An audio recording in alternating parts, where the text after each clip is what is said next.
the entire movie genre going forward. When we get to the Temple of Doom, it's a mediocre showing with a weak cast, limited sets, lackluster special effects, and an uninteresting story. But it was a sequel, so expectations were low.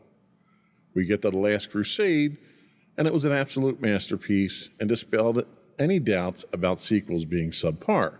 It recaptured the original spirit of Raiders, and it gave us what we thought would be, at that time, a fitting end to the saga, especially the name, Last Crusade. That would have worked. Then we get to Crystal Skull, a movie that had such potential, so many opportunities to do the right thing, and seemed so deliberately self-sabotaging to make us cringe at the thought of watching it again. Because I did. I sat down and watched them all with our daughter because she hadn't seen them all. The Dial of Destiny. See, it's not even a memorable title. The Dial of Destiny falls somewhere between Crystal Skull and Temple of Doom. It wants to be a classic indie adventure, but lacks the inspiration. Much like the previous failed movies, the object of the adventure is a weak plot point pulled from a known existing museum piece, combined with a plot that pushes it beyond the realm of believability. And that's where the movie loses me and so many other fans, is they push it to the point of ludicrousness. And it was just flat. It had no emotion. It had no oomph. It felt old and tired and weak. I mean, granted, Harrison Ford's like 97 now or something like that. 81. There's only so much oomph you can get from the man at this point in time. But for 80 years old, he's not, sitting in a nursing home, drooling in a corner. So you gotta kind of give him, credit for that, I guess. So what are your thoughts? Okay, so I don't know. I think I'm kind of in the same boat as you. It was, it definitely wasn't one of the better, but it definitely wasn't at the bottom where, Crystal Skull was. I know when we went and saw that in the theater, we kind of left the theater going, really? That's where you went with it? Like, huh, okay. So, so going into this, it was like, okay, they have to do something better, and they did. So it was definitely better. And again, interesting little plot twist that you kind of have going on with it. Again, was it realistic? Well, some of the stuff that happened in Raiders really wasn't realistic. It was supernaturally. So you can kind of go, okay, every movie kind of has that aspect of some, make-believe magic thing, going on. There were some touching moments. There were some sad moments of it.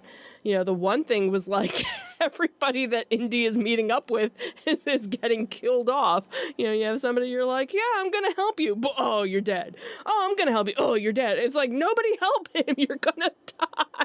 Haven't you learned your lesson?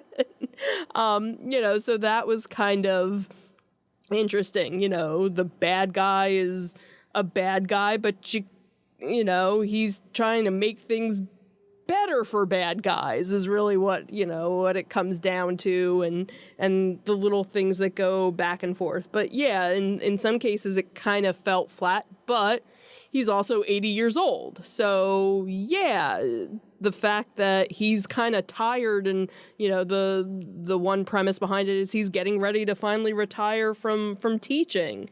And it's like, great, now I can't retire because now I gotta go across the world and try and look for this last, adventure. So it was, again, it was definitely, it kept moving. There weren't too many slow parts, but like, they had said in the review, it was like, okay, there was so much going on, but yet nothing was going on. Like, did you need to have all of that. Right. It was just make busy stuff. Right. It didn't drive a plot or anything. Right. I mean, right. they would have been better off calling it Indiana Jones and the Search for Social Security. I mean, that's really what it felt like. Yeah. You know, Yeah. it's like I got nothing out of it. Like I walked out of there thinking, oh, okay, well, let's watch the next episode next week. And it almost Right. It almost felt like it's a serial that left it hanging. Yeah. Like, and it's supposed to be the last one. Right. Right. So I think the series would have done so much better had they just not done the last two movies and ended it with Last Crusade. Last Crusade. No, I could totally agree. I would have been perfectly fine with it. But to my point, you've got 5 movies in this series, and only 2 of them are good.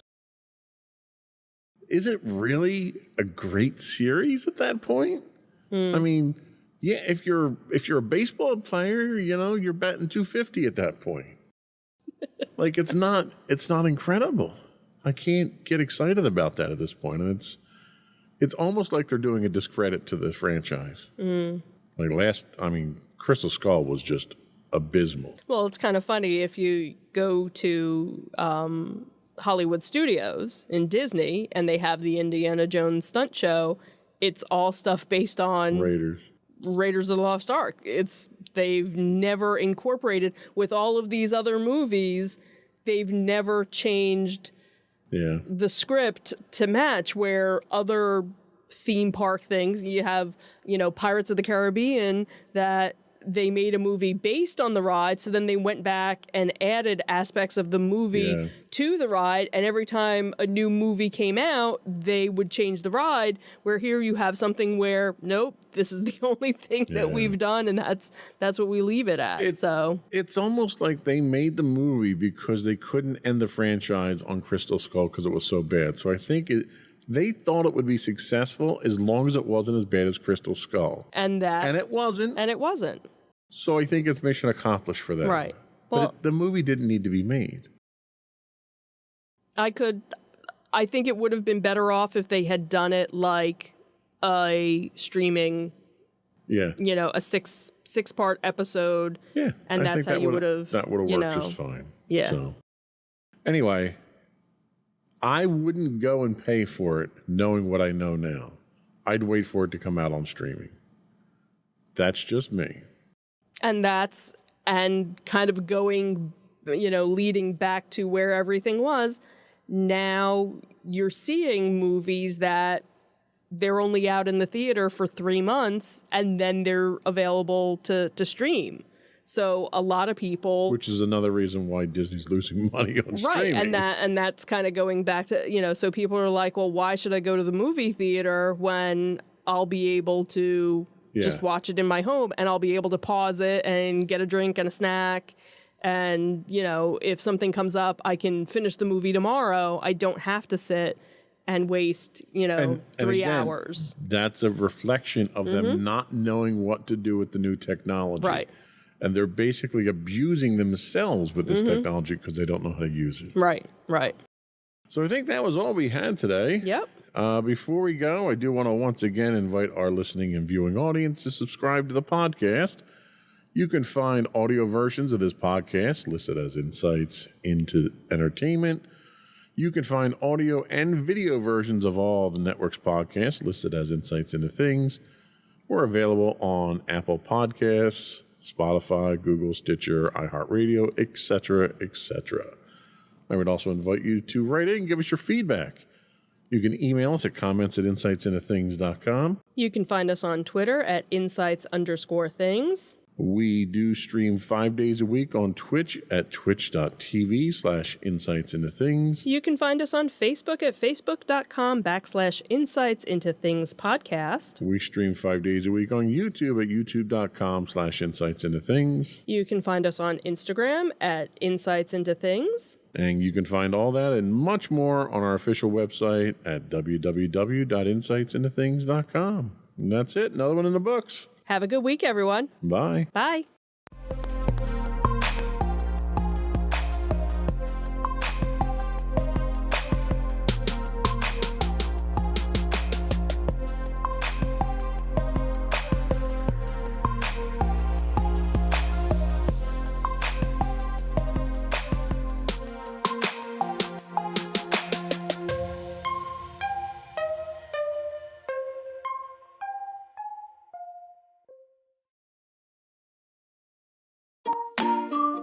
Insightful podcasts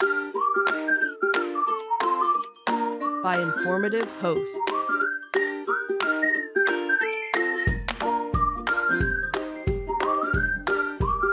Insights into Things, a podcast network.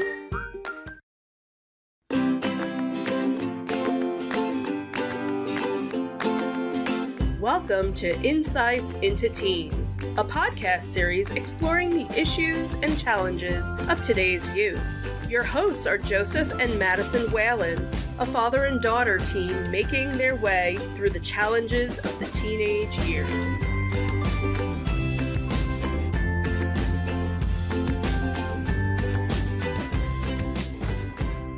Welcome to Insights into Teens. This is episode 182, Adolescent Idealism. I am your host, Joseph Whalen, and my generous and kind co-host, Madison Whalen. Hi, everyone. How you doing today, Maddie?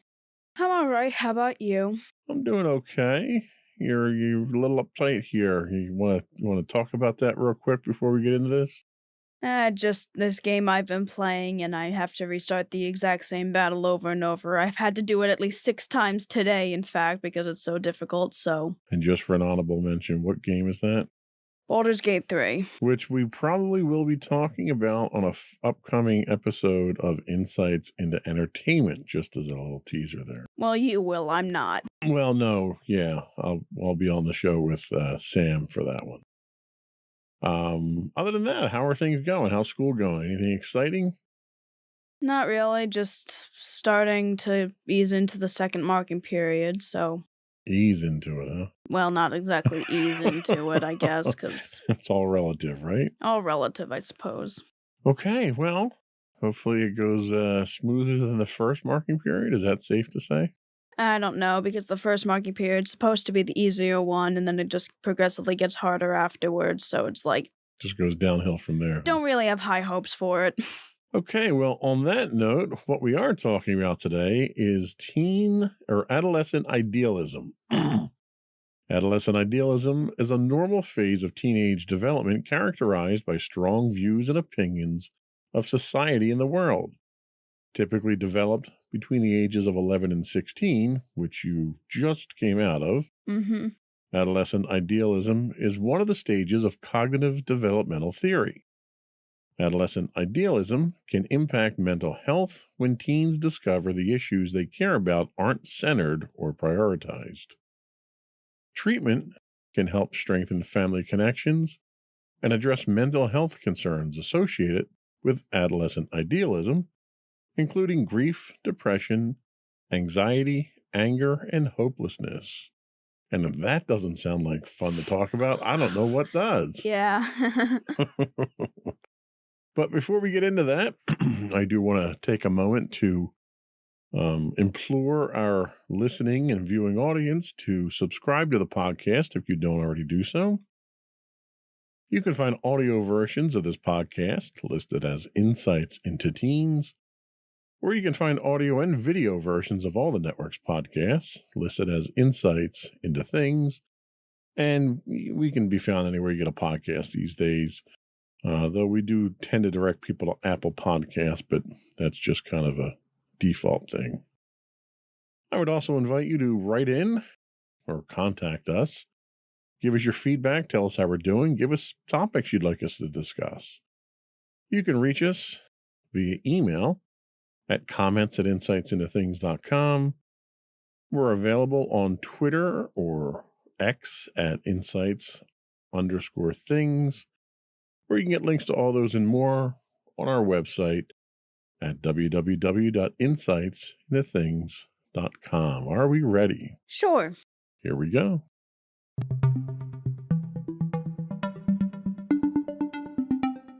So we once again tap our friends at the Newport Academy for inspiration on this topic.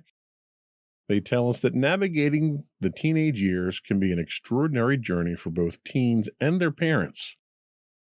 Boy, isn't that the truth? It's a time marked by a series of developmental milestones that shape young people into the adults they will become. Among these, adolescent idealism stands out as a particularly influential phase.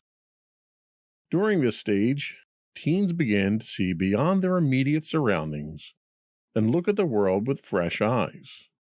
They start to form their own values, shape their understanding of the world, and discover the power of their own voices. This idealism is a vibrant force that drives them to have strong opinions on global and social issues, enabling them to think abstractly about problems and potential solutions.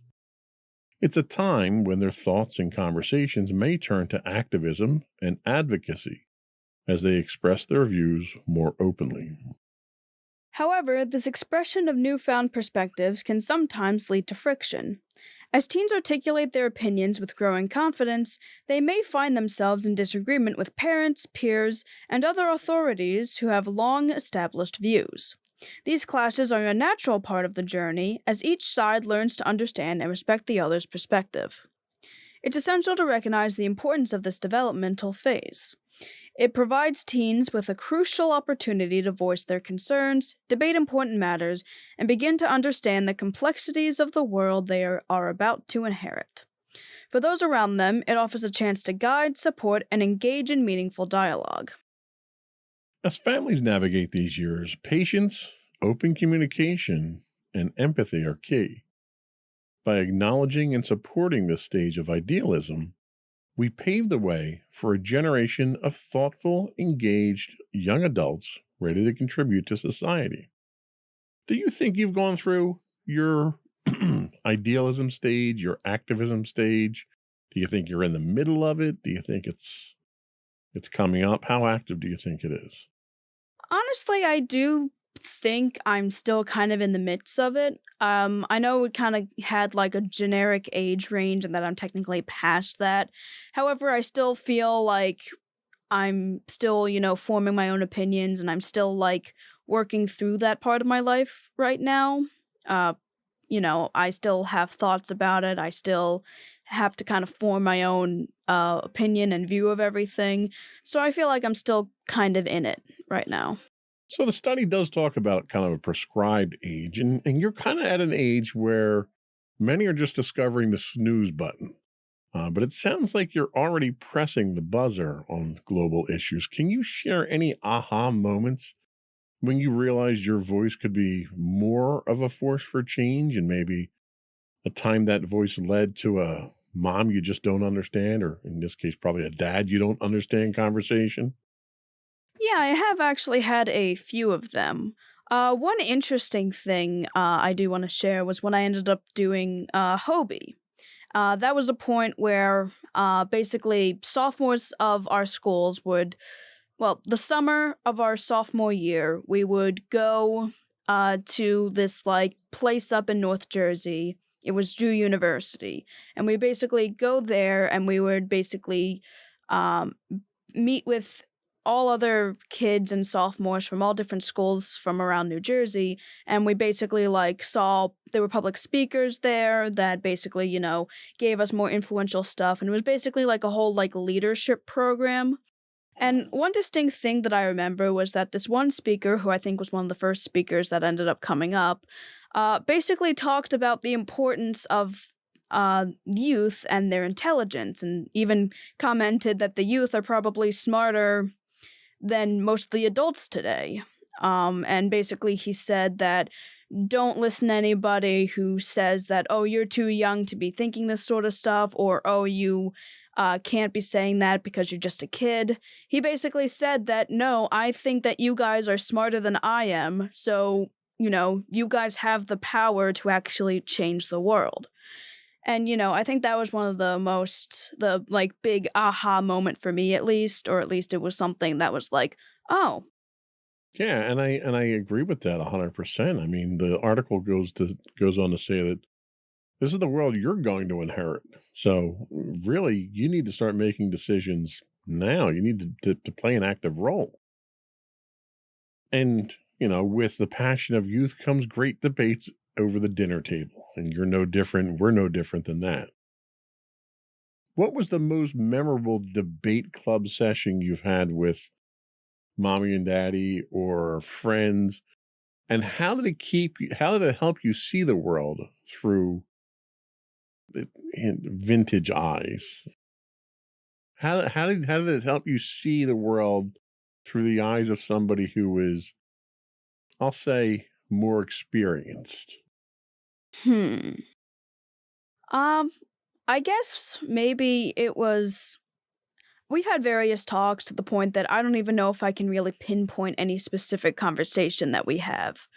However, there are certain topics that we ended up discussing that, while obviously we share very similar opinions when it comes to certain matters, there are other things where you certainly have a different opinion than I do, or you see something a certain way as opposed to how I see it. Okay, I think that's fair, and I think that's important. I think if we agreed on everything, we'd never learn to have that discussion with someone who has an opposing point of view. Yeah. Tell us a little bit more about adolescent idealism. So, what exactly is adolescent idealism? In the unique tapestry of teenage development, a pattern of idealism often emerges, vivid and compelling. It's a belief that teenagers not only have the ability, but also the right to express their opinions on various societal structures, be it in the realm of politics, religion, or any other institution. This is a time when thinking shifts from the tangible and immediate to the abstract and the far reaching. As this abstract thinking takes root, teenagers start to notice global issues with sharper clarity. They begin to question the actions and decisions of adult leaders, developing a keen sense of moral judgment. This is not just a phase, it's a powerful awakening that shapes their understanding of justice and fairness. However, the journey of adolescent idealism isn't without its hurdles.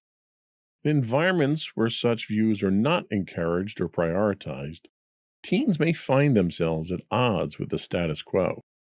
This can strain relationships and impact their mental health as they navigate spaces that may seem indifferent to their burgeoning ideals.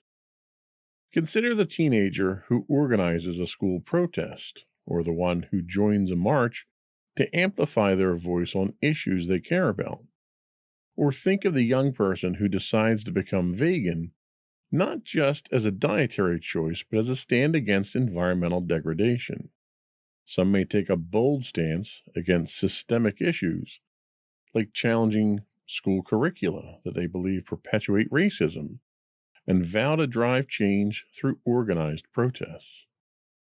These are more than actions, they are statements, a declaration of the world as they believe it should be. The fire of adolescent idealism is fueled by a desire for change and a better future. It's essential for adults to understand, respect, and constructively engage with these passionate young minds. By doing so, they can help guide their idealism into lasting positive impact. So imagine you just staged a protest at school, and I could see you doing. You probably can't because you're not that outgoing, but you're passionate enough to do it, I think. And probably not a big one, maybe a small one. But you've just staged a protest at school and suddenly you're handed a megaphone with the whole world listening. What's the first issue you'd address? And how would you convince the adult world to take you and your fellow teen idealists seriously? Yeah, that's a big one because there's a lot of issues I would stand for completely and I'd, want to address first. However, relating to the idea of having the adult world listen to the teens, I'd probably want to address the issue of people, or at least the government control over what schools should be teaching. And while personally I'm not experiencing it all that much in New Jersey, I know in a lot of other states that's a huge issue with the idea that, like, oh, kids can't handle certain topics. And, I feel like a lot of adults are of the belief that, oh, they're just teens, they're just kids, they don't know any better, they can't really, like, debate with us well. And I know a lot of people, like, are kind of trying to tell us that, there's a lot of people just discouraging us from voting, from speaking, our beliefs, and from really just trying for us to try and change the world. They want to stop any effort we have for that. So I'd want to address the issue that, no, we know all the stuff that's happening and we want to bring change about it. We, can understand these topics. We're emotionally mature enough for that kind of stuff, and we're not just kids. Okay, well, you made into that. I would certainly listen to an argument when you put it in terms like that. Now, imagine for a moment your idealism is a superhero. What would its superpower be, and what's the kryptonite, the weakness that really tests its strength in the everyday world? Superpower. That's interesting. My superpower is I can shout louder than other people. That's understandable. I can see how that would be useful. If my idealism were a superhero and had a superpower and also kryptonite. Let's see.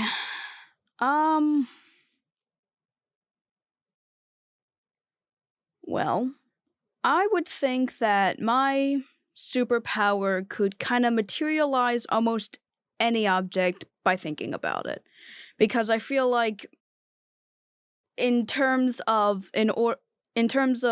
changing the world, there's certain things that might be needed for certain instances, and I feel like that would be a useful enough superpower to be like, oh, you need something in order to protest, or you need something in order to change the world, here you go. Okay, so you're a provider when it comes to your activism then. Yeah, I feel like that would be the most practical use for it. And I don't necessarily want things like mind manipulation, because that kind of is an unwilling sort of thing. So Yeah, that's a segment of the population that's probably already using that too much already. the kryptonite for my idealism would probably be those louder voices. I feel like they could, in a way, be weakened by it. And I understand the idea of actions speak louder than words, or sticks and stones might break my bones, but words can never hurt me. Words can hurt, though. Well, if you write a word on the 2x4 and hit you with it, it's going to hurt. Well, right? that's true. That is true. But yeah, I can see that kind of being a weakness, but I can also see them eventually overcoming it in a way. Okay, that makes a lot of sense. So we're going to take our first break, and when we come back, you're going to tell us about adolescent idealism and the connection to mental health. We'll be right back.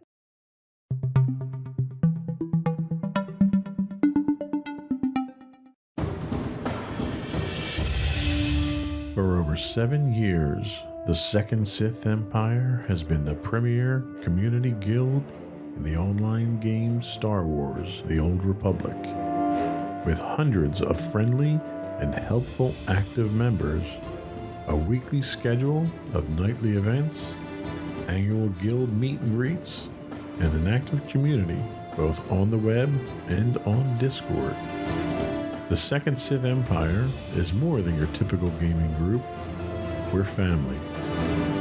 Join us on the Starforge server for nightly events such as operations, flashpoints, world boss hunts, Star Wars trivia, guild lottery, and much more. Visit us on the web today at www.thesecondsithempire.com.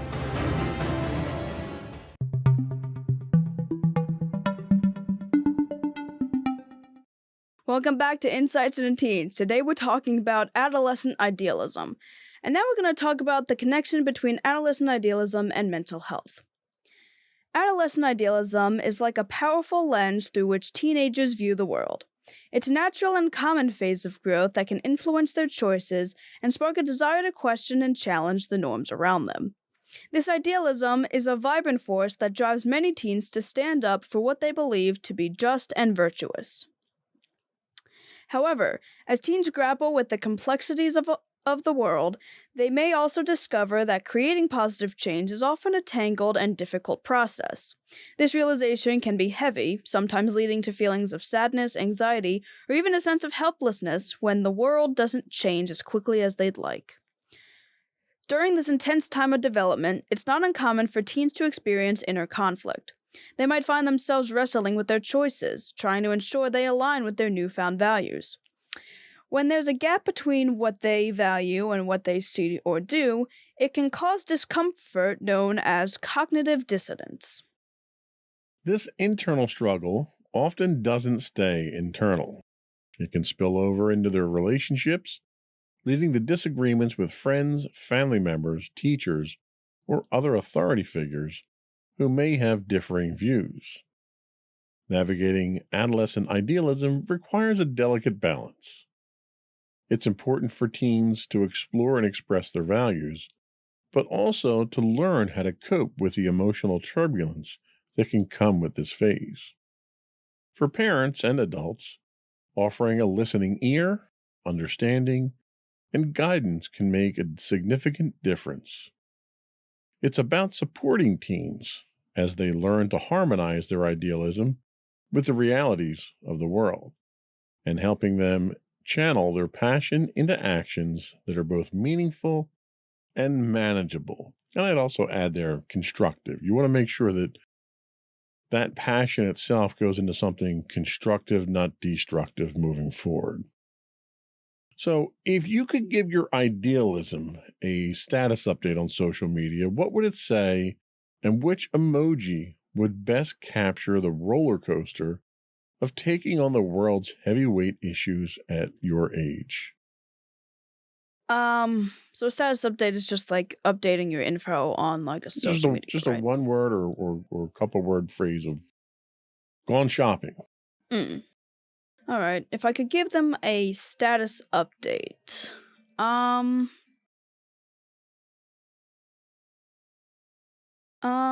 guess I would say I'm still standing.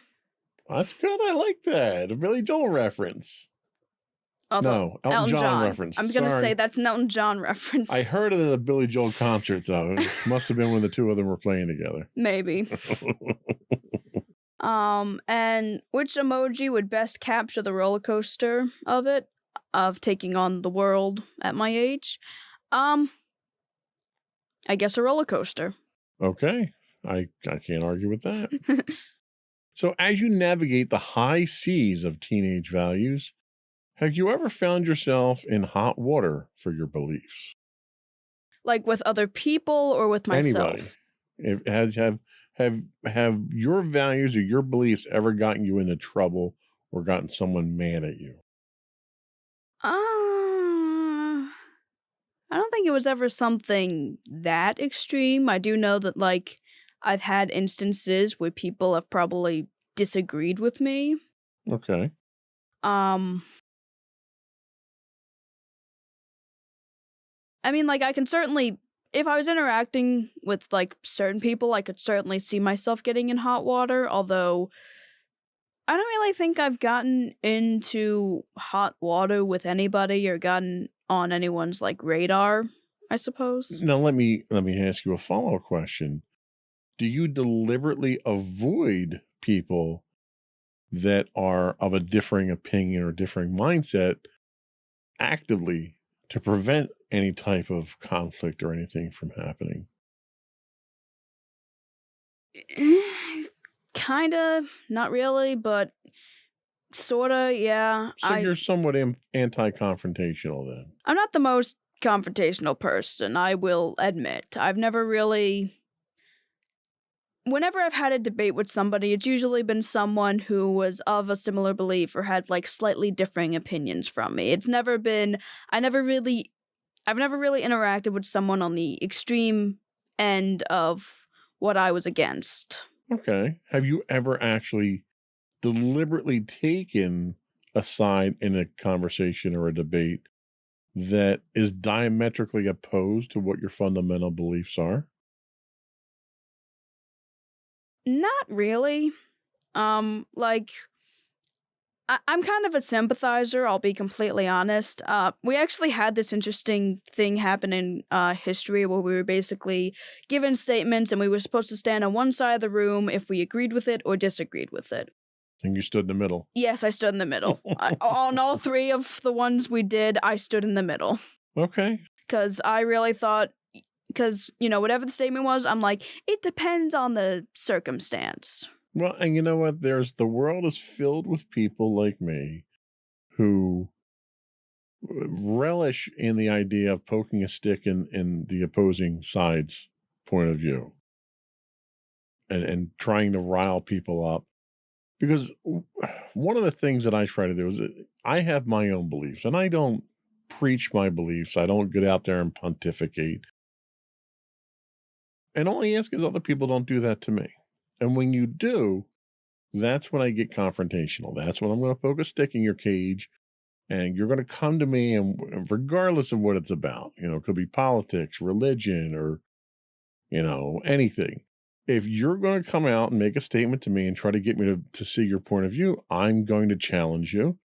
And 9 times out of 10, I'm probably going to destroy your point of view because you can't stand up against, the logic and I'll throw the controversial word science out there. Right. So when I ask people to provide facts and cite the sources of their facts, that's usually when their argument falls apart. And if I can do it in return, they don't really have a comeback. And that's when the conversation tends to degrade into insults and arguing at that point. Yeah, that's the thing. It's like, I like to kind of be in the middle of most things. I certainly have my own strong beliefs, but I've gotten to a point where it's like, I want to try and see both sides, and I don't necessarily want to have to go to one side over the other. And the thing is, if you have a reasonable argument for something that I don't necessarily agree with, I will listen to you and, I will debate with you in a, civilized manner. But if you don't provide enough evidence for it, or you go to things like insults in order to just say like, oh, I'm right because you suck or something, it's like, at that point, I can't, there's no point in trying to reasonably argue with you because I think we kind of passed the point of an actual civilized debate. Right. And I'm with you. Like, I want to be convinced. I may have my point of view and I have my reasons for it. And if you've got a different point of view, I'm open and willing to listen and have you convince me and bring me over to your side. And I've done this. I don't do it all that much anymore, but I would do it on Twitter or X or whatever it's called now. I would go out there and it sounds kind of childish, but I'd pick a fight with extremists of one ilk or another. And there are plenty of times where I've had these discussions with people, and I don't want to call them arguments, they're discussions, where they've brought me to their side to actually understand their point of view, which is why I asked you if you'd ever argue the opposite of what your principles are. And I find that to be very educational and enlightening to do that, to kind of put yourself in somebody else's shoes. Yeah, that's the thing. I don't really use social media, so I can't really... Yeah, no, I understand. It's certainly not for everyone. I wouldn't encourage it either. And I don't really like to do it in person either, because I feel like that would just... Well, it's not my gets thing. Together in social media in person. I can tell you that right now. I know. It's like, I feel like it would be easier for me on social media because I'm not a confrontational person in real life. I could maybe be confrontational on social media if I actually used it. Right. Well, that makes sense. Tell us how adolescent idealism impacts relationships. Adolescent idealism is a bit like a new pair of glasses for teens. It changes how they see everything, from their closest relationships to the world at large. With these new lenses, teens often develop strong opinions and a keen sense of justice. They may adopt firm stances on issues, convinced of their views, which can lead to disagreements with friends and heated debates with adults. This stage of life can be tricky. Teens' outspokenness and willingness to challenge authority can sometimes result in them being dismissed or labeled as troublemakers. When they question life's various aspects, including adults' perspectives, it can cause frustration on both sides. Teachers might struggle with students who critique the curriculum, or parents who critique it like I do. While parents might be concerned about what they see as a rebellious behavior, the world doesn't always respond to idealism with open arms, and this disconnect can spark frequent arguments between teens and adults.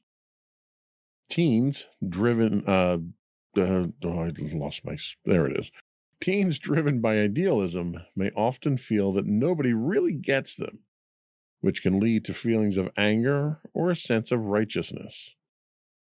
Their convictions are strong, but they may not always align with the complexities of how society addresses certain issues, leading to tensions in their interactions with others. Understanding adolescent idealism means recognizing that this is a natural part of growing up. It's a phase where support and open communication are vital. For parents and educators, it's about providing the space for teens to express themselves while guiding them to navigate their relationships and the world's realities with empathy and resilience. So, if adolescent idealism is like a new pair of glasses, what's something you've seen through them that made you go, wow, I never noticed that before?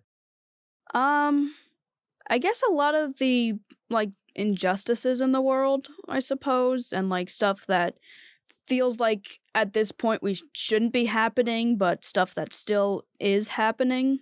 Okay.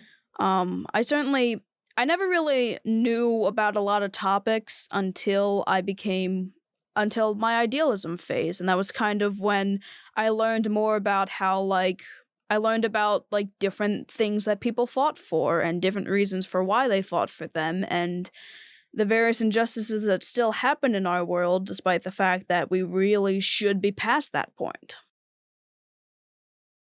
So it sounds like, and then based on the discussions that we've had, certainly over the dinner table, that you're kind of in the debate team phase of teenhood, where every topic could spark a lively discussion.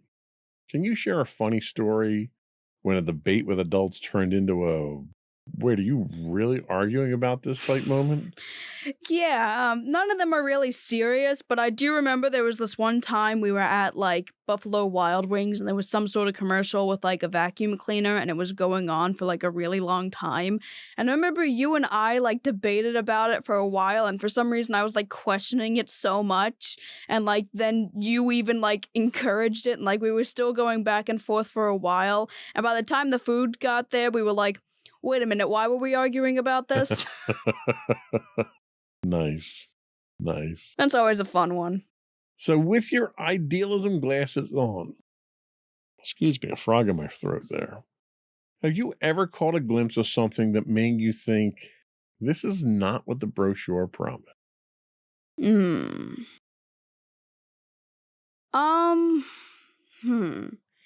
my idealism glasses on, what have I caught a glimpse of?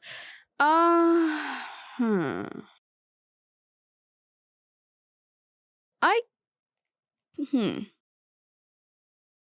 guess. Oh, jeez. If they were easy questions, I wouldn't ask them. Yeah, that's true. That's understandable. Is there, let me ask it this way. Is there anything that you've seen in this idealism phase of your life that has completely changed the way you used to look at something previous to that point in your life?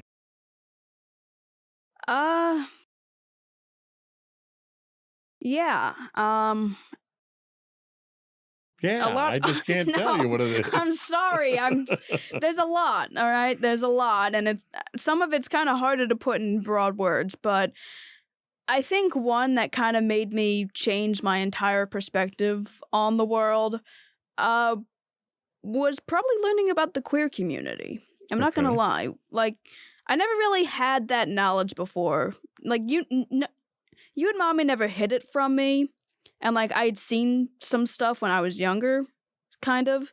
Not entirely, but you never hid it from me, but you never explicitly explained it. Well, in all honesty, I never brought it up because I was completely, in the unknown section there. It was always something that was kind of a distant thing to me. So I was certainly not the subject matter expert to broach a subject with you that I did not have an understanding of myself. That's true.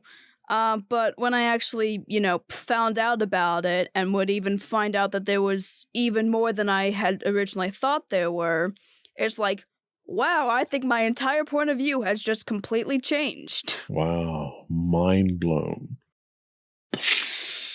Yeah, because, like, here's the thing. When I was younger, I initially had the idea of, like, being the princess that would eventually meet a prince. I don't know where you would have ever gotten that notion from. Disney. Yeah, so for a while, I kind of had that belief that I'd eventually find, like, my Prince Charming or whatever. And then I found out about this and learned more about how, romantic relationships are actually a lot more complicated than you would have thought. And I'm like, okay, reality check. Yeah. It's one of those things where you go through life with a black and white TV, and then all of a sudden you've got color. Pretty much. And it's almost like, how did I ever see the world in black and white? Yeah, and that's one of the things I'm going through. It's like, I look back at my younger self and how, I initially thought this sort of thing, and I'm like, how did I ever think that was gonna work? Yeah. Well, and you know what? Kudos to you for not only recognizing that, but embracing it. Because there are some people who go through life with a black and white TV. They're given a brand new full color TV and they just can't handle the colors and they go back to watching their black and white TV. Yeah. Kudos to you for having the presence of mind to embrace what you did get enlightened with. I think that's a good spot. We can take a quick break and come back, and we're going to talk about how to address adolescent idealism and hopefully help our parents out there deal with it. Not deal with it, but certainly help their kids get through it and nurture that sense with them. But we'll be right back.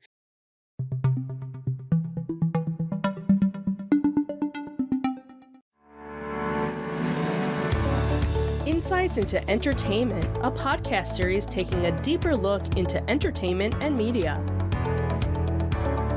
Our husband and wife team of pop culture fanatics are exploring all things from music and movies to television and fandom. We'll look at the interesting and obscure entertainment news of the week. We'll talk about theme park and pop culture news. We'll give you the latest and greatest on pop culture conventions. We'll give you a deep dive into Disney, Star Wars, and much more. Check out our video episodes at youtube.com/insightsintothings. Our audio episodes at podcast.insightsintoentertainment.com, or check us out on the web at insightsintothings.com.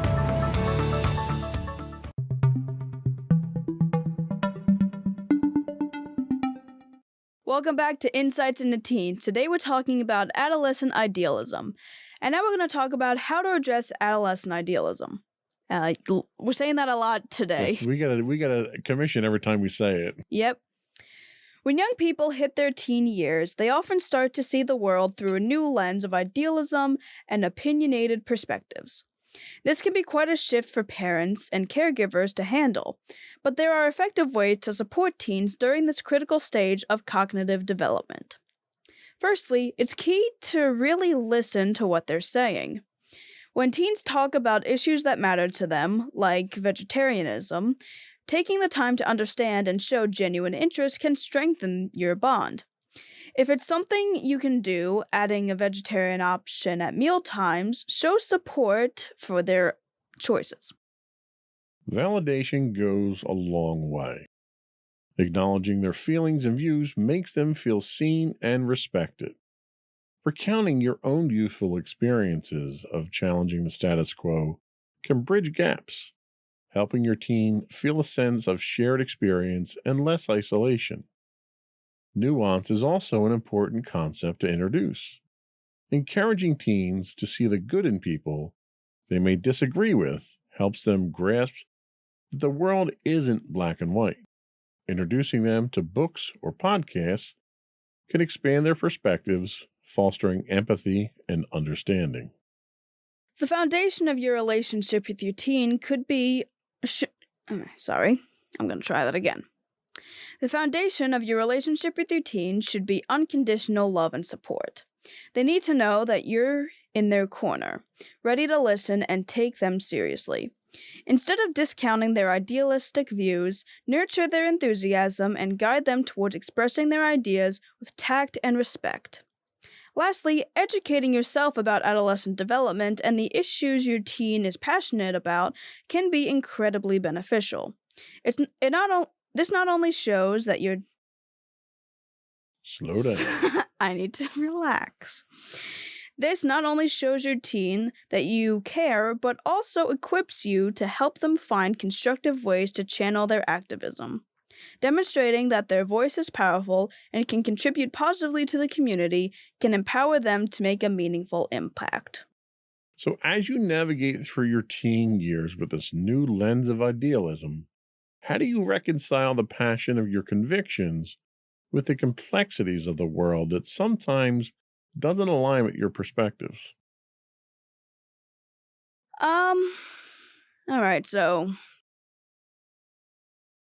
It's a good thing I wrote the questions down, huh? yeah, this is another one that could you say it differently, please? It's a bit much for me to read, and I don't entirely understand it. So how do you reconcile your feelings and your passions with reality when they don't necessarily meet? Like you may see things one way and the world may see it differently, or a large segment of the population may see it differently.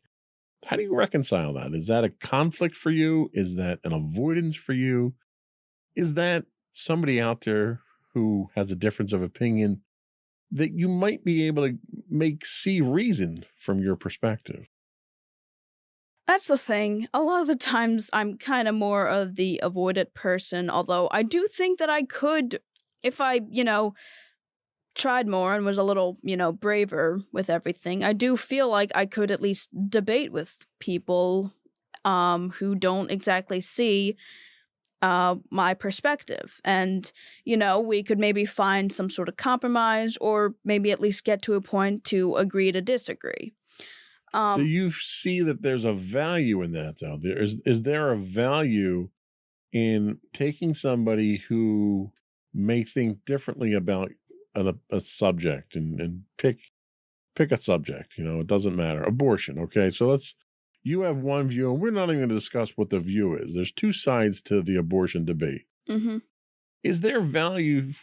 Do you perceive value in discussing your point of view with someone else if there's a chance that maybe you can bring them around to your line of thinking, or does that not even matter to you?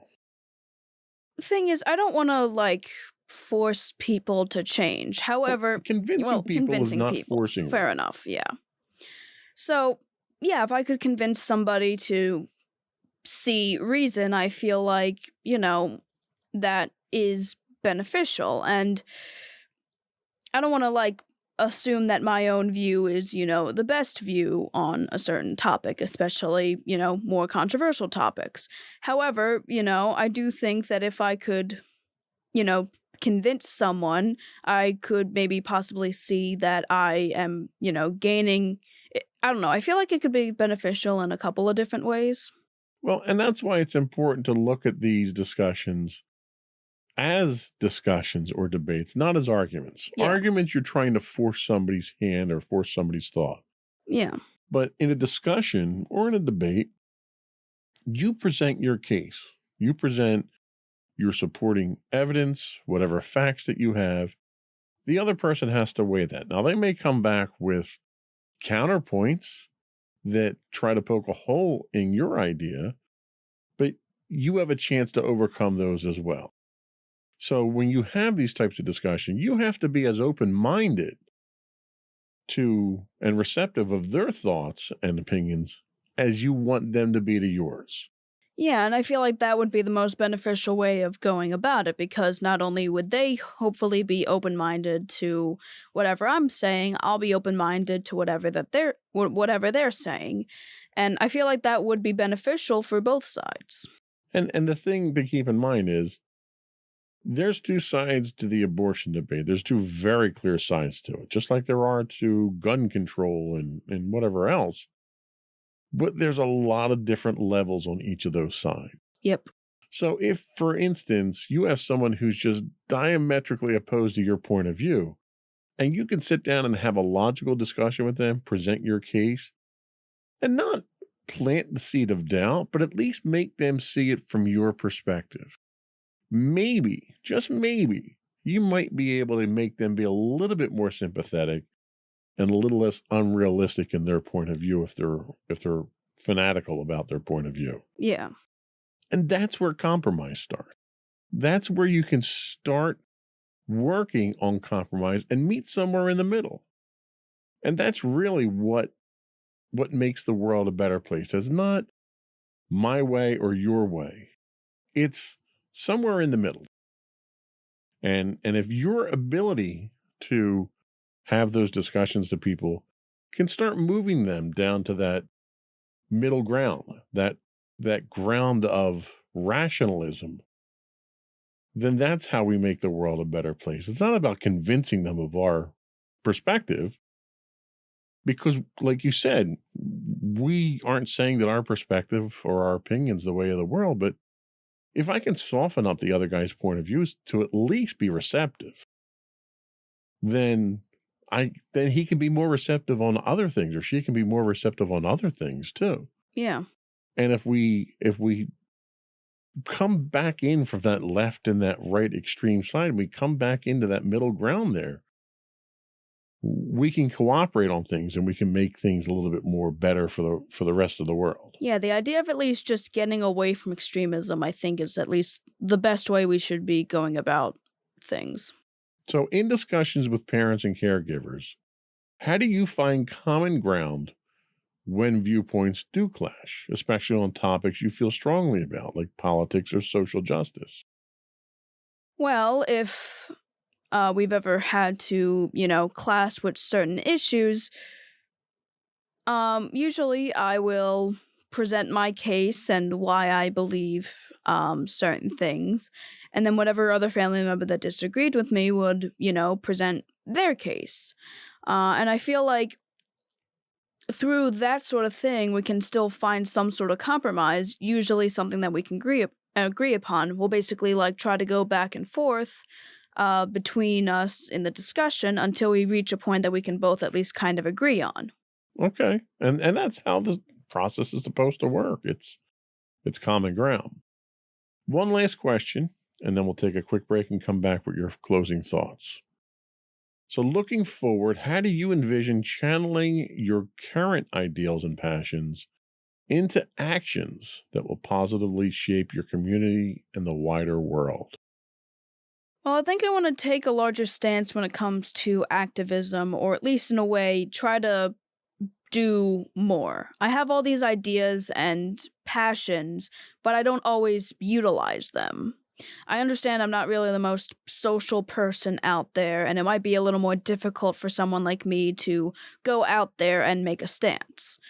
But I do want to try and take more action, because even if, we do the podcast and I talk about wanting to do all the good stuff, I want to actually do things that will be beneficial, will help, will show my activism, rather than just saying I support these topics. Well, and you never know. The passion that you have for your activism might be the thing that unlocks that innate hesitation to go out there and speak with people more directly. You never know. Yeah. We're going to take a quick break. Come back. We'll get your closing thoughts and finish up with the business of the podcast. We'll be right back.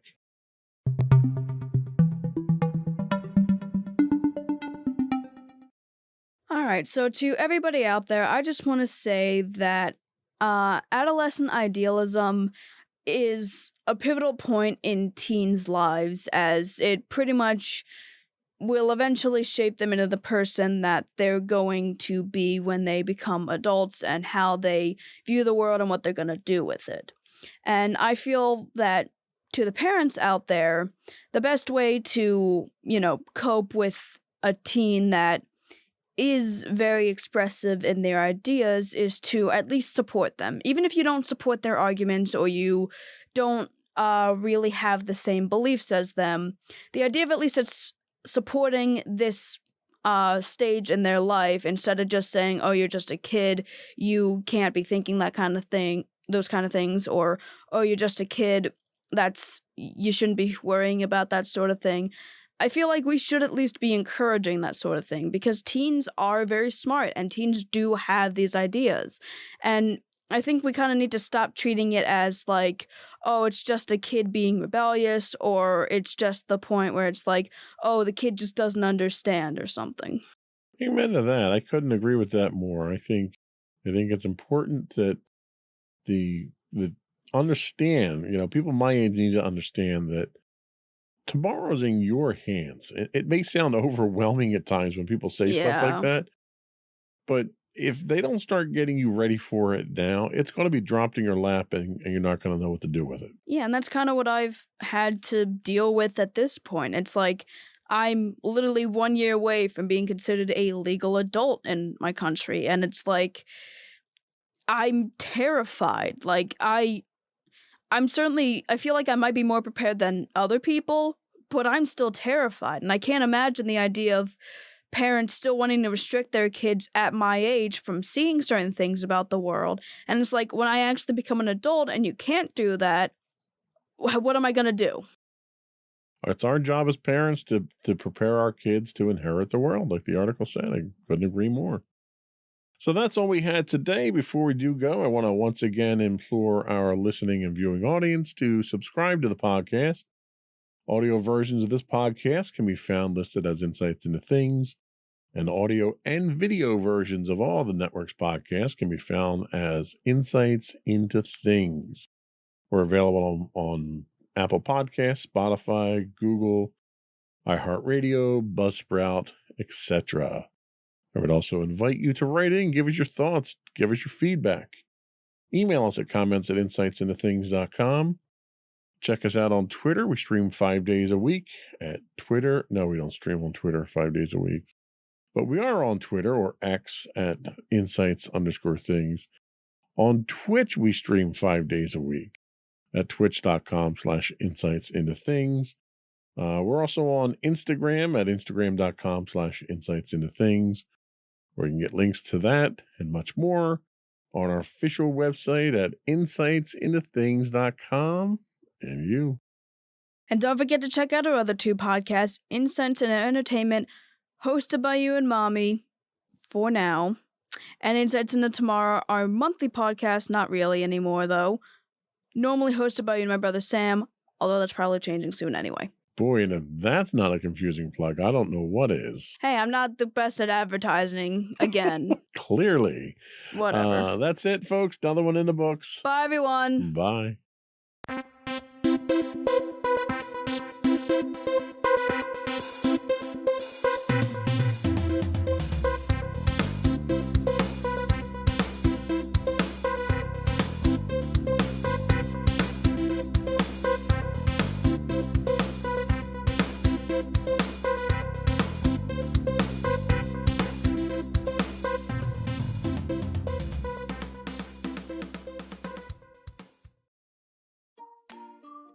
Insightful podcasts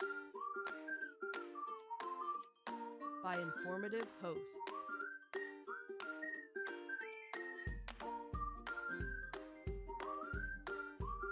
Insights into Things, a podcast network.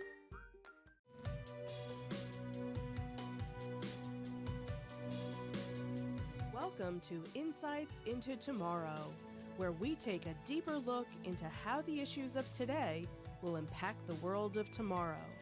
From politics and world news to media and technology, we discuss how today's headlines are becoming tomorrow's reality.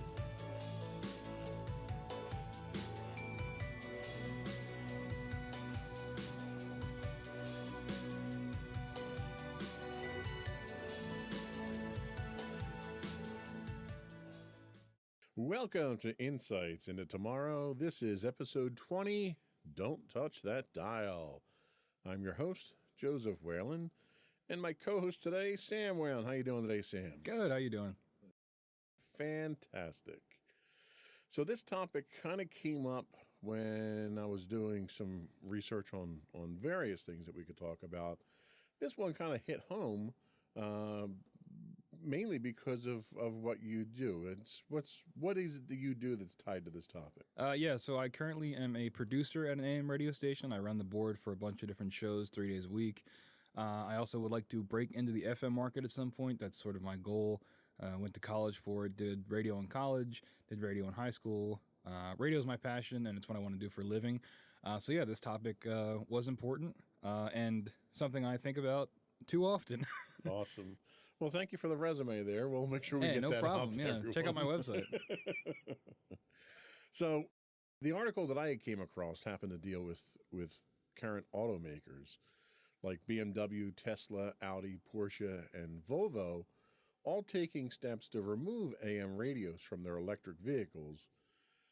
And it made me think, and it's making a lot of people think, what's the fate of this aging but reliable form of communication?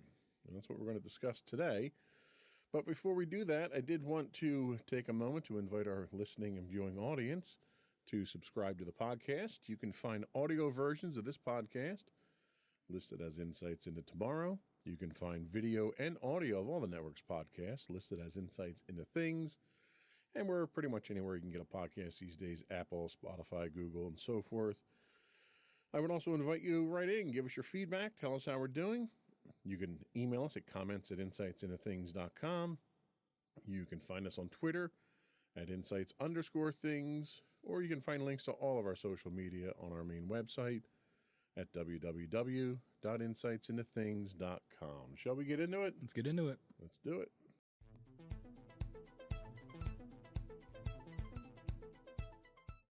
So there's one particular article that I read was on a site, northjersey.com. And they kind of talk about the fact that it's no secret that AM radio has kind of lost much of its luster over the decades. It was introduced in the early 1900s. And it's lost out to superior technologies, FM being the first one that threatened it. Satellite radio, and now we're talking, podcasts and streaming and YouTube and everything you can get over the internet now. In fact, that's one of the things that these car companies are saying is that everything that you could get over AM, you can get over streaming now in the car, which I guess is a valid point as long as that infrastructure is working, right? AM has been traditionally relegated mostly to talk shows at this point in time. And again, that's because of the limitations in the technology. Can you talk a little bit about your experience with AM and what the limitations of that technology are and why people might be wanting to move away from it? Sure, yeah. I mean, if you listen to any AM broadcast, you're going to hear it immediately, the difference between AM and FM. The sound quality is just much lower, and that has to do a lot with how it transmits its signal. It limits itself, essentially. But because it's so simple, it's effective in more rural areas and areas where you might not have the high-speed internet you would need for streaming services. But again, because of those limitations, like you said, we are mostly talk, because, anything more complicated, you just wouldn't hear it because it's, as it's broadcasted, it's all garbled, and talk is the only thing that really can come through effectively. But yeah, it's kind of a miracle that AM is still around. I think, even as someone that works at an AM station, it is definitely, it feels like a relic. And when you bring it up to anybody, you immediately they're like, it's dated and it feels dated. But there is still a market for it in areas where it's not as populated, where it's easy to get an AM signal. We do have people that call in still. We do have listeners, even with those limitations. So, well, and that's the technology itself doesn't lend itself to high fidelity broadcast, stereo, or all the new fangled high grade music and stuff that we do now. But what it is, it's reliable and it transmits very far. It doesn't, because of the frequencies that it operates on, it's not as susceptible to interference with, objects, Wi-Fi, for instance. You run Wi-Fi in your house, and if you have drywall in your house, that can interfere with your Wi-Fi signals because of the higher frequencies. And weather too.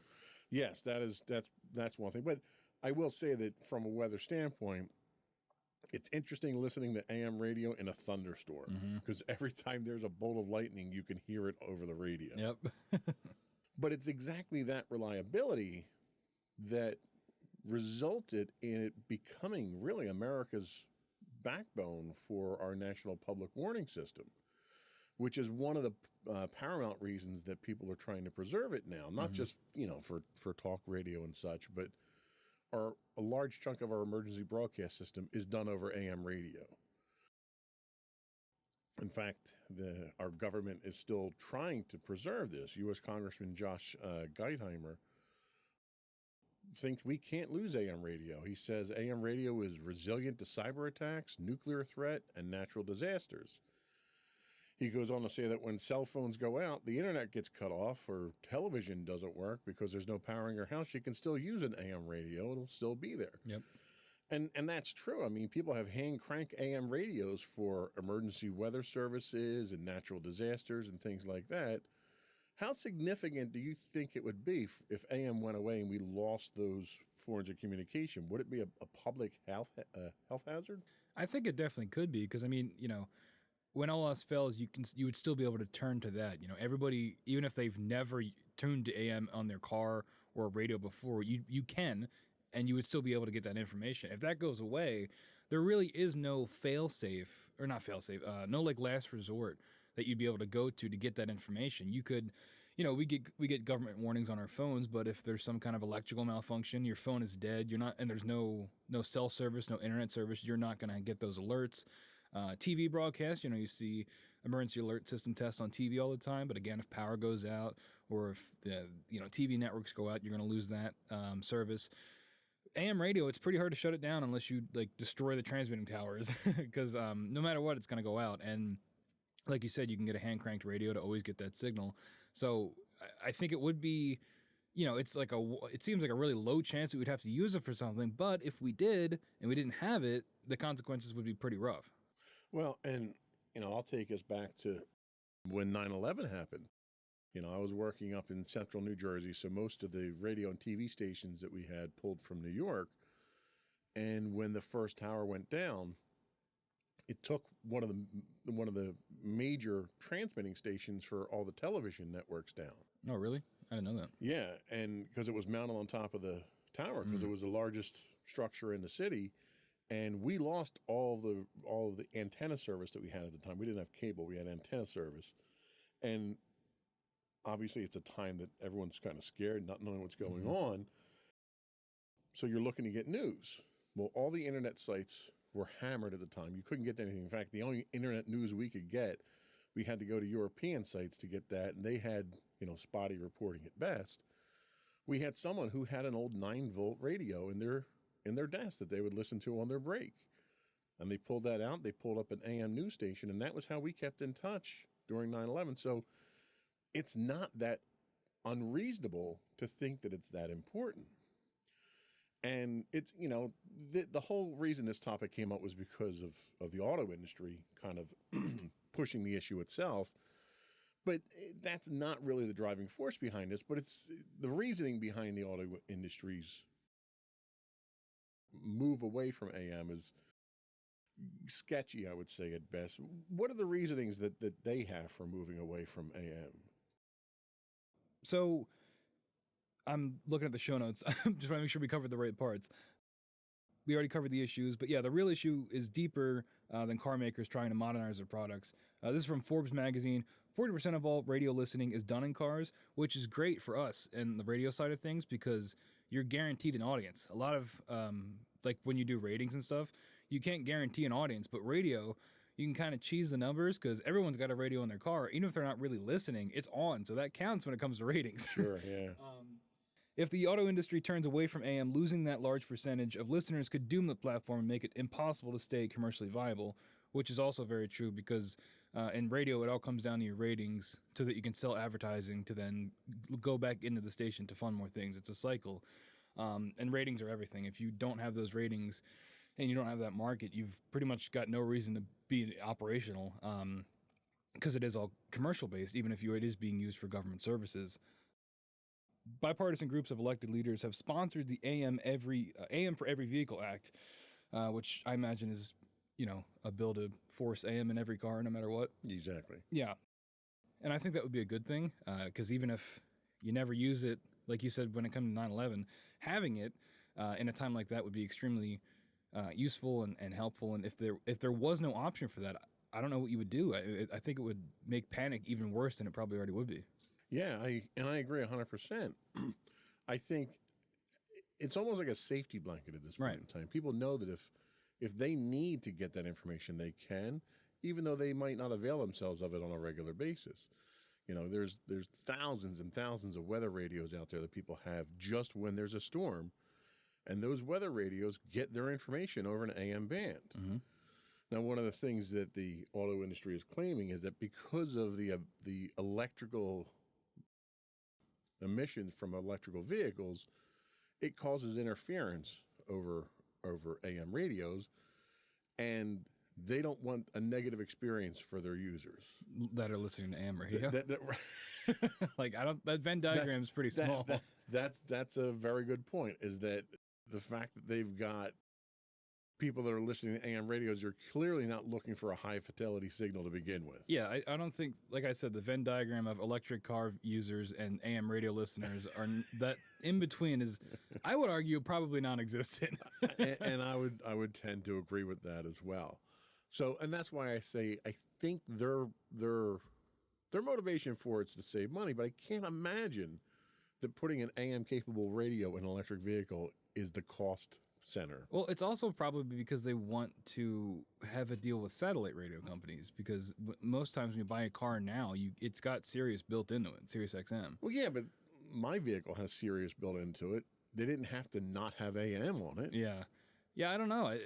I don't know why they wouldn't do it. Maybe if it's I don't think it's an electrical interference problem. I just don't buy that. I don't either, and that's almost like one of those things where they don't want you to use your cell phone on an airplane, right, because it interferes with telemetry. And it's like, yes, if under certain circumstances there's a 1 in a million chance that it interferes with it, you probably don't want that chance happening on a plane.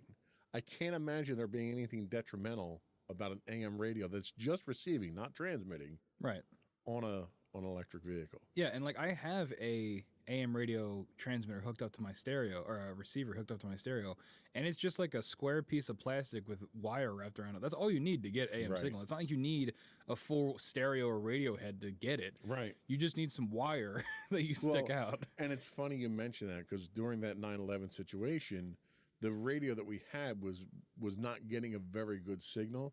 So we actually took a piece of coax, stripped all the shielding off of it, and just turned that into a bigger antenna and got a clearer signal. Yeah, and like that's one of the reasons I love radio so much. Not just AM. I don't really love AM that much, but FM, radio in general, the concept of radio. It's so accessible, and I've always equated it to like sticking your hand in a river. Like the radio is always there, and there's so many ways to access it. And you could have a big boombox that you tune your favorite station to, but you can also have something in the palm of your hand that can do the same thing. And I just think like you don't really get that with any other medium. Not to mention it's very like personable. Like when you're listening to a DJ, it feels like it's just you and them having a conversation, and you don't get that with TV or movies. Sure. And I think AM does have that, and that's another reason why talk is so successful on AM when it is because you can access it in a variety of ways that are pretty easy, and you don't have to pay to listen to the radio. Like you don't have to pay a subscription fee. You can just have a wire and stick it up in the air and have some sort of output, and you're listening. There's no barrier to entry, and that's one of the reasons I love it so much. And it's so accessible no matter where you are in life. I just think it's great. Well, and it's funny because there's been a push by politicians to declare internet as a public utility. Everyone needs to have internet. And I don't want to argue with that. I mean, that's our medium of choice for the podcast. And I think everyone should have it. But if everyone should have the internet as a public service, everyone should have AM. Mm-hmm. AM already exists. Why would you take it away? And it's much easier to give everybody access to AM than it is internet. Absolutely. Because the less populated areas you get, it's way harder to get that internet working. I have a friend of mine who lives in Maine, and his two choices for internet were Spectrum or like satellite internet, which is way worse. Right. And the delay in that is insane. And this is in 2023, and he's not even in like a rural area. He's just in Maine. there's still parts of the country where you're not getting 5G, upload speeds and things like that. And, that's going to be a problem for many more years to come. They're not going to have that ironed out. Certainly not in a way that it works as reliably as AM does now. Well, and that's sort of what the auto industry is kind of counting on, is people getting this information over the internet. And the problem with the model of the internet is it's cost-centric to the consumer, where if you want the internet, you have to pay for it in some form, either through taxes, through direct subscriptions, or whatever, whereas AM is producer-centric. So if someone wants to produce content and put it out on radio, they have to fund it. They fund it through through listenership and through advertising, but there's no cost, like you said, to the consumer at that point in time. So it makes it accessible to low-income people, to seniors, to everybody out there who doesn't have unlimited income and free disposable income. And going back to that accessibility thing, it's pretty easy to understand. It's a dial. Sure. You flip it on and you turn it to where you want to listen to something. Yeah, and it's just, I don't think there's any other like medium of communication that's like it, and I think that's the reason it's still around. It's people say the radio industry is dying, and I don't think it's dying. I think it's just changing. I think it's evolving. But I think the core technology of how FM and AM transmission works, I think there's always going to be a place for that as long as, broadcasting towers still exist. Well, the fact that you have podcasts that have become so popular tells me that the content that comes over AM is still popular. The media may be changing, right? But that content is still deliverable. It's ease of use, it's low cost, and it's accessible to everybody. It makes a lot of sense to keep it around for people who aren't high tech and have disposable income to pay for the content that they're looking for. There's a market for all the other stuff, and there's nothing to take away from that. But AM still serves a huge portion of the public, and I think it's probably worthwhile to keep it around. Yeah, absolutely. On that note, I think we're going to take our first break, and we'll come back and we'll talk about why AM is so important. We'll be right back.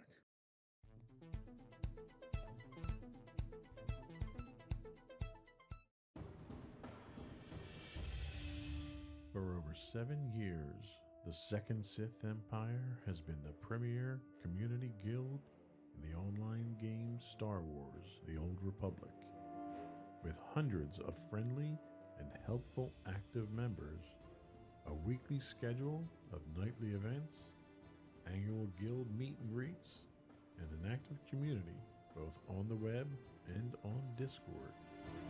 The Second Sith Empire is more than your typical gaming group. We're family. Join us on the Starforge server for nightly events such as operations, flashpoints, world boss hunts, Star Wars trivia, guild lottery, and much more. Visit us on the web today at www.thesecondsithempire.com.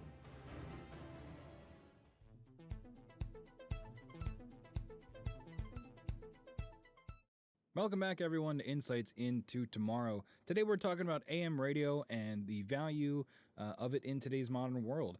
So in this segment, we're going to talk about why AM radio is so important. Like I said at the top of the show, I am a producer at an AM radio station, so you can take that however you want.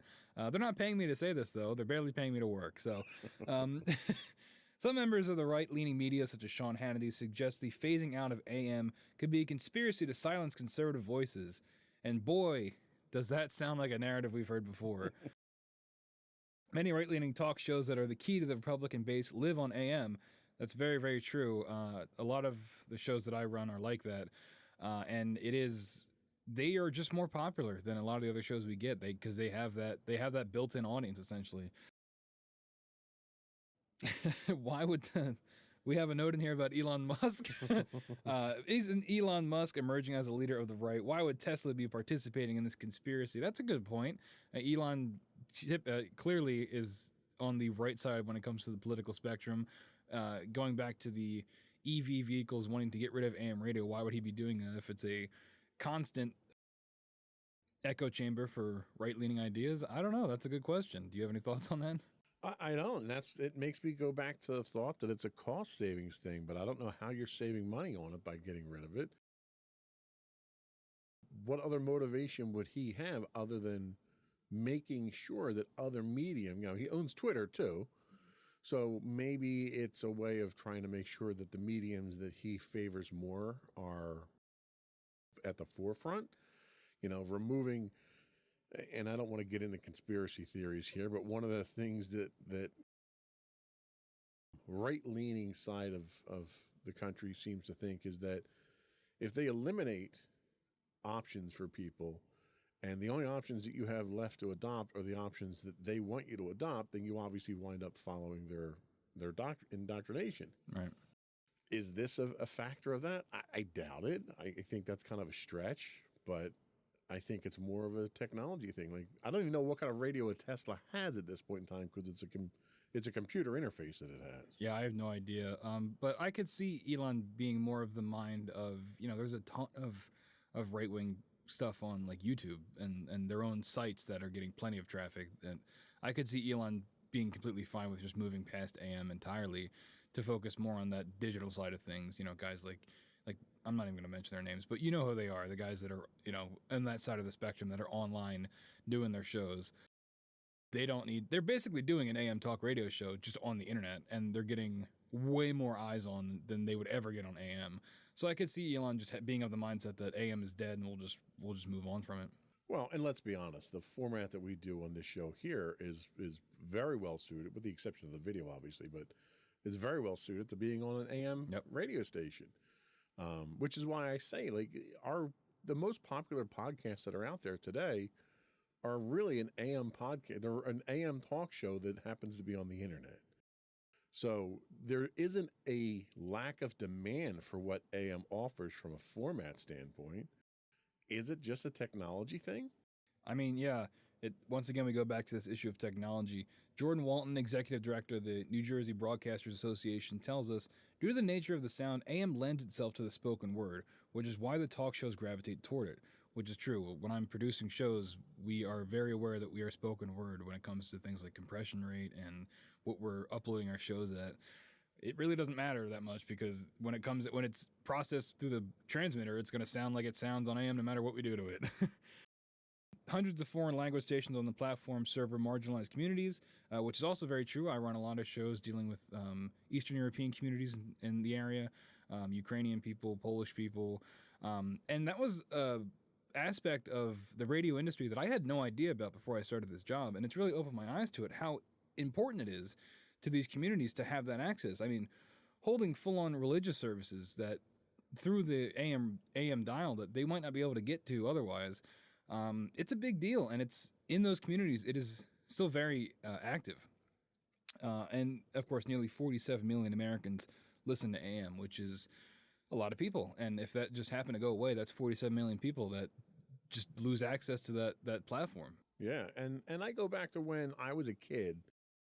My grandmother lived with us. She was from, as my mother used to term it, the old country. She was from Lithuania. And she didn't speak English very well, didn't understand English very well. So she was very self-conscious going out in public because she couldn't communicate. There happened to be at the time a radio station, a local AM radio station that she would listen to that was done, I don't know if it was done in Lithuanian, but it was done in a language that she understood. Mm-hmm. And that was like her connection to the outside world. She would get religious services through it. She would get news through it. It was a friendly voice that she didn't hear unless she was talking to members of her own community. And that level of cultural sensitivity, I think, is very important to maintain for those marginalized people. Absolutely. I mean, some of the shows that we run are entirely in other languages, entirely in Polish or entirely in Ukrainian. And, I don't speak those languages, but somebody's listening because otherwise they wouldn't be on the air. Right. So, and as with everything, cost is still a factor.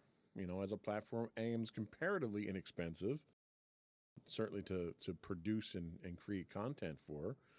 AM's also the great equalizer across drastically divergent economic situations. From a millionaire to a Porsche from a millionaire in a Porsche to a homeless person with a battery radio. Anyone can tune in, is the quote that I found. And that's kind of what I talked about earlier, the accessibility of it. There's no subscription fee. As long as you have a way to receive the transmission, because they're all around you. You know, you can't see them, obviously, but, you know, FM signals and AM signals are all around you. As long as you've got a way You can't see them. I can see them. I think you got to see a doctor. As long as you've got a way to receive that, you can access it. And I think that's a wonderful thing. You're absolutely right. And again, talking about your friend who's in Maine and other people, you know, you've got farmers and seniors and immigrants who all rely on it because it's a cheap cost of entry into getting into these areas, these discussions. You don't need any high-tech gear. You don't need any advanced knowledge of computers. You literally flip a button, turn it on, turn the knob to where you want to go, and it's there. So that accessibility makes it appealing to a lot of people. Probably the most significant reason AM is important, again, we touched on earlier, is a means of emergency communication. Severe weather alerts, Amber alerts, and other emergency broadcasts all go out over AM frequencies. Now, a lot of those you can get over your cell phone now too, but in times of emergencies, hurricanes, tornadoes, earthquakes, the technology required to make the internet work, and you know, full disclosure, I think everyone knows by now, I work in technology, I work with the internet. The fact that it works as well as it does is a miracle. There are so many points of failure that can stop the internet from working, especially when you're talking about cell signals, that in times of a natural disaster, it's literally the first thing to go down. FEMA has spent decades building out its integrated public alert warning system, or its IPAWS system, using somewhere in the range of 77 primary emergency alerting stations around the country that are AM-based stations. So you've got a huge infrastructure for emergency broadcasting that's already been invested by the country to build this out, and it works. I think that's my biggest catch is there's no reason not to use it. It's not like it's failing. It's not like our crumbling road infrastructure where bridges are literally falling down within driving distance of us here. This works. The technology is sufficient enough to do the job that it's doing, and there's no reason not to use it. The stations brought vital information, warnings, and comfort during tragedies like hurricanes and earthquakes, and again, in the wake of 9/11. So I can't think of a compelling reason for AM to go away. The fact that it's an old technology shouldn't be a reason. The wheel is an old technology, and that's not going away because it's thousands of years old, right? Yeah, I don't really see why you'd get rid of it. I mean, it still works. It's worked essentially the same way for like 100 years at this point. I forget when it was invented. I think in the early 1900s, but like it still works, especially when it comes to things like this. Why would you get rid of it? And what is the alternative? Really, like, is there a plan from these automakers for? I guess they don't really. It's not their problem if AM radios are done away with. What the alternative would be for these kind of emergency broadcasts? No, it's not. And their solution to this is use an app. And I'm sorry, but there isn't an app for the emergency broadcasting system. There isn't an app that works when the internet goes down or your cellular connection goes down. The technology of the internet. And it's ironic because when the concept of the internet came out after Sputnik launched, the idea was to move away from circuit-switched telephone networks that could be taken out in a nuclear strike to a packet switch network which can route around outages on the network. So the whole premise of the internet was to have a redundant system of communication that didn't go down during emergencies.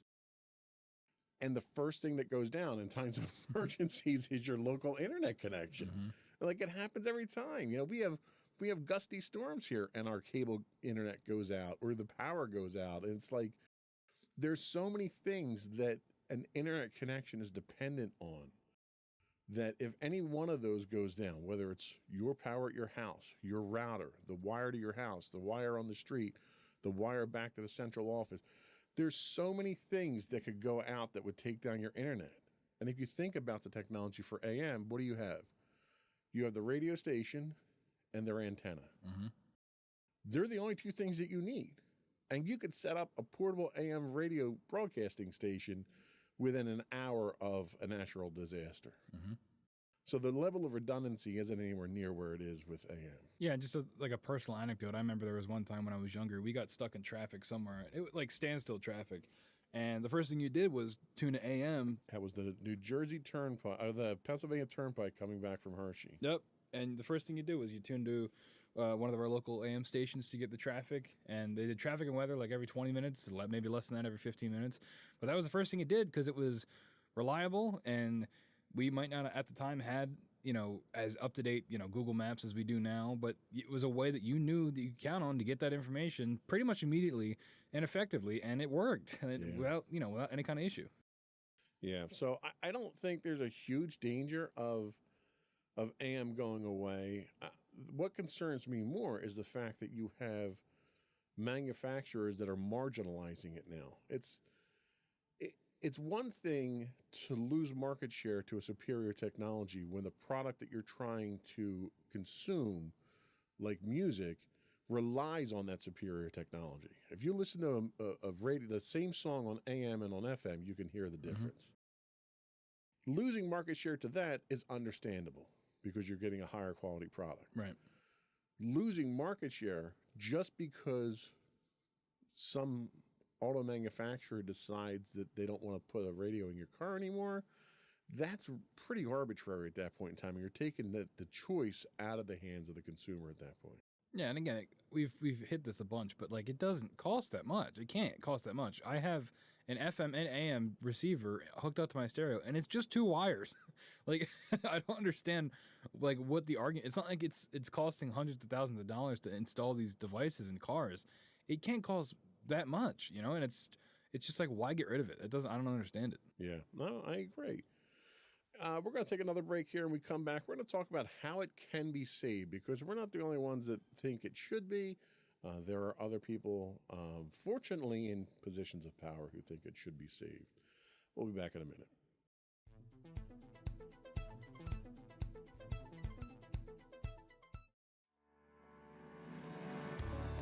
Insights into Entertainment, a podcast series taking a deeper look into entertainment and media. Our husband and wife team of pop culture fanatics are exploring all things from music and movies to television and fandom. We'll look at the interesting and obscure entertainment news of the week. We'll talk about theme park and pop culture news. We'll give you the latest and greatest on pop culture conventions. We'll give you a deep dive into Disney, Star Wars, and much more. Check out our video episodes at youtube.com/insightsintothings. Our audio episodes at podcast.insightsintoentertainment.com, or check us out on the web at insightsintothings.com.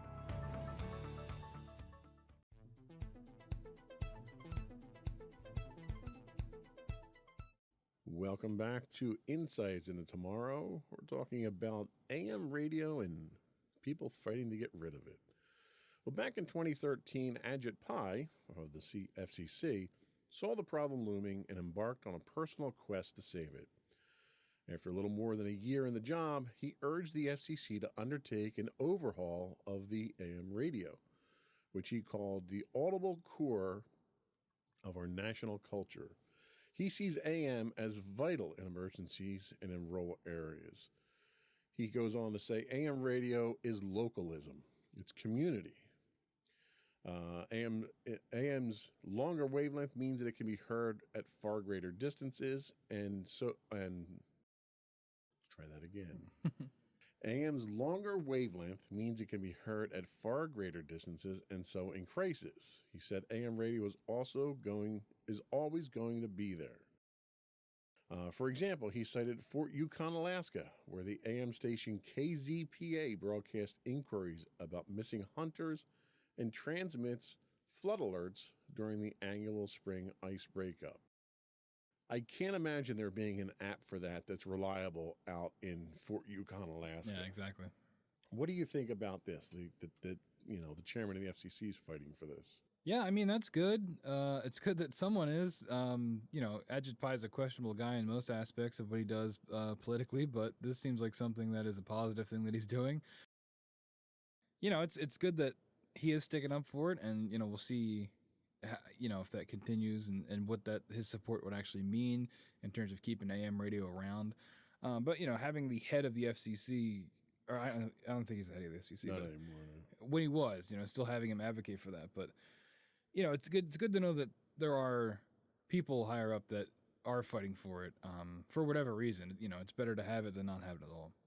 What about Congress? What's Congress doing for us? So they are trying to save AM radio as well, with automakers threatening to pull the plug. A backlash by station owners, listeners, and legislators prompted Ford to announce it was reversing course on its previous announcement to stop installing AM radios in its cars. But with Tesla and the EV manufacturers announcing their intentions to phase out the technology, a congressional subcommittee was debating the merits of proposed legislation to make AM receivers standard equipment on new vehicles. So they just were talking about it, I guess. That's what it sounds like. I think that's what politicians normally do. Removing AM radios from cars could dramatically reduce the audience, with 74% of AM listening happening in the car, according to Nielsen.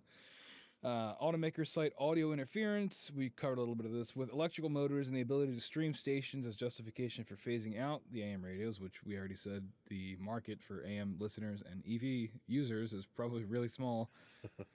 The Communications and Technology Subcommittee of the Energy and Commerce Committee, the ECC, heard nearly 3 hours of testimony as to why AM should be saved. That must have been a long 3 hours. I'll bet that was a real snore fest. We mentioned this earlier, but the AM Radio for Every Vehicle Act would require, quote, dashboard access to any AM broadcast stations in a, quote, manner that is conspicuous to a driver.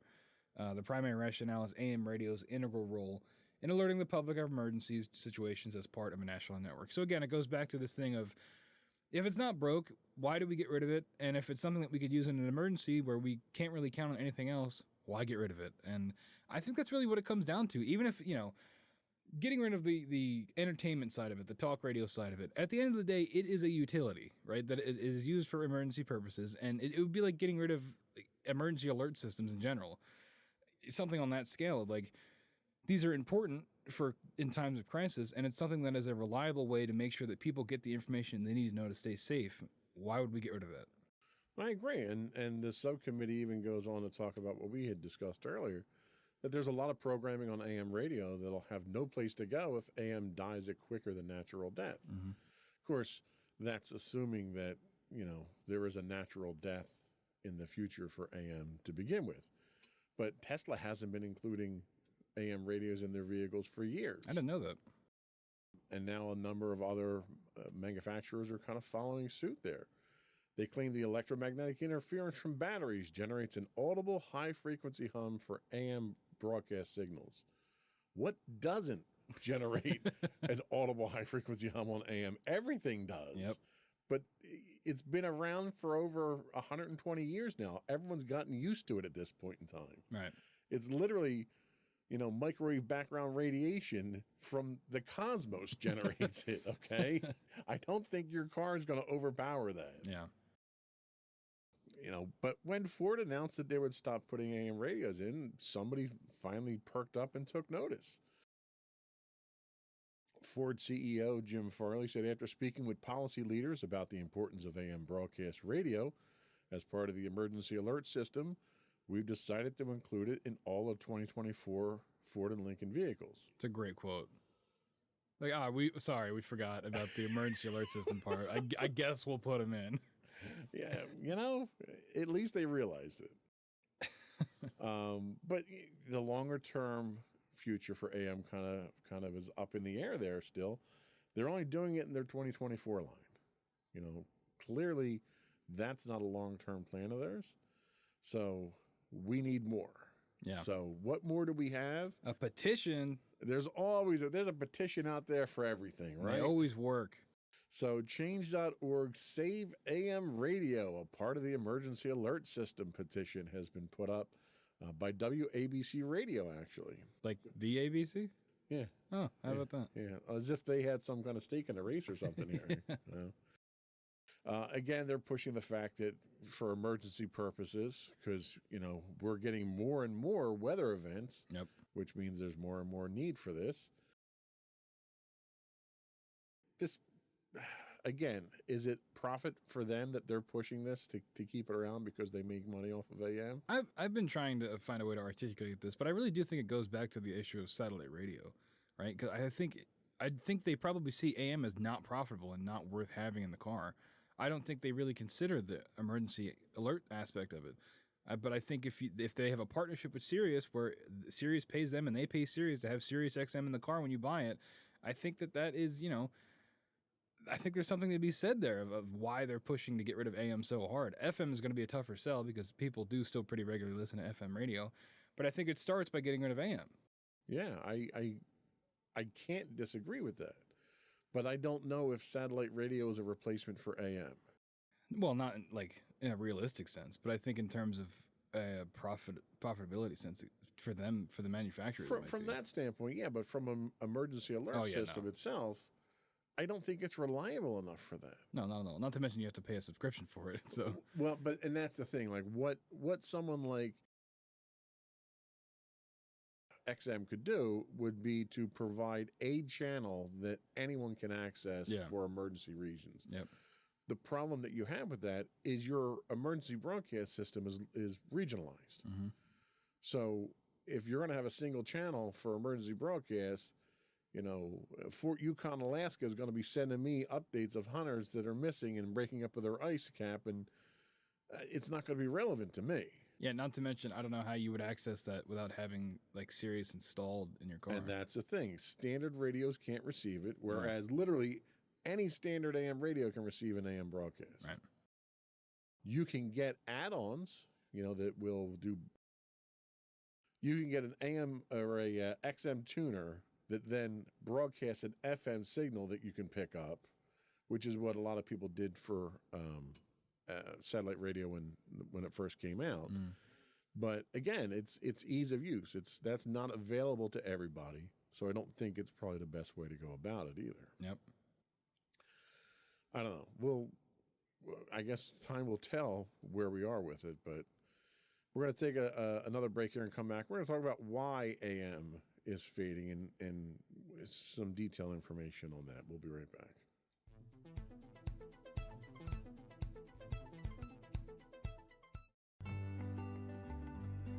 Insights into Teens, a podcast series exploring the issues and challenges of today's youth. Talking to real teens about real teen problems. Explore issues from braces to puberty, social anxiety to financial responsibility. Each week, we talk about the topics concerning today's youth. We look at how the issues affect teens, how to cope with these issues, and how parents, friends, and loved ones can help teens handle these challenges. Check out our video episodes on youtube.com/insightsintothings. Catch our audio versions on podcast.insightsintoteens.com or on the web at insightsintothings.com.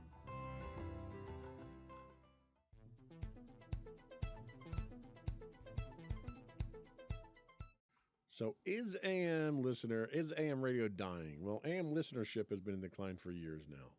It's been losing ground to cleaner sounds of FM radio and more recently satellite radio and digital media like podcasts. Mm-hmm. Make sure to like and subscribe on YouTube, everybody. I guess that makes us part of the problem. But there's over 4,500 AM radio stations nationwide and about 82 million listeners each month. About a third of the audiences for terrestrial radio, according to Nielsen. I didn't realize it was that large. I mean, that's a pretty significant amount, especially when you start talking about advertising revenue. Yeah, I'd be curious to see how that maps out on a region, like on a map, like where a lot of these people are concentrated in, if it is more rural areas or if it's more spread out. If I had to wager, I'd say it's probably more like open areas where it's, more popular because it's a reliable form that you can always access. Well, the research that I did says in Chicago, AM listeners represent 48% of the total monthly radio audience. I'm just skimming here. Yeah, it's a lot of numbers. Yeah, I love stats, but I don't like picking up numbers. It's tied to Milwaukee and second only to Buffalo at 56%. So you're talking big city areas here where you got a lot of listeners. And, these are coming from Nielsen ratings here. Once towering top 40 stations like WLS AM 890. I feel like I should be doing it in Hey, everybody. my radio announcer voice. WLS AM 890. They switched to the talk format more than 3 decades ago and currently ranks 23rd in Chicago with a 1.7 share. No, I don't know what Nielsen ratings are. Does 1.7 mean anything to you? I have no idea. Share of the market, probably, if I had to guess. Okay. But, a little bit closer to home, you have Philadelphia-based Odyssey, which owns 2 of the top-rated AM stations in Chicago. The article I read talked to Craig Schwab, an Illinois native and veteran radio news executive who took the reins at WBBAM in January. He spent most of his career in AM radio, which, near and dear to your heart, I suppose. Yeah, it was probably a little bit more popular when he started, though. He declined to break down the AM/FM audience that split up the station, but said the reach of AM signal is crucial for a news station, especially in emergencies. He goes on to say, I've covered a bunch of hurricanes in my time. I don't know how many hurricanes in Chicago you cover, but okay. More than you think. In different radio markets. Sorry, okay. He says in different radio markets. It's the Windy City. So. He says, I'll tell you that when electricity goes down and cell towers are out and all kinds of things aren't possible, television's not accessible, cell phone signals and batteries die, AM radio is there. And it is. It's like a safety blanket. Mm-hmm. A really uncomfortable, scratchy safety blanket. Like the one you leave in your car if you get stuck on the side of the road. Keeps you alive, though, right? Yeah, You're not gonna sleep with it normally, but it gets the job done. And I think that's really what it's like. Is that's kind of the gist of it. So, given your experience with being a AM producer, I want to throw a couple of questions at you in the last few minutes of the show here, and do a little question and answer session. So the first question I had for you is, should AM be kept alive? And if so, why? They taught me in journalism school not to ask yes or no questions. But yeah, I definitely think it should be, not just because I'd be out of a job, but because, when it comes down to it, like I said before, throwing out all the talk, all the entertainment stuff out the window when it comes to AM, I think it fundamentally is most important for its emergency broadcast capability. And if you were to get rid of that, I don't know how you would replace that. Like we talked about, internet is not reliable, television is not reliable, not as reliable as AM. And if it's not there, how are those messages going to get out at the end of the day? I think it would be a public security risk, honestly. And I think that's a fair point. And it kind of leads me into the next question here is, should government intervene in keeping AM radio alive for that very reason? Now, I'm not an advocate on government intervention. I think every time the government gets involved in something, it's more likely to get screwed up and cost me more money than it is to fix anything. But because of that public safety aspect of it, is this a government problem? Should the government be doing something to make sure this doesn't go away? I think that's a slippery slope, honestly. When you've got government, if they're going to intervene with car manufacturers, I think that could go... I think it could send a bad message, and it could set a dangerous precedent for what government could do in the future. If they're going to intervene with something like this, where could they intervene in the future? However, I mean, something's got to be done, right? If Tesla doesn't even have AM now, so if you're in a Tesla, how are you going to get that transmission? They can't send every American a little tiny hand crank AM radio. I think that. I don't know. I think you can afford it. I think in an instance like this, yeah. Whether it's directly intervening with the auto manufacturers or whether it's finding some other way to get these transmissions out reliably, I think that, they've got to do something. Well, and that's really the kind of the ultimate follow-up question is, what can government do? Should government regulate what auto manufacturers can do? Should they subsidize? If it's a cost issue, should the government subsidize the cost of AM radios? Or should the government mandate we not buy these cars? Like what else can the government do other than either legislate the car industry or regulate the car industry or subsidize it? Yeah, I really have no idea. I mean, it would have to be, again, there's always the thing of finding an alternative way to get these messages out. But I don't know what that would be. Large, like, speakers all around the country that would broadcast these signals if something happened. I have no idea. You know, it's a tough question to answer. So that's, I think that is another alternative, is the government can find another medium for it for emergency broadcasts. So the next question I have is kind of a personal question to you: is do you listen to AM radio in your car, and why or why not? I do sometimes if I want to hear what's going on at my job just for fun, because we mess stuff up all the time. So it's nice to hear if I know who's working, if I know who's messing stuff up. But otherwise, no. The sound quality is it's too big of a hurdle for me to get over. I've been listening to FM radio my whole life, so it's really that it comes down to an issue of quality. I just can't get past it. And I'll be honest with you, I used to listen to AM radio. I used to listen to sports talk radio all the time. There's a local station here, 610, that I used to listen to. That closed down. I work for some of those people now. But the majority of that type of discussion has moved into the FM frequencies now.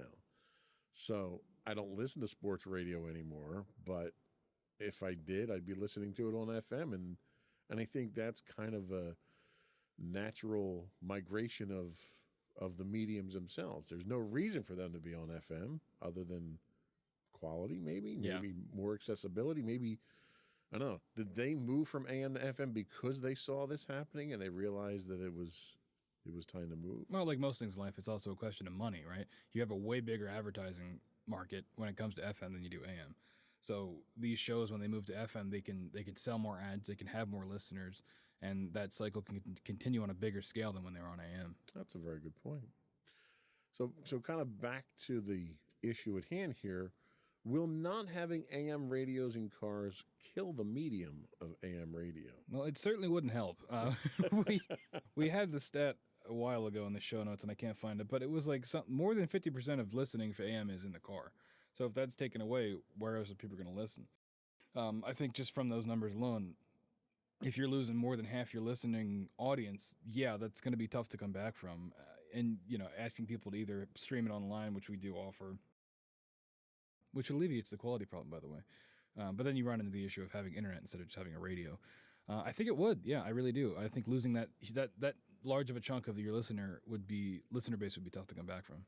Well, if we're talking about AM, keeping AM around just for the sake of it being an emergency service, do you need listenership when you don't have an emergency, though? I mean, you got to keep the lights on, right? I mean, these things, unless you're being funded directly by the government, you got to keep the lights on. That's that subsidy I was talking about, where the government's going to basically pay for the service. I think that'd be the only way around it. Okay. And the last question that I had, and we can kind of wrap things up, what is the future of AM radio if it can be saved today? Is there a long-term future, short-term? Is it relegated to emergencies? Is there still a consumer-grade version of AM 20 years from now? 20 years from now, I don't know. I think by then it might move more to podcasting. I think if it's going to stick around, it's going to, in 20 years, it would probably be more for just emergency purposes. Especially during COVID, a lot of stuff got cut around here. A lot of stations closed down because the small listener base they already had got even smaller because there was a lot more limiting of what we could do because everything was shut down. I think in 20 years, it'd probably be more something akin to purely for emergency purposes. Well, and I have to say, from a strictly podcasting standpoint, one of the biggest advantages of podcasting is literally, if you don't care too much about quality and production quality, literally anybody can podcast. And I know AM has a low barrier of cost of entry to get into, but it's not free. And podcasting's not free either.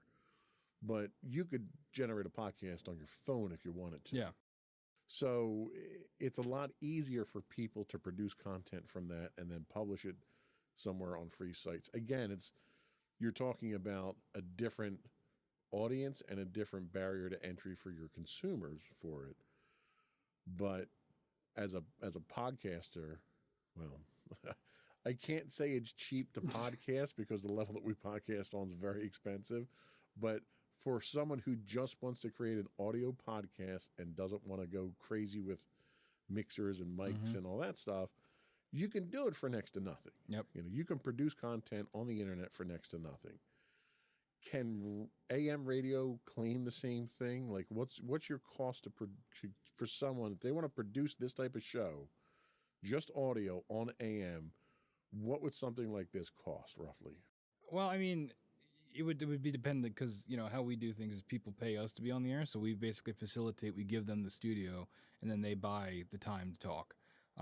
So, you know, I mean, it would be, what we've got is on the level of this, minus we don't have any video components, but in terms of the audio quality, we have the same, if not slightly better audio equipment there. And a lot of it is the built-in audience you're getting by being on the AM station. You've already got our built-in listener base. Now, is that it would depend on what your product is, what your podcast is about, if that listener base is going to listen to that. So I think that's, you know, you'd have to probably look at your market and your demographics from that. But that's really what it is getting that built-in audience, getting that guaranteed transmission from the same time every week or whenever you would want it. And I think that's the biggest selling point. And, you know, we go back to the reliability of AM and the accessibility of it. If you're broadcasting on AM, people might have an easier way of accessing your content that might not be familiar with how to access things on the internet or how to access things, you know, on YouTube or things like that. Okay, I think that's a fair point. So there's certain trade-offs. There's not a one-to-one comparison between the two. Okay, I mean, I think we've kind of drawn this out to a kind of a conclusion of wait and see at this point. You know, it's not going anywhere anytime soon, but the future isn't bright for it. No, I would not. No, I would say it's not bright. No.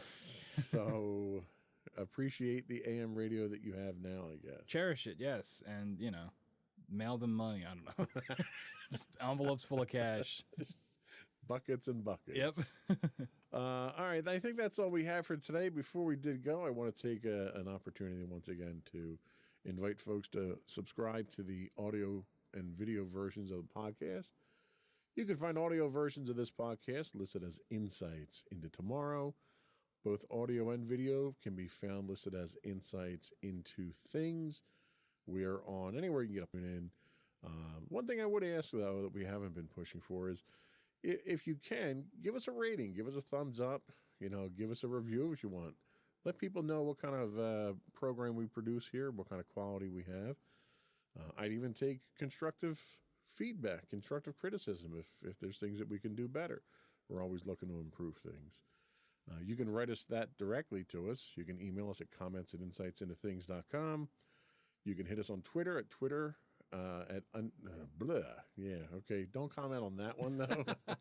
You can hit us on Twitter at insights_things. You can find us on Twitch streaming 5 days a week at twitch.tv/insightsintothings. Just a side note, if you do have an Amazon Prime subscription, you do get a free monthly Twitch Prime subscription. You can throw that our way. That would help us out a lot. You can find us on Facebook at facebook.com/insightsintothingspodcast or on Instagram at insightsintothings. Or you can find all these links and more on our website at www.insightsintothings.com. And that's it. Another one in the books. Stay safe out there, everybody. Bye.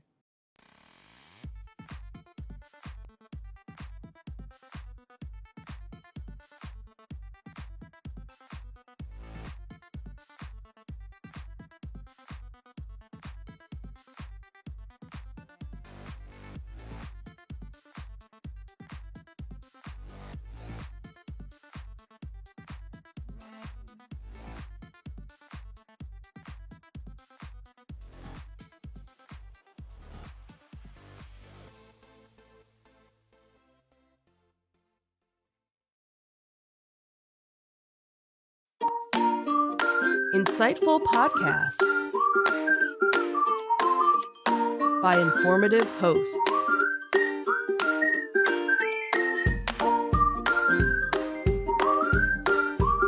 Insights into Things, a podcast network.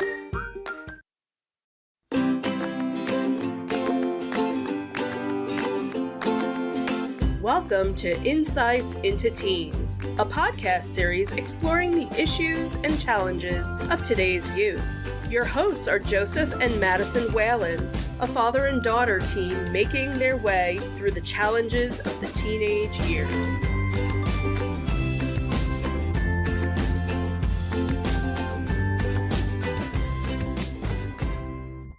Welcome to Insights into Teens. This is episode 185, Toxic Positivity.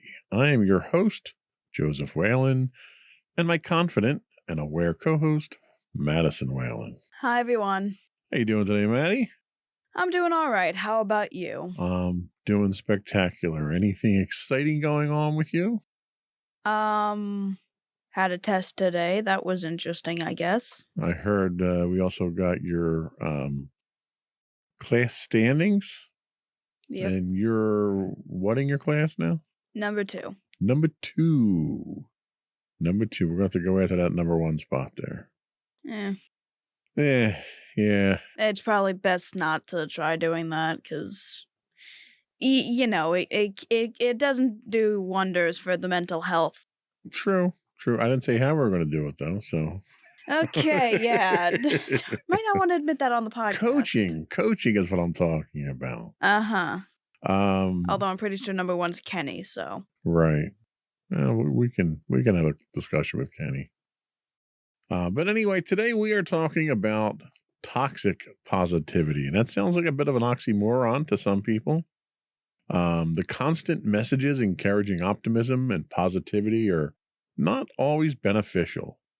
While fostering optimism is fine, there is a concept known as toxic positivity, suggesting that an excessive focus, on positivity can have negative effects.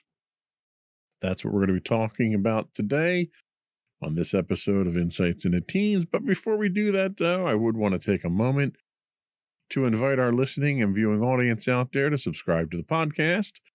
You can find audio versions of this podcast listed as Insights into Teens. You can find audio and video versions of all the network's podcasts listed as Insights into Things. Pretty much anywhere you can get a podcast. I would also ask you to write in, give us your feedback, tell us how we're doing. Email us at comments@insightsintothings.com. Check us out on X at insights_things. Or you can get links to all those and all of our other social media links on our website at www.insightsintothings.com. Shall we get started? Sure. Here we go.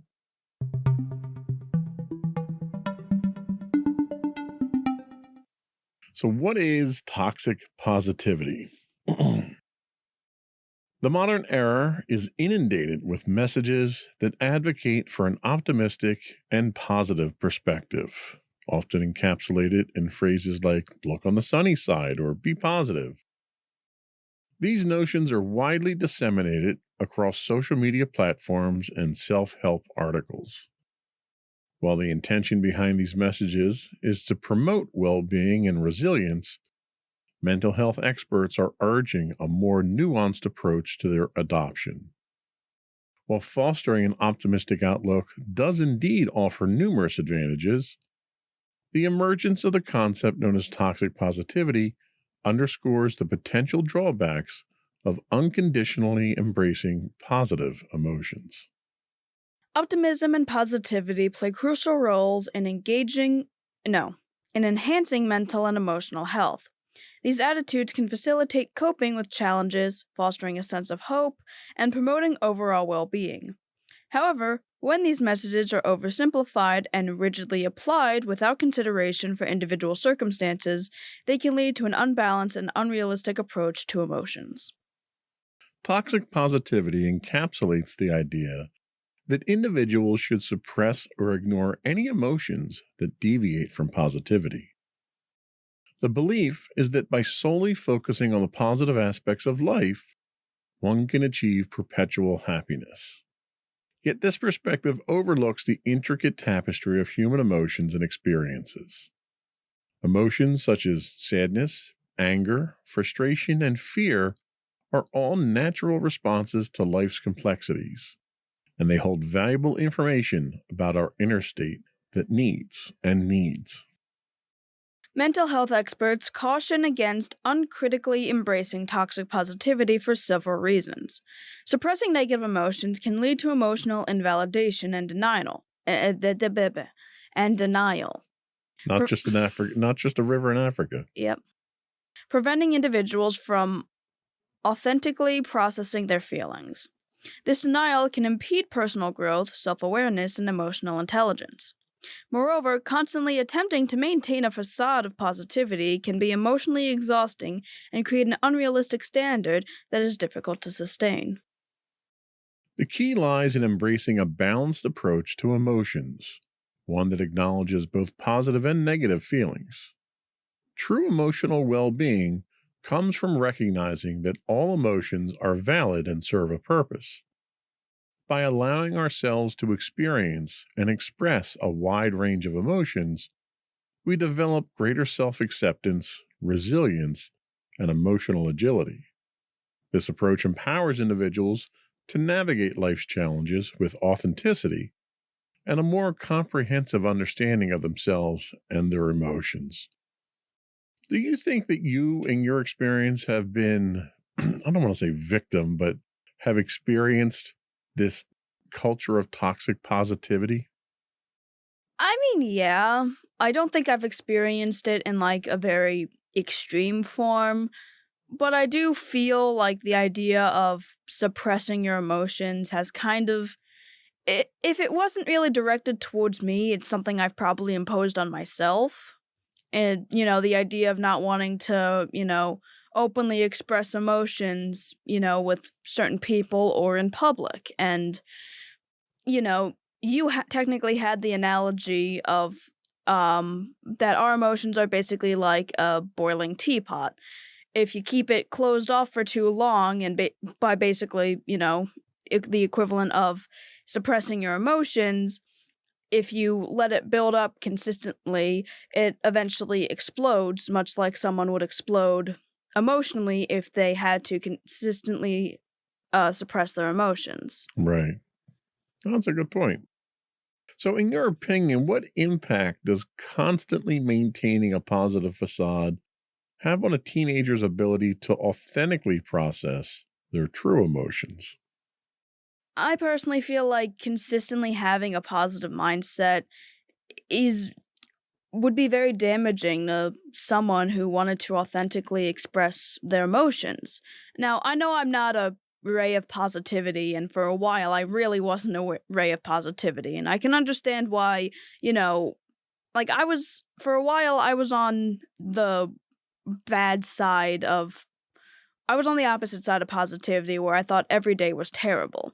That mindset isn't healthy, and obviously I needed to eventually manage that and change that mindset. However, thinking every day is great or trying to force every day to be great, I feel like is just as damaging. And I would tend to agree with that. I mean, nobody has a perfect life. Nobody has a perfect day every day of their life. Life is about balance, not only just from a positive, negative emotion standpoint, but in general, life is about balance. And if the pendulum swings too far to either side, positive or negative, there's implications to it. Have you experienced a situation where just flat out blind positivity was ever demanded of you, either in school or maybe when you were in marching band or even around the house? I mean, are mommy and I, so trying to basically tell you to be positive all the time and not deal with negative emotions?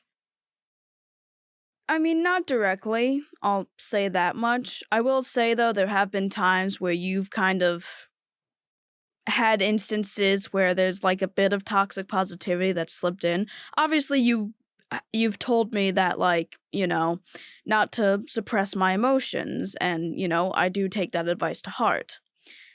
However, there certainly are instances where you've told me that I should probably be thinking more positively, more around the times of when I was thinking more negatively. at that point, it did kind of help, but even then, I was not at a mindset where I was really willing to want to think positively, and the idea of forcing myself to think positively when everything just seemed so negative was not really helpful. I can certainly see that. And I kind of remember some of those circumstances there. And kind of the way I look at life in general when it comes to this sort of stuff is the negative things that we have to deal with are challenges, just like anything else in our life. And learning how to deal with those challenges not only gets us through the challenges, but it also teaches us valuable life lessons as well. So, no matter how negative things are, there's always something positive that you can make out of it if you look for it. If you don't look for positive, I'm not, what they're talking about from a toxic positivity standpoint is ignore something if it's not positive. Or feign positivity. Or feign it, fake it. One of the things that they mention is authenticity. You should always be authentic to yourself. But even in the times that we're at our darkest, lowest point, you should always be looking for that light at the end of the tunnel. Hoping it's not a train, but, if you don't look for positivity, if you don't look for a way out of the quagmire that you can get into, then chances are you're never going to find your way out. Because if you're not looking for the light, you're not going to find it. Yeah. So that to me is not toxic positivity. That's kind of that escape clause when you get down into the dumps or when you're depressed or you're negative or you feel like the world's against you. That's your way of trying to elevate yourself above it. Mm-hmm. So, and maybe I didn't go about it the best way. Why don't you tell us what the pitfalls of toxic positivity are? The core premise of toxic positivity is centered around the idea that negativity and discomfort should be ignored or suppressed in favor of a perpetual state of positivity. This approach tends to oversimplify the complexity of human emotions and experiences. It creates an expectation that individuals should consistently maintain a cheerful, optimistic demeanor regardless of their genuine emotional state or the challenges they might be facing.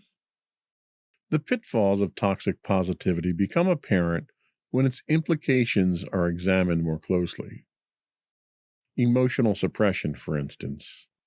Ignoring or suppressing negative emotions in an attempt to uphold a positive facade can prevent individuals from authentically addressing their feelings.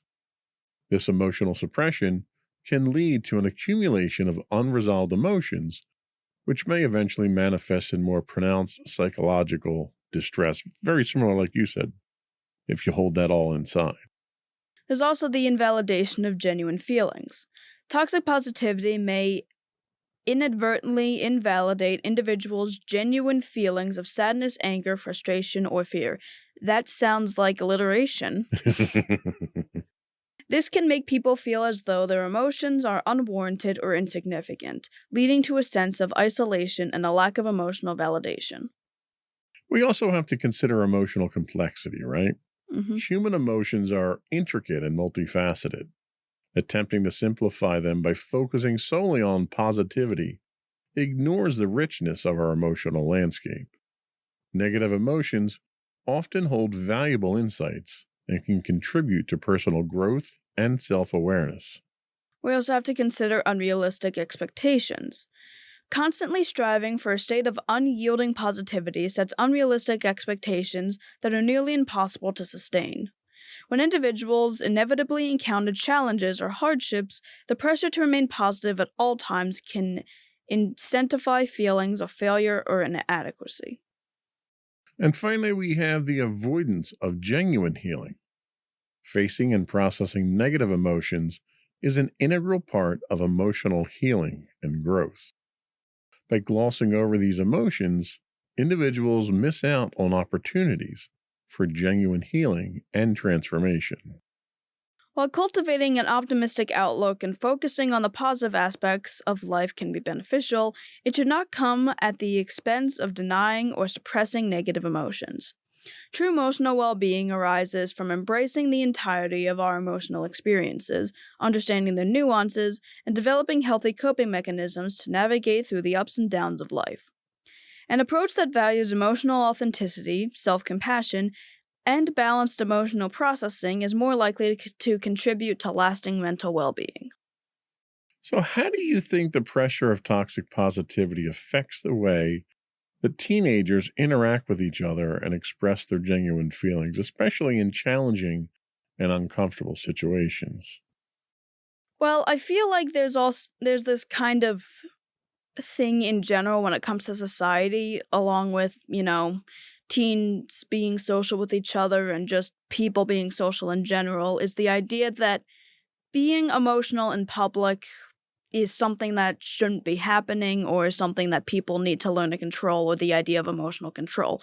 Obviously, that's important, but I found that thing is, I'm a person that doesn't, when people, say to me, how are you doing today? How's your day going?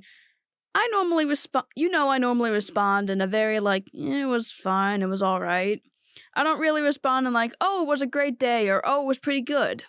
Because I don't really like, feigning that sort of thing. Because, I never really know how my day is going. Even as someone who's less negative than I was before, I still don't really say I have a good day or say that I'm doing good. But I feel like a lot of people almost feel like they have to say that, or whenever people ask that, they never really expect me to say things like, oh, I'm all right, or I'm fine, or whatever. And I think a lot of times when people ask that, they really don't care either. It's just a conversation starter in a lot of cases. Like, hey, how you doing? And then they just move on and continue with the conversation.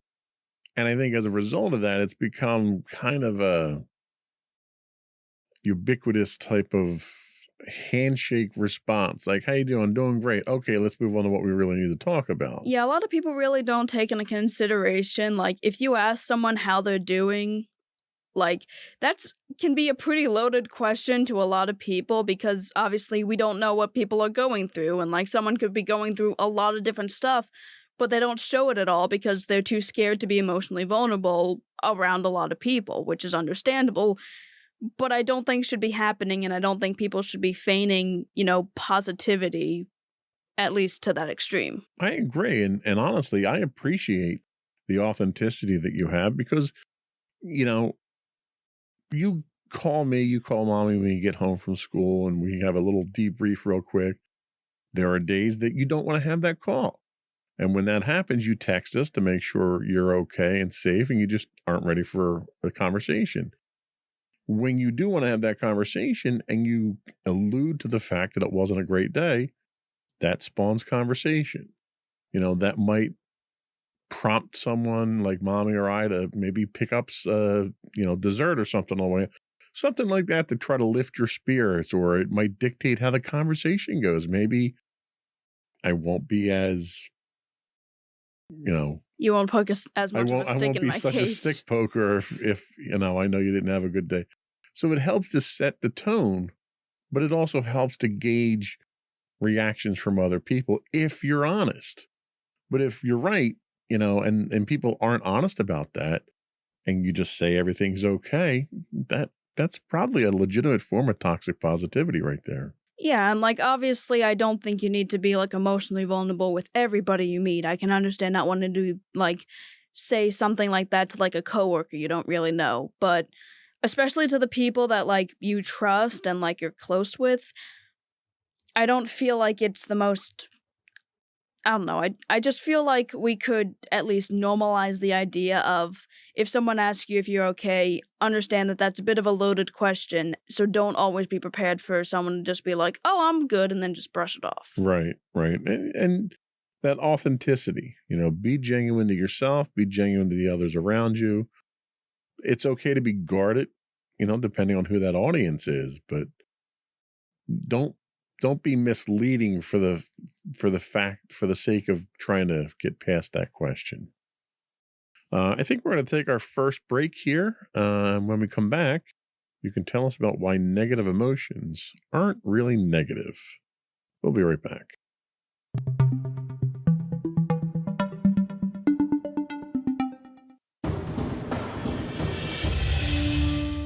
For 7 years, the Second Sith Empire has been the premier community guild in the online game Star Wars: The Old Republic. With hundreds of friendly and helpful active members, a weekly schedule of nightly events, annual guild meet and greets, and an active community both on the web and on Discord. The Second Sith Empire is more than your typical gaming group. We're family. Join us on the Starforge server for nightly events such as operations, flashpoints, world boss hunts, Star Wars trivia, guild lottery, and much more. Visit us on the web today at www.thesecondsithempire.com.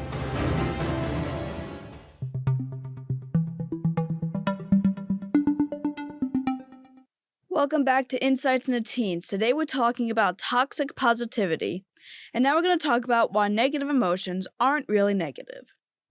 The categorization of emotions into negative and positive is a simplification that reflects the general valence or emotional tone of an experience. While this labeling can provide a basic framework for understanding our emotional landscape, it's important to acknowledge that emotions are complex and multifaceted. It's important to acknowledge that emotions are complex and multifaceted phenomenon that contribute significantly to our psychological and emotional well-being. In fact, the concept of categorizing emotions as purely negative or positive oversimplifies their richness and potential benefits. Emotions are intricate responses to our thoughts, perceptions, experiences, and bodily sensations. They carry valuable information about our inner world and our external interactions. Rather than categorizing emotions into rigid dichotomies, it's more accurate to view them as a diverse range of responses that serve distinct purposes. Understanding and embracing these so-called negative emotions is essential for personal growth and emotional resilience in the following ways. It provides insights into needs and values. All emotions, whether considered negative or positive, provide insights into our needs, values, and desires.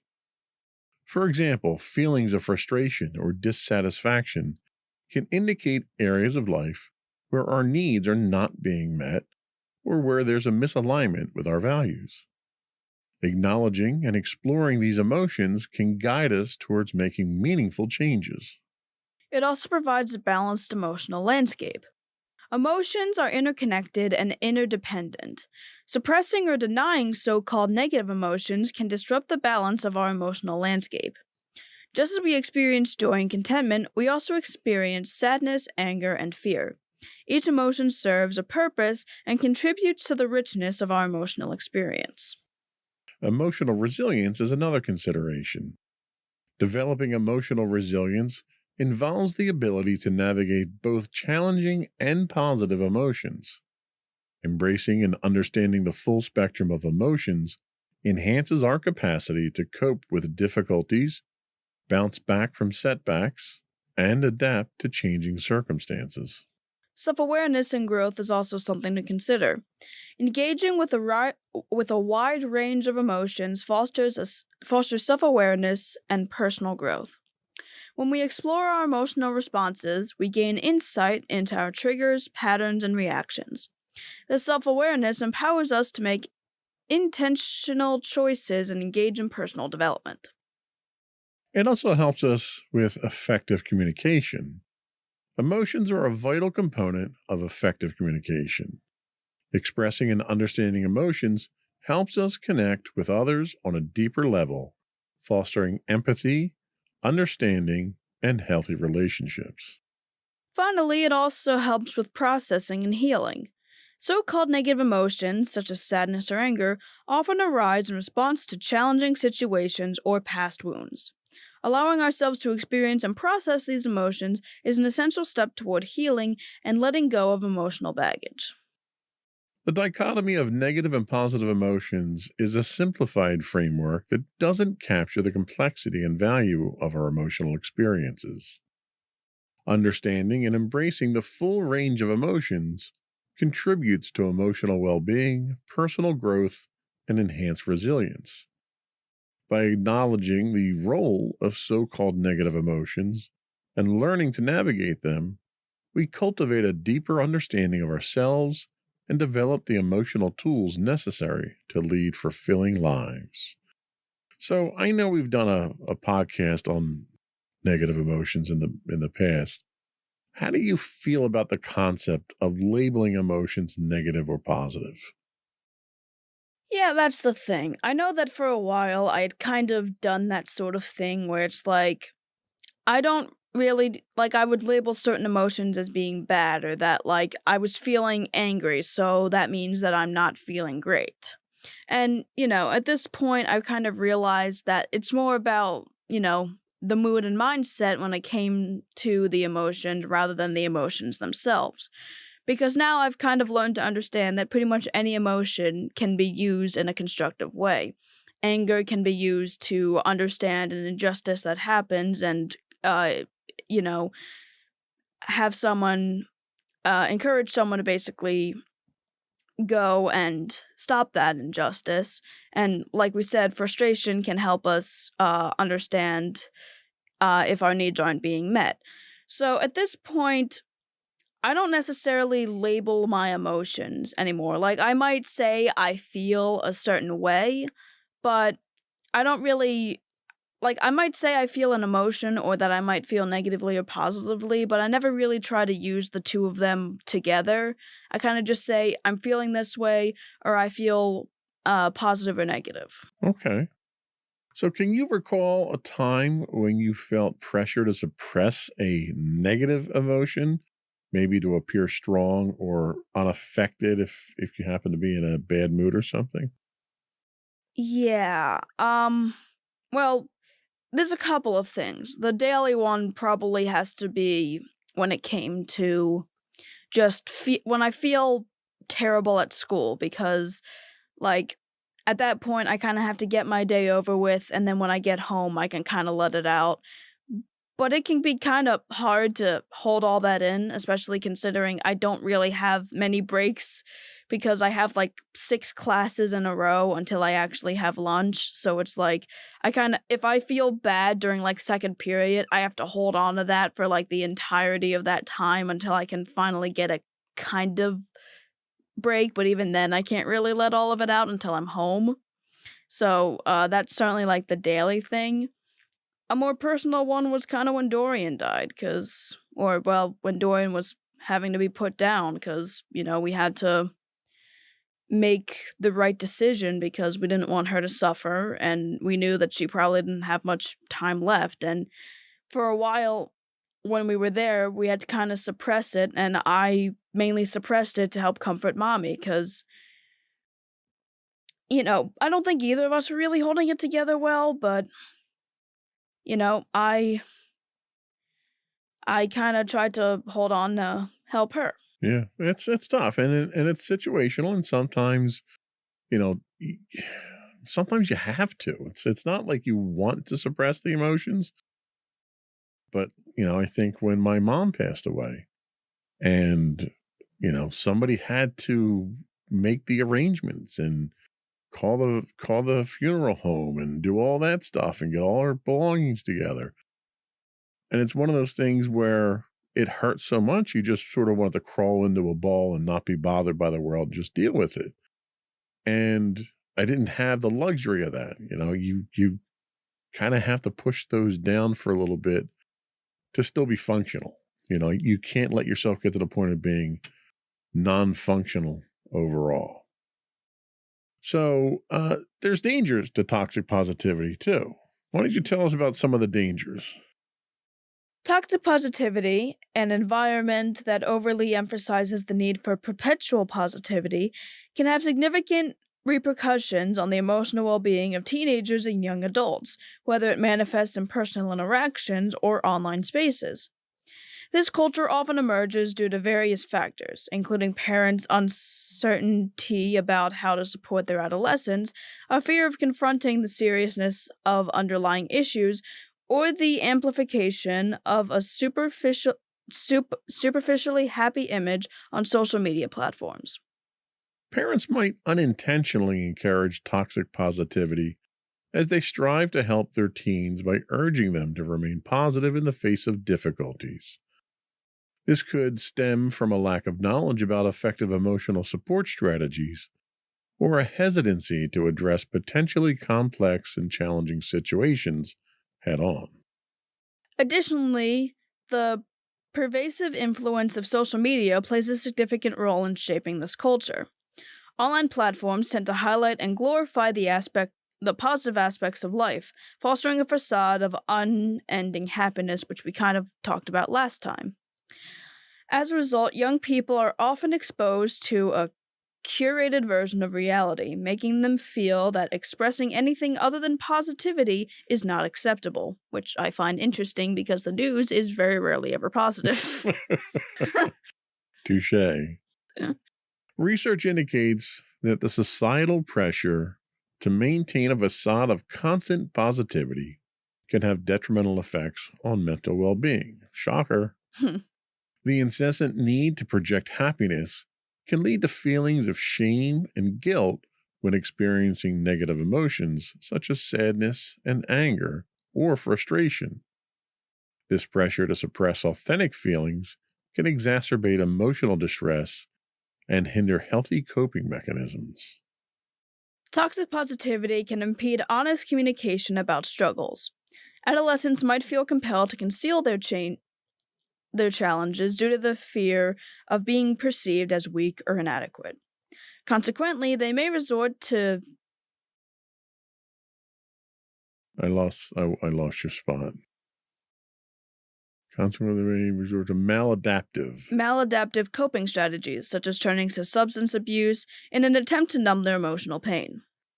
So, as a simple analogy here, toxic positivity in this case here that hinders emotional healing is very similar to having an infected cut on your arm, but constantly ripping the Band-Aid off. Like, you're not helping it by pretending it's not there by taking the Band-Aid off. You're just making sure it doesn't heal. Yeah. And toxic positivity kind of falls into that same light where we're all going to experience these emotions. And if we suppress them, you don't learn how to deal with them. There's no avoiding the emotions. Yeah. And trying to be positive all the time is not the answer. Definitely. So how do you think the idea of toxic positivity impacts the way teenagers communicate about their real feelings and struggles, especially in social settings or in family environments? Well, I can certainly attest to the idea of family environments. Not that, you've been like toxically positive. It's more your reactions to it. And I can understand how, like, if teens experience toxic positivity at home, they wouldn't really want to be open with their parents because either their parents would kind of just try to shut it down and tell them not to worry about it, or, they just wouldn't be able to deal with it properly. So I can understand that, like, if someone is toxically positive to someone else, it would make a teen not want to open up to them or open up to anybody because, again, they'd either be perceived as being weak or their emotions would be ignored and be told to just forget about them. Okay. What strategies do you think are important for teenagers to develop in order to effectively process and communicate a wide range of emotions, including those often labeled as negative? Well, I guess the best way to really go about it is to try your best to define it. I know for a while I had a huge issue when it came to trying to actually define my emotions. They were incredibly complex. I had no idea how to go about it, and it prevented me from actually seeking help from the people that I cared about because I couldn't tell them what was wrong. I just felt terrible and I could barely communicate anything. So I feel like one of the first steps anyone can really take is to try your best to define it. Even if you don't have like a concrete definition of what you're feeling, the best thing you can do is to kind of try and figure out exactly what's going on, because if you can at least figure it out, then that's one step towards being able to either be rid of it or have a better way of dealing with it altogether. Knowing in a way what you're feeling allows you to better communicate with people that can actually help you, and it also helps you get a better understanding of how you're feeling as well. That's a very wise insight into that. And we've talked about it a lot in the past, the ability to identify feelings, to label feelings. And when we say label, we don't mean negative or positive, but, this emotion here is anger or jealousy or frustration. Once you can put that label on it, you can understand it. And once you can understand it, you can start to cope with it at that point in time. Yeah, and it doesn't have to be super specific. If you I know for me, a lot of times there are instances where I'm like crying or I'm really upset and I have no idea why. And I'm not always able to find a reason why. There's just, I'm kind of in a mood. And again, that's more of a broad interpretation of it, but simply just saying that to someone or simply trying to express that oh, I'm just not feeling great will still at least, lead to something a little more positive, or at least lead to, okay, I know you're not feeling great. Let's see if we can do something that usually cheers you up. And that's usually when I start throwing chocolate at you and backing away slowly. Pretty much, yeah. All right, let's take another break. And when we come back, we can start talking about how to work with negative emotions. We'll be right back.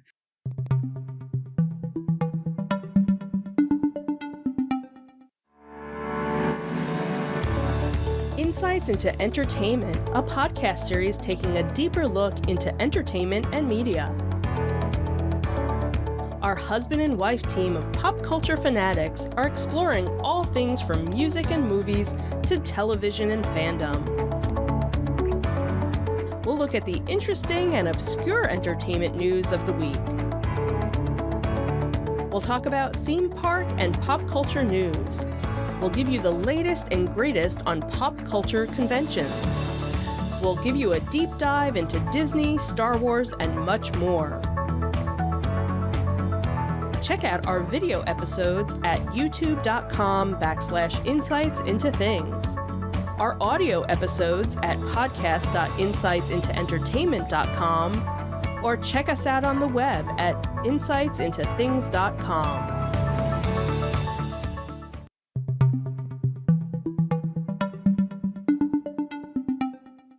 Welcome back to Insights into Teens. Today we're talking about toxic positivity. And now we're going to talk about how to work with negative emotions, even though we just said that technically there are negative emotions, but, Right. It's whatever. We're dealing with it. Thanks for the disclaimer. Yep. Navigating and effectively addressing challenging emotions is a fundamental aspect of emotional well-being and personal growth. These are 5 common approaches that provide valuable insight into working with negative emotions while avoiding the pitfalls of toxic positivity. 1 is clinical therapy. Evidence-based therapeutic methods such as cognitive behavioral therapy, dialectical behavioral therapy, and acceptance and commitment therapy offer adolescents and young adults essential tools for confronting and processing difficult emotions. These modalities. This is why we should do a read-through beforehand. It's part of the charm.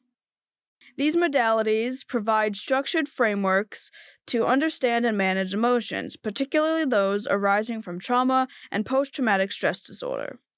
By working with skilled therapists, individuals can learn coping strategies, cognitive reframing techniques, and mindfulness practices that enable them to engage with their emotions in a constructive and healing manner. There's also creative arts therapy, which we've discussed in the past as well.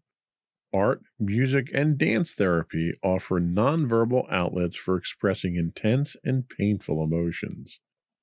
These creative modalities provide a safe space for individuals to channel their feelings into artistic expression, facilitating emotional release and catharsis.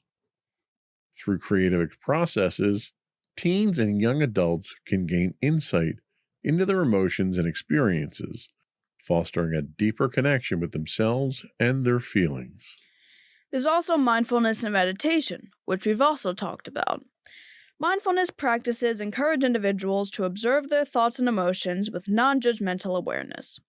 By cultivating mindfulness, adolescents can create space between themselves and their emotions, allowing a more balanced and compassionate response.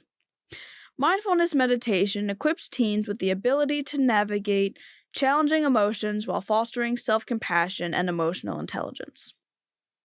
Last but not least, we have supportive social circles. Building strong social connections provides a crucial foundation for managing negative emotions. Encouraging open and honest communication with peer groups, family, and trusted adults creates an environment where teens feel safe to express their authentic emotions. Connecting with empathic individuals fosters a sense of validation, reducing the pressure to maintain a facade of constant positivity. Supportive relationships offer a space to share experiences, exchange coping strategies, and provide mutual encouragement. These approaches offer diverse pathways to addressing challenging emotions in a healthy and constructive manner. By embracing evidence-based therapies, creative expression, mindfulness, and supportive relationships, adolescents can develop the tools necessary to navigate their emotional landscapes with resilience, authenticity, and well-being. So, in what ways do you think creative activities like art, music, and dance, what ways can they help in expressing and processing intense emotions compared to more traditional forms of therapy? So I do feel like talking with people you trust about your emotions is a good way to, express them. However, it's not always easy because it's verbal and not everything you can say is going to be interpreted the way that you want it to be or really be able to be best expressed that way. That's where things like art, music, and dance come in because, those are usually visual forms of expression, or at least you can it's more or less you can see it and also feel it at the same time. I feel like being able to see it and feel it instead of just simply hearing someone talking about it's very beneficial for someone else who's trying to better understand what another person is going through. And if you can express it visually through music or through dance, I feel like that's a very effective way to better get it across if it's something that's kind of just hard to say or put into words. And I think you're right. I think you're expending energy at the same time. And you're expending a different kind of energy. You're using a different part of your brain to get this type of stuff out. Now we're on the subject of art. This is probably where I should have plugged in the commercial for the new mugs that you made. But is art therapeutic for you, or is it a recreation for you? Honestly, it can be very therapeutic. I'm not always able to draw when I'm not feeling great, and most of the time it's usually recreational, but I do find that when I get into the zone of art, I don't really tend to worry about everything else going on. It's like everything else kind of just stops and I'm just there with my art and I'm just working on whatever I'm drawing, and the focus I'm able to put in that and the creativity and ideas that I find myself going through when I end up drawing, it's very therapeutic, and it kind of acts as my own therapy even when I don't intend it to be.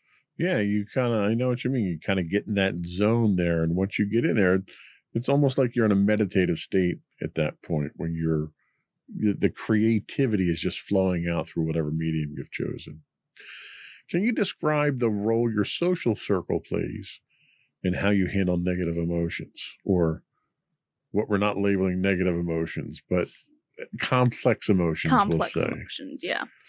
I personally think I have a lot of friends who are very accepting, and I'm very accepting of them, and I feel like the importance of having a social circle that can either, even if they can't always help you with your emotions, the idea of at least them being an outlet for where you can at least express it and talk about it. Because again, the idea of talking through your emotions, like we've said before on the podcast, can be very beneficial. And just having friends that you can trust in order to at least talk with, not even necessarily get advice from, just at least them being there and you being able to trust them, I feel is very beneficial in how you can help deal with your emotions. I've certainly found that to be very helpful because, like, the idea of having friends that, care about my situation if I'm going through something difficult, and friends that are willing to support me even if they don't completely understand it, it tends to help me, realize that, like, okay, I'm going through something right now, but I have a support group and, I can always seem to trust them. Yeah, having a support system, I think, is vital going through things like this. Not only do they reaffirm things, like you may lose faith in yourself, you may, start to believe some of those negative thoughts in your head, and they're there to kind of pick you up and dust you off and stand you back up and show you what your self-worth really is. And it's not that evil voice that's in your head. Yeah, that's the thing. Me and my friends kind of joke with each other in the ways of, like, we all kind of we're all the positive voices in each other's heads because we're all our own worst enemies. Yeah, and that's true. I mean, having someone else there that can fill that gap, if you're not capable, or in some cases willing to do it yourself, having someone else there to do it can be literally a lifesaver. One of the other things that I wanted to talk about was the need to strive for authentic positivity. Authentic positivity is a holistic approach to emotional well-being that goes beyond the surface level of constant cheerfulness. It recognizes the intricacies of human emotions and the dynamic nature of life experiences. Rather than solely focusing on cultivating positive emotions, authentic positivity acknowledges the entire spectrum of human feelings, both positive and challenging. This approach is rooted in the understanding that both joyous and difficult moments are integral components of the human experience. One of the fundamental principles of authentic positivity is the acceptance of all emotions without judgment or shame. Instead of suppressing or denying emotions that are commonly labeled as negative, this perspective encourages individuals to embrace their emotions as valid and authentic expressions of their inner world. By giving themselves permission to feel and express a wide range of emotions, individuals can develop a deeper understanding of themselves and their emotional landscapes. Authentic positivity does not view difficult emotions as obstacles to overcome or ignore. Instead, it acknowledges their presence and significance. This approach recognizes that challenging emotions such as sadness, anger, fear, and frustration serve important functions. They can provide valuable insight into one's values, boundaries, and areas that may need attention or growth. Rather than avoiding these emotions, authentic positivity encourages individuals to navigate them with empathy and self-compassion. Through embracing both positive and challenging emotions, individuals can develop emotional resilience. This resilience stems from the ability to adapt to different emotional states and situations while maintaining a sense of self-worth and inner stability. Authentic positivity supports individuals in learning healthy ways of coping with challenging emotions. Instead of resorting to avoidance or suppression, individuals are empowered to seek constructive strategies for managing their emotions, which can include seeking professional support, engaging in self-care practices, and utilizing healthy outlets for emotional expression. Authentic positivity promotes the importance of seeking support from a social network, therapists, mentors, or loved ones. Recognizing that everyone encounters difficulties and struggles at various points in life, this approach encourages individuals to share their experiences and emotions openly. By doing so, they can receive empathy, validation, and guidance from others who have navigated similar challenges. Authentic positivity offers a comprehensive and compassionate approach to emotional well-being. By embracing the full spectrum of human emotions, individuals can deepen their self-awareness, foster emotional resilience, and enhance their overall quality of life. This approach enables individuals to navigate life's complexities with greater wisdom, self-compassion, and a genuine sense of well-being. So, do you think you operate in a cloud of toxic positivity these days? Or do you think the positivity that you do have, and you have good days, you have bad days. Do you think the positivity that you have these days is a genuine form of positivity? I honestly feel like for the most part, I do think that most of the positivity I have tends to be genuine, mainly because I don't always like to hide my negative emotions. Sure, I'll suppress it at times when I don't where I feel like I don't want to express it or feel like I can't express it when it comes to, being in public. But I feel like most of the positivity I experience is genuine. And even then, when I do experience positive emotions, I'm quite shocked at myself. Which, I mean, I shouldn't be shocked, but, it still, feels good, I guess. Well, and see, the thing is considering where you were and the journey that you've come through and where you are today, it's good to see that kind of progress. That's the emotional growth, the emotional maturity that we've been talking about a lot on the podcast in the last 20 or 30 episodes that we've done. Yeah. So seeing that growth, it's like there's a lot of things that parents see their kids do. They bring home good grades, or you get compliments on how well you behaved you are when you're at a restaurant or something like that. That's all stuff that makes me as a parent feel good, but seeing the growth and in fact seeing that growth episode after episode really tells me that you're reaching that, emotional maturity level that, you can handle these things. It's sort of like driving, right? When you first started learning how to drive, it was terrifying for me, at least. I mean, we had a couple of scary calls. You didn't have the confidence that you had. And the last time that I took you out, we did highway driving, we did parallel parking, and you were a champ. And it was all a bunch of little steps that got us there. And the journey to learn to manage your complex emotions is the same thing. And that's sort of what we're talking about here, is the toxic positivity degrades from that. As long as you're realistic and you're authentic and you're honest with yourself, that's that level of maturity that everyone's looking for. I think that was all we had today. We're going to take a quick break. We'll come back, get your closing thoughts, and finish up the podcast. We'll be right back.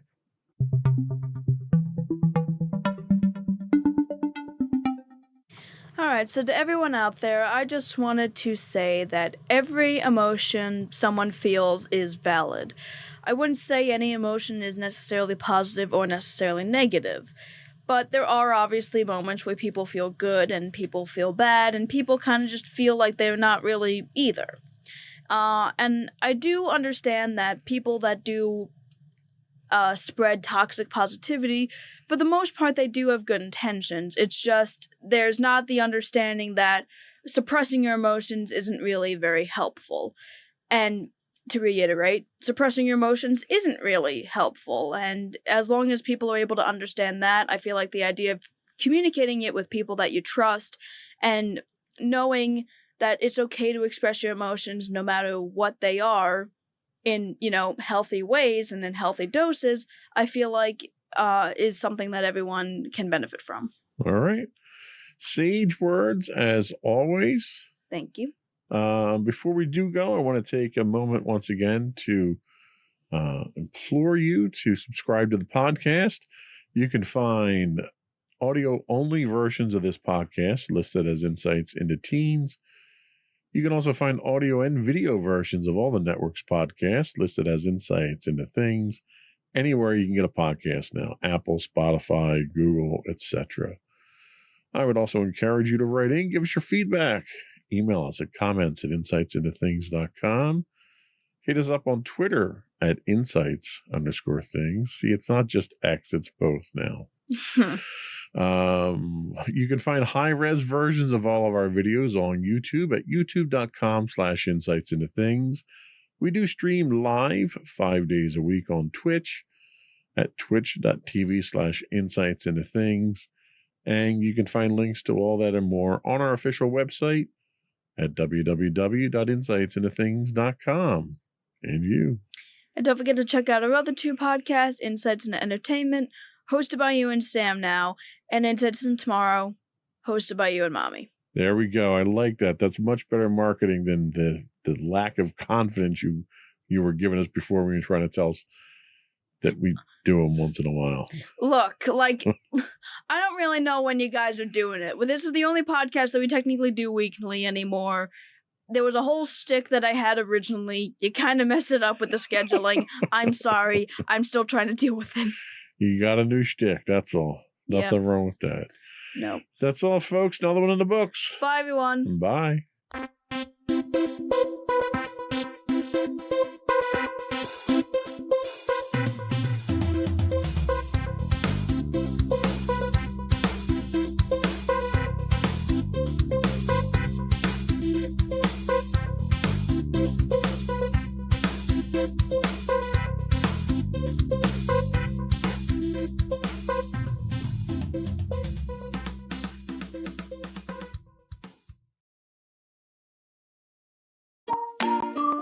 Insightful podcasts by informative hosts.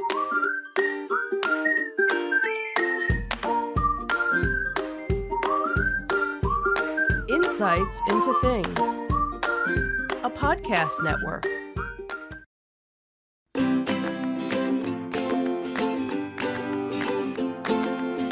Welcome to Insights into Teens, a podcast series exploring the issues and challenges of today's youth. Your hosts are Joseph and Madison Whalen, a father and daughter team making their way through the challenges of the teenage years.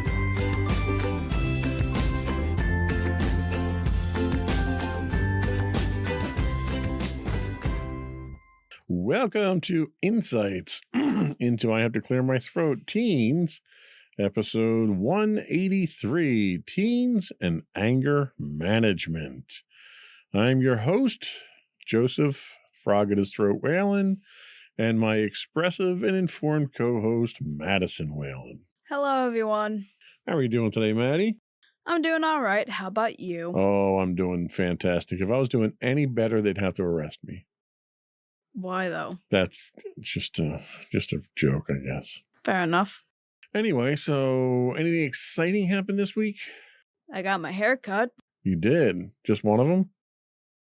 No. No, you got them all cut? I got my hairs cut then. There you got my hair's cut. Y'all. Really? Yeah, why not? Dad jokes, sweetie. That's really all I got. Yeah, that's fair. Anything else exciting happen?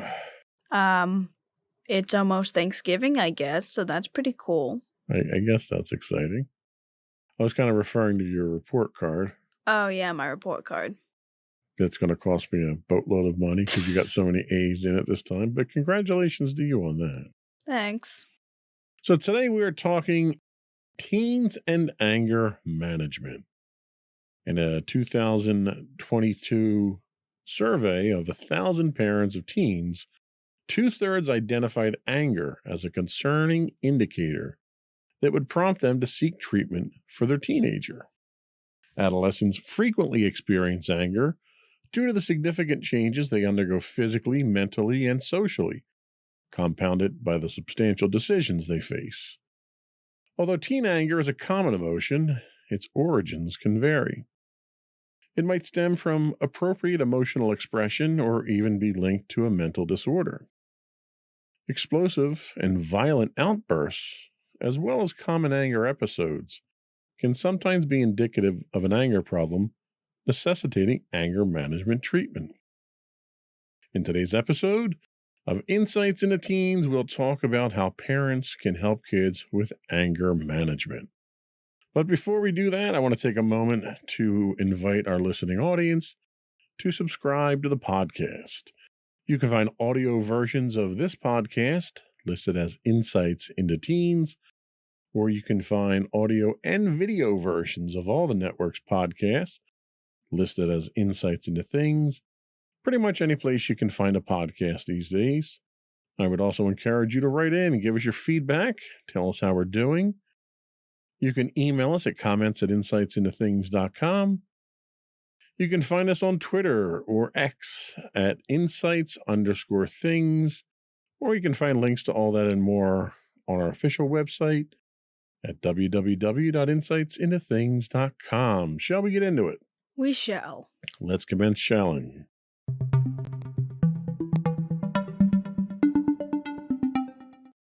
So, once again, we're tapping into that wonderful well of knowledge at newportacademy.com for this week's notes. So they ask, what is healthy anger in teens? The concept of healthy anger in teens is a seemingly paradoxical idea. Anger, a completely normal emotion, can actually be beneficial if expressed and managed constructively. This is particularly relevant for teenagers who often face challenges and situations that evoke strong emotional responses. Let's consider a common scenario. A teen faces an unfair situation, like an undeserved punishment from a teacher. The situation naturally triggers anger. Such emotional responses are not only valid but also natural. However, the way teens express this anger is crucial. It's important that their expression, whether through raised voices or tears, doesn't lead to harm. Communication plays a vital role here. Open conversations about the situation, where the teen's perspective is acknowledged, can validate their feelings and promote understanding. A study by the American Psychological Association found that teens who feel heard and understood by their parents are more likely to manage their emotions effectively. Parents are instrumental in guiding teens through these emotional landscapes. They can provide tools for processing anger constructively. For instance, physical activities like running or creative outlets can be excellent ways for teens to release the energy associated with anger. A 2021 research article in the Journal of Adolescent Health emphasized the benefits of physical exercise in regulating emotions in teenagers. Encouraging healthy coping mechanisms is essential.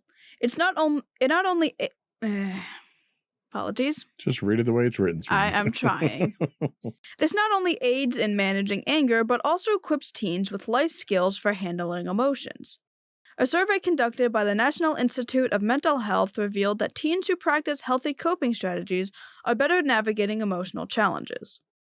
Understanding and managing anger in a healthy way is a vital skill for teens. It's a collaborative effort where open communication, acknowledging feelings, and constructive outlets play key roles. This approach not only helps in the current situation, but also prepares teens for emotional challenges in the future. When should you worry about an angry teenager? Well, anger is a normal emotion. How it's expressed and its intensity can sometimes signal deeper issues. Unhealthy anger in teens often appears when their anger is out of proportion to the situation or when it leads to uncontrollable or violent outbursts. If a teen frequently gets angry over minor things, this is a red flag. Physiologically, the body isn't meant to sustain high levels of anger frequently. Research has linked such persistent, intense anger to mental health issues like teenage depression. Sometimes, a teenager's anger is actually a sign of deeper emotional struggles. They might be dealing with feelings they're not comfortable sharing, leading to irritability and frequent outbursts. Engaging in open conversations can help uncover these underlying issues. A study published in the Journal of Adolescent Health highlights the importance of understanding the emotional context behind a teenager's anger. Hormonal changes during adolescence also play a role in fluctuations, including anger. While these hormone-induced mood changes are often temporary, it's still crucial to monitor their impact on the teen's well-being. Distinguishing between normal mood variations and unhealthy patterns of anger is key. Identifying signs of unhealthy anger involves looking at the frequency, intensity, and appropriateness of a teen's emotional responses. Managing this requires open communication, offering tools for anger management, and recognizing potential underlying emotional challenges.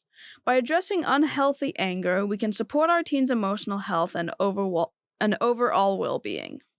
So, I think the bottom line is everybody gets angry.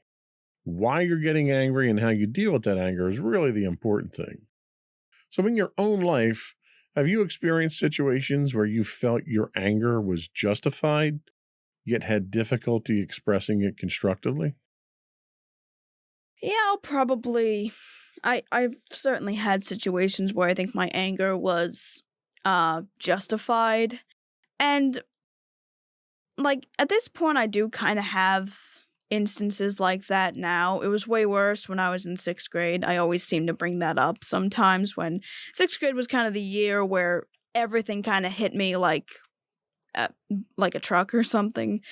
But I am realizing now that there are things that I kind of get mad about, and I think justifiably, like people being annoying in class. I understand that like it's not that big of a deal, but specifically there's this one period where they consistently are annoying and deliberately make themselves annoying, probably just for the attention, because my entire class is pretty much just full of class clowns.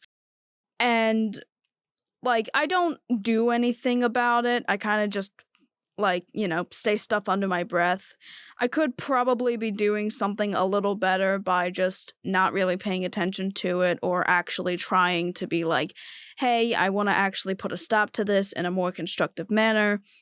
I don't entirely do that right now. I kind of just like, say stuff under my breath and try not to listen to them. So, kind of a passive aggressive way of dealing with it. Yeah.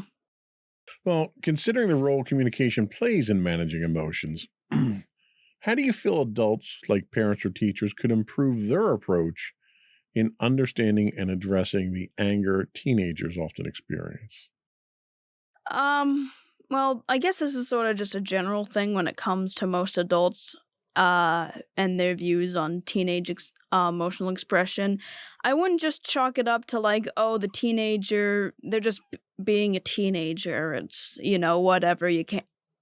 Teenagers are rebellious or like mainly just following stereotypes of teenagers. The infamous teen angst angle. Pretty much, yeah. It's like, the whole it's not a phase, mom, or whatever. And I feel like if adults like listen to that less, like there would actually be good communication between them and their teen, because more than likely that if like your teen's not telling you anything and you are just following those stereotypes, they're probably not telling you anything because they don't think you'd respect them enough to actually communicate with them in a productive manner.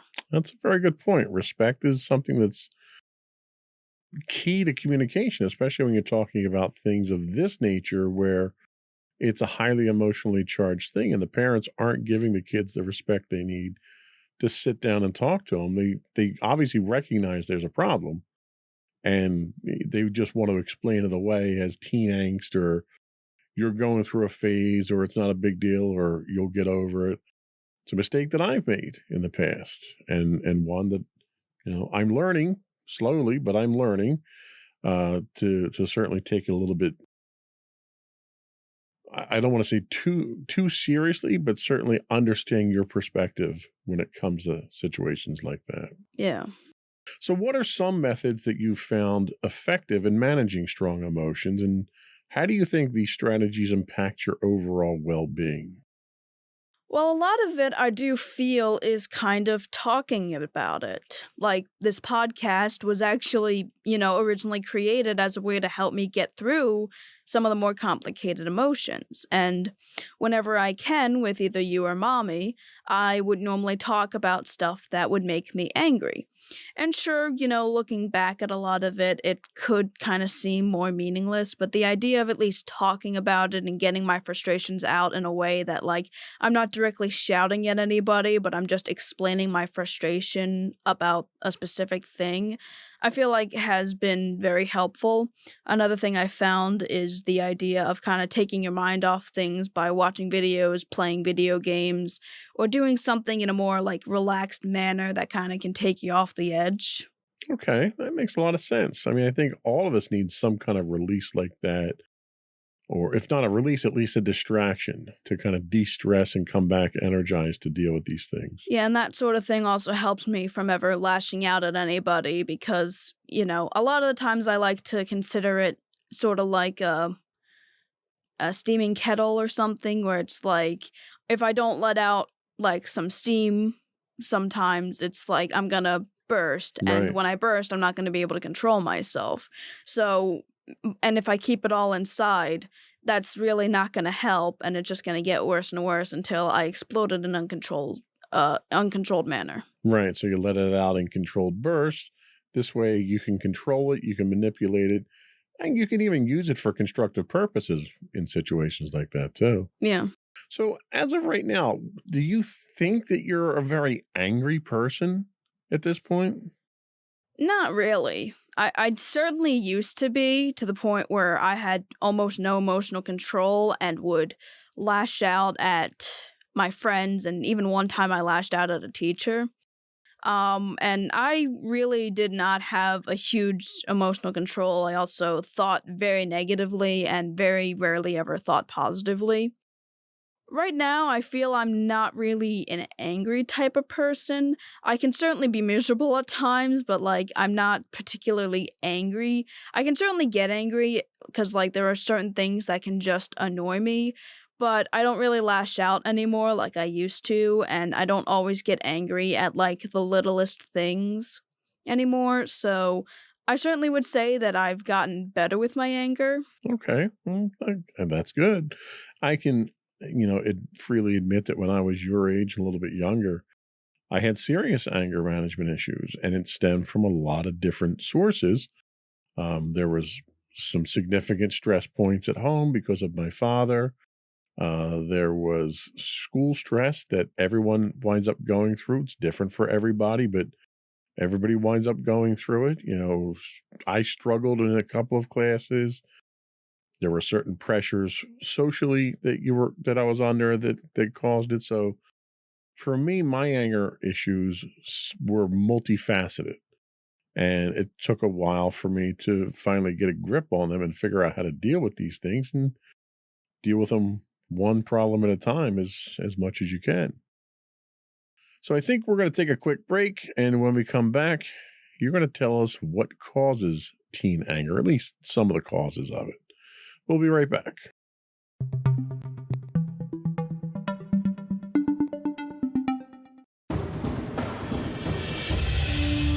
For over 7 years, the Second Sith Empire has been the premier community guild in the online game Star Wars: The Old Republic.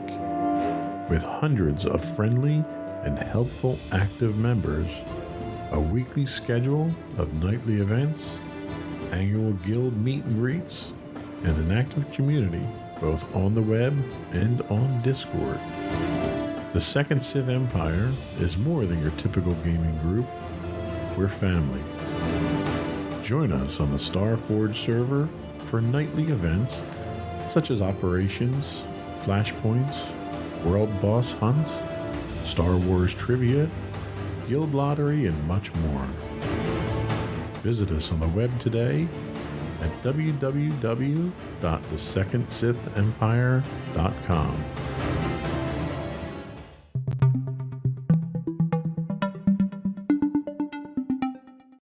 Welcome back to Insights into Teens. Today we're talking about teens and anger management.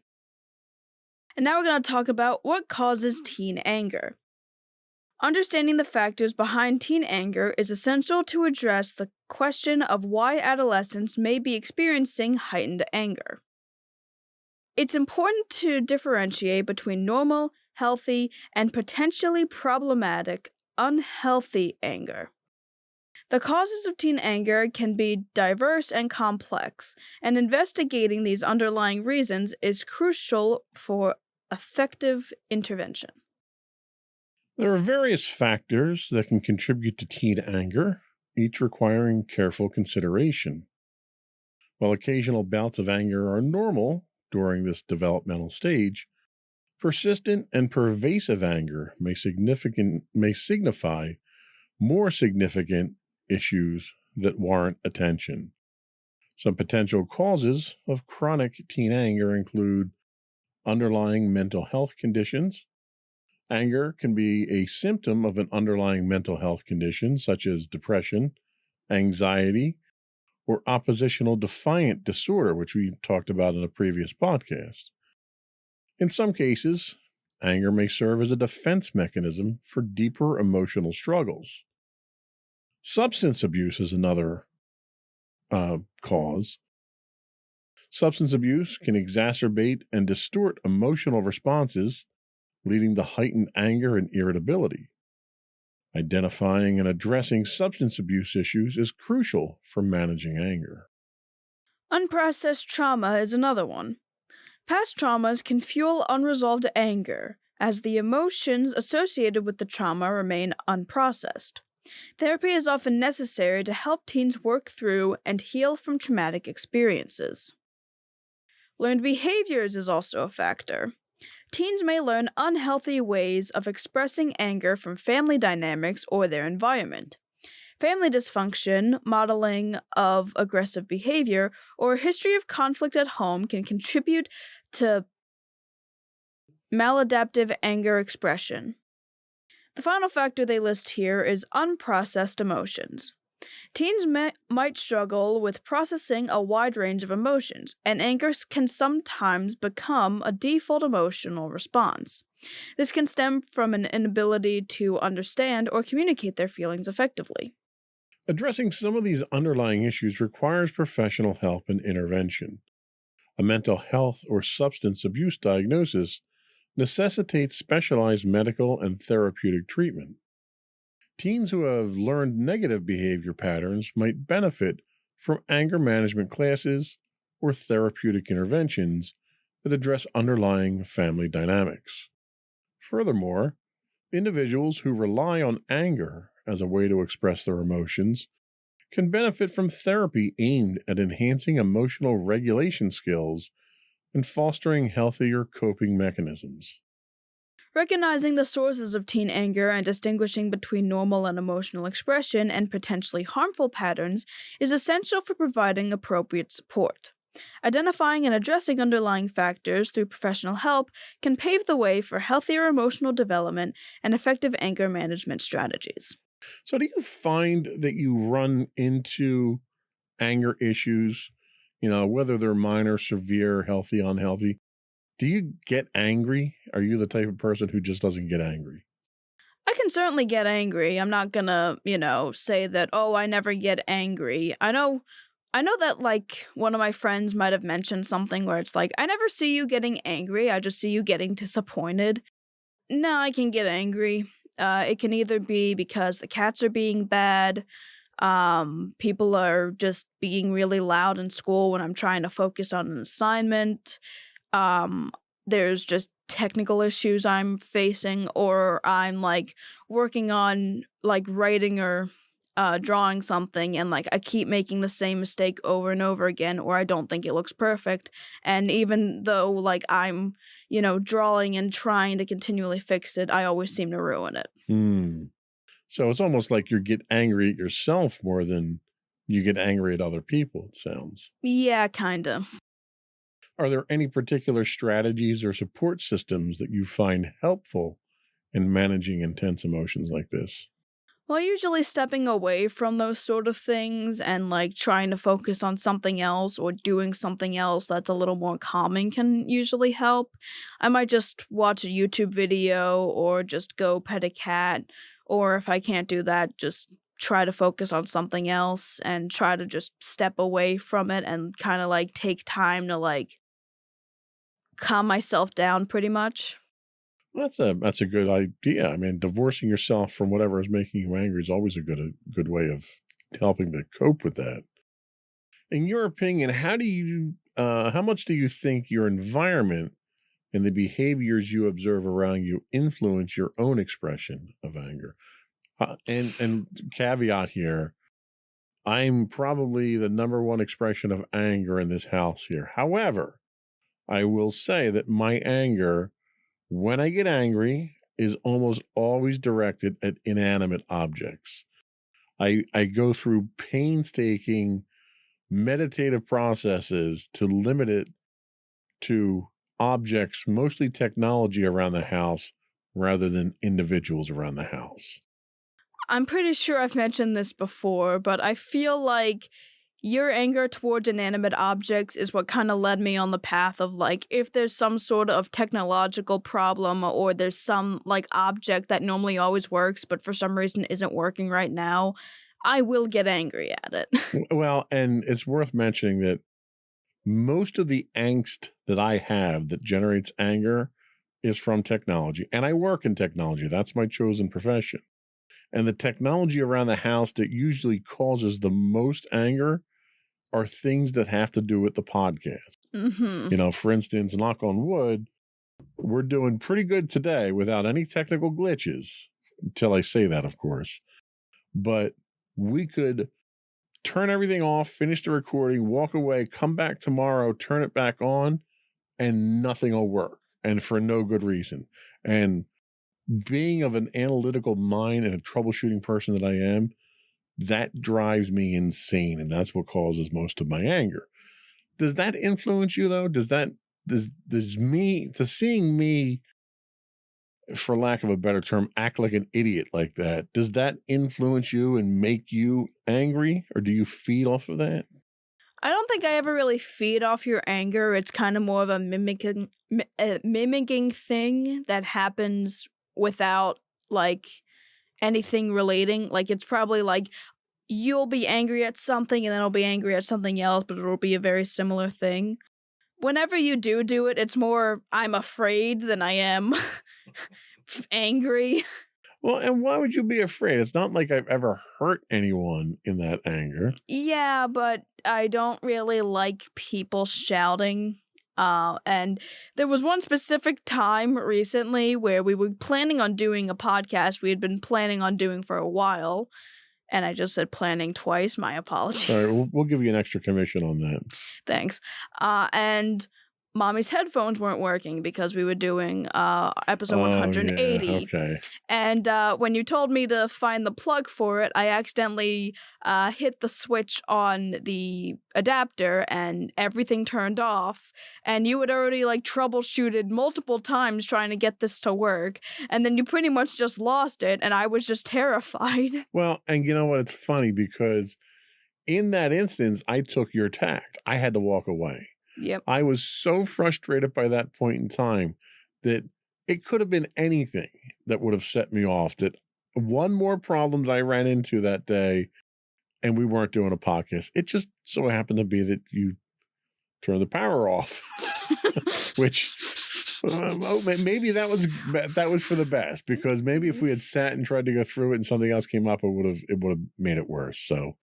But that was my coping mechanism. I had to walk away because my blood pressure was up. I was agitated and I was too annoyed to continue down things. So maybe you saved me more problems than I think than it caused. Maybe. But, we all get angry. And, when it happens to me here and I yell and I scream and I curse and I make a big deal, I'll walk away. And usually my rule of thumb is, you get 3 shots. I'll walk away. That's 1 shot. I'll come back. I'll try it again. If I get frustrated, I'll walk away and I'll come back one more time after I've calmed down. And after that, if I can't get things to work the way they're supposed to work, then I'm done. I quit. I walk away. And I come back another day. And we came back a couple of days later and we did a podcast and everything was fine. Yeah. The headphones still didn't work, by the way. I still have to figure out what the problem is. Yeah. But anyway, So, yeah, we all get angry. Turn it into something good. Yep. We're going to take another quick break. And when we come back, we're going to talk about specifically why why is anger in boys more common? I could have said that probably 12 other ways too, but Yeah. or at least is that a perception? Is it a perception that's just in boys? Because growing up, it always was, it's what everyone thought for me. But we'll talk about that when we get back in 60 ticks.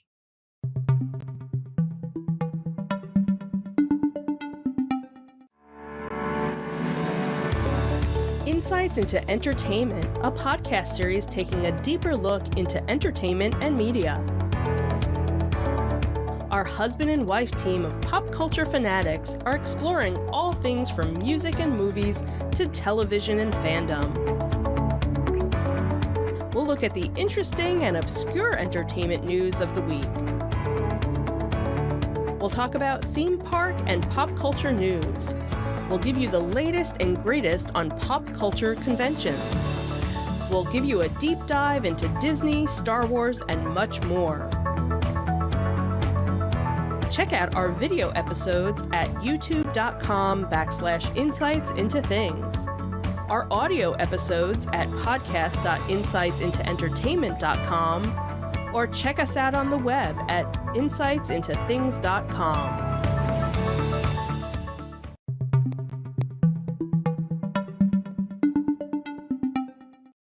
Welcome back to Insights into Teens. Today we're talking about teens and anger management.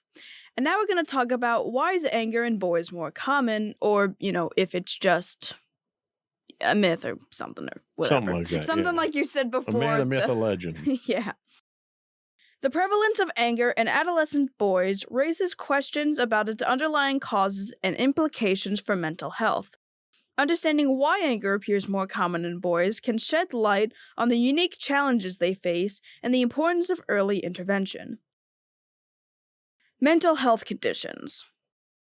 Boys are more prone to express underlying mental health conditions such as depression, anxiety, and bipolar disorder through anger and irritability. This can make it harder to recognize their emotional struggles, and these symptoms might be misconstrued as simply bad behavior. Research from the Journal of Family Medicine and Primary Care suggests that boys often externalize their emotional distress through anger, aggression, and even violence, rather than displaying the more stereotypical signs of sadness or hopelessness associated with depression. The difference in emotional expression can make it challenging to identify when boys are struggling with their mental health. Societal norms and expectations can play a role in shaping how boys express emotions. Boys may feel societal pressure to exhibit toughness and suppress vulnerability, which can lead to masking their emotional pain with anger. Boys might encounter barriers in seeking help for their emotional struggles. Societal stigma around mental health issues and a cultural bias against seeking help can discourage boys from reaching out for help. Recognizing that disruptive or aggressive behaviors in boys might stem from deeper emotional challenges is paramount. Parents and caregivers should be vigilant about these signs, understanding that outward anger could be an indicator of a significant underlying mental health disorder. Providing a safe and open space for boys to discuss their emotions, seeking professional help when needed, and addressing societal norms that discourage emotional expression can contribute to healthier emotional development. Early intervention and support can help boys navigate the complexities of their emotions and mental well-being, ultimately leading to healthier outcomes. So, is it a perception that boys have more anger issues, or do you experience that boys tend to have more anger issues? I do feel like there's certainly this idea that men kind of experience more anger than women, and I do feel it's more or less the idea that they can't really express any other emotion.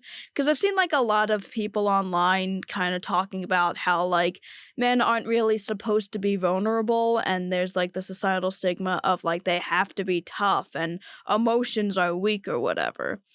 So you think you would agree with the statement that it's societal and cultural factors that play a role in how males typically handle their emotions? And also the idea that like they're not really able to talk about mental issues that they experience, and obviously the stigma around mental health for them. No, again, I agree, and I think that's certainly been the case, but I can say since I was your age, things have gotten significantly better. There's a lot of those barriers are coming down, fortunately, and there's a lot more support outlets out there for men, and there a lot of times it's not the traditional mental health type things that you would look at. A lot of times it's through clubs and it's through very masculine sort of activities so that men can ease into that sort of thing, which is, I think, is a good thing. Yeah. But what barriers do you think exist for boys in seeking help, and how do you think these could be overcome?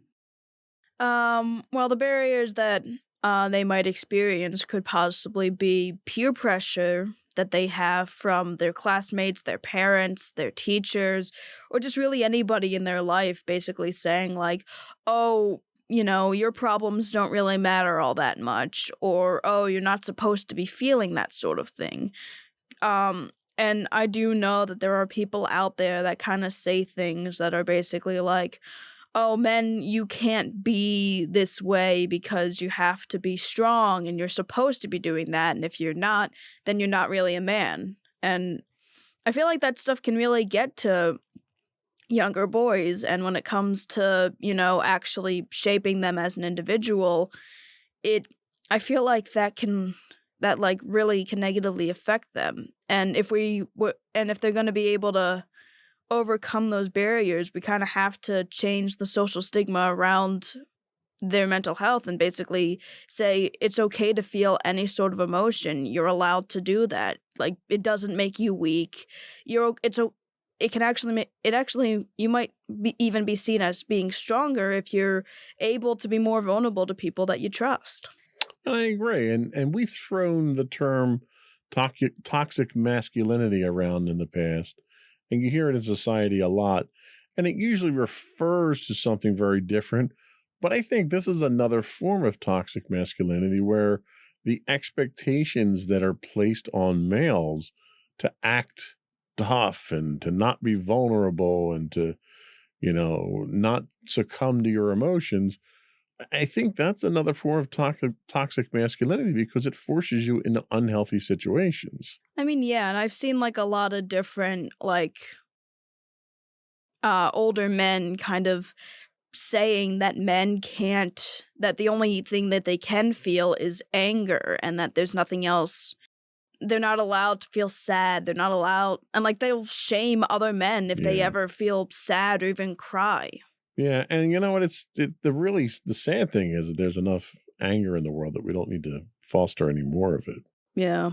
So a lot of parents want to know, how can I help my teenager manage their anger? Well, assisting adolescents in managing their anger requires a balanced approach that combines effective communication, emotional regulation techniques, and clear boundaries. Here's how parents can help their angry teens navigate their emotions and develop healthy anger management strategies. The first is obvious: offer help. Let your teen know that you're there to support them in their journey to manage anger. Provide reassurance that it's okay to feel angry, but that it's important to express and manage those emotions in a healthy manner. You should also prioritize battles. Recognize that not every issue needs to be confronted. Letting go of minor complaints can prevent unnecessary conflicts and provide a calmer atmosphere for addressing more significant concerns. There's also positive framing. When addressing issues, start with praise or positive aspects of their behavior before addressing criticisms. This approach can reduce the feeling of being judged and create a more receptive atmosphere for conversation. You should also model self-control. Parents should demonstrate emotional regulation themselves. Taking a time out when feeling angry and addressing issues calmly can serve as a valuable example for teens to follow. You should also respect personal space. If a teen wants to step away to calm down, allow them the time and space to do so. Pushing for immediate interaction might escalate the situation further. You should also encourage open dialogue. Create an environment where teens feel comfortable discussing their emotions openly. Encourage them to express what triggers their anger and explore ways to address those triggers constructively. Teach problem solving. Guide teens through problem solving techniques. Help them identify alternatives to angry outbursts, empowering them to find more constructive ways of addressing challenges. Also, set clear boundaries. Establish boundaries for behavior, ensuring that both parties understand the consequences of crossing these limits. Consistency in enforcing these boundaries can help teens understand the expectations. There's also relaxation techniques. Incorporate relaxation techniques at home to help teens manage anger in the moment. Techniques like muscle tensing and releasing or visualization of a safe and calming place can provide immediate relief during heated moments. And finally, we say this a lot, you should seek professional help. If anger issues persist or become detrimental, consider seeking professional help. Anger management programs, therapy, and counseling can offer teens the necessary tools to navigate their emotions and develop healthier coping mechanisms. By combining these strategies, parents can play a significant role in helping their teens develop the skills to manage anger, communicate effectively, and navigate challenging emotions in a productive way. So, after talking about all of that, and they're all many things that we've talked about numerous times dealing with other emotions other than anger, considering all the strategies that we've mentioned for managing anger, like offering support and teaching problem solving, which ones resonate most with you, do you think? The offer support ones resonates with me because, I feel like that's one that is very helpful. It pretty much shows that, you're willing to help your teen. You don't just think it's some sort of phase or them being rebellious. And it shows that you actually care about your teen enough to, want to admit that, yes, this is a bit of a problem, but don't worry, I'm here for you. Now, you play a supporting role emotionally with a lot of your friends for a lot of other scenarios that we've talked about on the podcast in the past. Do you find that any of your friends have anger issues that you have helped them cope with or guide them through based on your own experiences? Yeah, I do remember that some of my friends who were around the age that I started to have struggles with trying to control my emotions. Around the time that they were that age, they also had similar issues to mine, and pretty much whenever they would get angry at each other or would just be angry in general, they would talk to me, and I'd always tell them, "Hey, best thing to do, uh, you know, get away from whatever's making you angry. Try, some coping strategies." And if they ever did, need to rant to me about like whatever problem they were having, I was always like, okay, let me hear the situation. Tell me what's going on. I'll see what I can do to help. Yeah, and a lot of times, like you said before, just being able to talk it through, having someone that can just listen to the problems that you're running into can be a great way to de-stress and relieve some of that anger that you might have. So whether it's an adult, whether it's a counselor or a parent, or just another friend, having someone there that can listen, that won't judge you, but will give you your space and hear you out, I think is a huge help that can benefit teens. Yeah. So I think that's all we had. We're going to take a quick break. We'll come back. We'll get your closing thoughts and finish up the business of the podcast.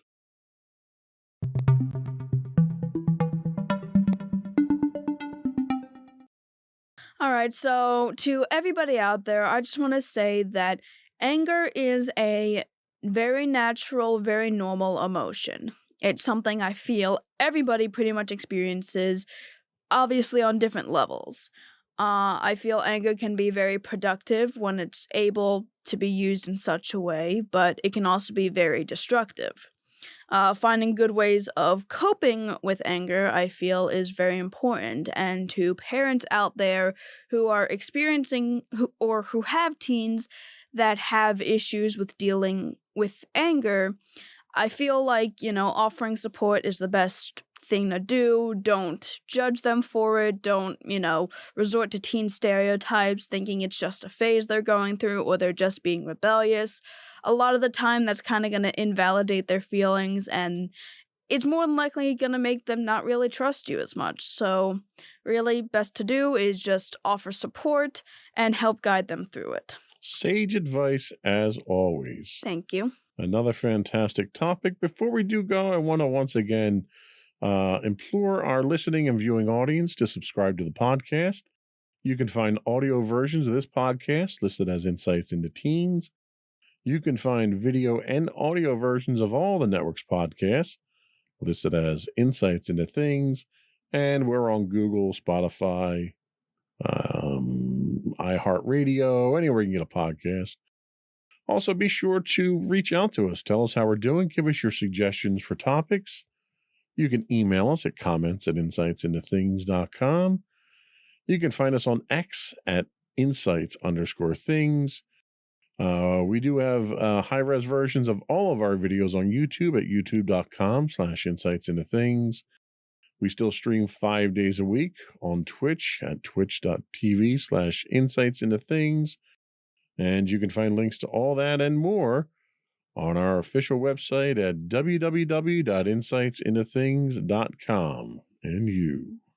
And don't forget to check out our other two podcasts, Insights into Entertainment, now being hosted by you and Sam, and Insights into Tomorrow.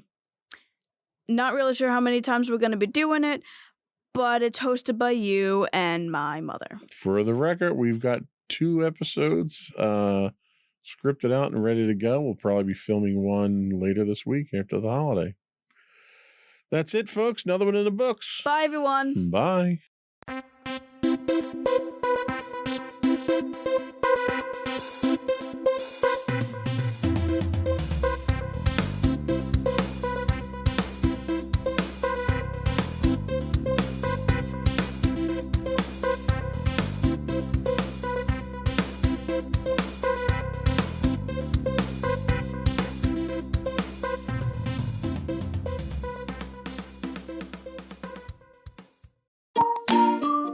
Insightful podcasts by informative hosts.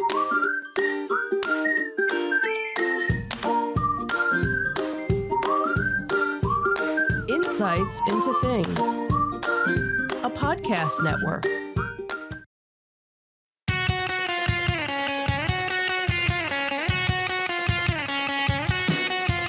Welcome to Insights into Entertainment, a podcast series taking a deeper look into entertainment and media.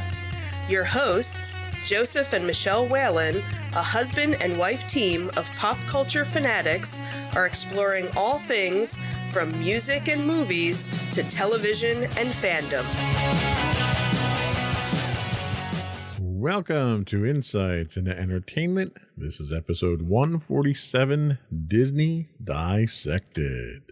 I am your host, Joseph Whalen, and my patient and understanding co-host, Michelle Whalen. Hi, everyone.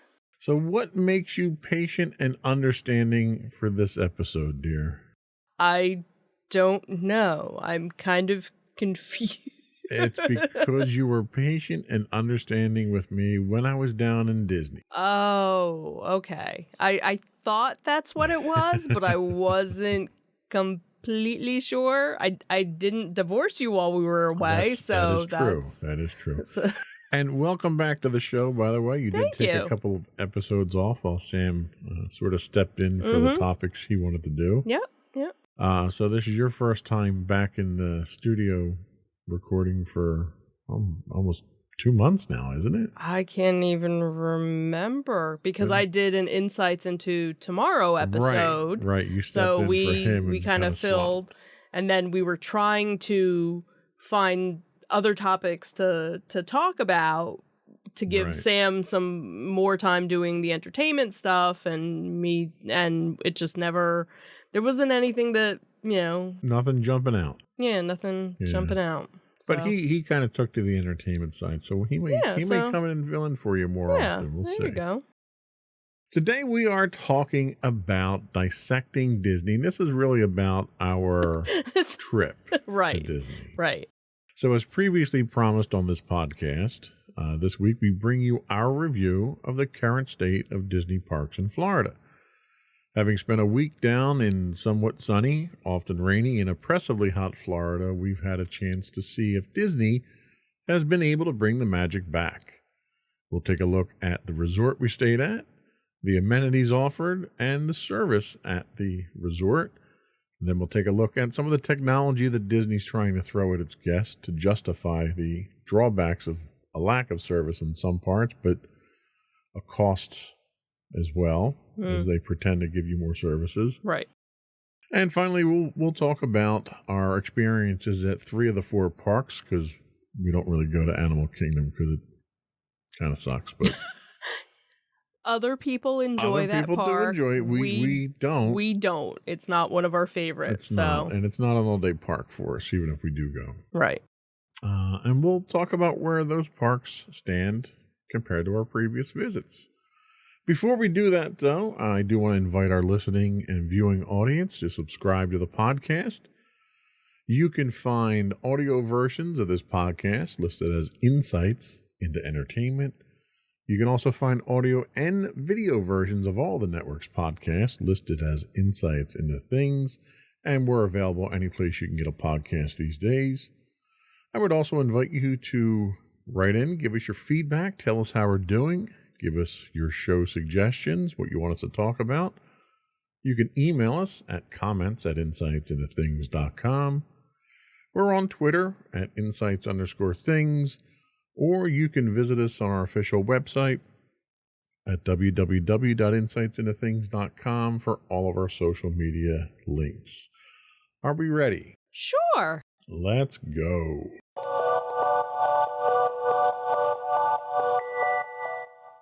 So the resort. So this was our first time back since COVID hit.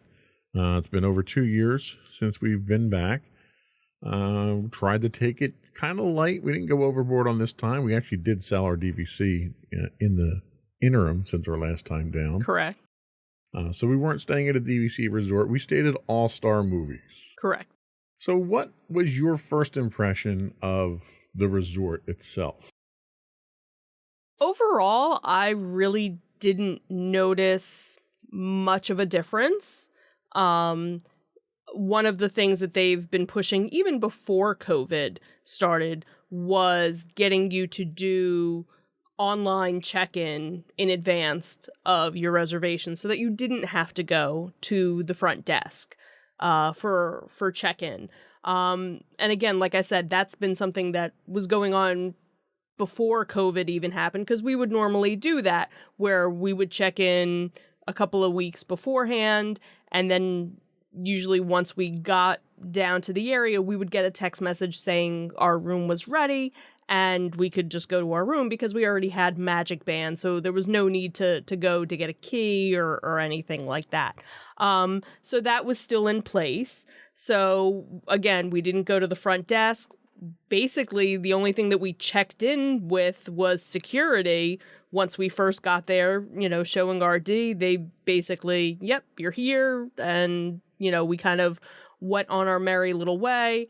And probably within, 20 minutes of us getting to the physical resort, we got a text message that our room was ready, but we had gone to the main building to go get lunch and kind of walk around a little bit before we actually made our way. So again, nothing really seemed that different from the last time. Of course, it's been probably 3 or 4 years maybe since we've been at an All Stars or a value resort because again we were using our DVC for most of the trip. So again, I didn't notice anything major, different in it. Obviously, and we'll talk about it, that the rooms have obviously been updated since the last time we had stayed at a value resort.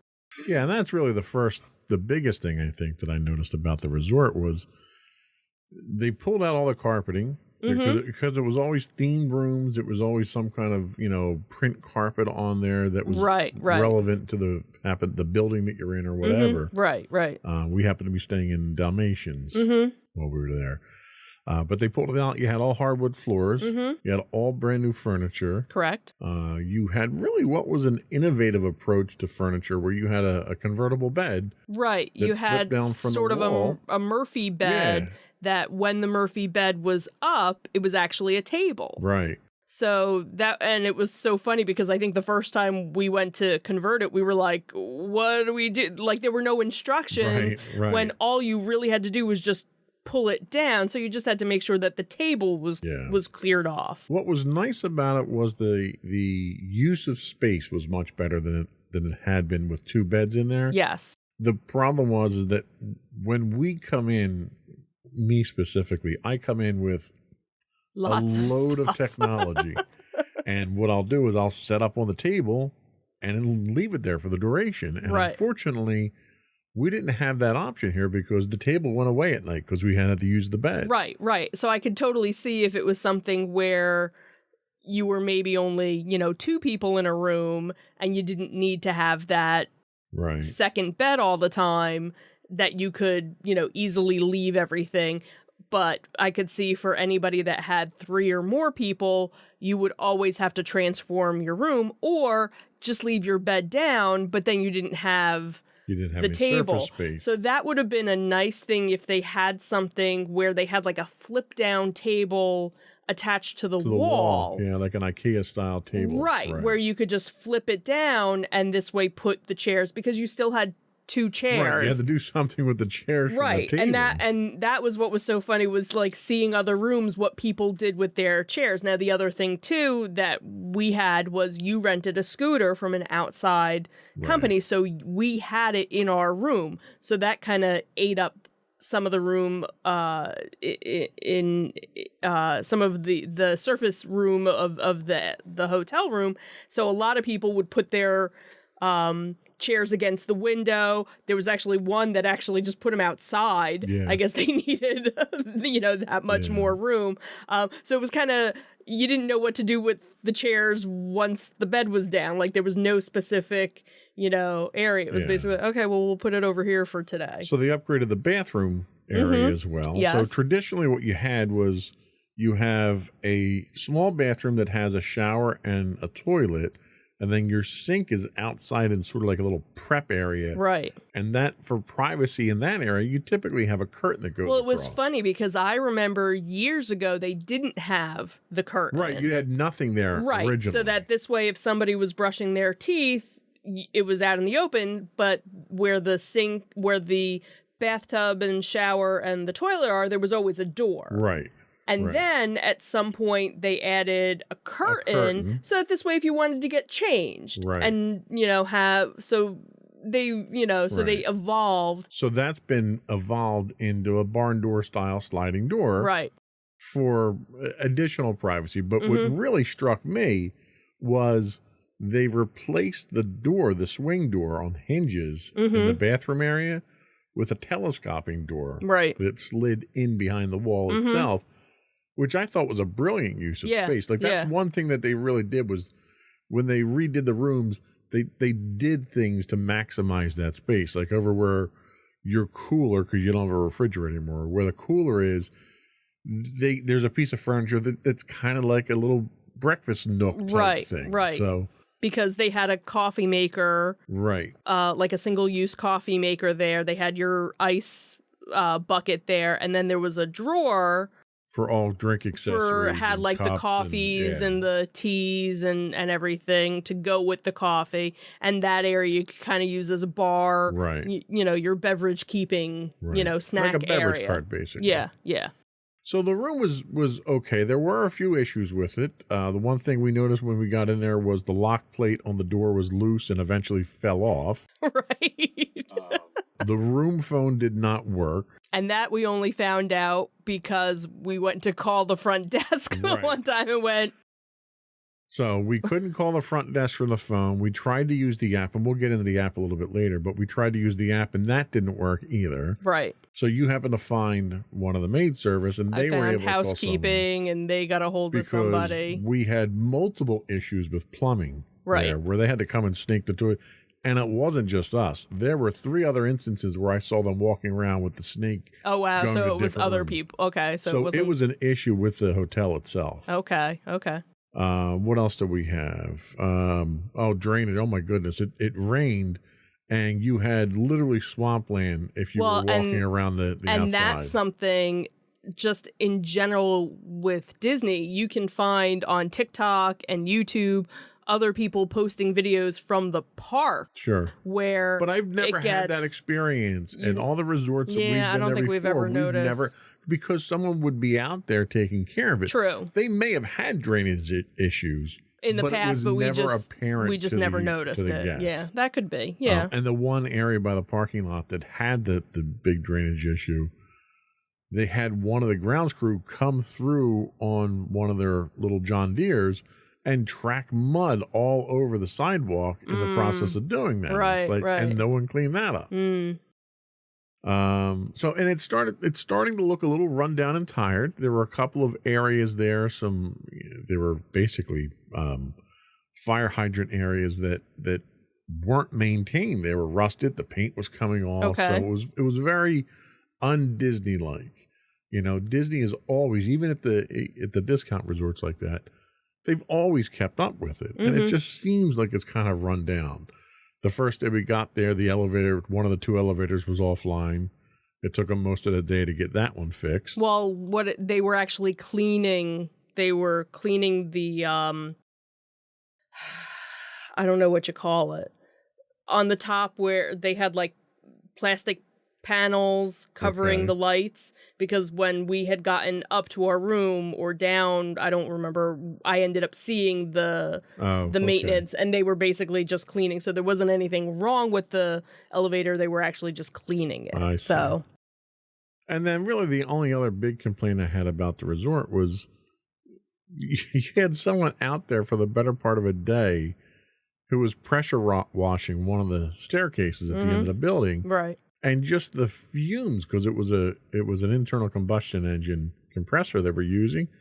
You were gagging as soon as you walked out of your room. Now, granted, it was hot, it was humid, the air wasn't good to begin with. Right. It might not have been a But- good day to do that. You know, yeah. I mean, have a little. You know, wait for people to at least leave and go to the parks, because this was like, you know, first thing in the morning. Yeah. They're doing Yeah. this type stuff. So, room service. So where we normally don't do room service, we'll put our do not disturb sign out there. They used to do daily room service, Correct.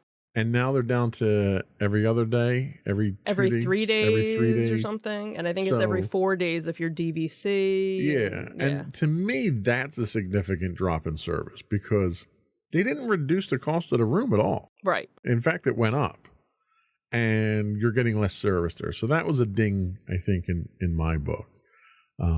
Paying for parking, still one of my biggest pet peeves that I have there. Right. And again, going back to that whole, hey, we didn't check in, there was nothing ever said in anything. Right. It's Like, just a hey, blind by the charge way, because for the most part, this was actually one of the first times that we didn't charge things back to the room. One, because we had done a whole gift card card, thing, yeah. so that was a good portion of our charges, and then we just charged it on to our various credit cards, because in most cases, if you were using a Disney credit card and your bill was a certain amount, you would actually get 10% off. Whereas if you were charging it back to the room, you weren't going to get that discount. So it wasn't until the end of our stay when we actually got our portfolio, and I was like, oh, what were all these charges? And opened it up, and it was parking. That was literally all it was. And that's where, again, we've been there since they've been charging for parking, so it wasn't a shock for us. But what if this was our first time and we didn't know? That's something, if granted, yes, it's not the security officer's job checking you in, but if you're doing the mobile check-in, if you're checking in, online beforehand, something should pop up saying, hey, by the way, just so you know, if you're driving, you're going to have this $15 a day or whatever. How did it they depends. know that we were driving is what I'd like to know. Well, because we checked in with security, that was what. So that could have been a rental car we had for one day and got rid of it, or we could have been getting dropped off by someone. How do they know that you're parking there? Well, the entire and then time? that's the thing, is that we would have had to. I would dispute that charge because it was never detailed anywhere on the original bill. And that's the other thing, too, because what used to happen is when you would go to the front desk and check in, they would ask you, oh, are you, staying on property? Because they would give you a parking permit. Right. So now they don't even print out a parking permit. And they'd get your license plate number. Right. But they got my license plate number when we checked in, because security there was a camera towards the back that could see my tags. So they're nickel and diming you there, which was very annoying. Right. We bought the mugs, which I didn't want to do, but you thought it'd be a good idea to buy the mugs. Right. And the quality of mugs have gone down significantly. They've got the cheapest lids. The lids kept falling off. I almost lost the lid twice. It's just, I was very disappointed at that. But that's there to support the fact that you can't get multiple refills. You buy a disposable cup from them. You pay, $4 for it. And you're allowed 3 refills within an hour or two or something like that. Which is idiotic. It really is. Right. Because Disney is not losing money on me getting a refill on my soda. And granted, you almost never got a refill on your soda. Right. So. And the problem that I have with the fact that you're charging me $4 for a soda, where 90% of the cost of that drink is the cup. Just the cup, yeah. And you're putting a chip in that cup now, so I can't get refills, which makes the cup more expensive. It's an idiotic business model that they have there. I didn't want to go on with any other complaints about the resorts. Did you have any highlights, any positives?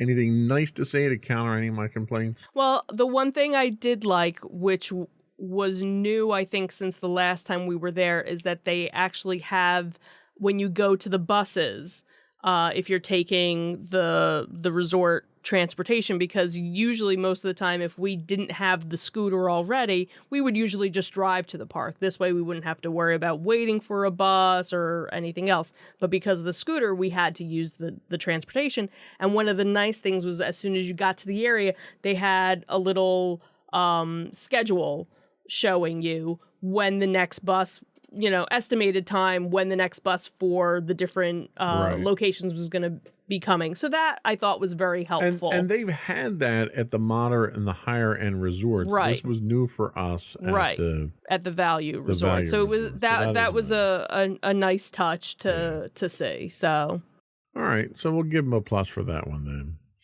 Let's take a quick break and we'll come back and we'll talk about some of the technology that Disney is throwing at some of these issues. We'll be right back.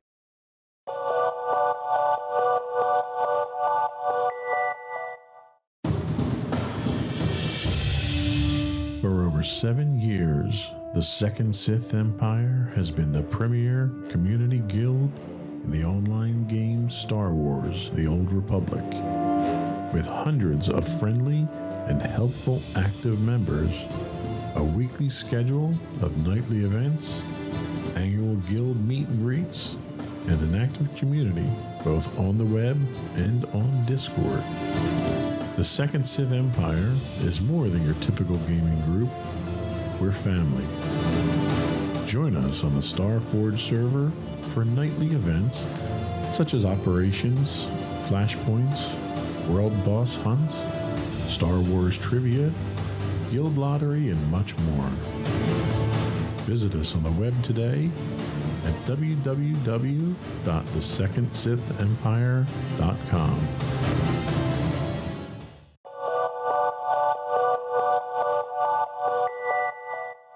Welcome back to Insights in Entertainment. Today we are dissecting Disney.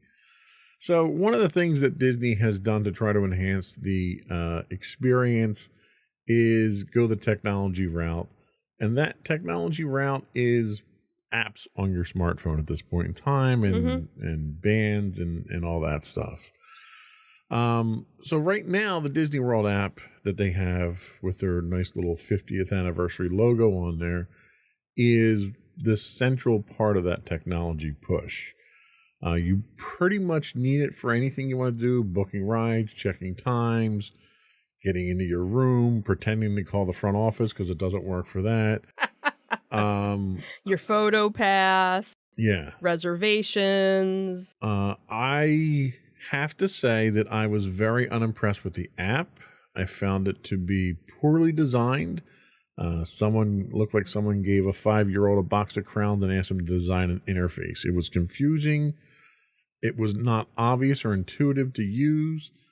Finding the information that I wanted just to go in and look up times or to look up available slots for reservations for different extra services like building a lightsaber or a droid, you couldn't find that stuff. And the whole thing was predicated upon this whole idea of build your experience. And in order to do that, you pick the things you want, and that's all that you saw. If you ever wanted to stop outside of that, you had to go back through the entire wizard and reset all your settings in there to see anything. And I thought it was a terrible experience. Right down to the point that you bought one of the new Magic Band Pluses. And what happened with that? Tell us what happened with that. So I wasn't going to buy the new Magic Band, but the last day we were in a park happened to be the Magic Kingdom, and at Magic Kingdom they had a Haunted Mansion one. So of course, me being the Haunted Mansion person that I am, all right, fine, I'll get it, you know, just to have it, whatever. And we charge it while we were in Hall of Presidents. You had already bought one and you had no issues getting it to sync up. Everything was fine. I go to sync it up and I get an error. And I try and go through again, and then it tells me that the app has a bug and to uninstall and reinstall the app to try and fix it. I do that, doesn't work. I try taking, because there's a QR code, so first I try linking it by the wireless link. That didn't work. Then I tried taking a picture of the QR code to do it that way. That doesn't work. Then I even tried entering the code manually. Which is a challenge considering how small those numbers are. Right. Entering the code, nothing. As soon as I would do it, it would fail and again tell me that I had a bug. So by that point, I was just fed up, and after spending almost $50 on it, I went back to the store to return it. And of course, the cast member there was like, oh, well, if you do decide to, purchase another one, we do have tech support people, located throughout the park that would be, willing to help you. And by that point, it was already our last day. Maybe if it was our first day in the park and I had, the whole rest of the week to worry about it. But this was literally our last day. Yeah. I was like, I'm done. It wasn't the band itself. It was the app. Right. So that's really where I think the biggest complaint was, because there was a lot of things with that app. The calling the front office. Well, when our phone calling the didn't front work, desk. We tried to call the front desk. You can get to it through the app if you could find it, because it wasn't easy to find. Right. And that was another thing, another challenge of things weren't where you thought they would be. Right. If you did a search, it would eventually find it, but it was like I shouldn't have to be searching every time. It was almost like they did no user testing of this. And then that was the whole thing too, because when we were having the issues with the bathroom, I was like, all right, well, let me just call the front desk. And I'm like, and I couldn't even like Google a phone number for the front desk either. And then the one day I actually just walked up to the front desk and they were like, oh, well, you could have just done it on your app. I'm like, no, I couldn't. And she didn't believe me. Right. And she walked me through it and was like, oh, okay, that is a problem. Yeah. No shit. Like, I know it's a problem. Like, I'm pretty tech savvy. I understand not everybody is tech savvy and you have to talk to, every guest like we're an idiot, but it really wasn't there. And then, so you can't even say, oh, well, it's because you had an Android, because you even had the same problem and you have an Apple phone. Right. So it clearly wasn't user error. No, it's something with your app. It was app specific. Right. So some of the other things I found were an issue was you could look up wait times for rides. They weren't accurate. When you guys were going around and doing things, I was riding around the scooter looking at wait times on the app. Okay. Oh my God, they were 15 minutes off, 20 minutes off. So they weren't updating They as were often. not done in real time on the app itself, which makes the app useless at that point when it comes to that function. Right, because especially if that's what you're determining, oh, well, this wait's only, or this wait's 60 minutes, but yet the wait might only be 15 minutes if you actually went there, but then you don't want to go there because... The entire purpose of the Genie experience is you don't need a fast pass because we can tell you when these times trend here, and it's completely wrong. I lost my Magic Band at one point in time because it was on a little holder on my original one. So we kind of panicked a little bit there. We were able to get the ticket to get into the park, but I didn't have a way to get into the room. Right. So I was able to use the app for that, and it worked, but it was awkward. It's like 4 screens in. You don't know where on the phone it's transmitting the. So I'm moving the phone all around the thing to try to get the thing to work. Right. It scans the first time and it goes green, but it won't unlock. Well, there's a prompt on the screen that you don't get an audible prompt on, where you have to accept the ability to unlock the door at that point. Yeah, see, I never tried doing it that way. So it was not good. And the other problem is they don't have any free charging stations that you can use around the park. Right. If you want to pay for them, there's a couple. I was gonna say they have the charging rods that I know, and that was something that we knew going in from various other people who had been there and various other YouTube videos and things that said, if you're gonna be on your phone a whole lot more. Make sure you have some sort of battery backup so that you can charge your phone. And honestly, there was only for me, there was one day that I had to charge my phone, but I really didn't even need to. But that was also because we really weren't using the phone as much. Well, and we'll talk about that in a second too. Yeah. And the last big complaint that I have about the app is they have this device where they're tracking the vast majority of people because you're dependent on it to use the park, and they're not using the data. We wind up outside waiting for a bus. It took us almost an hour to get a bus when the entire line was full waiting for buses. How are you not using this? You're tracking these people. Right. And you're tracking them for the purpose of taking a picture and tying it to their account. How are you not using that information to dispatch buses? Right. Or crowd control for different rides? Like, I don't understand why you would have all this information and then not use it for a constructive purpose. They're using it to try to sell you stuff, and that's all they're using it for. And that's a huge insult to the guests. I agree. Especially when it comes to the end of the night where everybody is tired, everybody is cranky. Why you would have all these empty buses. Now, granted, maybe you didn't have enough bus drivers, but maybe that's what you need to plan, is that you always know at the end of the night you're going to have a rush of people wanting to get out. Why not put that extra and in the past, they've had instances where you've had cast members at the bus stops. And the cast members are calling in the dispatch saying, I need a bus for this resort. I need a bus for this resort.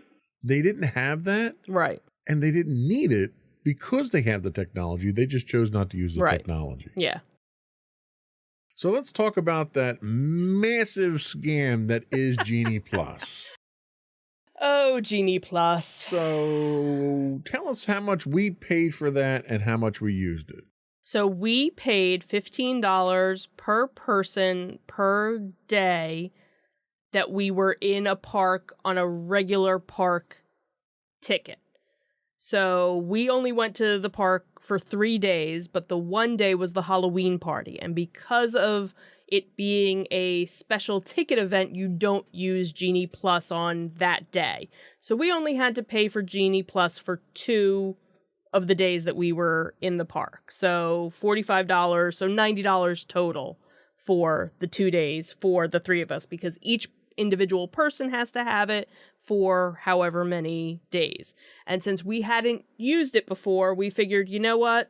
Let's try it. Let's give it a try and see if it makes a difference or helps us out. We took one for the team so we could review it for the podcast. Right. And granted, there are lots of pros and cons. You know, there were a couple of friends of mine who had used it before, and they said, oh, it takes a couple of days to get used to it. I'm like, well, I only have 2 days to get used to it. So I either need it to work or not work. And the big push before used to be, you know, buying it ahead of time and making sure you had it, even though you couldn't really do anything with it until the day of.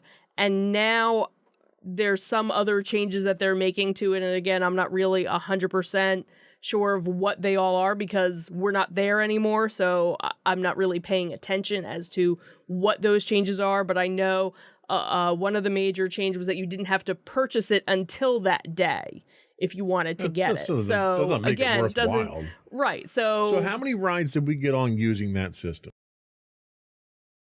Okay, so in Epcot, which was our first day, we did the Remy ride with it. We did it with that, or was that with the virtual queue? No, the only thing that the virtual queue you could do with the virtual queue was the Guardians of the Galaxy, and that we didn't get. And that I woke up at so we got 6:45. So because they had a 7 o'clock and a 1 o'clock for the virtual queue, and I got up at 6:45 to try and get a 7 o'clock. And by 7 o'clock... Well, we already knew the virtual queues were broken. Right, so that was... So we got one ride in Epcot? Well, we technically had 2 because we ended up getting Soarin', and then you didn't want to go on Soarin', so we canceled it, and we ended up doing the single rider, which we didn't know was available. Well, that's another thing I want to talk about, but when we get to the parks. So we did have one, but then since you decided not to go on the ride and they had that available, we used that in place of it. So we had gotten rid of that, and then that was when we made the Remy reservation, because the other thing too is when you make the reservation on the Genie Plus now, you can only have one at a time. Right. And then once the time frame starts for that reservation or that lightning lane, that's when you can make an additional lightning lane through your Genie Plus. All right, so we paid $15. We paid $30. $45.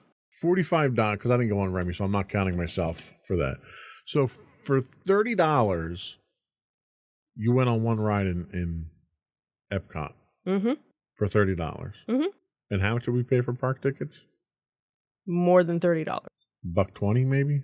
I think it was about that. I don't remember what. So $30 for one ride. Mm-hmm. Then we did Studios. How many rides did we get on with Genie Plus with that? We did... Maddie and I did Toy Story Mania with it. We did Mickey and Minnie's Runaway Coaster with that. What else did we do? We didn't need it for... No, we did use it for Smuggler's Run. For the second run through. For the second run, because again, we did the solo rider. The solo rider. So we got 3. Did we get a 4th one? I think we only got 3. Okay. So we got 3 with that. So that's now $60 for 4 rides. Mm-hmm. Was it worth it?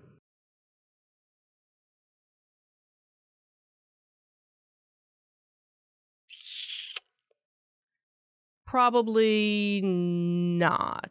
This is $60 on top of $120 per person per ticket to get in to ride the rides anyway. Mm-hmm. Right.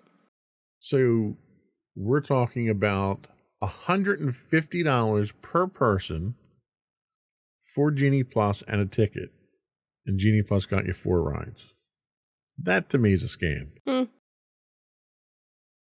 The other thing that I found was interesting is we got into Magic Kingdom early on Friday because of the party, Right. and it was still regular admission in there. Mm-hmm. We walked past Peter Pan Right. and the Lightning Lane, and the Lightning Lane was easily a 20-minute wait Mm-hmm. at Peter Pan. Mm-hmm. What's the purpose of the Lightning Lane if it's a 20-minute wait? Right. This is the problem that I have. Well, when the regular ride is a 60-minute wait, a 20-minute wait is nothing. But again, Still, yes, we know. that's not Lightning. I'm sorry. Right. I understand that. Lightning is I walk in and she'll be able to get right on the ride, Right. especially when I'm paying for it. Right. What rides were not eligible for Genie Plus I don't know if there was anything. besides Guardians of the Galaxy? Well, Guardians of the Galaxy, because that was the virtual queue. right. So you could only do virtual. Was Rise of the Right. Resistance one you had to pay to get on, or was that eligible with I Lightning Plus? think it might have been, because I think what they do with their certain big ticket rides, you know, kind of their e-ticket rides, is they offer the additional pay for me Right. Lightning Lane, and there's so many of those that they put out, and then there's so many regular it's- lightning lanes, and So here's where the real scam is. Oh yeah. So pay $15 for Genie Plus, unless you want to go on this other ride, and then pay another $15 to get on that ride. Right. And it's not always $15 because depending They change on the rates because based on right, the time of day year. and- So it right. could be $20 to go. Okay. But all the ones that we saw where they were an additional fee. So like the Guardians of the Galaxy, we didn't get the virtual queue. But now they didn't, so with that it was only virtual queue or paid Lightning Lane. There was no standby, meaning you couldn't just go and wait for 2 hours on a line to get on the Thank ride. God for that. Right. So it was either you got in the virtual queue for free, or you paid $15 to So get a time spot. comparing the scam of Genie Plus to FastPass. Oh my God. There's no comparison between Okay. I think that ends the argument on that one then. Right. There was, I personally didn't. Now, if we had done a full Magic Kingdom day, I could see Magic Kingdom. Well, the problem I have with that Using- is you can only reserve one at a time, Right. and you have a 1 hour cooldown after you've either canceled it or used it. I don't think we did. In the app, you do. Because I was actually able, because the one, Might not have been on canceling, but I don't on know, use. because there was one that I had one reservation and I actually had the next one, and it was actually overlapping because the one was from like 1 to 2 and the next one was from like 1:30 to 2:30, and I was actually surprised All that right, it, well, then they may have changed that. or it could have been a work fluke. colleague that was down there 2 months I ago don't and know. said that was one of the problems they ran into. So maybe that was something that, So let's move on from Genie Plus, because if I stay on that, my blood pressure's going to go up. Real quick, before we go to break, Magic Band Plus. okay, Is it worth the price? It was about $50 with tax. I wouldn't have done it.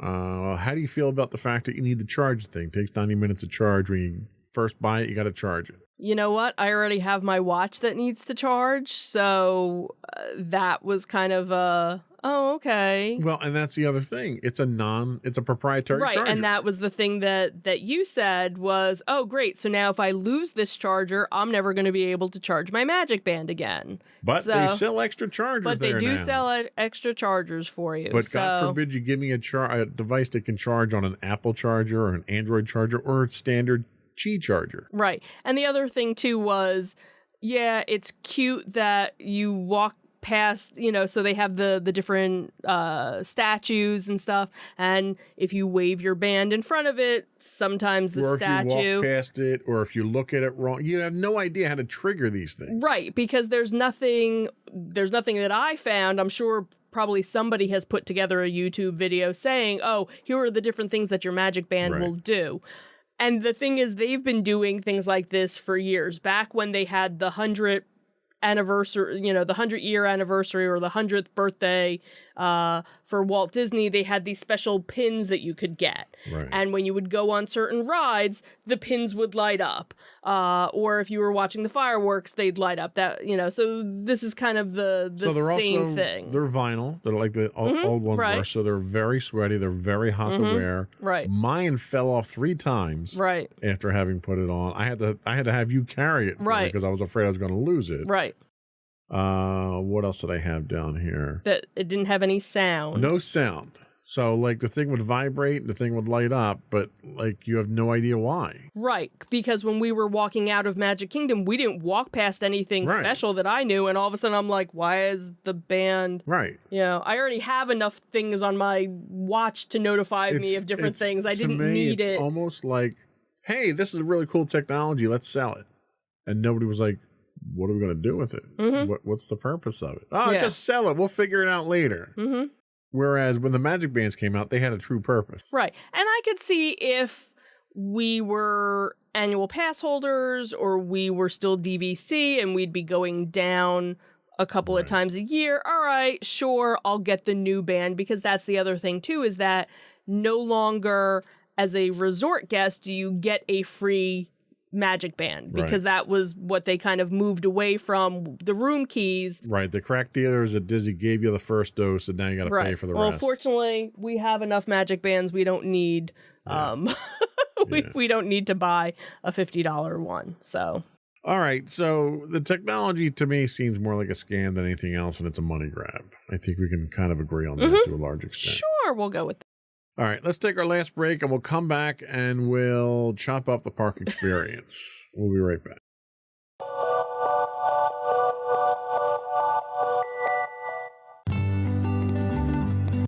Insights into Teens, a podcast series exploring the issues and challenges of today's youth. Talking to real teens about real teen problems. Explore issues from braces to puberty, social anxiety to financial responsibility.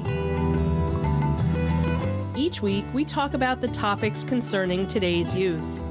We look at how the issues affect teens, how to cope with these issues, and how parents, friends, and loved ones can help teens handle these challenges. Check out our video episodes on youtube.com/insightsintothings. Catch our audio versions on podcast.insightsintoteens.com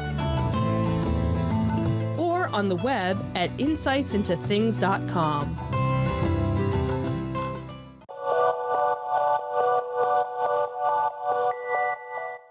All right, we're back bitching about Disney parks. Here we go.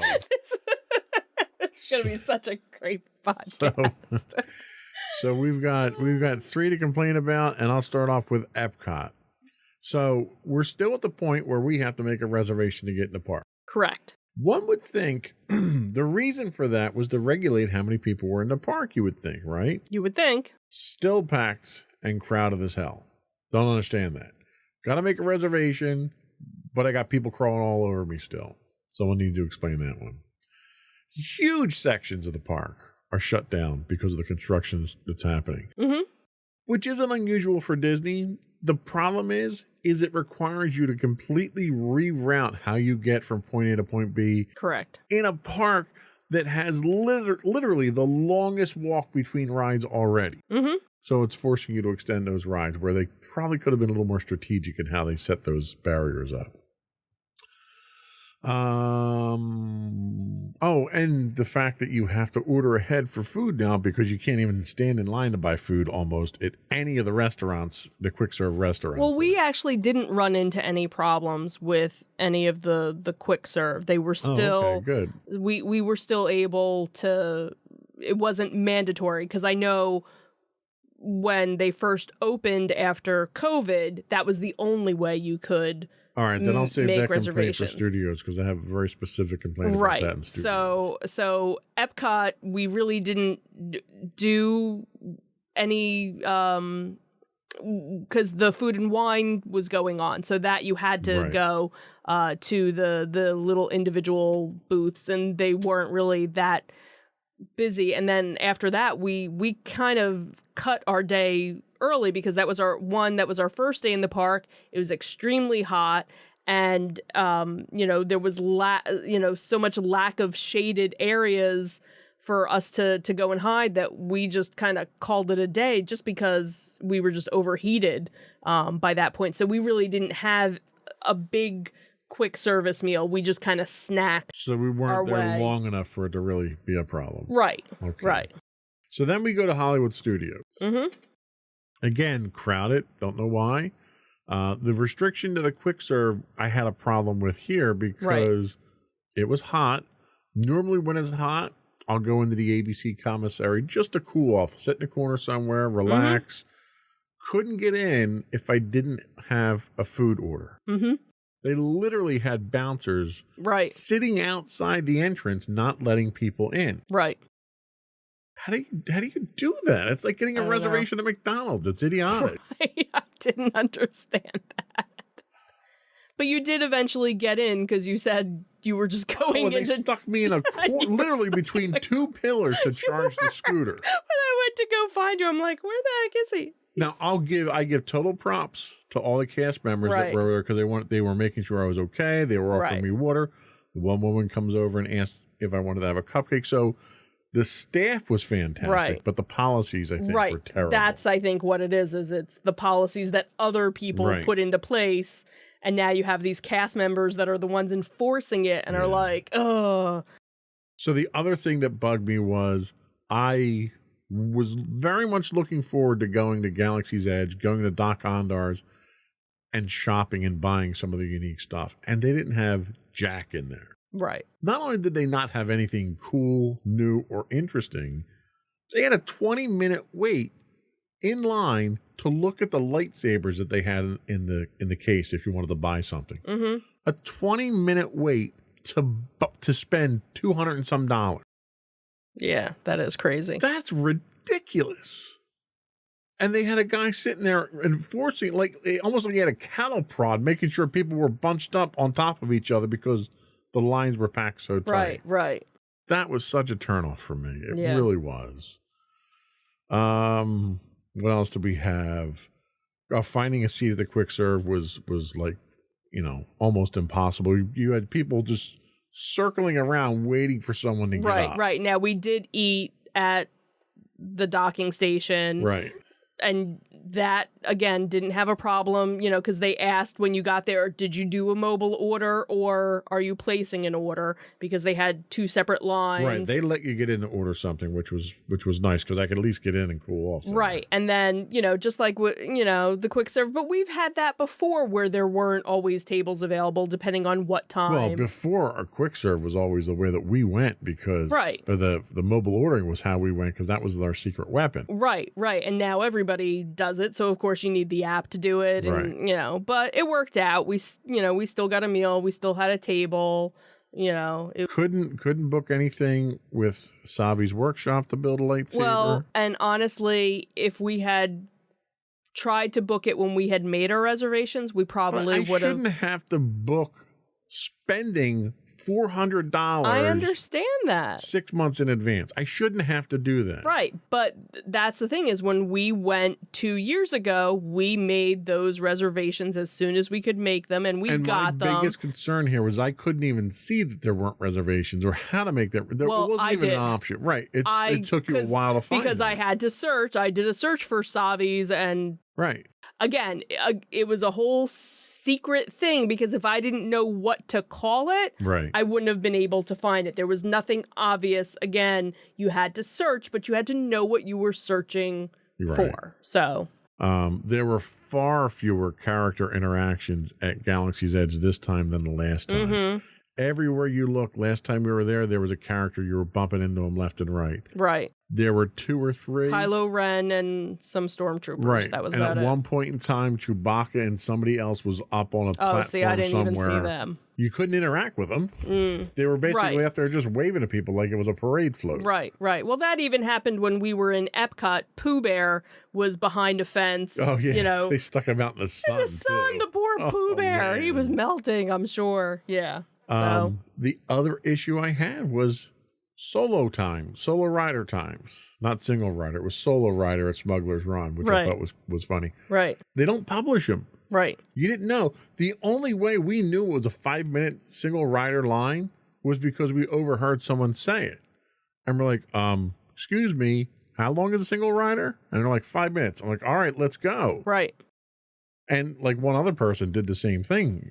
And it's like, given how bad your application works for booking these rides, how are you not? It's not up on the signs. Right. Nobody's out there. They had one cast member come out and start saying, hey, 5-minute single rider ride if anybody wants to get on. Right. How do you not have a provision for that? Right. And that's something. So going back to Epcot, Test Track has been a single rider ride for as long as I can remember. So most people know about it. So they have, 3 separate entrances for it. And then, of course, as soon as you get close, they're like, oh, don't forget, your party will be separated, blah, blah, blah, blah, blah. And you go on. I had only known about Soarin' having it from watching somebody else's video. So if I didn't watch that other person's video, I wouldn't have known. And I think at Soarin', they're still doing it as a test. It's not official. And again, we had gotten it as the one lightning lane, and when we went up I was like, oh, are you guys still doing, oh look, and they basically just have like a cast member holding a sign saying single rider, and then you go on. Smuggler's Run, I wasn't sure if they were doing it until we got to the front of it and we're like, oh, okay, great. And we, I think it took us longer to walk the whole and entrance. That's just poor Yeah. planning and poor execution on Disney's part. That's a major selling point that you could be using to enhance Absolutely. people's Yeah. visits there, Mm-hmm. especially with the crappy system that you put in place instead of Right. the fast passes. Right. So we, at one point in time, wanted to go over to Star Wars Launch Bay Mm-hmm. and cool off, look at the stuff they had there, see if there's anything to shop for. And it was literally a ghost town. Right. They shut down the Little Mermaid thing that was there. They shut Right, down well, the Little gift Merma- shop that was there. Right. Little Mermaid has been shut down since. But everything was shut down. The only thing that was Right. open was a couple of the Play Disney thing. Right, but they did have Star Wars characters.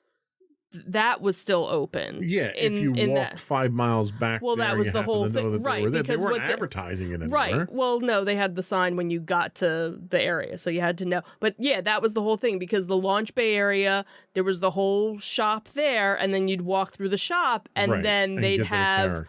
the characters and artifacts from the But again, it was from the like, movies it and was things. like just a completely forgotten area. Right. It was back just there. kind of, and the other thing too was it closed at 5. So Right. then that whole section, even though there wasn't a whole lot to the section to begin with, became even more of a ghost town Right. because again, you already had the Little Mermaid that they haven't reopened Little Mermaid yet. So the little princess store right next to it, that shut down. Then there's a Play Disney gift shop that hasn't opened yet. So you had the couple of characters, but no gift shop. And then you had Like at that point Yeah. in time, just shut the whole area down Right, and exactly, block it off. 'Cause exactly. You're just, it's ridiculous to even have a couple of things open. Right. Like I went to get the scooter. I could have swore I saw a tumbleweed blow through. It was so deserted over there. Well, the squirrels were more entertaining Yeah. over there. It was embarrassing. Yeah, it was really kind of was. sad. And the other thing too was like Maddie and I did the Muppet movie, and there's a Muppet gift shop as soon as you get out. And I was like, all right, as soon as we get out, we'll go into the, gift shop to cool off.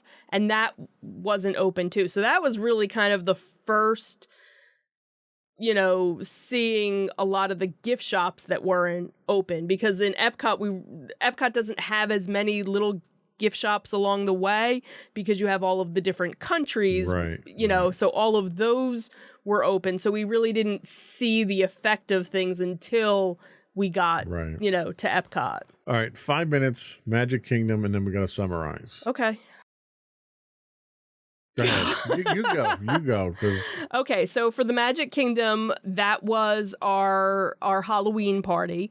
As you had mentioned before, with the Halloween party, they let you get into the park 3 hours before your park time. So, of course, there's, tons of lines to try and get in, everybody to get in. And, of course, because of the holiday party, you have a special band, so it takes longer to get in. And, of course, the storms are coming.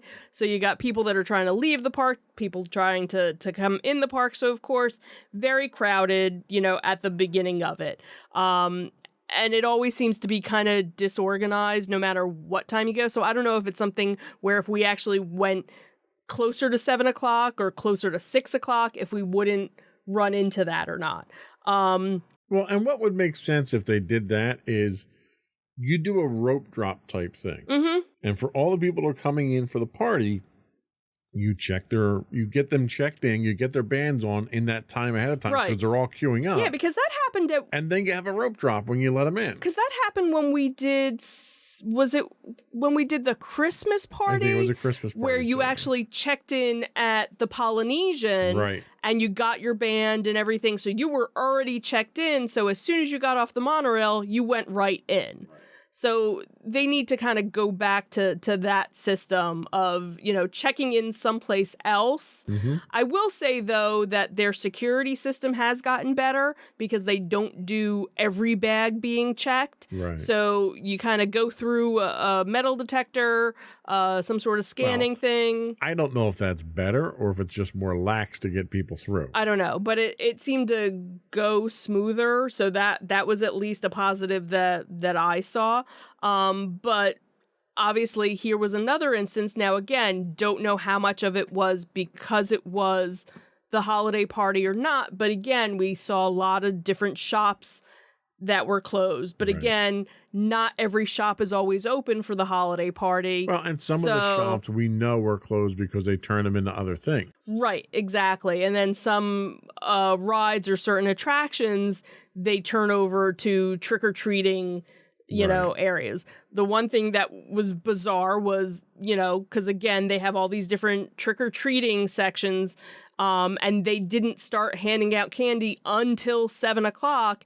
And at one point, we were in Tomorrowland, and it was 6 o'clock, and there was a line forming And they for were letting people people form a line, which was to wait for idiotic. candy, Yeah. for free candy. for a couple pieces of candy you'd get. So we were just like, no, we're going to go on some other rides. So that was kind of crazy. But once the party kind of started and also once the rain kind of died down, we really didn't have too many issues.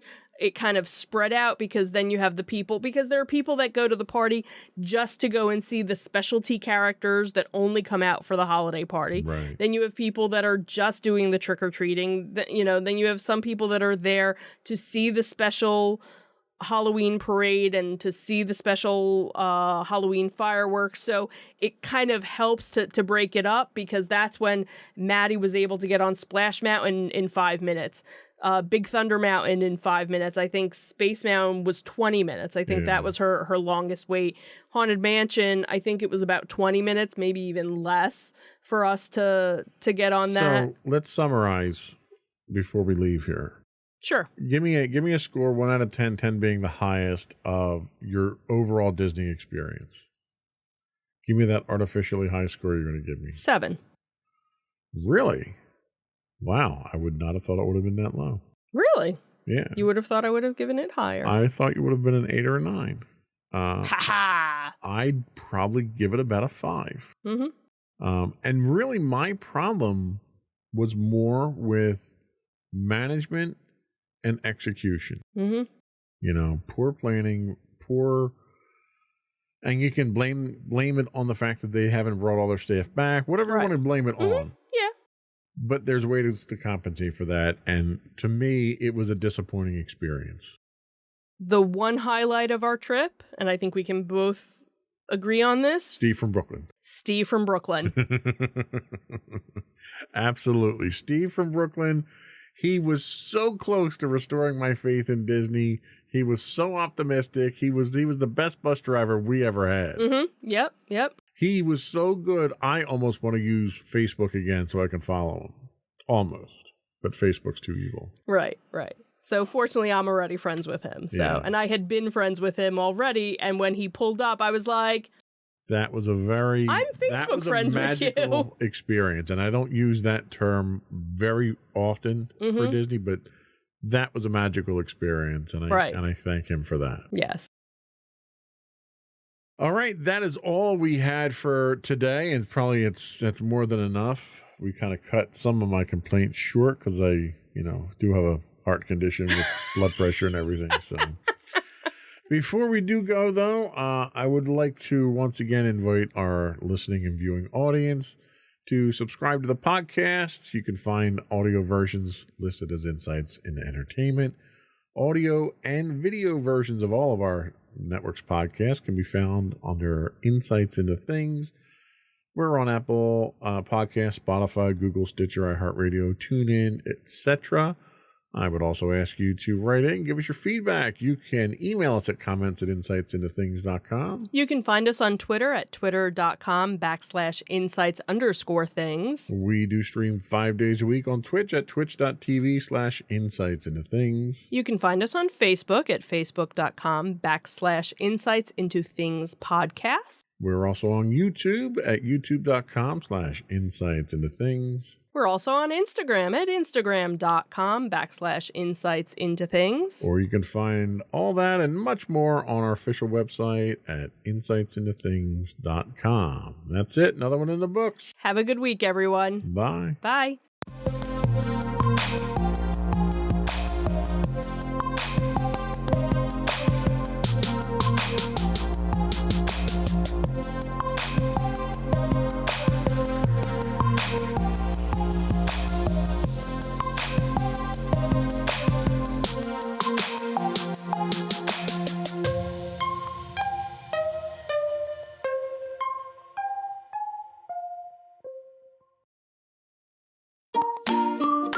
Insightful podcasts by informative hosts.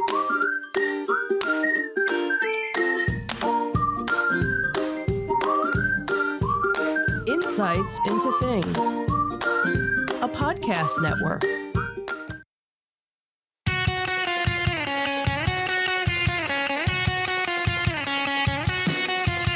Welcome to Insights into Entertainment, a podcast series taking a deeper look into entertainment and media. Your hosts, Joseph and Michelle Whalen, a husband and wife team of pop culture fanatics, are exploring all things from music and movies to television and fandom.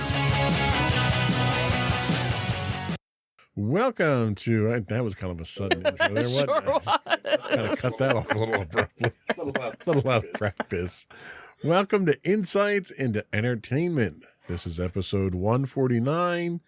Franklin, my dear, I don't give a Zolocon. I'm your host, Joseph Whalen, and my rested and relaxed co-host, Michelle. Hi, everyone. How are you doing today, dear? I'm doing well. How are you? I am frustrated because my camera 3 is not working and I had to quickly replace it. I understand. But other than the technical difficulties, I think I'm doing just Well, fine. that's good. So been kind of on a hiatus for a while here. with our Unintentional. entertainment. We just haven't had a lot to talk about. Yeah, we keep kind of trying to, I guess, revamp how we want the show to be, what we want the show to be, and we just haven't really found that right mix of what we actually want to Right. do. We don't want to just regurgitate, the news stories. We want to add value. Right, We want to add value to the things that we talk Right. about. We want to make it so that, also you can go back to a past podcast and re-listen to it again Right. and find some entertainment value Sure. from it. So And I think the weekly cadence got to be too much of a grind. Mm-hmm. It got to the point where we were struggling to find things. to right. include in the So show. it was definitely we want it to be quality, not necessarily quantity. So if it's something where it's Exactly. once a month, Exactly. it's once a month. If it's twice a month, it's twice a month. If it's, I think at minimum once a month. I think we can come up with Probably. enough things to talk Probably. about, especially now that convention season's going Yeah, on. yeah. So today we're not really going to be talking about much in the way of news. We're going to be talking about a couple of things that we had attended. We will be talking in our first segment about the Disney 100 exhibition at the Franklin Institute in Philadelphia. Then the next day, actually, we went to ZoloCon. ZoloCon. It's your most favorite convention toy show to go to. So we Just so have you a can little say bit that. We have a little bit of footage from both of Mhm. those. We'll take a look at those. And then I kind of threw something together real quick for our third segment here. I thought it would be worthwhile since our last podcast, we talked about swapping the Bobs again and Bob Iger coming back. Thought it'd be kind of interesting to kind of see where things are and what challenges Iger might be facing right now and just get your opinion on that and how things are going with Disney, since he's come back into the Sure. fold. But before we do that, though, I would like to invite our listening and viewing audience to subscribe to the podcast. You can get audio versions of this podcast listed as Insights into Entertainment, and you can get audio and video versions of all the network's podcasts listed as Insights into Things. You can find us pretty much anywhere you can get a podcast these days, Google, Apple, Spotify, and so forth. I would also invite you to write in, give us your feedback, tell us how we're doing, give us your suggestions on what you'd like us to talk about. You can email us at comments@insightsintothings.com. You can find us on Twitter at twitter.com/insights_things. Or you can get links to all that and more on our official website at www.insightsintothings.com. Shall we get into it? Sure. Here we go.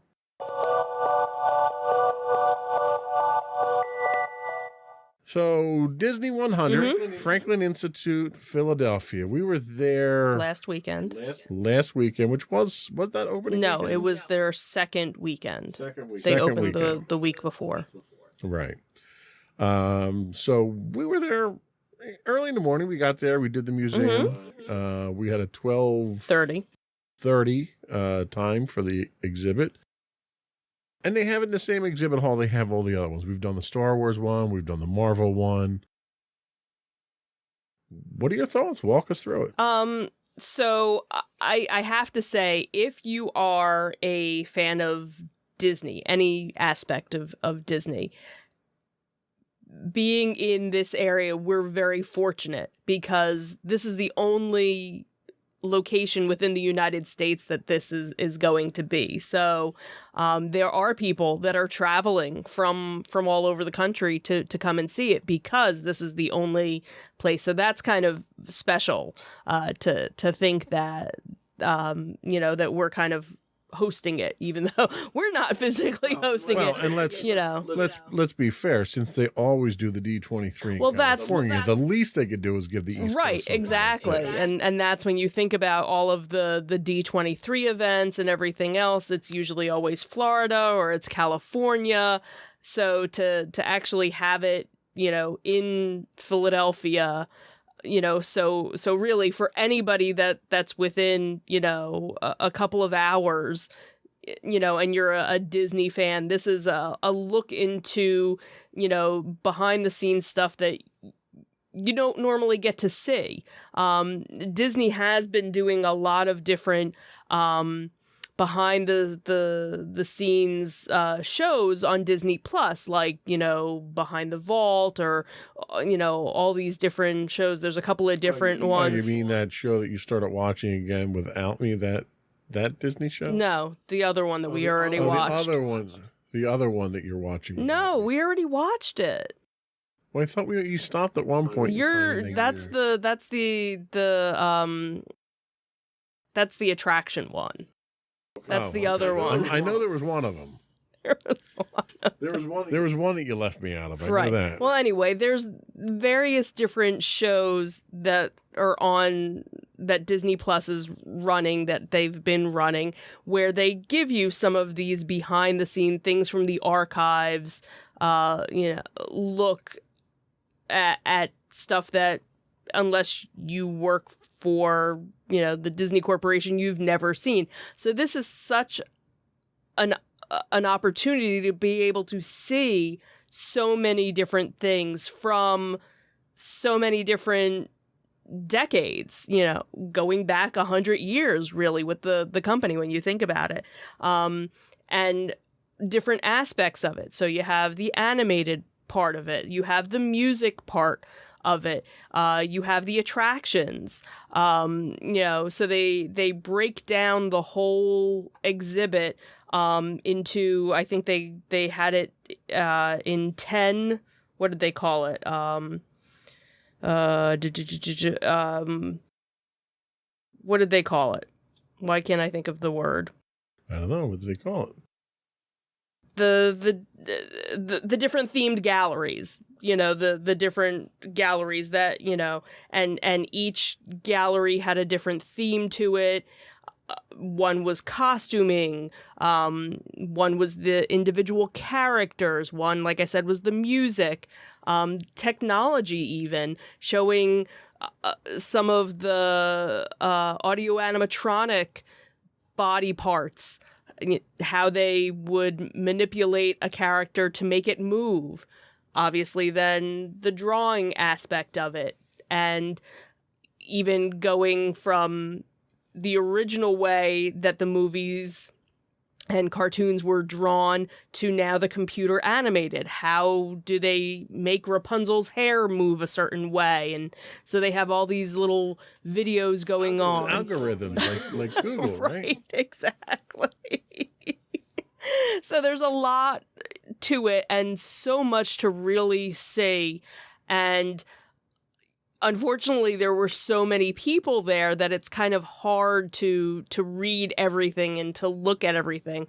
So fortunately, because we live so close by, it's definitely something that I want to get to again to be able to. So how long is it actually? It is actually in Philadelphia until August 27th. Okay. So you have quite a while, you know, all of the summer, and all of the spring to get there. This isn't the only location that they're going to be doing. Right. So two other locations. So in April, it will actually open up in Munich. So it will be going simultaneously with so they're probably showing different things. And the one in Munich actually goes until September 3rd. So it goes a little bit beyond the Philadelphia one. And then the dates for London are actually fall of 2023. They actually don't even have their dates open yet. So I'm guessing maybe part of Munich's show and part of Philly's show might end up at the London show, I'm guessing. So let's talk a little bit about what was on display. You mentioned there's multiple galleries. What were some of the galleries? How were they themed? What were some of the things that were there that kind of stuck out at you? The stuff that jumped. Sure. Out? So they start off. They go sort of in a linear fashion, starting with the very beginning of everything and how the Disney company started. And you have the Alice shorts, and then Oswald the Lucky Rabbit, and then obviously Mickey Mouse. So that's the progression. So they have some original drawings of all three of those with some videos playing as you're walking through that section, and then they kind of go through, and then it goes on to the whole, Mickey and everything that happened, how he kind of blew up, I guess, and how the company really kind of formed around that and everything. And then they had, the whole music section with the original songs for Snow White and because that was really their first musical. And so they had some of the original sheet music from that, and along with drawings and things like that. So you have that whole aspect. And then they go through the whole character development. How do they develop a character and basically take you through the different iterations of the character. So you have, here's their first sketch of a character, and then where does it go from there? And then to the maquettes, where here's our final model of a character. So now you can actually see it in a 3D form to be able to manipulate it and do other things with it. So the exhibits themselves, there's a lot of static exhibits that are there. There's a lot of descriptive plaques to read to give descriptions and stuff like that. But not all of it is static. There's some interactive exhibits that they have there. Can you talk a little bit about the interactive? Well, the one interactive exhibit wasn't working, which I don't know if it hasn't been set up yet, if it was too early, or if it already broke down, which is kind of a shame if it's only been within the first week. They have a lot of different ones where you can listen to different presentations, and then they have other ones again where they had one where it was different colors, and you could pick different color schemes, and when you picked certain colors, it would show you which character was associated with that. I really didn't do much of the interactives. I don't know if you guys, because we weren't really walking around We together. kind of blew through a good portion of that because most of the interactive. So the way the exhibit itself is arranged is you have small rooms that are then connected by hallways. And a lot of the interactive listening things and stuff like that are on the walls in those, in those walkways. So the problem that I ran into is it was very crowded. So those walkways became bottlenecks. So I kind of was rushing to get through those into a more open room. So we skipped a lot of that stuff. Most of the things that we went in and took a look at were just the static. That's the iPod. But what I did notice is there's a lot of subtlety in there. There's a like when you walk into the first open room, the room itself is roughly round with large displays in the middle. Well, in the middle of these large projection displays are original novels like Grimm's fairy tales and stuff like that, which were they weren't just like library books. These were like the original novels that inspired the stories that Disney did. Which, if you didn't get up there and see those, you would have never realized. And that was one that I had missed. Whereas one of the things that I ended up seeing was a Winnie the Pooh that was from the live action movie. And then they had from the live action Beauty and the Beast movie, they had models of two of the characters from that, and that was kind of like back around a corner. So there were certain things where you had to kind of wait in line to see because so many people were going to see, but if you went past it you would have missed it because they were kind of back in the corner in a certain area. So they did have a section there for one of the galleries was kind of dedicated to the parks and things that came out of the parks. Talk about that a little bit and what were some of the things that they had Yeah, so one of the things was they had one of the original ride vehicles from Peter Pan. So that was really cool to see. And really, that hasn't changed much over the years. If you have gone to the park, recently, it pretty much looks the same. Then one of the bobsleds from the Matterhorn was there as well. One of the other things that was really cool, I don't think you had it in your video, but I know I took a picture of it, was they had the original name tags from when the Disneyland first opened. And I guess when they had first done them, they had numbers on them, and they had the number 1, which was Walt Disney's original name tag, from the park. So that was really kind of interesting. And then they had some other models. So they had one of the dolls from It's a Small World. They had one of the characters from Mr. Toad's Wild Ride, one of the little devils there. One of the other things that was kind of cool was it was a model from... all you Disney fans are gonna yell at me because I'm. Is it in the movie? I don't think it was in the movie, but it was the Inner Space ride. Oh. But the little model, it's the Doom buggy. It's but it was blue because on that ride it was the Omna. I can't think of the ride vehicle, but it looks like it's a little Doom buggy, except it's blue and there are people in it. Maddie did catch yeah, that. I was like, oh look, there's my Doom. Oh, it's not the Doom buggy. But I knew what it was because I knew they used that same ride vehicle in other rides back in the day. So of everything that they had there, what was the biggest highlight for you of the entire thing? Oh, I don't know. What jumped out at you the most? I don't know. I don't know if there was any one. What was the most impressive thing? Was the most impressive? Well, I guess the castle, but that wasn't. Okay.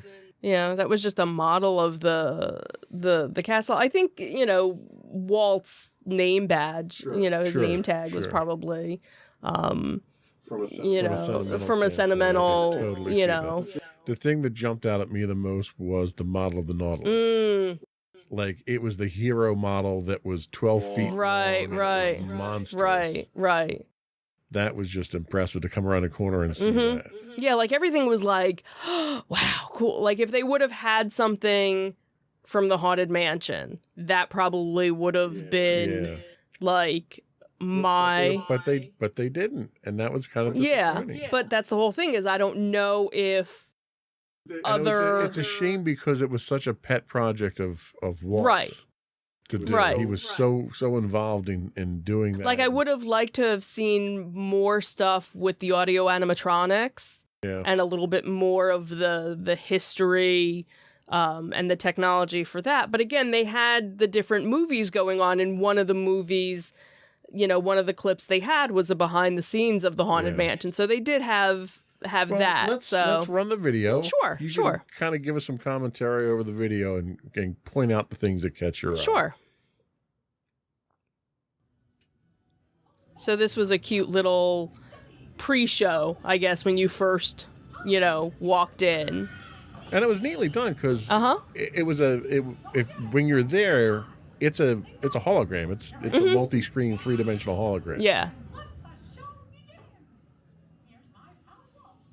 So of course, being able to see, Walt Disney like that was really kind of cool. Kind of creepy, but kind of cool all at the same time. We believe in it all the way. We have confidence in our ability to do it right, and we work hard to do the best possible job. There's really no secret about our approach. We keep moving forward, opening up new doors, doing new things, because we're curious. And curiosity keeps leading us down new paths. We're always exploring and experimenting. Everybody ready? Then on with the show! And move along. wrong. Right.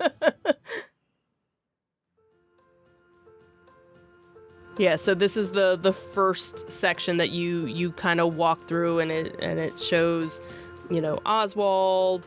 Then this was an area where they had concepts of the different parks, different lands, and of course the Haunted Mansion right there. This was that book section that you were talking about. So this was talking about where they got the inspiration for their different movies and shorts and things like that.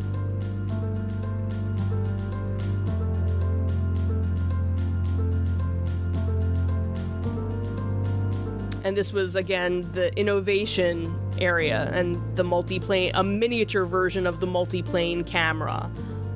Talking about, again, that the first animated musical. And that was the neat original. That they had the original scores there. For Yeah. And the original, record album. Yeah, like this is where you kind of you feel the history here. Yeah.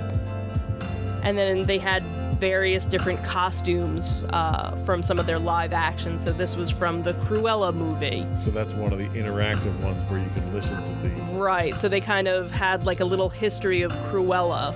What's this?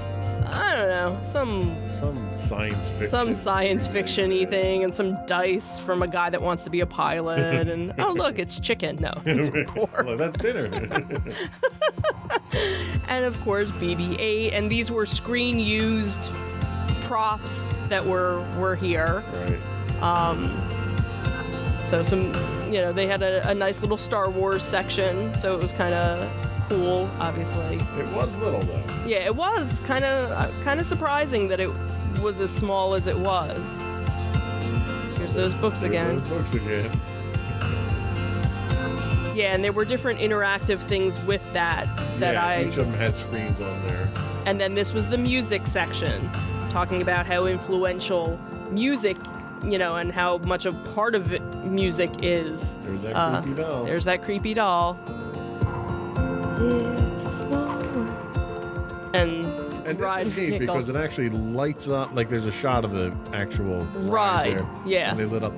Ironically enough, the devil not nearly as creepy as the other one was. Yeah, definitely not as creepy as that. And he's from, Mr. Toad's Wild Ride. And then this was interesting, so...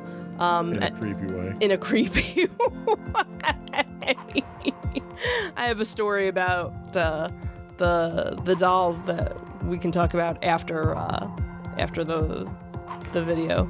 And then they had, a little bit of a Marvel section, so that was kind of nice to be included. When the movie franchise makes as much as it does, you have to put something in from that. And then, of course, when you get to the end, there's a gift shop. There is a gift shop. So, they're very Disney of them. Surprisingly poorly stocked gift shop, though. Yeah. Not as many exclusive things as I would have expected. This was me actually seeing things from the musicals, too. Yes, they did a whole, so along with the musical, they also had the Broadway aspect of it. And then here's that Nautilus. The Nautilus. Like, it's literally 12 feet, 15 feet. Yeah. It's monstrous. And here's a creepy Olaf to go along with the other creepy characters we saw. Because again, this was part of the Broadway show, and how they developed it and made the character. And then this was, this really cool Cinderella's castle that was kind of towards the end of it with, the fireworks. Not so loud fireworks. Not so loud fireworks. And you never get to watch fireworks when we're at the parks. I very rarely do. So this was I never get to see them from the right angle. I'm usually seeing them from the backside of something because our daughter is not a fan of loud sounds.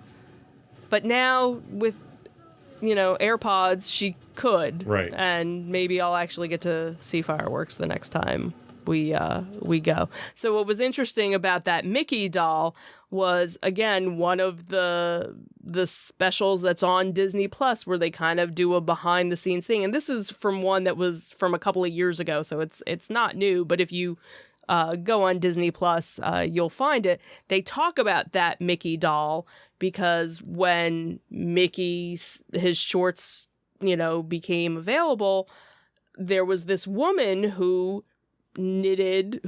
sewed this doll and had sent it to Walt, and he loved it so much that he kind of hired her to make them, but she couldn't make them fast enough, so she actually sold the pattern to McCall's. So that's what that doll represented there, where you could go and buy the pattern to make your own Mickey Mouse doll. So that was kind of, an interesting, side note of seeing that and then seeing it on the television show too. So to wrap it all up, what are your final thoughts on the Disney 100 exhibition at the Franklin Institute?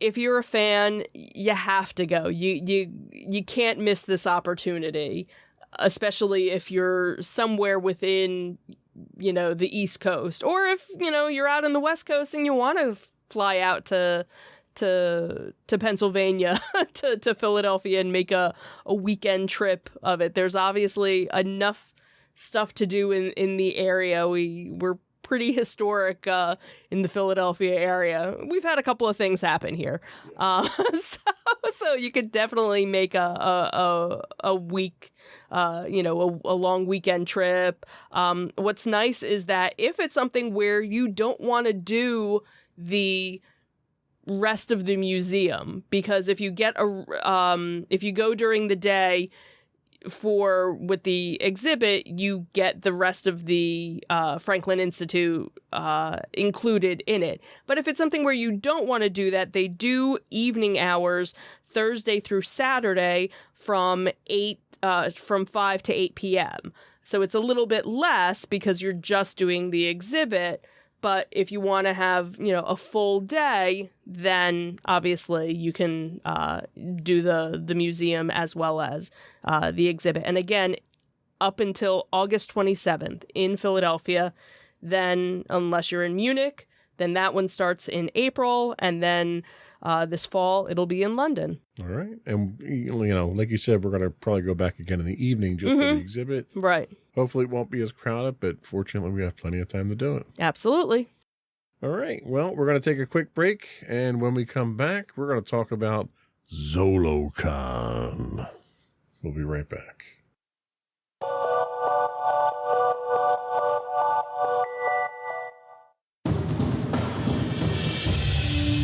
For over 7 years, the Second Sith Empire has been the premier community guild in the online game Star Wars: The Old Republic. With hundreds of friendly and helpful active members, a weekly schedule of nightly events, annual guild meet and greets, and an active community both on the web and on Discord. The Second Sith Empire is more than your typical gaming group. We're family.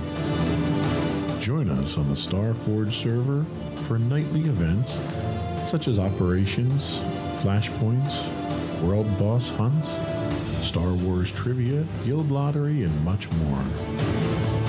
Visit us on the web today at www.thesecondsithempire.com.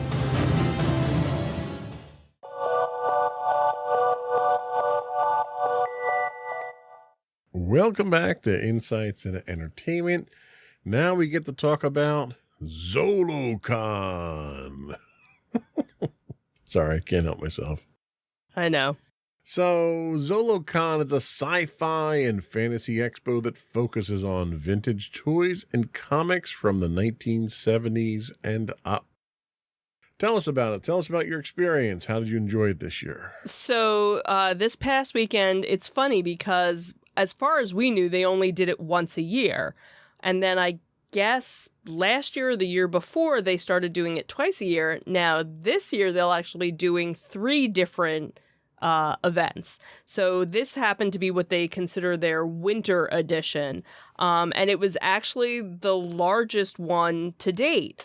And we could definitely tell vendors all over the place in various different places, even in some parts of the building we had never even been to before. And every area was jam-packed. I don't think there was really any empty spaces this year. Usually you'd go through there and you'd see like empty vendor tables or vendors that didn't show up for Sunday Right. or something. Everybody was packed. Yeah, everybody was there.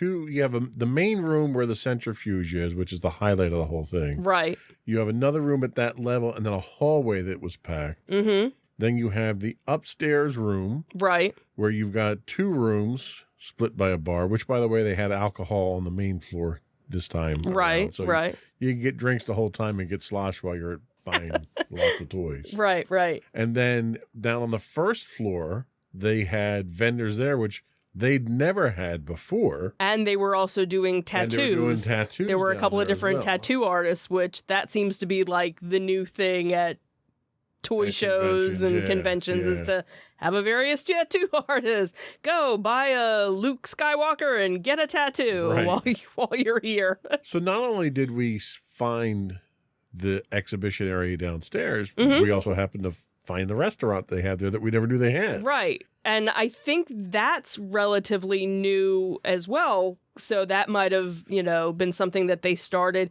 Well, I did see the one sign that they were normally open just like Fridays, I guess, during the Okay. week. So maybe on the weekends Or if if they've they got have an an event. event and they know there are going to be people around. Because I can't see just going there for a meal. It's kind of out of the Sure. way. Well, and that's it. The complex that they're in Right. is an office complex. Right. There's a school in there. Right. There's a manufacturing in there. So I there's could see like on a Friday. Yeah, there's a lot of Yeah. different stuff that's actually in there. Right. At what used to be the Brewster Aviation plant before World War II, and then it became the naval testing Mhm. station as well. So again, Philadelphia, a lot of history just in that one little area Yeah. there. Yeah. How were the crowds? It was crowded, but it wasn't, it wasn't unmanageable. It was because everybody kind of flowed through, and it's done in such a way in the main room because it's where the centrifuge is. It's a big circular room. They do 2 rows. So they have the inner circle and they have the outer circle. So it's like a dart. Yeah. And they leave enough room in between so you definitely don't feel like you're, getting, claustrophobic. And usually what we end up doing, because there's so much on both sides, is we'll do each aisle, each circle twice. We'll do, the outside. So we look at just that, So do the left side, then you do the right side, then you come to the inner circle. Do the right. left side, do the And right so that side. this way we get to see, everything, so that we're not, oh, did you see that? No, I was looking over here. And I never felt like there wasn't enough room to do that. They do have stairs to get to the upstairs area, but there's also elevators, which were very spacious because we ended up taking 'Cause that. it was like a cargo elevator. Yeah.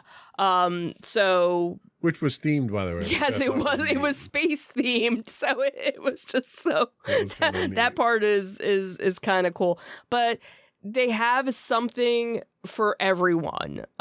They have if you're into pops, which that seems to be a Which I'm not. big seller. Almost everybody, you'll find a handful or 2 handfuls of vendors that are selling that. Then you have brand new toys that are out. Obviously, the vintage toys, and that's what a lot of people obviously are going for. There was the one vendor, I think this was the first time we saw who does pins. Yes. Beautiful pins. So between Maddie and myself, We bought a bunch of different pins. Well, and even the pendant guy that I had bought the one Yeah, I was thing gonna at, say the which I don't pendant. want to talk about because he hasn't gotten his Right, he presents yet, hasn't gotten his stuff yet. But the pendant guy that's there who hand makes his own pendants. Right. And it was neat because he's there interacting with it. He's not just selling his stuff. Right. He's soliciting input for what you'd like to see him make Right. in Like, his next show. what would you like me to make? So that's what's always so cool about these events is it's that unique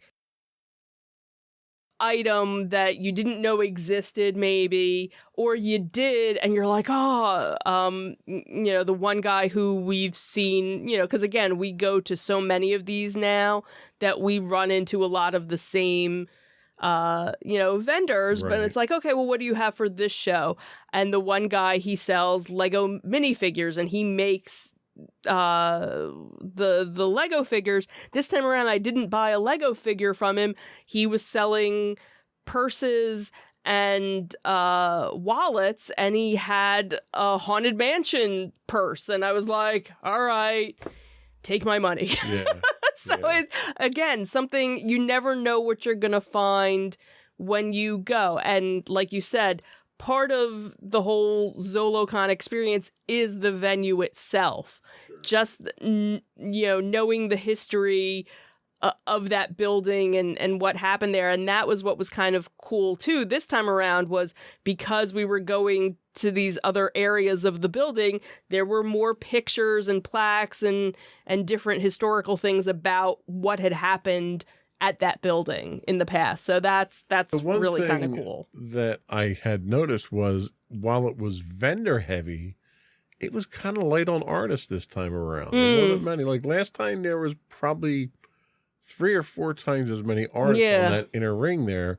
Didn't get as many artists this time. So I don't know if it's really it's not a comic book show, Right. even though there are guys that are selling comics. Right. So you don't get a lot of artists. They had the one author there who Maddie had bought her book last time. that Oh, we were okay. there.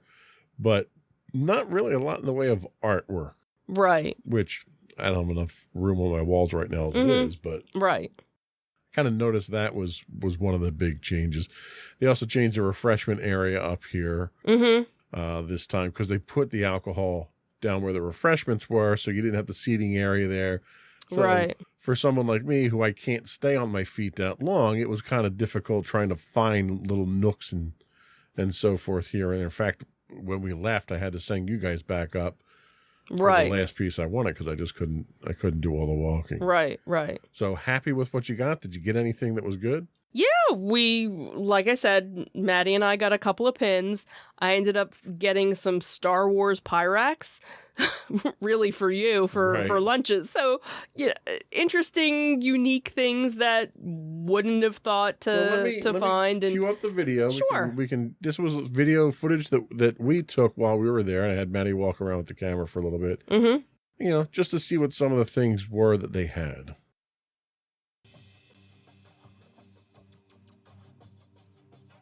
Yeah, so it's neat to see, because again, here's the big giant centrifuge and various space stuff just there while you're walking around. But you can see how wide these aisles Oh, are. So yeah. there's plenty of room Yeah. for the aisles, which is nice. So you're not elbow to elbow with people. like Right, you are at right. Some of the shows. Right. Some of the sections, with individual vendors, if they had like a little corner and you wanted to go into the corner to see, then it might have been tight. But other than that, for the most part, and there were a lot of people there when we were there, so it wasn't like it was And this was Sunday that we were there. right. We usually always tend to go on a Sunday. If we're not going for panels or for celebrities, which we usually don't go for, we'll almost always go on a Sunday. We'll go on the last day of the show because the vendors tend to be a lot more interested in selling their stuff. Right. 'Cause they Yeah, and wanna you take have, home. a bunch of the vendors with homemade, a couple of vendors with D&D stuff, dice Right. and dice towers, which, it's kind of nice to see that coming into its own now. right. I really need to coach her on how not to make sudden movements with the camera. A couple of these I had to slow down. Go slow. Yeah, it's just such a nice yeah, because like the one vendor selling coffee, he wasn't there at Right. this one. So here was There's the your pin, Yeah. and all Ton of pins. too. ton of different types of pins, and more on her website, which is nice. A couple of people dressed up, not a whole lot. Not a lot. But there were some. They were doing a custom toy. Well, they usually do a costume contest. Did they do that on Saturday? Is that why? I don't know, maybe, but they were doing a custom toy contest. Right, like a action figure. Right. toy. Yeah. Right. So again, lots of different pops. I was talking to that particular vendor. He Uh-huh. said he's got 3,000 pops back at his Oh, shop I right bet. now. I bet. And then you have different video games. So if you play any, older systems, there's usually always a couple of different people selling that. Sometimes you get a t-shirt person Yep. selling things. The one t-shirt guy who does t-shirt artwork and pins, he happened to be there, so I picked up a t-shirt from him. Maddie picked up another pin of his because I follow him on Facebook, so I knew he had an Owl House, which is one of the shows that she and I watch on Disney Plus. So he had a pin that had come out a couple of months ago. So we knew he was going to be there, so we definitely made a beeline to go and get something from him. Well, so. and the thing that's really nice is that when you have that many vendors there, you don't get a lot of duplicate vendors. You get Yes. a lot of variety, a lot of different things to choose from. And the vendors, like the interaction with the vendors, I think since COVID, really, I've noticed, has been very positive. They're very outgoing. They're very engaging now. Because everybody misses being around Yeah. people and talking to people and Yeah. and doing And I this. struck up a conversation with one of the vendors. I was there for 15 minutes just talking about, how the shows have been going and how business has been and, different types of customers. And they're not just vendors. They're people that love the same things that you love Right, too. So right.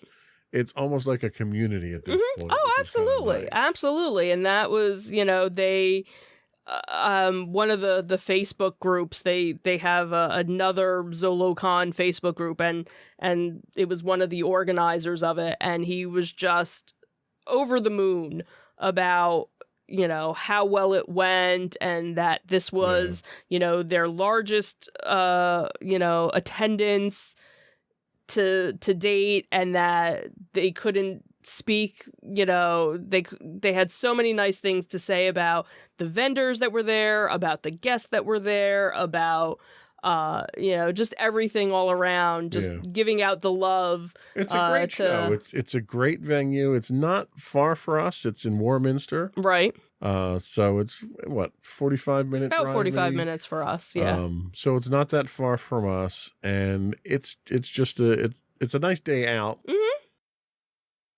And it's kind of nice to go out there and buy stuff that you can't buy anywhere else. Right, exactly. And that's what's always, and I think for us now, we've kind of, we've gotten to the point where we just have way too much stuff. You've seen our collection, and it's still, since we did that video, a year ago now, there's been more stuff. And that was only a small sampling. That wasn't even all of it. Where we've kind of come to the conclusion, we don't need to buy anything more. So for us to go to a show, it's really to see, it's the experience. It's the We're going for the experience of it, experience. or to find that unique. I'm going to find stuff for other people now. Like I managed to get 2 really cool things for Sam this time. Right. Now, that I couldn't get anywhere else. But that's kind of where I'm at. Right. And Maddie ended up picking up a couple of things that she wouldn't have normally been able to find. And the things that I got, again, were that unique, individual, one-of-a-kind the types thing. of things that I would be looking to add to my collection at this point are things that would require me to mortgage the house. So I'm trying not to add things to my collection at this point. Right. And or if you find that small little thing that, okay, that's not going to take up, a lot of room, or, Right. or this adds to somebody else, or something to go with D&D, or, something. Yeah, that's really what I'm looking for now. I was kind of disappointed I didn't find any D&D minis there. Not that I Right. need more minis either. Right, but- you don't need more minis either. But that's the thing is, for us, it's also the experience of just going and being with the community. Absolutely. And again, this is the type of show where there aren't panels, there aren't the celebrities to go see. It's not like Monster Mania or Wizards or, some of the other shows. It's You really, mean Fan Expo. It's Fan- not Wizards anymore. It'll always be Wizards. it'll always be Wizards to me, just like Downtown Disney. You can't take that away from me. All right. So I think we've covered that one pretty well. We're going to take another quick break, and when we come back, we're going to get a feeler for how Bob's doing. The new old Bob. That's what I should have named this. The new old Bob show. We'll be right back.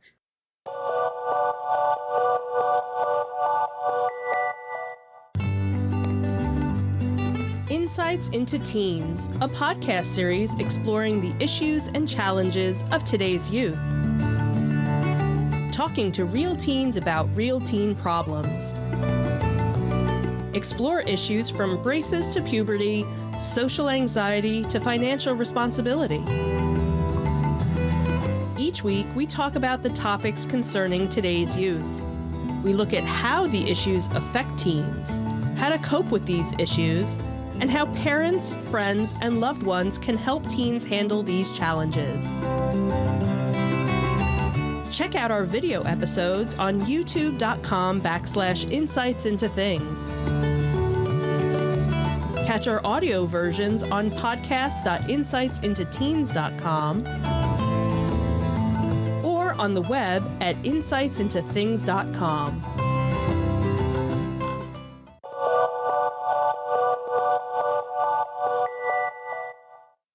So Bob is back at Disney. Not that Bob, the other Bob. Right. So The original Bob. We've swapped Bob's back to the old Bob. And he's facing some challenges. He's only supposed to be there for 2 years, kind of a short time to turn things around. Chapek did a brilliant job of running things into the ground in the short amount of time that he was there. One of the first things that Iger's doing now that he's back is apparently slashing 7,000 jobs, and there's 5.5 billions in cost cutting he has to make somewhere. Should I feel bad that Disney's hard up for cash at this point in time? And that's the thing is, are they really? Because I haven't seen anything Not where... according to their stock price, they're not. Right. That's, where it's kind of, huh? Right. And it's almost imagined, because you look at some of the things that they're running into, and you're running into sluggish box office sales. Like, for instance, that new Quantum Mania movie came out and it tanked at the box office. Mm-hmm. Okay, well, box office sales are down in general since COVID. Right. That, plus everyone knows that their stuff's going to come out on Disney Plus in a few months. So Right, so spend the money why- to go to the box office? Right. The streaming business has been hit hard because they've completely flooded the market and turned people off with crap, really. I mean, they're literally just churning out stuff to put on there, Right. and it's not quality stuff. So Or the streaming's taking a stuff hit. that is good, they cancel after 2 seasons. yeah. There have been a number of shows that Maddie and I have started to watch, and it's like, oh, by the way, this is done now. Right. Like, oh, we couldn't even get like a second season or a third season. Like, okay, Right. thanks. So it almost makes you not want to watch something Right. until there's It's almost like 3 or 4 Google. seasons out. Like, nobody wants to Google comes out with really cool stuff, but as soon as you Right. get into it, they cancel it and it goes away. So Right. nobody wants to do that. And Disney's putting themselves into the same Mm-hmm. position as well. They're canceling shows that I'm not even watching. Usually I'm the one that kills shows when I watch them and start getting into them. Exactly. So I think that 5.5 billion they're talking about really is it's a fictitious number that they think they should be making that. I don't think Disney's losing money. Disney's got more money than God. Mm-hmm. You know, when God needs to put a new world in place, he goes to Disney for a loan. Is that what it does? So it's not that Disney's losing money. They're just not making it as fast as they want to. Okay. And part of the problem you run into is, yeah, you know what? You keep coming out with superhero movies just for the sake of coming out with superhero movies. They finally reached a point of saturation with Marvel, and nobody wants to go see it anymore. Mm-hmm. Okay? Well, they learned that lesson pretty fast with Star Wars. Right. You know, they flooded the market with Star Wars, trying to turn it into another Marvel, and that bit them in the butt really quick. Right. Right. So I can't feel bad for Disney. Mm-hmm. So the real question comes down to, in 2 years, can they come up with a succession plan for Iger? And really what I have to ask is, do you need a succession plan for Iger? Is he really going to be gone in 2 years? Mm. Because given how much his incentive is for success, I don't see him going away anytime soon. Yeah, I could see him still staying on as a consultant Right. when he's still Right. doing So, things. But then again, you also have to look at everything that's kind of going on right now in the state of Florida.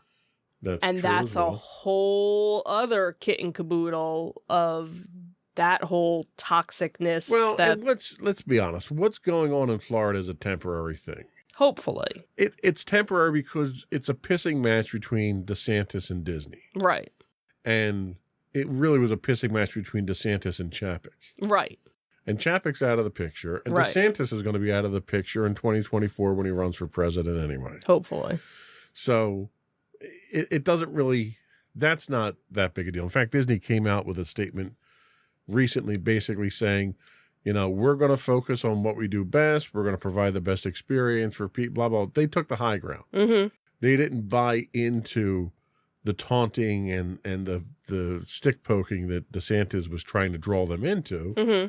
And they basically said, look, we operate under numerous jurisdictions and numerous regulations around the world, and we make it work, and we'll make it work here. Mm-hmm. So ultimately, I think what's going to happen with this little pissing match between DeSantis and Disney is the taxpayers are going to lose out. Mm-hmm. You know, they skirted around the idea of having to take on all that debt for Reedy Creek by just restructuring the zone itself, and now DeSantis has his hand-picked group of Right. He board picked all of members in his there. board members and everything. Well, the fact of the matter is, Disney's been supplementing Reedy Creek since it was created. Mm-hmm. Disney's not going to do that anymore. Right. So Reedy Creek, or whatever the Central Florida Tourism District, or whatever they call it now because they had to rename it, they're not going to have the same budget they had before, but they still have the same requirements. And it's ultimately the people of Florida that are going to have to pay for that. Mm-hmm. And I think when people look at their tax bill after this whole fiasco, this little vindictive fiasco that DeSantis put together, they're going to realize, well, maybe we shouldn't have reelected him for this. Maybe he's having a hard time keeping politics out of business and keeping it from being personal. And, you know, that's really what it was. It was his own little Oh, absolutely. crusade. Absolutely. And ultimately, when the Florida taxpayers get their bill, that's when you're going to start seeing things change. And I think what's going to happen is by the time he goes to run for president, those tax bills are going to be in. And it's going to seriously impact his ability to raise money for his campaign. That's just what I think. I'm not a fortune teller myself. So that state down there of flux is really not going to be that big of an impact. Mm, Disney's the number one job maker in the state. absolutely. Do you really want to piss him off and have him leave the state? And that's the thing, because there are a lot of people who don't forget, there were a lot of people from California where they, the Disney company was transferring a lot of jobs from California down to Florida. And now there are a lot of people that are like, I don't know if I want to go down here in this hostile environment right now, the way that things are. So now there's, some various talk going back and forth of, well, maybe we should wait 2 years before, making this change, that maybe California is the better idea. And of course, there's, all the different people saying that, gee, I wonder what Florida would be like if Disney decided, you know what, we're going to just up and move Walt Disney World to a different part of the country. Right. And see how quick, Yeah, I mean, you're going to, it's Disney is such a huge part of the economy down there that all they have to do is move one division that they have down there, and you're talking thousands of jobs that move out of the state. Yeah, yeah. And it's the response, it's a direct response to DeSantis. He can't afford that bad press. No. And the only reason he's doing the things he's doing now, and the other stunts that he's doing, it's not just Disney centric. The whole stunt with the flying migrants up to Democrat cities, and his whole stance. I love the fact that he's got this major stance against border security. Somebody really needs to tell the man he doesn't have a border with another country with his state. He doesn't. So you don't have border security. Right. So he's doing all this just for the publicity he needs to gain national attention so that he can make a run for 2024. After 2024, assuming he doesn't win, after 2024, he's going to be relegated to the crap pile of history at that point in time. He's going to be wishing he had a job at Disney. Yeah, because he's burning every bridge there. Because what's Disney going to do? They thought they bought him as a politician because they backed his original election. What's going to happen when your politician that you bought doesn't vote in your favor? You're going to go buy another politician. Right, exactly. And the last thing you want is to have literally one of the largest corporations in the world, again, a company with more money than God, backing a politician other than you in the presidential race. Yep. That's never going to end well for DeSantis. No. And that's exactly what's going to wind up happening. Here's to hoping. Plus all those voters that they have down there. Oh, all those absolutely. taxpayers that they have down there that are getting screwed by DeSantis. Does he think they're going to vote for him for president? If he gets into a pissing match with Disney when he's just a governor of a state, what's he going to do as president? He's not going to be looking out for these people. No. So he's burning his own bridges. So by 2024, between him and Trump tearing the Republican Party to the ground and literally just burning it to the ground, he's not going to have anything after 2024. So I'm not worried about any of that stuff. Okay. But, Iger's staying out of that now. It was funny how he was commenting on it when Chapek was steering the ship in the wrong direction. Right. To try and get him. Right. Chapek already had the company in the ditch, and he was over there kind of poking a stick in his cage about it. Right. Now that he's back in charge, he's not saying anything about it. He's tight-lipped about the whole thing. Which is the way it needs to be. Exactly. So the one thing I did see is that they're doing away with the parking charge. Right. We did see that was, one of the things that did go away. And that helps me to justify going down. Yeah, absolutely. And that's really been one of the only things I've seen kind of come back. I know they were talking about the reservation system, that they were still leaving that in place, but they were opening it up for more people. The park hopping, changing the time on that to make it more accessible. I think they were starting to do some of the annual passes. Right. They were doing the extra magic hours in the morning. They were expanding out to other resorts. Right. So the problem is Chapek dug a huge hole. Right. He's got to claw his way out of before he wins people like me back. Yeah. And I wasn't a big fan of Iger's to begin with. Right. So he's going to have to, he's got his work cut out for him. Right. I would want to be in his position. And I don't think he's going to be able to fix all of this stuff in 2 years. No, I think a lot of it's going to take time because it's one of those things. They were so quick to make the changes in the first place. And then, of course, you had the pandemic that kind of escalated it. Kind of breathed down, was So- breathing down everyone's neck about it. Right. So like now you have, they're starting to do dining options again, like not the traditional dining plan that they had before, but something, And they got to get rid of the Genie Plus. Oh my God. they're not though. That's the problem. Genie Plus isn't going They'll anywhere. They're never- modifying it They'll again. never win me back Right. with Genie Plus. I'm sorry. Yeah. It was a waste of money. It was a terrible experience. Mm-hmm. I walked out of Disney for the first time in, 18 years that we've been going? 15 years that we've been going? Walked out of the first time and felt like I didn't get my money's worth out of it. Mm-hmm. And when you're paying Disney money, Right. you damn well better feel like you're getting your money's worth out of it. No, I agree. I was very disappointed with it as well,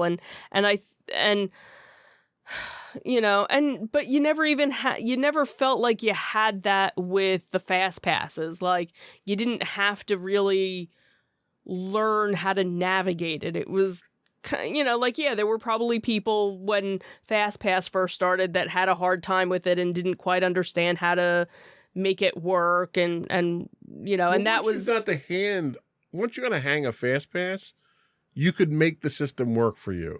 right. There's no way the Genie Plus works for anybody. the way I don't it's know. set up. That's the thing is I think we probably needed to do a little bit more research.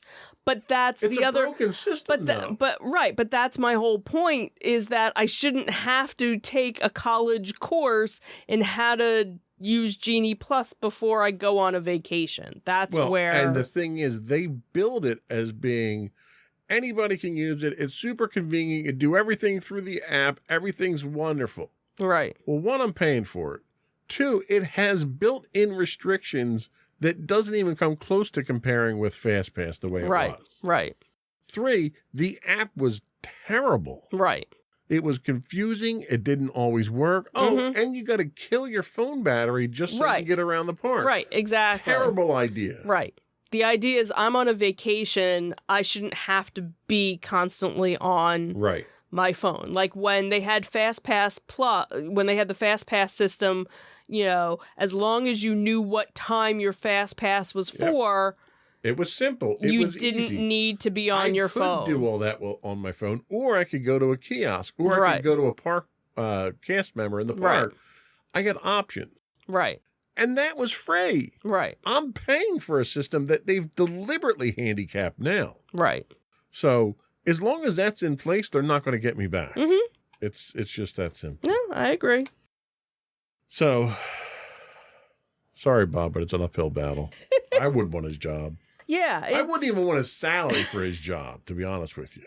It's gonna take a while. It's not something that's gonna. But that's the thing. He doesn't have a wallet. He doesn't have a while. Yes, I know. Well, So and unless maybe he's making revolutionary changes, they're breathing down his neck about $5.5 billion that they didn't lose, that they want back because they're not making money Right. fast enough. That's what they're concerned about. and that's the thing is where is it that you're cutting these jobs? Is it from certain divisions? Is it Well, a 'cause little bit? They didn't ramp back up from the cuts from COVID. Right, and that was going to be my next thing is I know that there are still cast members from the parks that never got called back because they just never opened up that section of the park or where they had worked before. So Yeah. that's okay. How many are these new cuts? Now what are you going to cut? What are you closing? Or is it Yeah. that's the whole thing. What service am I losing now when I Right. go down? But I'm Because paying you're for. not going to cut the price. Right. You're going to raise the price and cut Because the you need to service make again. them right. Because Right. you need to make the money now. So I'll wait for the dust to settle Yeah. and figure out who his successor is and how bad they are Yeah, I guess before we'll I have go to back see. down. Anyway, Okay, we haven't had a chance to bash Disney in a while. It's good to See, do you feel better now? I do. I feel like there's a weight lifted off of me now. This was such a great de-stressor for me. I'm so glad. So that's all we had today. Before we do go, I want to once again invite our listening and viewing audience to subscribe to the podcast. Audio versions of this podcast can be found listed as Insights into Entertainment. You can get audio and video of all of our podcasts listed as Insights into Things. We're available on Apple Podcasts, Spotify, Google, Stitcher, etc. I would also invite you to write to us.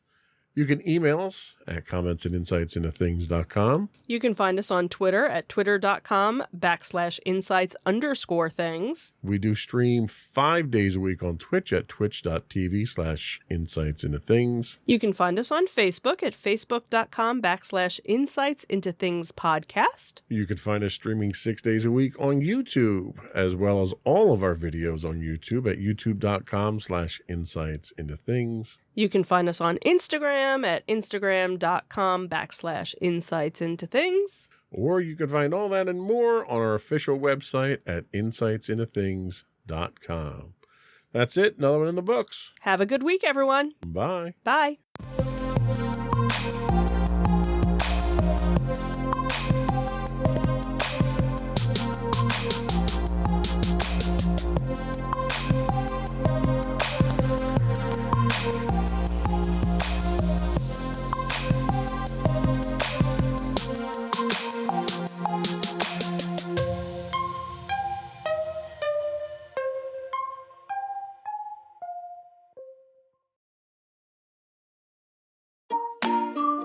Insightful podcasts by informative hosts.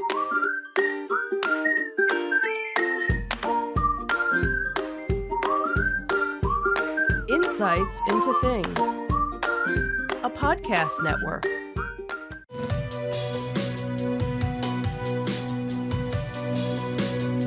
Welcome to Insights into Tomorrow, where we take a deeper look into how the issues of today will impact the world of tomorrow. From politics and world news to media and technology, we discuss how today's headlines are becoming tomorrow's reality.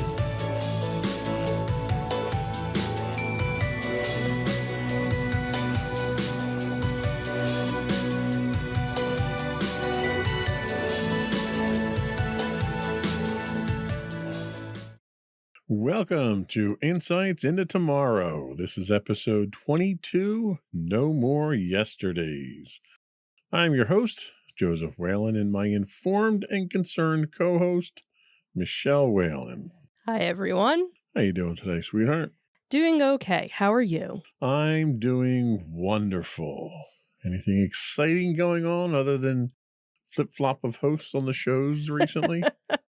No, I think we're all trying to get into the swing of things, I guess. Indeed, we have kicked off our holiday with Thanksgiving and mad rush up until the end of December now. Yeah. Now it's all downhill. Yeah, pretty much. So, in this episode of Insights into Tomorrow, we delve into the alarming parallels and stark differences between the nationalism and anti-Semitism of the Nazi era and today's world. We explore how both periods are marked by ideologies of exclusion and economic turmoil, fueling nationalist sentiments, alongside the dangerous tendency of scapegoating minorities.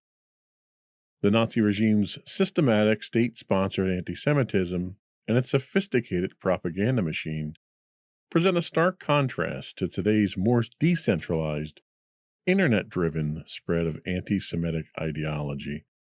And I thought this was kind of poignant because we have had for several years now in the United States, one entire political movement that focuses on the past.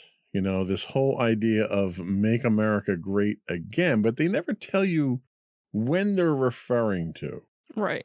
And the time that they're referring to goes back to some of these darker days during a time period of exclusion, of civil rights not being a priority, of individual rights not being a priority. And the people that want to go back to that time are the ones who were in power and advantaged at that time. And that was a very small number of people at the time. Mm-hmm. So the fact that you have a large segment of the population pushing for that now and completely ignoring the parallels that they're shooting for now compared to what happened in the 1930s and 40s with the rise of other nationalist movements, socialism and fascism, is disturbing. And that's why I titled this podcast No More Yesterdays. You know, we don't want to go back.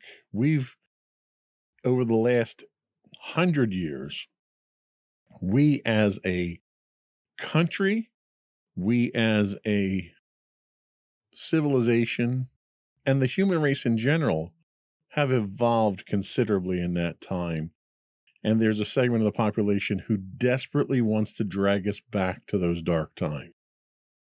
So we're going to take a look at some of the comparisons on that and offer some insights and side-by-side looks at what it was like then, what it is today, and hopefully have enough wisdom to not go down that dark path again.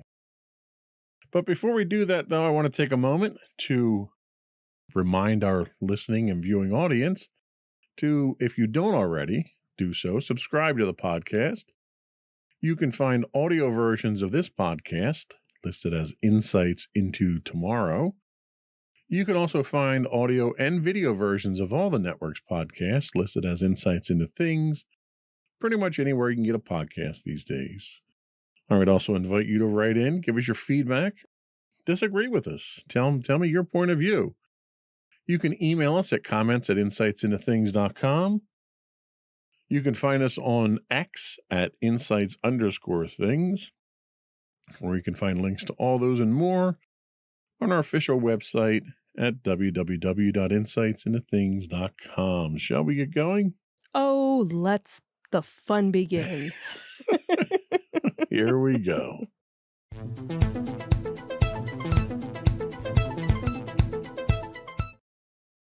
The comparison of nationalism and anti-Semitism during the rise of the Nazi Party in the first half of the 20th century with today's political climate reveals some notable similarities as well as significant differences.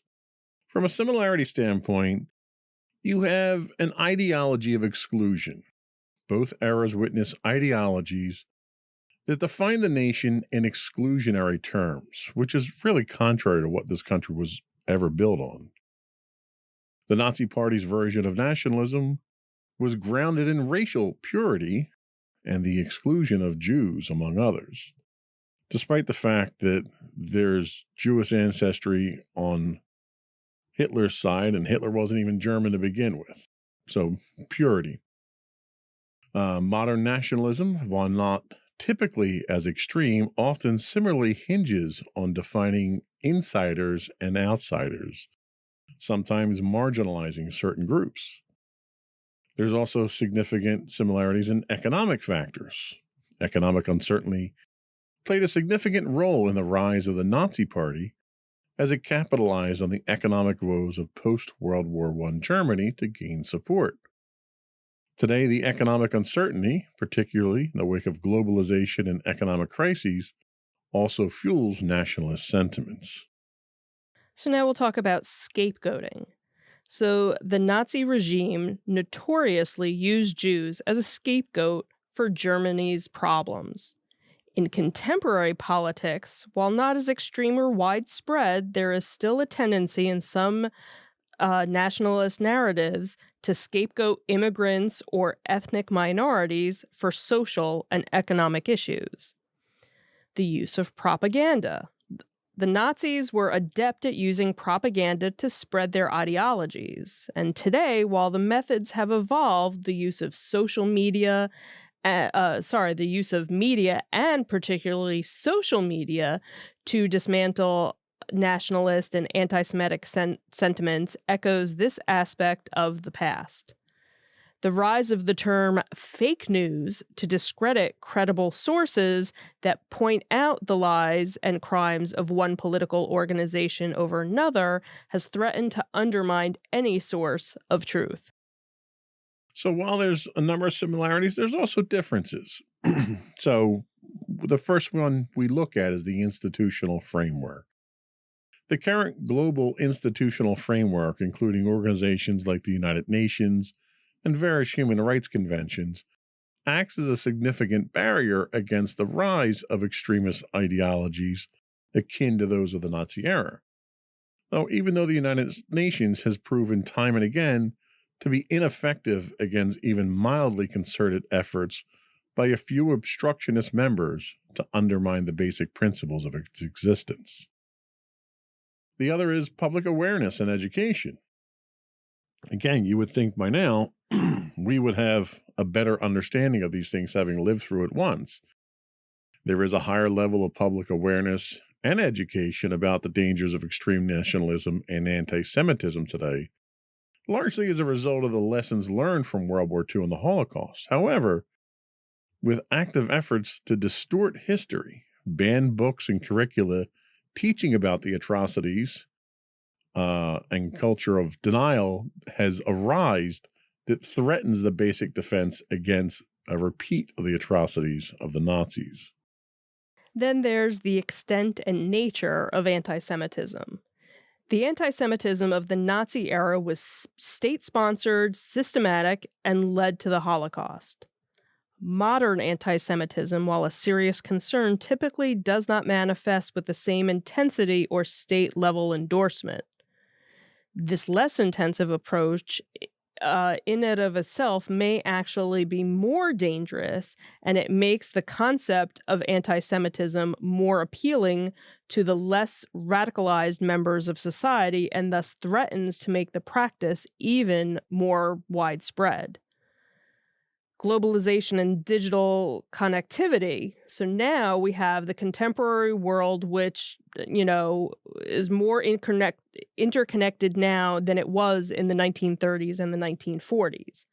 This globalization and digital connectivity can both fuel nationalist sentiments, but also provide means for counter-narratives and global solidarity against extremism.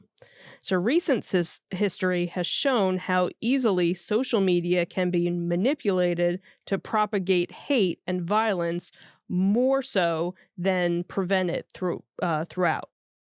So, just on what we talked about here, do you think the technological advantages of communication today makes it more or less likelihood for something like this nationalist movement to propagate or be defended against?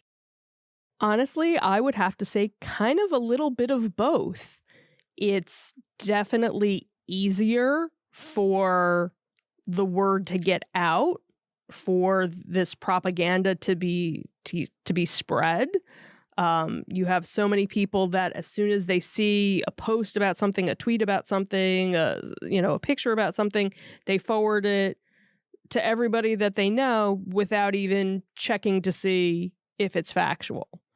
But then on the other hand, you have real-time news, real-time events that are happening that people are being informed about pretty much right as it happens, as opposed to back in the day where it could be weeks before somebody heard about something, months before somebody heard something, hours before.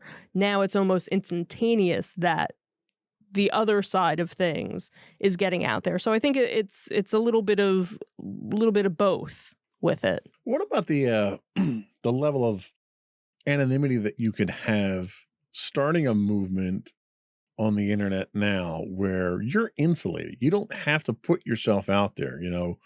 When you had the Nazis were starting their movements, they were going out, putting themselves in public beer halls and riling up the people directly Mhm. and exposing themselves at that point in time to prosecution and persecution and stuff like that, do you think it's more likely that you'll get, we'll call them rabble rousers, when they can hide behind the anonymity of a Twitter or something like that? Oh, absolutely. Because now, and you see that just in general with the trolls that are out there, that, somebody posts a picture of Dolly Parton from this past few days ago. She performed a halftime show, and all these trolls came out, or she wasn't really singing, she was lip syncing, and and just and is it something where they would have actually ever said that to her face? Probably not. They wouldn't never have done that.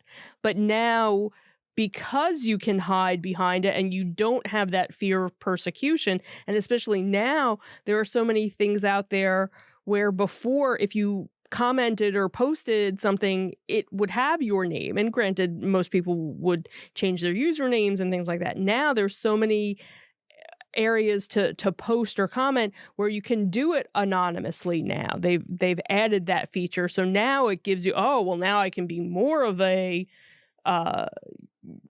rebel rouser, and go out there and say what I have to say, and nobody will ever find out that it's me. That's a very good point.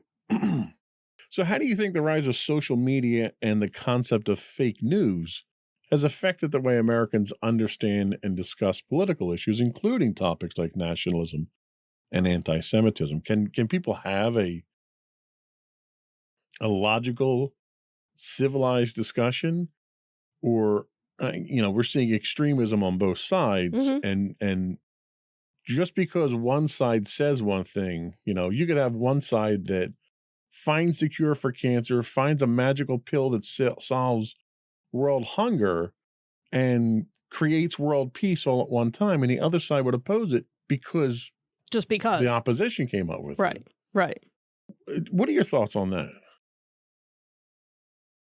It's tough because especially now with what is going on in current events as of today, with the events of 10/7 that are still fresh. You have hostages that are, just starting to be released almost, 50 days later. And there are people obviously on both sides, and it's very hard to have that sit down with with somebody that's so passionate. You almost need to find somebody who's, I don't want to say sensible, but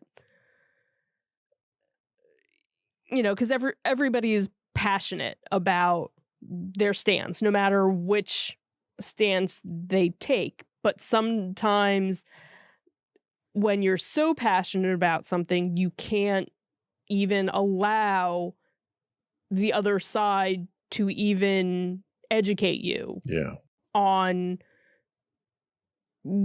how they feel. Why do you feel the way you feel? What has been done to you? But you need to hear me as well. And that's, I think, the problem, that when you get into these situations, the person that's, from both sides, they're just so passionate, they don't even have that moment to just let me sit back and take it in. There's an overall lack of objectivity when the passions run that high. Right.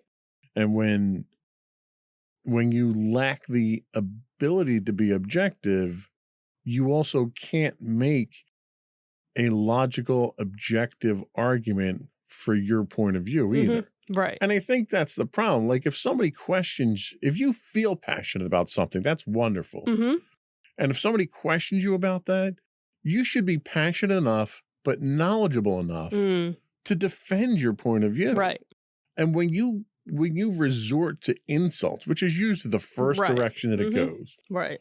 It's first they start to insult you, and then they attack your position without providing any support for their own position. When you go to those tactics, Mhm. you kind of lose all your credibility at that point Right. in time. Right. And that's, I think, what we tend to run into. So we're going to take a quick break. And when we come back, we're going to dig in a little bit deeper into some of the anti-Semitism of the Nazi era. We'll be right back.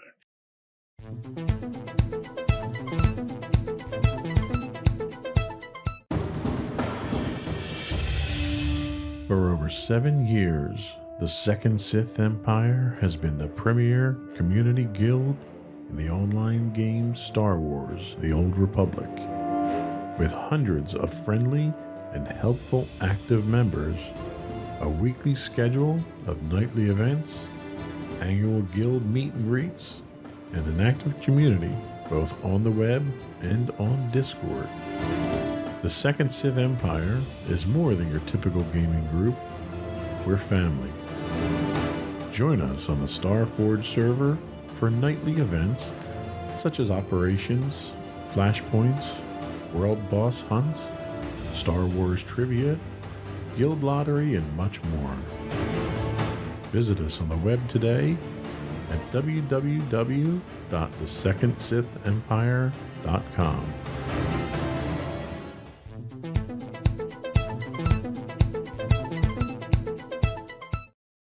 And we're back.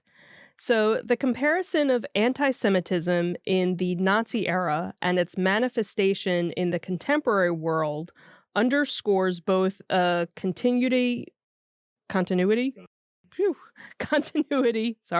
in prejudice and a significant shift in how it is expressed and dismantled.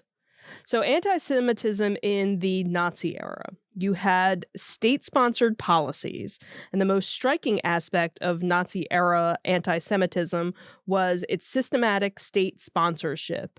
The Nazi regime under Hitler embedded anti Semitic ideology into government policy, which led to the progressive isolation, dehumanization, and eventual mass extermination of Jews in the Holocaust. This involved legislation like the Nuremberg Laws and the organization of state-sponsored pogroms such as Kristallnacht, which actually had their 85th, I believe. No, I'm trying to remember how many. I think it was 85 years. It was the anniversary of Kristallnacht, actually, not that long ago. So then we also have the propaganda machine. The Nazis effectively used state-controlled media, including newspapers, films, and radio broadcasts to spread this anti-Semitic propaganda.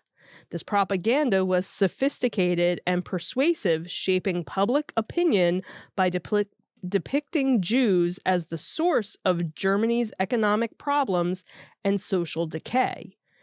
This constant bombardment of anti-Semitic messaging was a key tool in desensitizing the German public to the escalating persecution of the Jewish people. And I think that's really the key there is the desensitization, because I think you're running into that now, contemporary-wise. So anti-Semitism in the contemporary world is a little bit different, but certainly still present. There's a resurgence in incidents. In recent times, there's been a noted increase in anti-Semitic incidents globally. These incidents range from vandalism and hate speech to violent attacks. Unlike the Nazi era, contemporary anti-Semitism is not typically part of an overt government policy, but rather manifests at the level of individual actions and groups, some of which can be classified as extremist or terrorist in nature. You also have the role of digital platforms today, which we already talked about briefly. The proliferation of the internet and social media has radically changed the landscape of how anti-Semitic ideologies are spread. These platforms often serve as echo chambers, where harmful stereotypes and conspiracy theories about Jewish people can be circulated rapidly and without traditional filters or controls. Unlike the centralized state-controlled propaganda of the Nazi era, modern anti-Semitic rhetoric is more decentralized, but can be just as pervasive and insidious in its reach. So, some key considerations. So, you have the scale and intensity. While contemporary anti Semitism is a serious concern, its scale and intensity differ from state orchestrated genocidal campaigns of the Nazis. The Holocaust remains a uniquely horrific manifestation of anti Semitism. The global response. So, today's world, informed by the lessons of the Holocaust, tends to have stronger institutional and societal responses against anti Semitism. Numerous countries have laws criminalizing hate speech and Holocaust denial, and there are global efforts to combat and educate against anti Semitism. Granted, there is also a push in some countries, including the United States, to manipulate the education system for political purpose, something anti-Semitism instruction could easily fall victim to.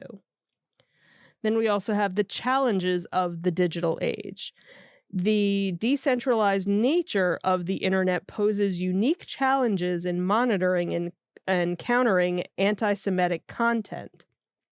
Online hate speech can be more elusive and requires nuanced approach to balance freedom of speech with the need to prevent hate speech and violence. While the form and expression of anti-Semitism have evolved from the state-driven, systematic approach of the Nazi era to the more fragmented and decentralized incidents of today, the underlying prejudices and stereotypes remain a concerning continuity. The modern challenge lies in adapting the changing landscape of communication and globalization in which these harmful ideologies persist and spread. So, clearly there are differences between today's anti-Semitism and the Nazi era. One of the concerns that I have is what you're seeing today is more toned down in that it's not the same level of state-sponsored hatred that you were getting during the Nazis, which makes it more appealing to a larger group of people who would have been less inclined to support some of the policies of the Nazis, but it still strikes a note with the prejudices that they have, where they might not want to take Jews and put them in concentration camps, but we're not going to let Jews have jobs in this sector, or we're not going to let them live in this neighborhood, or we're going to, do the various violent things that we see now. And it makes it almost more palatable to a larger group of people because you're not catering to that extremist group. What are your thoughts on that? Well, unfortunately, again, right now with what's going on, there is the violence going on. There are people that are out there that it's not the Holocaust. It's not let's put you in a concentration camp. It's let's just kill the Jews. Like, that's what is so scary, is there are people who in almost every country right now, people that are being attacked only because they are Jewish. You have a woman in France who a group of people broke into her house and beat her up and almost left her for dead only because she was Jewish. So unfortunately, from what I'm seeing, it's almost worse in a way. That's my point. That's exactly my point, is because it's not it's not let's gather you up and put you someplace. It's we're just going to take care of you right now. Right, but it's done almost on an individual basis. Yes, there's nobody saying we're the Nazis. Right. You don't need to have that overt, obvious presence. Right. I just hate Jews, so I'm going and attacking you. Right. And that's my point, is that because it's being done yes, okay, less from a government policy standpoint and more from a grassroots standpoint, right, it brings more of those hatred-filled people into the mix Right. to take action that they wouldn't normally have taken. Right. There are people who would normally use Uber for rides or to get food, who have gone in and changed their profile so that they don't have a Jewish sounding name, or if they're going and getting a ride, don't put in their actual home address. They're going 2 blocks away to pick up a ride because they don't know who's coming to pick Right. them up.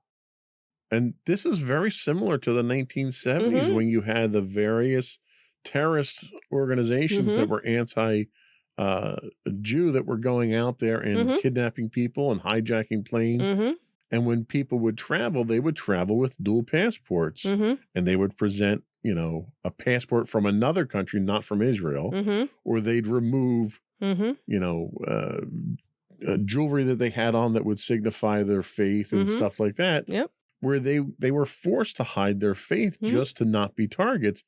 And we're back into that Mhm. situation again. And this was just the 1970s that this had happened. Right. There just this past weekend, one of the New York City libraries was defaced with anti-Semitic rhetoric.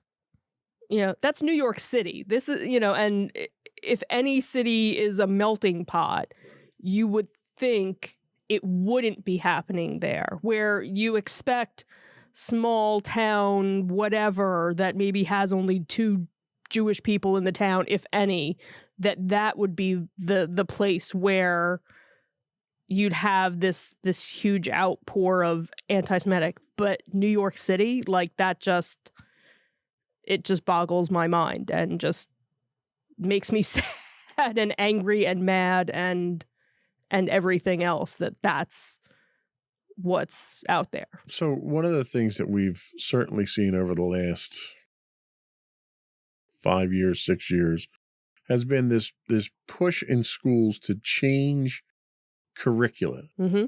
that I don't want to say it alters history, but it certainly downplays certain They aspects want of history. nice history. Right. Yeah. Given the historical context of the Holocaust, how important do you think it is to learn about and understand these events in today's education system? And do you think it's happening? Well, I know in our school system, it has been. They've done various things. I know she read The Diary of Anne Frank, and that was a very big push to learning it. And even younger than that, there were little hints of it. So I think it's, it should be age appropriate, but I think just with any other history lesson, it's something that needs to be taught. But I think it also is the same thing for Japanese Americans with the internment camps. None of that when I was in school was ever taught. That was something that was kind of glossed over. So I don't want to say, yes, it should be just the Holocaust. No, I think we need to go back and learn all of these things that the country has done to its own people or other countries have done to their own people, because if you forget it and you don't teach it, you're going to relive it. And that's always been something, I've known about the Holocaust since I was very young, going to Hebrew school, and that's where I learned it. I learned it in Hebrew school. I didn't learn it in school until high school. I think that was really the first time we ever talked about it, but I had already known all about it. I don't want to say I was desensitized to it, but I knew about it. So okay. And I even remember being excused from one of the classes because I already knew. The teacher didn't want to bore me with anything or upset me. So if you want to go to the library, feel free. Okay, sure, I'll go. But that's just always been something, like I said, we've always been taught as a Jewish people, we have to keep talking about it. We have to keep teaching about it, because the minute we stop, it's going to happen again. And that's where I think so many people right now, with everything that's going on, we feel like if we don't speak up and say something, that we're kind of going down that road again to being put, into a concentration camp. How scary is it that people are posting on Facebook, if something happens, will you hide me? And that people aren't responding to it, that people feel the need that they have to even put that out there because they're in such fear of their life. Yeah. Like that's no way for anybody to live, no matter what religion or background or race you are, to have that fear. Honestly, that's one of the reasons why I wanted to talk about it on the show today, because it is getting to that point. It's getting to the point where we're really threatening to go back down that path again. And with the coming election and, one of the major candidates in this election, it's a significant threat. And the things that are being said by this candidate now tell you that that's the kind of world that he wants to live in, where he's the one that's in charge. He's the guy that's picking and choosing who goes to the camp and who doesn't.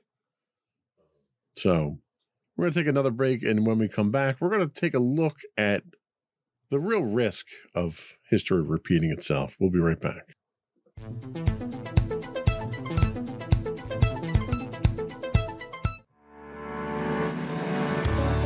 Insights into Entertainment, a podcast series taking a deeper look into entertainment and media. Our husband and wife team of pop culture fanatics are exploring all things from music and movies to television and fandom. We'll look at the interesting and obscure entertainment news of the week. We'll talk about theme park and pop culture news. We'll give you the latest and greatest. Because the husband won't let her go to theme parks anymore. We'll give you a deep dive into Disney, Star Wars, and much more.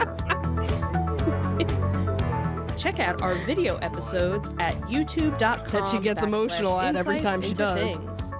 Our audio episodes at podcast.insightsintoentertainment.com, or check us out on the web at insightsintothings.com.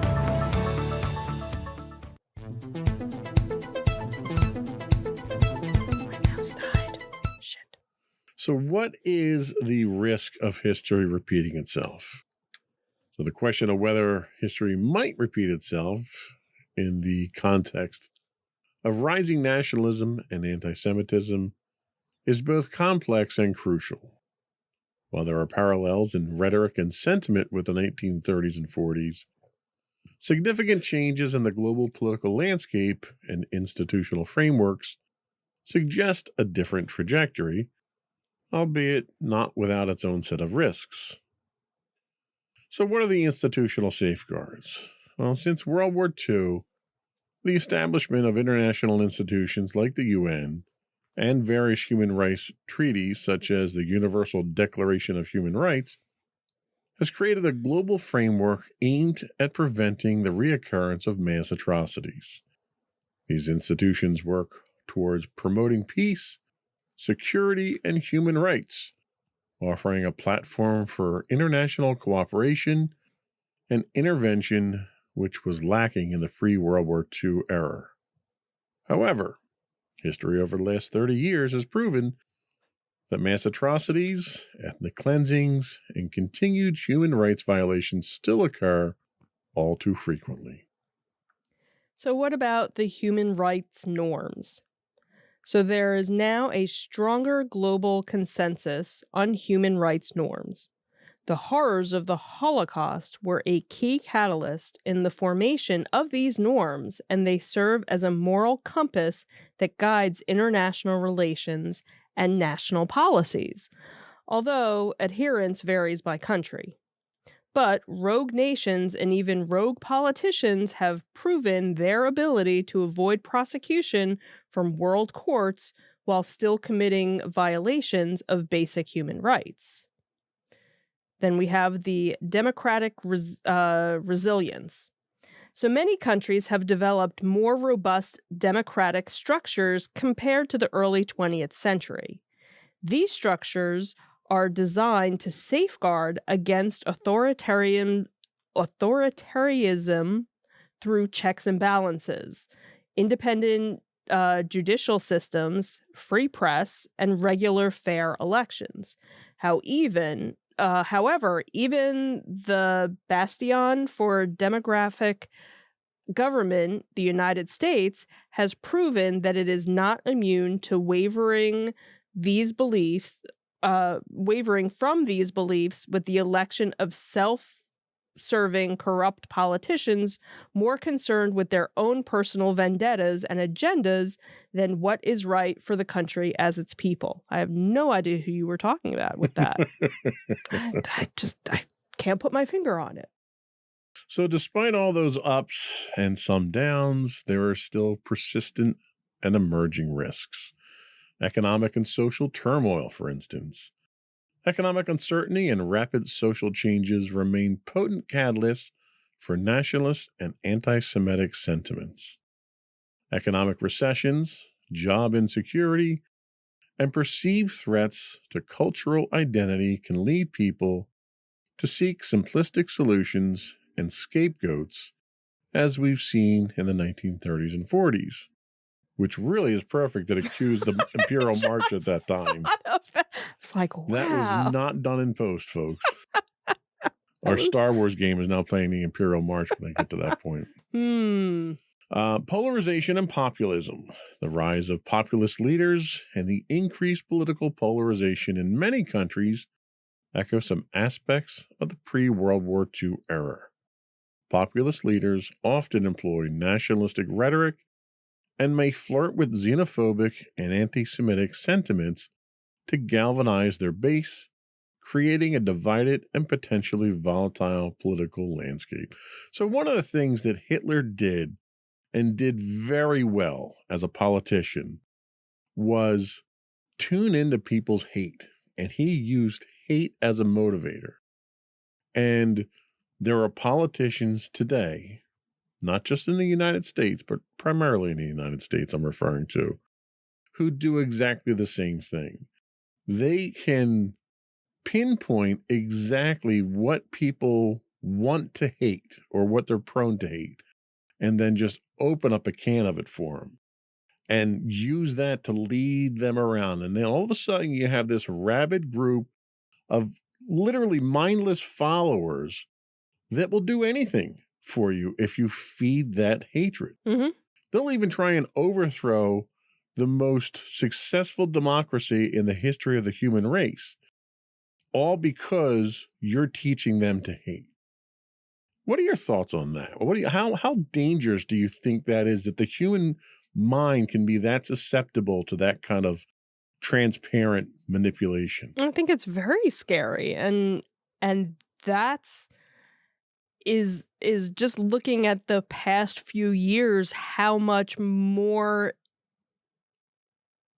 that it's become acceptable for that to happen, and that there aren't more people out there going, what are you, nuts? That's not where, that's what just kind of blows my mind. And these educated people that are just letting it happen, that aren't coming out and saying, no, don't do that. That's wrong. Because you still have these people saying, no, come this way. This is the right way. We're the right people. Everything's been stolen from you. We're going to give it back to you. But yet they haven't done anything to make it better for those other people.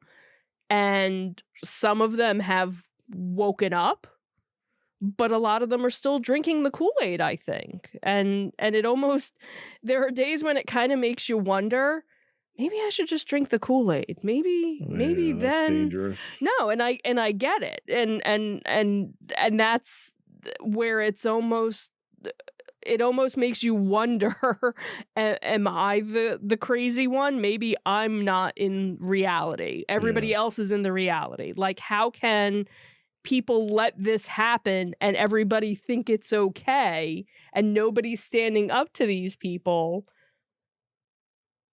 it just makes you think, oh, well, then it must be me if nobody else is standing up for them or nobody else thinks this is wrong. Well, it's funny you put it that way because it reminds me of an old Three Stooges skit. And it's, a takeoff on Nazis and Hitler and stuff. And the Moe declares himself a dictator. And one of the other stooges says, well, what's a dictator? He says, well, a dictator, he promises the people everything, gives them nothing, then takes it all.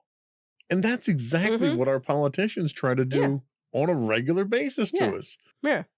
And this was, a social commentary by comedians 80 years ago. Right. And we still haven't learned from it.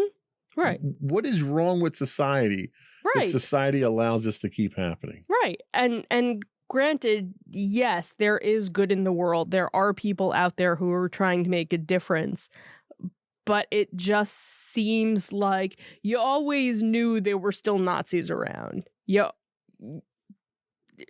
They never went away. They were just kind of quiet. They were just kind of, in the background. You knew when you traveled certain places, okay, we're going to bypass this area, or we're not going to go here if we're of a certain color or a certain race or if we look a certain way because of whatever. Where now it's out in the open. They're not ashamed at all to fly a flag. And that's the promoting thing. You make a very good point. They're not ashamed. There was a mark of shame to be a Nazi. And society wouldn't allow them to see light of day. Right. So anything that they did had to be backroom stuff, away from society. If you had and a pin, you had it, under your lapel. And, if you met somebody who you thought maybe, right. Oh, okay. And then it was the Hail Hydra type stuff. Right. Right. But now somehow in the last 10 years, society has been dragged into the gutter to allow these people to see the light of day. You go to flourish. Disney World, and outside of the gates of Disney World, you would have protesters walking around with big giant banners with swastikas all over them. And it's because society normalized it. And not all of society. Certain segments of society. You had 4 years in this country that normalized it. Right. You had 4 years in this country when neo-Nazis were referred to as decent people. Right. That's what normalized it. Right. That's why we're here today. Yep. And it has to stop. Absolutely. We have to not let history repeat itself. We're going to take our last break. We'll come back and then we'll wrap up. We'll be right back.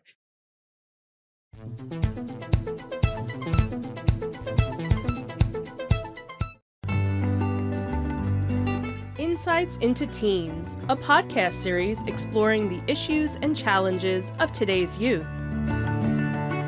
Talking to real teens about real teen problems.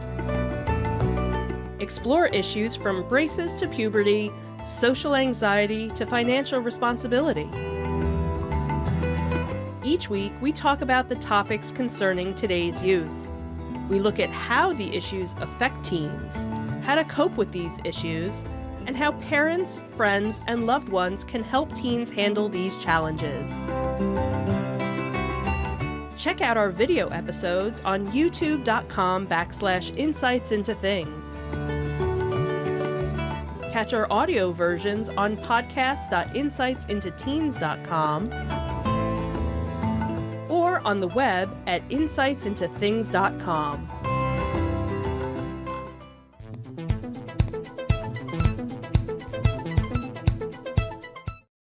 And we are back. So, in conclusion, we're going to talk about some different contexts. So, today's world differs significantly from that of the 1930s and 1940s in terms of international cooperation and the general global awareness of the dangers posed by extreme nationalist and racial ideologies. So this awareness acts as a bulwark, okay, sure, against the repeat of history on the same scale as the Holocaust. Unfortunately, a select segment of the population seems intent on ignoring history or whitewashing it to their own ends, which could threaten any lesson from the past from being forgotten or simply ignored. Vigilance is definitely the key. However, the continued presence of nationalist and anti-Semitic sentiments, especially in times of crisis, requires constant vigilance. History may not repeat itself in the exact same manner, but the underlying human tendencies that led to the past atrocities can resurface in new forms. Despite the horrific past that should never be forgotten, prejudice and hatred still remain and dominating influence over many people around the world, a fact that we can't lose sight of. So there are certain proactive measures that we can take. To mitigate these risks, proactive measures are necessary. This includes maintaining strong democratic institutions, promoting inclusive economic policies, and fostering educational programs that highlight the dangers of extreme ideologies. And I just want to take a quick aside about promoting democratic institutions. We have to not allow people who operate outside of the norms of a democratic institution from holding power. You cannot allow someone who refused to follow the laws and who tried to literally overthrow the country into a leadership position again. You cannot allow that person into leadership. You cannot allow anyone who supported them or backed them or even send sympathies to them during that time period. You have an individual who literally tried to overthrow the country, and he's running for the same office again, and somehow he's allowed to. That's a disgrace to everything that is democratic in nature. While having how many indictments? 72, I think he's up to now. I've lost count. Twice impeached. We, as a people, need to do better and can do better than that. Mm-hmm. Of all the possible candidates that are out there, why is he up? Mm-hmm. Is the question. Right. It also means speaking out against those who would seek a return of the narrow-minded hatred of the past, much like we try to do on this show. We have only ourselves to blame if we allow another monster to come to power who is more interested in personal gain and punishing those who think or are different than themselves. While the risk of history repeating itself in the exact mold of the 1930s and 40s is mitigated by various factors, the underlying dangers of nationalism and anti-Semitism, especially in tumultuous times like now, remain relevant concerns. The lessons from history emphasize the need for constant defense of democratic values and human rights to prevent any slide back into the darkest chapters of human history. So in your opinion, how well do you think our society today understands and remembers the dangers of extreme nationalist and radical racial ideologies like those that led to the Holocaust? I don't know, because we're kind of going through a lot of that again with the recent events. I don't think there's enough people realize what they're doing is what started everything the first time around. So, all right, let me ask you this. Given society's apparent emphasis on proactive measures and speaking out against narrow-minded hatred, what do you think is the role of an individual in today's society in preventing the rise of extreme ideologies. What can the average person do? Try and get yourself informed. Go out there and be a support person, be an ally for, someone that's being marginalized. Learn both sides of the story to be informed, because there are truths to both sides. And that's with everything, thinking about thinking back to when COVID first happened and what our then, president, the China virus, and just saying that, how much hatred there was and bigotry that was going on for Asian people that were being beat up in the street, that were just walking in the street, weren't doing anything wrong, and people were just going up and beating up on them because of this virus that came from China. They had nothing to do with it. Right.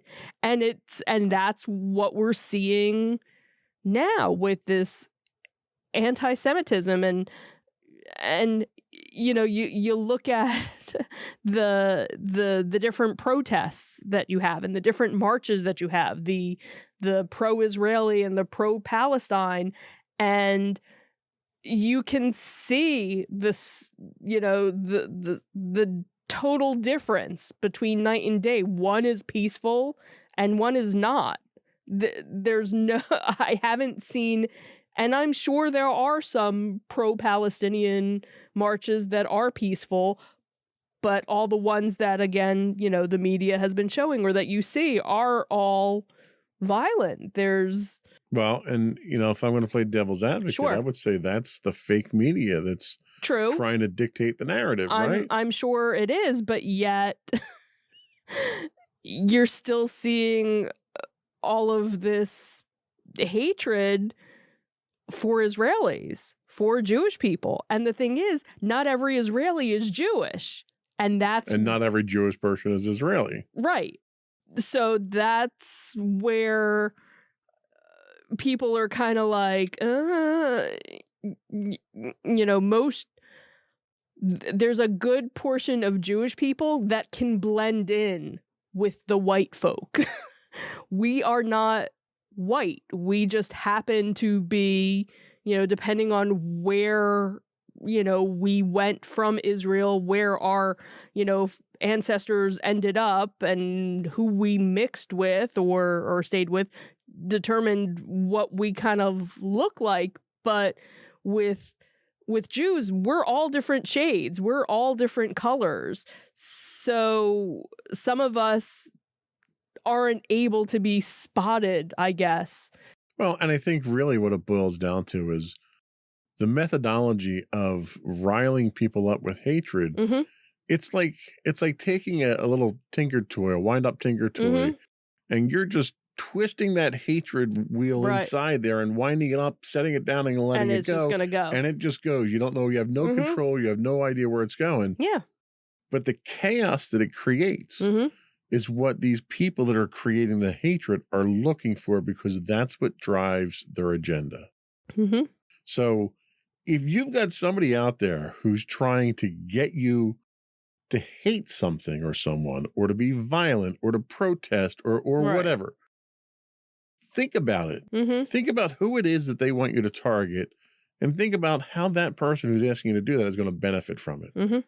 Because if they're going to benefit from it more than you are, you're just a pawn at that point. Mm-hmm. Think for yourself. Go out. There is fake news. Mhm. News organizations are driven by ratings. Mhm. They put the stuff out there that gets them the most ratings and gets them the most money. Don't be afraid to go out there and cite your news from 3, 4, 5, 6 different news organizations out there. If you take the time to educate yourself, you'll figure out. You're smart enough. I have faith in the people out there, the American people, and human beings in general. If you wade through enough of that news, you'll figure out what the truth is. Mm-hmm. And when you get to the point where you figured out what the truth is, you'll realize how bad you've been manipulated and how these people in power are the ones that are basically getting you to do their dirty work for them.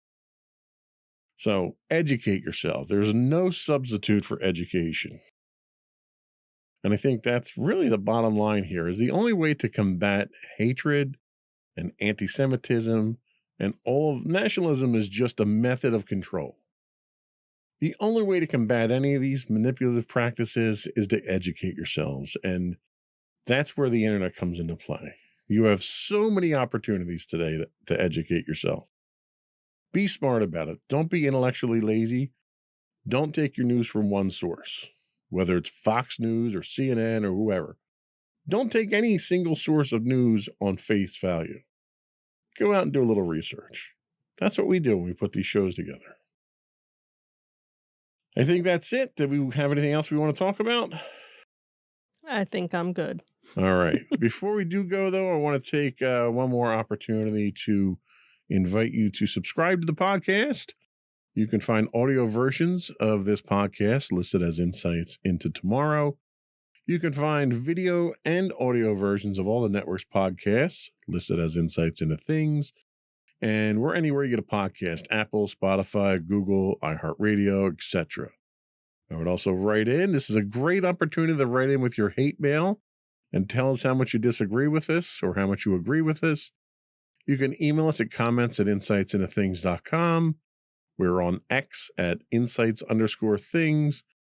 We also stream 5 days a week on Twitch at twitch.tv/insightsintothings. We can get links to all those and more on our website at www.insightsintothings.com. That's it. Another one in the books. Bye. Bye, everyone.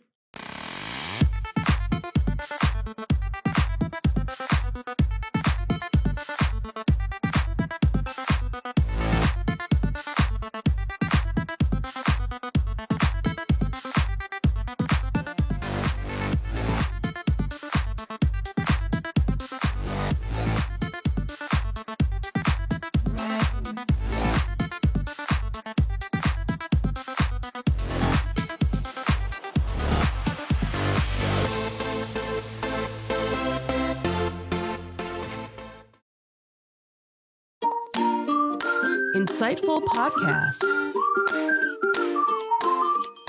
by informative hosts.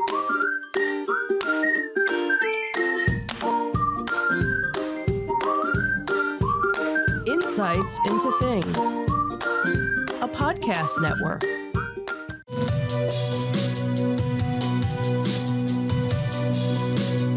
Welcome to Insights into Tomorrow, where we take a deeper look into how the issues of today will impact the world of tomorrow. From politics and world news to media and technology, we discuss how today's headlines are becoming tomorrow's reality.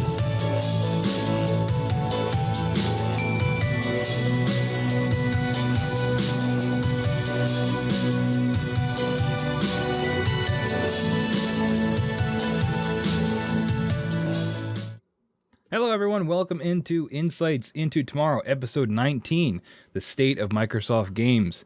My name is Sam Whalen. I'll be your host today, and alongside me is my co-host, Mr. Joseph Whalen. How you doing today, Joe? I'm doing great, Sam. How are you doing? Figured we keep it, not so formal for the show. I'm doing pretty good. Today's episode is going to be an update to episode 16. If you guys check that out, we talked about Microsoft in that episode, and it's been about a year since that big deal with Microsoft, Activision, Blizzard. That's all still been going on for a year. So we're going to give you a little bit of an update on that, as well as the state of Microsoft and where we think their games are going in the future.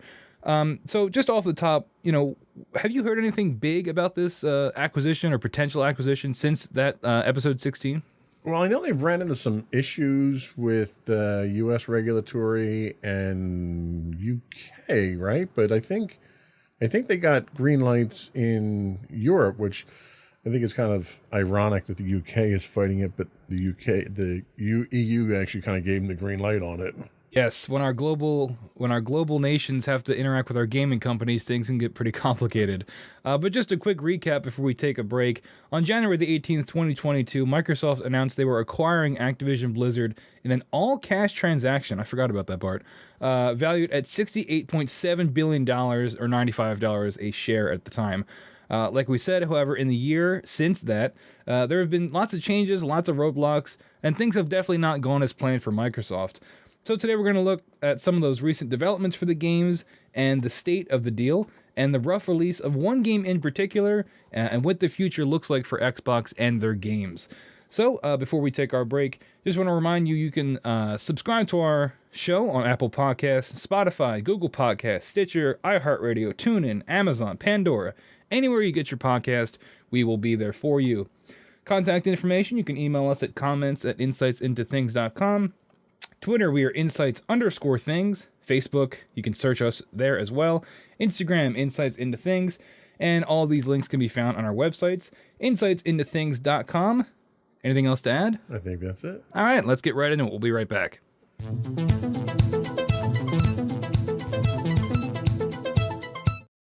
And we're back. Welcome back, everybody. Insights into Tomorrow, number 19, talking Microsoft, talking Blizzard, talking Activision.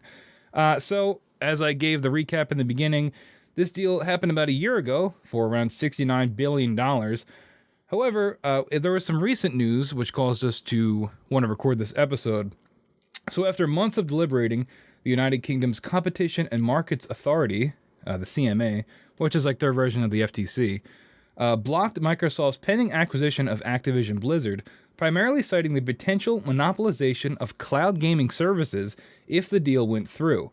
Now, we're both we're deep in the Microsoft ecosystem, I'd say. I play Xbox all the time. You've been a Microsoft fan for a lot of your life, I think. Sure. Do you think cloud gaming when you think Microsoft? Actually, no, I don't. As a matter of fact, recently I had canceled my Game Pass subscription. Oh, really? I hadn't been using it. There wasn't any games. All the games that were coming out on Game Pass were uninteresting. There wasn't anything that I liked, and I wasn't playing anything on there because I had moved over to predominantly play, when I did console, I moved over to the PlayStation. But most of my gaming's on the PC to begin with anyway, and I wasn't taking advantage of any of the Game Pass stuff on PC anymore. Like I played through Halo Infinite, and that was like the last big thing that I really did with Xbox, and I was playing Call of Duty and a couple of time killers is what I refer to them as, but there wasn't anything that really kept my interest on it, so I couldn't justify the cost. Yeah, I'm partially responsible for your shift to Sony and PlayStation. I've definitely recommended a lot of those games to you. But personally, I use Game Pass all the time. I think it's still the best value in gaming. If you're, for the kind of person that I am when I play games, I like to try all different kinds of things. And I think for the price you're paying, you're getting a great variety as well as, all those things that are already included, and they're updating it regularly. Well, and I don't doubt its value. I just doubt my use for it at the time. Right. And I've taken the same mentality with streaming video now. Like, if there's something that I want to watch, I'll subscribe to that service. I'll watch whatever it is, and then when it's between seasons, I'll get rid of it if there isn't anything else that really interests me. And there hasn't been any games that Microsoft has been coming out that has been interesting enough to me to keep it. Whereas, you have me on PlayStation doing Ragnarok, you have me doing Last Spider-Man. of Us, Spider-Man. So I've been kind of embroiled in all those games now. So I wasn't touching the Xbox for anything other than physical games that I own, like Rock Band and stuff like that. Yeah, you mentioned the lack of games on Xbox, and that's something we're going to hit on a little bit later on the show. But going back to the citing of cloud gaming as part of the reason why this deal was blocked in the United Kingdom, this is a quote from Martin Coleman, who chaired the panel that investigated the deal. He said, "Cloud gaming needs a free, competitive market to drive innovation and choice that is best achieved by allowing the current competitive dynamics in cloud gaming to continue to do their job." Now, where this argument comes from is because part of your Games Pass subscription is something called xCloud, which is Microsoft's version of cloud gaming, where you can, boot up you can stream games to your phone or to your TV without having to download them. And it is very convenient. I don't really use it because I don't have a problem with storage too much. But that's kind of the main thrust of it. And we'll get into it a little bit later, but the numbers were slightly inflated because they're assuming that everyone that uses Games Pass is also using that xCloud service, and that's just not the case. This is from the Gamer article we have linked in the show notes here. The CMA claims that if the acquisition goes through, it would only reinforce the Xbox maker's strong position in cloud gaming, and it could potentially hold control of 60 to 70% of the cloud gaming market. And that's sort of where we get those inflated numbers, right? 60 to 70% of the market. Obviously, that would be a monopoly, and sort of a monopoly. I guess 100% would be a monopoly, but that's a scary number, having one company control 60 or 70% of that market, especially since gaming in general is sort of shifting toward that cloud method of service where you don't necessarily have to download your games. You can just stream them. You have the Xbox that you have, the one without the disk drive, Right. is primarily meant to have that service, so you don't have to download the games because it has a smaller storage capacity. It's funny you mention that. I've never actually streamed a game to my console. All the games I've had, I've downloaded and played on the local machine itself. If they're talking streaming as their definition of cloud gaming, I don't know how popular that is because there are technological limitations to that. Yep. There's only, yes, it's great that I can burn somebody else's computer resources and graphics to generate the stuff and stream it down to me.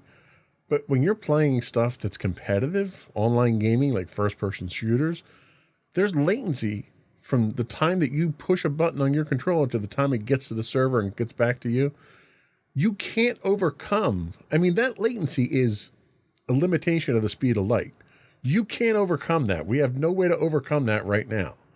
So unless they're putting data centers in right around the corner from my house that I'm streaming from, there's a technological problem from running it locally to running it over there. And if that's what they're calling cloud-based gaming, I think you're limited in what you can offer as far as that. You want to play Words with Friends or the puzzle games and stuff like that, I think you're okay. But when you want to get into, the die-hard competitive games where people are running cheats to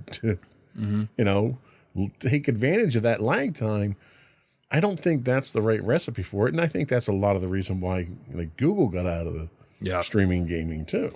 Yeah, it's definitely the biggest barrier to entry, right? I mean, not everybody has top of the line internet all around the country, especially when you're getting into less populated areas. In some parts of in this country alone, it's just not going to work, right? Because you've got satellite based internet or something like that. Yeah. So you're already limiting your market there. Now latency has always been a problem with multiplayer games, especially like in like fighting games, and they've kind of found workarounds with it with like rollback netcode, where the game is trying to anticipate and guess what you're going to do before you do it, and that can significantly help with that latency. But when you're looking at a company like Microsoft, whose predominant AAA games are all not first person shooters, but they're all like competitive shooters like Halo, Gears of War, even Sea of Thieves, which is definitely not competitive, but it is still a multiplayer online experience. Latency is going to be a problem in all those games. So is cloud gaming the direction you really want to push this in if you're relying on that multiplayer ecosystem pretty much at all times? Well, and the other issue that you run into from a technological standpoint is when you're streaming games, you need a lot of bandwidth to stream the games. When you're playing on your local console to a server in the cloud, you're only sending telemetry at that point. So it's much less bandwidth requirements in order to handle that kind of data than if you're trying to stream the actual game back and forth. Yeah, you're upstreaming telemetry to it when you're streaming the game, but all that video is pre-processed, pre-rendered, and basically streamed down to you as if you're watching it at that point in time on a TV. So that takes a lot of bandwidth, and you've already got companies like Comcast and Verizon that are capping your bandwidth now because of the amount of usage you have. And as you move to a model where your model relies on enhancing the amount of bandwidth that you use, you're going to start getting pushback from your ISPs. You're going to start getting data caps. You've already got home internet from T-Mobile and Verizon and AT&T over their cellular networks where you only get that high-speed 5G for a certain amount of that month. And when you hit a certain cap, it drops it down to slower speeds, and that's going to have an impact on this type of gaming. Yeah, it's really interesting to think about, like, if this is the push we're gonna go for. It seems like we're Sony has its own version of Games Pass where they've got a ever-changing catalog of games coming in that you pay a flat fee per month, and then you can download these games and play them as they come to the service. It's just like what they have with Games Pass, and Ubisoft has one. A lot of these companies, they're doing that Netflix of gaming approach, combined with the cloud gaming aspect as well. So, if that's the way the industry is going, what is that going to look like with other companies, like you talk about the ISPs and things like that? Is everybody going to have to change if that's where gaming is going in the future? Because this is still, a multi-million-dollar, multi-billion-dollar industry that can throw its weight around if it needs to. Well, and what's going to happen is the same thing that happened with streaming. You're going to have partnerships with the ISPs where the gaming companies are going to have to pay for premier access. Netflix, for instance. So Netflix actually has licensing arrangements with the various ISPs where Netflix puts essentially a caching proxy server inside their network.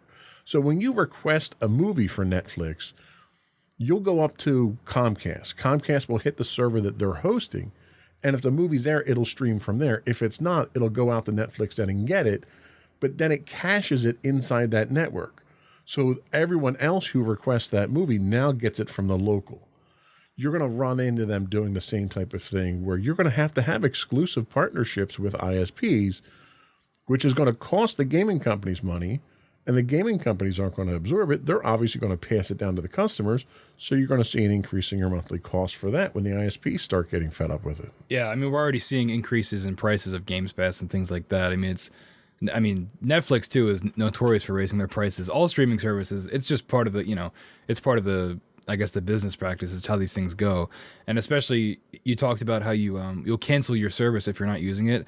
Most people don't do that. I'm one of them. The companies count on you not canceling and just letting it lapse every month so they can keep getting that money. Well, and they deliberately make it difficult to cancel. You can't say, oh, if I don't renew this, I don't want it to auto renew. You can't stop auto renews on these. And when you go to cancel them, you got to jump through, 4 or 5 flaming hoops to go through to cancel these because they're counting on people not to go through that hassle. Yeah, exactly.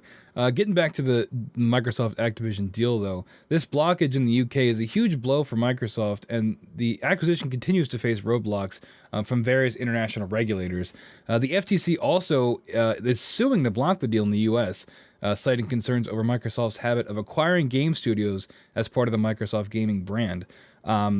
So that the FTC is not necessarily going with the cloud gaming angle. They're more worried about Microsoft buying up all these studios and sort of putting them under the Microsoft umbrella and having too much influence on them. But historically, Microsoft hasn't really done that. They will buy a studio and acquire it, but only so they can have their games on Games Pass. They don't necessarily have direct influence on the creative side of things, which you could see as better or worse, as we'll talk about in our second segment. But yeah, Microsoft has generally had a hands-off approach to a lot of these studios, aside from asking for that Games Pass Day 1 exclusive. So do you have any thoughts about that? Well, and I think that's probably the most dangerous aspect of this entire thing for Microsoft, because it signals a level of scrutiny that they've not been under before. Because the acquisition of development studios for gaming isn't just restricted to gaming for Microsoft. They've done this across the board for all the properties they're offering. Their antivirus software was acquired. Their voice messaging service was acquired. Their team service was acquired. And it was all acquired and rebranded. So if they're going to get government regulation looking into their acquisition of various development companies for gaming, what would stop it at gaming? When they start acquiring things that become competitive in different aspects, because Lord knows Microsoft has already had issues with monopoly, complaints and stuff like that. But this is a practice they do across the board, not just gaming. So if they're getting scrutiny for gaming now, that's going to open up the board for everything against them moving forward. Yeah, I think ultimately what a lot of this comes back to is it pro-consumer or anti-consumer? And I think when you even enter the monopoly word into the conversation, I think immediately it's going to turn a lot of people off. We don't want, myself included, we don't want one company owning everything, because then it stifles creativity, it stifles innovation, and especially when it comes to gaming, when one company is buying up all these studios, it can, and if those studios are poorly managed by the overhead company, it can negatively impact the kind of games we're getting, not to mention all the people that work for those studios. We haven't had a similar issue with Sony. You know, Sony acquiring Insomniac, Guerrilla Games. You know, they've been doing the same thing, but their games are very successful because Sony is much more hands-on with how they're running these studios. They have a very clear vision of what they want a Sony-branded game to be, and Microsoft hasn't really done that. And unfortunately, Sony is kind of winning this arms race of studio acquisitions because of their more hands-on approach.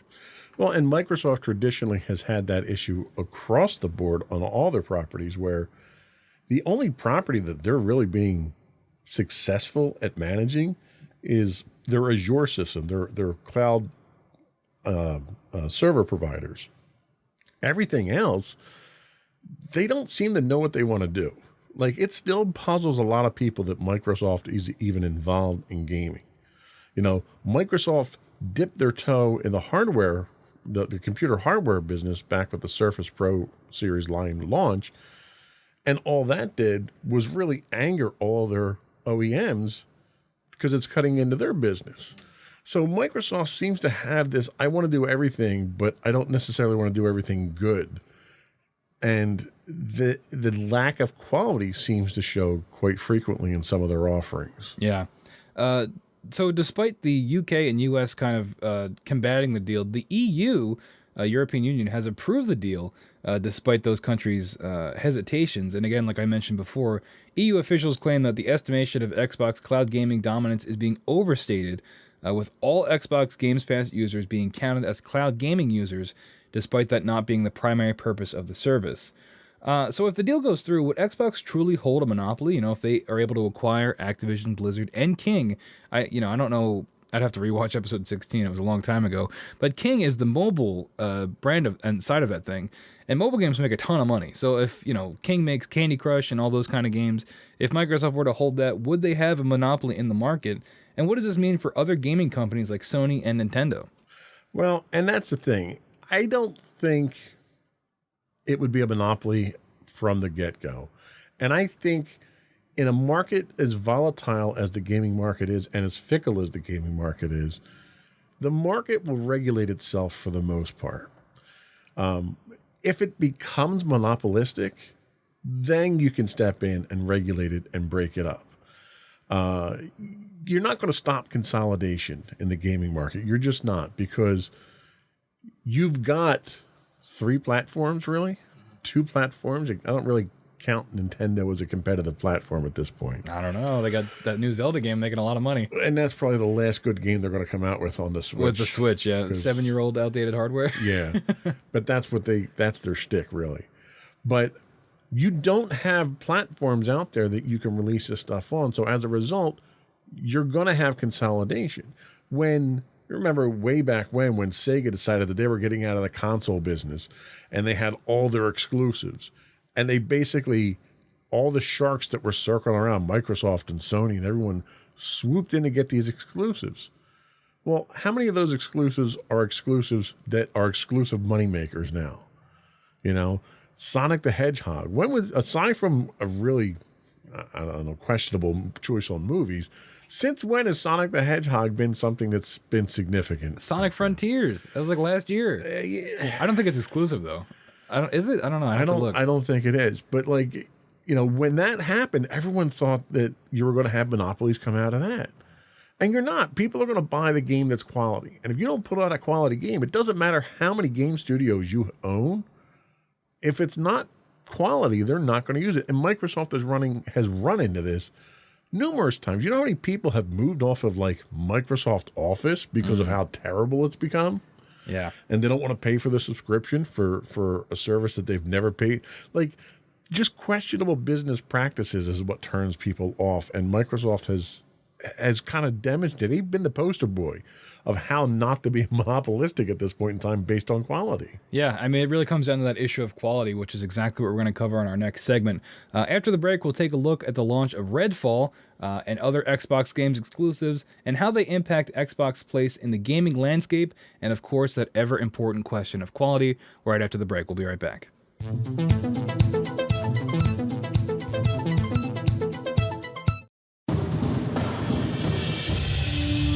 For over 7 years, The Second Sith Empire has been the premier community guild in the online game Star Wars: The Old Republic. With hundreds of friendly and helpful active members, a weekly schedule of nightly events, annual guild meet and greets, and an active community both on the web and on Discord. The Second Sith Empire is more than your typical gaming group. We're family. Join us on the Starforge server for nightly events such as operations, flashpoints, world boss hunts, Star Wars trivia, guild lottery, and much more. Visit us on the web today at www.thesecondsithempire.com.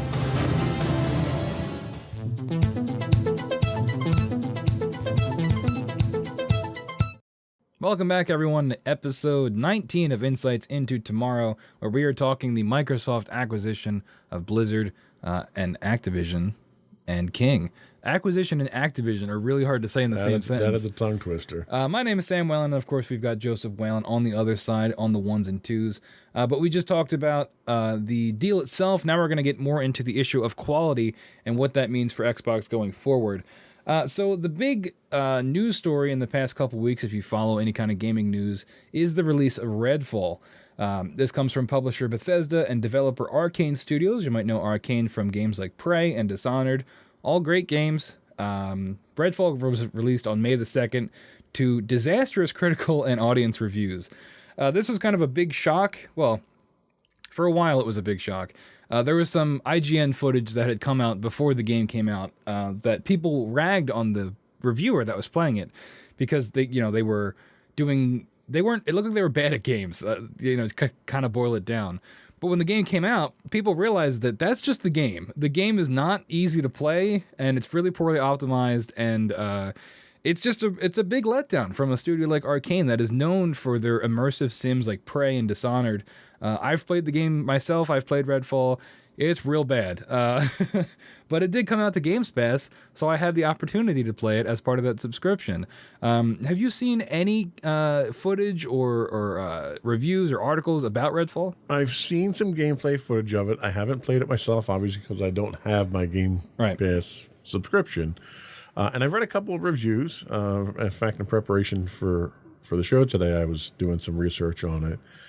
And you're right, the reviews pretty much across the board are pretty consistent. And when you start getting 4 or 5 people that are saying the same exact thing that's wrong with the game, chances are that's probably what's wrong with the game. Yeah. But I'll be honest with you, I'm not shocked, given the hype around this and what the great hope for this was supposed to be. The last 4 or 5 years of games like that have kind of fallen flat. You had Halo Infinite had the same problems. You had Cyberpunk had the same type of problem. Like, you have games that the market is demanding that they come out. You have pressures on development houses that are forcing you to release games before they're ready. And I honestly think that part of the problem with this is largely to do with the cloud infrastructure, because the idea, the philosophy right now is, oh, well, we can kick that out and patch it next week. Yeah. We're fine. We're good. Where before, when you put it out on a disk and you didn't have all the cloud infrastructure in place, it had to work. You didn't have the opportunity to put 5 patches out. We just saw it happen with the new Star Wars game that Jedi came Survivor. out. The first patch that came out was literally 3 times the size of the original game.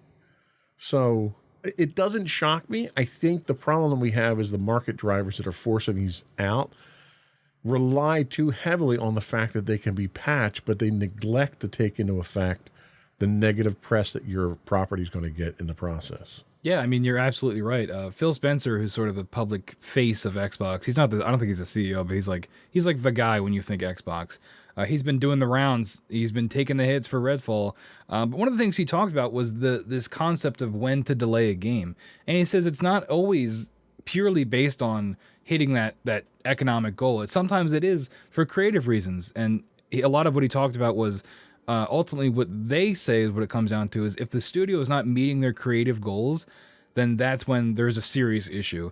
And he like not so subtly suggested that that might have been part of the problem with Redfall is that the folks at Arcane were not necessarily making the game they wanted to make, but this game was hyped up a lot and it had to come out, and they already delayed it, and it didn't really seem to make that much of a difference.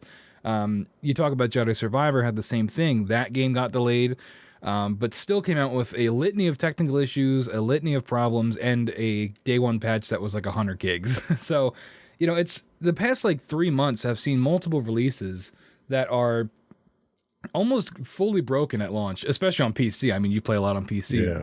PC ports are notoriously not as well optimized as a console.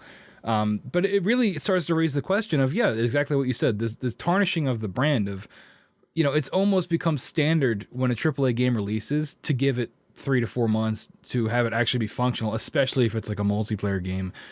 And it's like, at what point did this just become okay? I'm still the guy, I'm definitely part of the problem. I will buy a game day one if I want it. But yeah, a lot of these games are coming out and they're just not finished. And when a game will take 4 to 5 years to make, do we give it 6 to 7 years at that point? Is that too long? Is it an issue of crunch in development where developers are getting high pressure to put these games out, so they're slipping up and there's issues there? Is it a marketing problem? Are we showing these games too early? We put out a CGI trailer 3 years before the game comes out, and people every year are asking at Summer Games Fest and things like that, where's Redfall? Where's whatever? That by the time the game comes out, it's not at all what people thought it was going to be, which is kind of what happened with Redfall. Nobody really knew what it was because it was a lot of cool CGI trailers. You knew it was a shooter.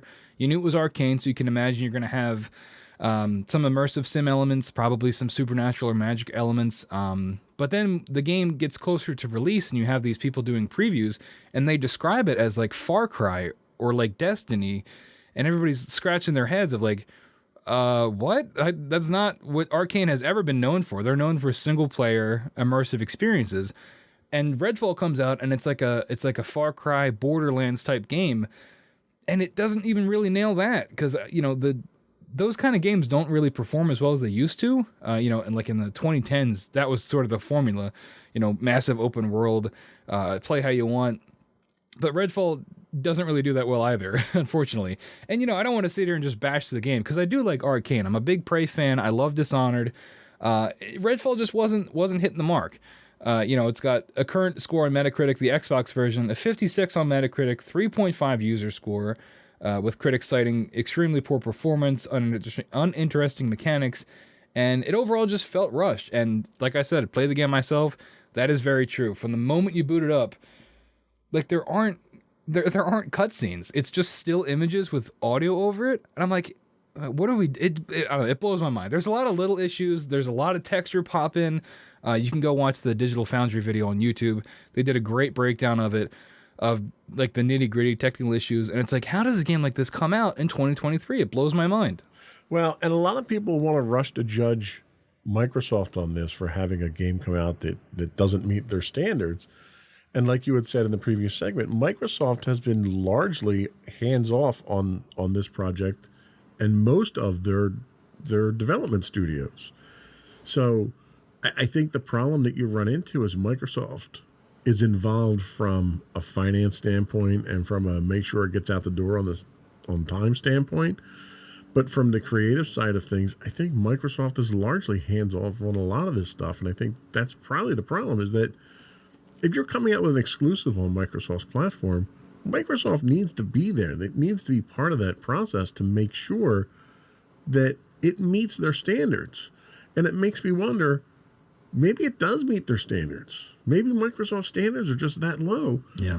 Because what this is a reflection of so many other things that Microsoft has released that is subpar and is one of those kick it out the door, we'll patch it later type things. Wow.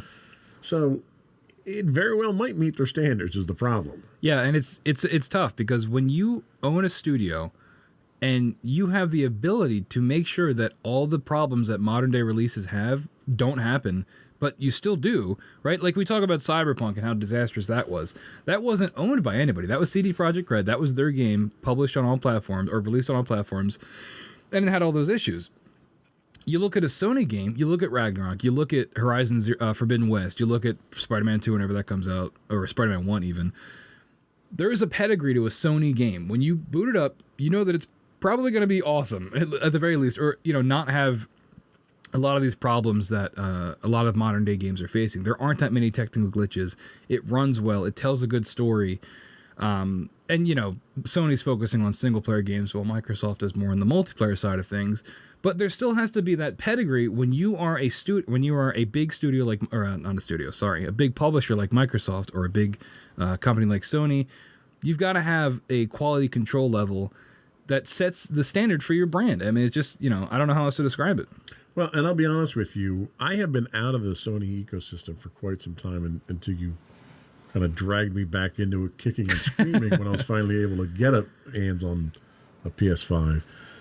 And the gaming experience, first of all, the user interface on the PS5s is completely different than the Xbox. I found the PS5 to be much more refined, much more, well, it was difficult. There was a learning curve for me. Whereas the interface on the Xbox is juvenile almost. It's cluttered. It's awful. It is. It's hard to navigate. But the gaming experience itself, when I fired up the last two games that you had me play, the Last of Us and Ragnarok. God of War. Yeah. When I fired those up, it wasn't a gaming experience. It was a movie experience from day one. From the time you turned it on, the menus, everything. It was an interactive movie. You felt like you were part of it. The cutscenes, the dialogue, everything, the acting, the story. It was an interactive movie that you were part of. Maybe that's because it was focused for single player. Right. I don't get that. Like, I didn't get that when I played, the sequel to Red Dead. I didn't get that from Red Dead either. But the Sony experience itself, the attention to detail, and the level of quality. Now, granted, Spider-Man had some quality issues in it. No, you think so? Yeah, there's a few things in there that were an issue. But for the most part, everything was cinematic in the experience that I got to play. And it made me really enjoy the experience. And when I play stuff on Xbox, it's literally just to kill time. It's not to enjoy myself, to immerse myself, or anything. So they're two very different types of gaming styles and platforms. And they're managed very differently. That quality comes across, and it's just blatantly obvious in just starting the game up. Yep.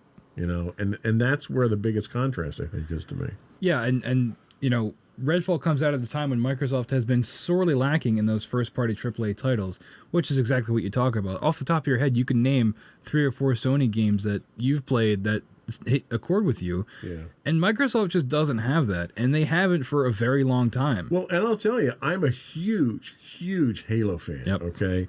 Not only have I loved every one of the games that came out, well, I've played every one of the games that came out. Halo Wars 2? I've read all the novels. I'm up to date. I'm in the middle of reading the latest novel. We're both huge Halo fans. Love it, love it, love it.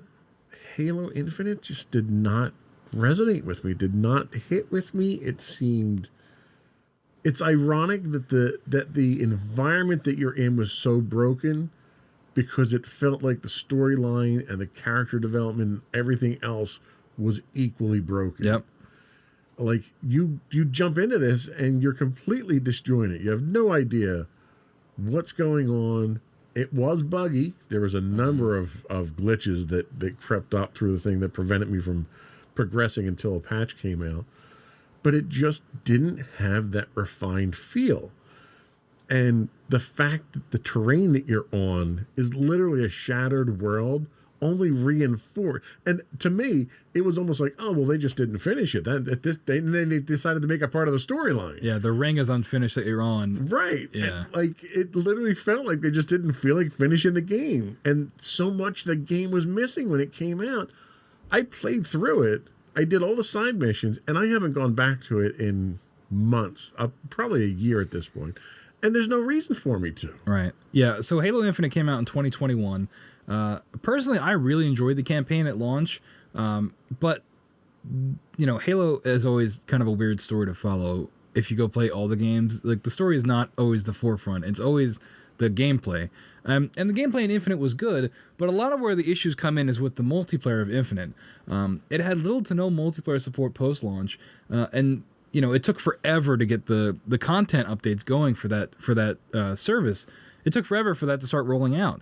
And it ended up leading to Microsoft cleaning house at 343 months after the release, just because of how big of a failure it was. I still play Halo multiplayer every once in a while. I don't know why. I just it's still Halo at the end of the day, and I still enjoy that. But it had so much potential, and everybody at the time was saying, Microsoft can't mess this up. And they kind of did. Like, the multiplayer at launch, everybody was on board. It's such an exciting announcement when they announced that the multiplayer was going to be free. They announced it day and date at, I forget where. Very exciting, very hype around that. But as time goes on, the campaign comes out, and it's the semi-open world. It still feels good. It still feels like Halo. But then there's just nothing. There's just nothing after it. And it's almost like they just... Like, this is Halo. This is, when you buy an Xbox, Master Chief is on the box. And it's like, how are we not dumping all of our resources into this? It blows my mind. You had the thing with co-op. Co-op didn't come out at launch. Forge was delayed. All these pieces. And I think Infinite was delayed like a year. Like a long time. And again, it still comes out at launch, and it's missing all these pieces. And it's like, guys, how did you not nail this? Like, it's Halo. Like, this is your one thing. Well, and the other problem that I had with this whole thing, one, you had 2 downloads, basically. Two applications that you ran, 2 games you ran. You could either run the multiplayer or you could run the campaign. It wasn't until months later that they were even integrated into each other. So it was a completely disjointed experience. But the other problem they had here, which I think really highlights the Game Pass problem that they're running into, is it was released on Game Pass. Yep, I was just going to mention that. Yep. How do you expect to make money on a premier game if you're going to give it away for free on your subscription service? Yep. Like, even Disney Plus is smart enough not to put their movies on Disney Plus the day they come out in theaters. Now, granted, there's legal reasons for that, too. But, like, make them wait a month, 2 months, 3 months. Like, there was a point in time when you would get pre-orders so that you could get exclusive content. You would get pre-orders so you could get the higher end versions of the games. You get on all that stuff. Nowadays, what's the point of a pre-order if you're going to release it at the same time on your subscription service? Pre-orders are also a way to project sales numbers, too. They are, but right now, I think the thing with pre-orders is I'm willing to pre-order a game if I'm guaranteed that it's going to work on day one. That's really what I'm shooting for. If I pre-order for you, maybe you can pay the developers more to finish the game. Yeah, which it probably isn't going to work on day one. But yeah, you bring up the issue of Games Pass, and this ties back into Redfall as well. Games Pass is still a good value, but it's worth noting that any game that comes out day one on Games Pass is already going to face tough sales numbers. Games Pass tends to cannibalize sales numbers in exchange for that wider access. And I think that's what Microsoft was banking on with Halo, is that, hey, it's on Games Pass. If you guys get Games Pass, you'll have Halo, our flagship title. You'll have it day one on your new console.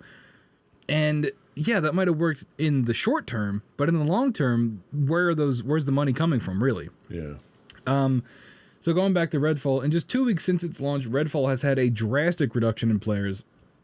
And this is coming from Steam, so take it with a grain of salt. I know it's tough to compare, but Steam numbers are probably pretty accurate still. At its debut, Redfall was averaging around 6,000 players, and that figure has plummeted to around 200 players since May 16th. So that's like 2 to 3 weeks. You're losing, I don't know math, a lot of players. And it's overall, this has been a bad look for Microsoft. We talked a lot about Halo, and that was another big one where it's just like, Microsoft hypes up these first-party releases, and they're almost always disappointments. Especially in a time when games like Ragnarok, like we talked about, Zelda Tears of the Kingdom are dominating critically and financially for Sony and Nintendo.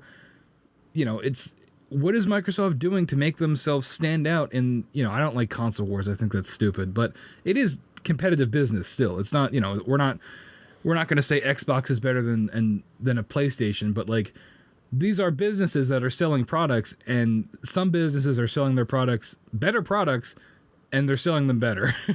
Well, and I think the real funny thing here is in doing my research ahead of time, I read one article and they talked about, from a hardware perspective, the Xbox is better hardware. Yep. It's more powerful hardware. But they can't get the software right. So it doesn't matter how much horsepower you throw at the problem. If the game doesn't run, Yes. it doesn't run really fast on a good Right. system, right? So why they need to focus less on the hardware, right? Because you have a console there that's overly powerful for the type of gaming that you need right now, which is great for future proofing it. If you've got a future, if you can't keep your premier product, I mean, Halo is the Xbox franchise. Yep. If you can't do that right, what are you going to do right? You own it. Yeah. You made it, And like people are longing for the Bungie days now. Like 343 Studios was clever and it was neat and it had promise, and it hasn't delivered on that promise. And I mentioned that story about Microsoft laying off a bunch of people at 343. We don't like to see people get laid off. Obviously, that's bad. But also, it blew my mind that 343 kept Halo. They didn't give it to another publisher or developer. Like, after all this, we're still going with 343. Nobody liked Halo 4 or 5. Right. And it's like, we're still staying with 343. Like, okay. I mean, I guess if they fired a lot of the people, maybe they'll bring new people in to give it a new voice or to make it better. I don't even know what's next for Halo. I have no idea what they're going to do. Do you think they do another mainline entry? Do you think we get I don't know. Do you have any ideas? From a storyline standpoint, I don't think you can go much further down. I mean, granted, you've got the whole TV show now with Master Chief. That's a completely different animal. Yeah. But I think from a storyline standpoint in Halo, you either have to reinvent the brand itself, or you have to move on to some other storyline. And that's what everybody thought Infinite was going to be. Yeah. It looked like it was going to be, we're in the age of the soft reboot sequel. That's what everybody thought Infinite was going to be. And in some ways it was, but we still kept the convoluted plot that everybody didn't like about Halo. Right.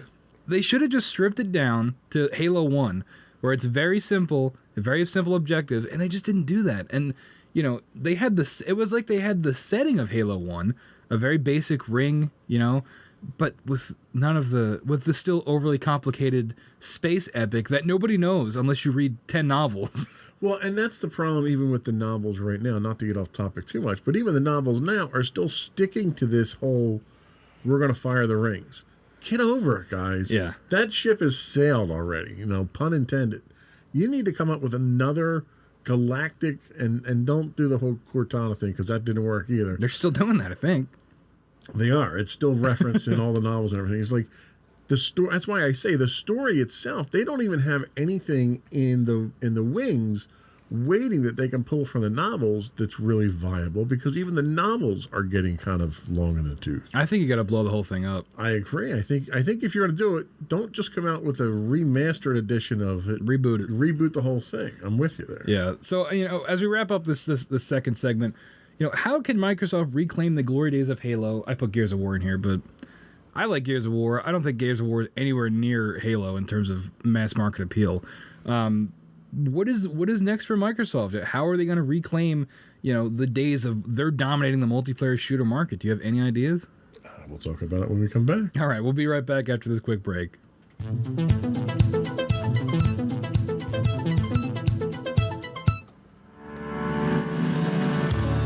Insights into Entertainment, a podcast series taking a deeper look into entertainment and media.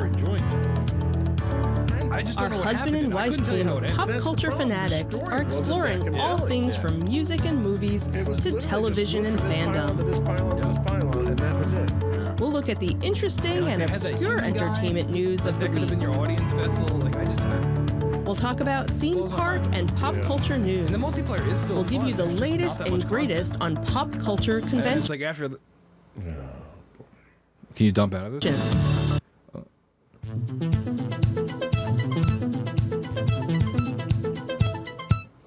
Welcome back, everyone. We had to dump out of the commercial. I'm sure you were wondering what the next topic they cover on Insights into Entertainment is. You'll just have to go watch the show yourself. Welcome back in Insights into Tomorrow. This program, episode 19, we're talking Microsoft and the state of Microsoft. As we teased in the end of the last segment, what is next for Microsoft? What are they going to do? We had the disastrous release of Redfall. Microsoft has one more trick up its sleeve. Xbox and Bethesda's Starfield, set to release on September 6th of this year, allegedly. Expectations are sky high for this title. From the same studio that made Fallout and Elder Scrolls, Starfield is set to be Bethesda's deep dive into the sci-fi genre. So I'll ask you the same thing I asked you about Redfall. Did you see anything about Starfield? Do you know anything about it? I have. Actually, a lot of folks, because I still play Star Wars The Old Republic, a lot of folks in there are really looking forward to this. This is supposed to be like the second coming of I know.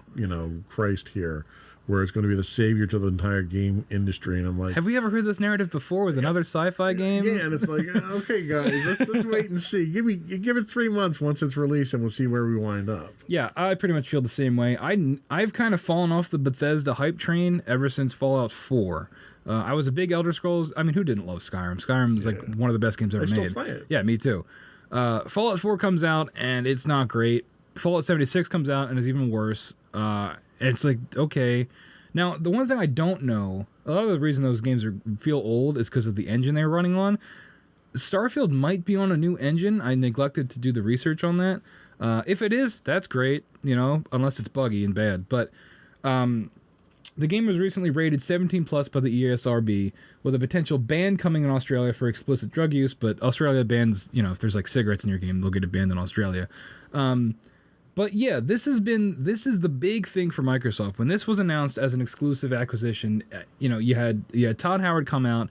It was a big deal, and this game's been hyped for years. Do we have breaking news? So I just looked it up real quick. Starfield is using Creative Engine 2, which was a modified version of Creative Engine, which is what Skyrim, Fallout 4, and Fallout 76 is on. So modified is doing a lot of heavy lifting in that sentence. Hopefully it's heavily modified. They've released gameplay footage of it, and it looks, I don't get it. I don't understand the hype behind this game at all. I really don't even have any interest in it.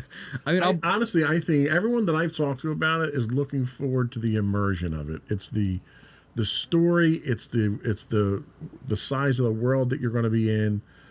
I don't think anyone is looking at it for any kind of breakthrough technologically. Oh, no. It's just, hey, this is an escape for me, and it's going to be a big escape. Everybody wants the Fallout 3, or Fallout New Vegas, that's my favorite, the Skyrim, where you can just walk and just get lost in this world.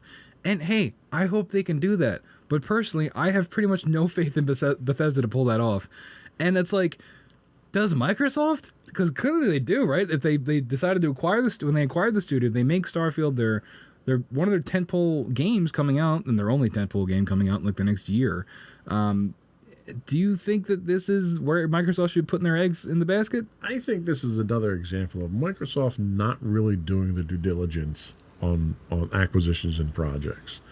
I think they were sold a good bill of things here that they could use, but I don't think they ever dug deep enough. And again, it's one of those things like 3 years ago we saw a trailer for this and it looked really good. Okay, well that trailer was basically just a movie someone put together. Yeah.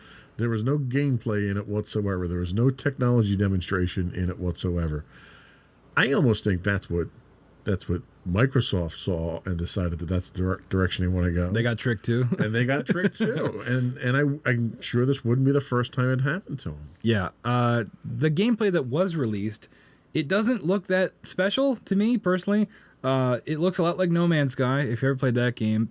Another notoriously poorly received game on launch. However, credit to, I forget the name of the studio, but they fixed that game. That game was playable, tons of new free content. They're updating it every couple months. No Man's Sky, check it out if you like, space adventuring. However, I don't think that's what people want from a Bethesda game. I think they want that element of action and immersion like you talked about.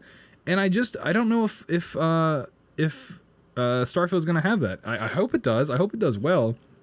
But I think it is a really, really big gamble for Microsoft. And I just don't know if it's going to pay off, even if it is successful. I don't know if it's going to repair all the ill will that's been done so far. Well, and that's a very good point. I don't know if you if Microsoft has a choice. Microsoft has dug a hole so deep for themselves that they can't get out themselves. So they're hoping for something like this to kind of propel them out of that hole and put them back into the mainstream to get them to the point of some level of respectability with gamers. I think a lot of people have just lost respect. Microsoft has lost that luster. And you're right, if this doesn't work, I don't know where they're going from there. Yeah.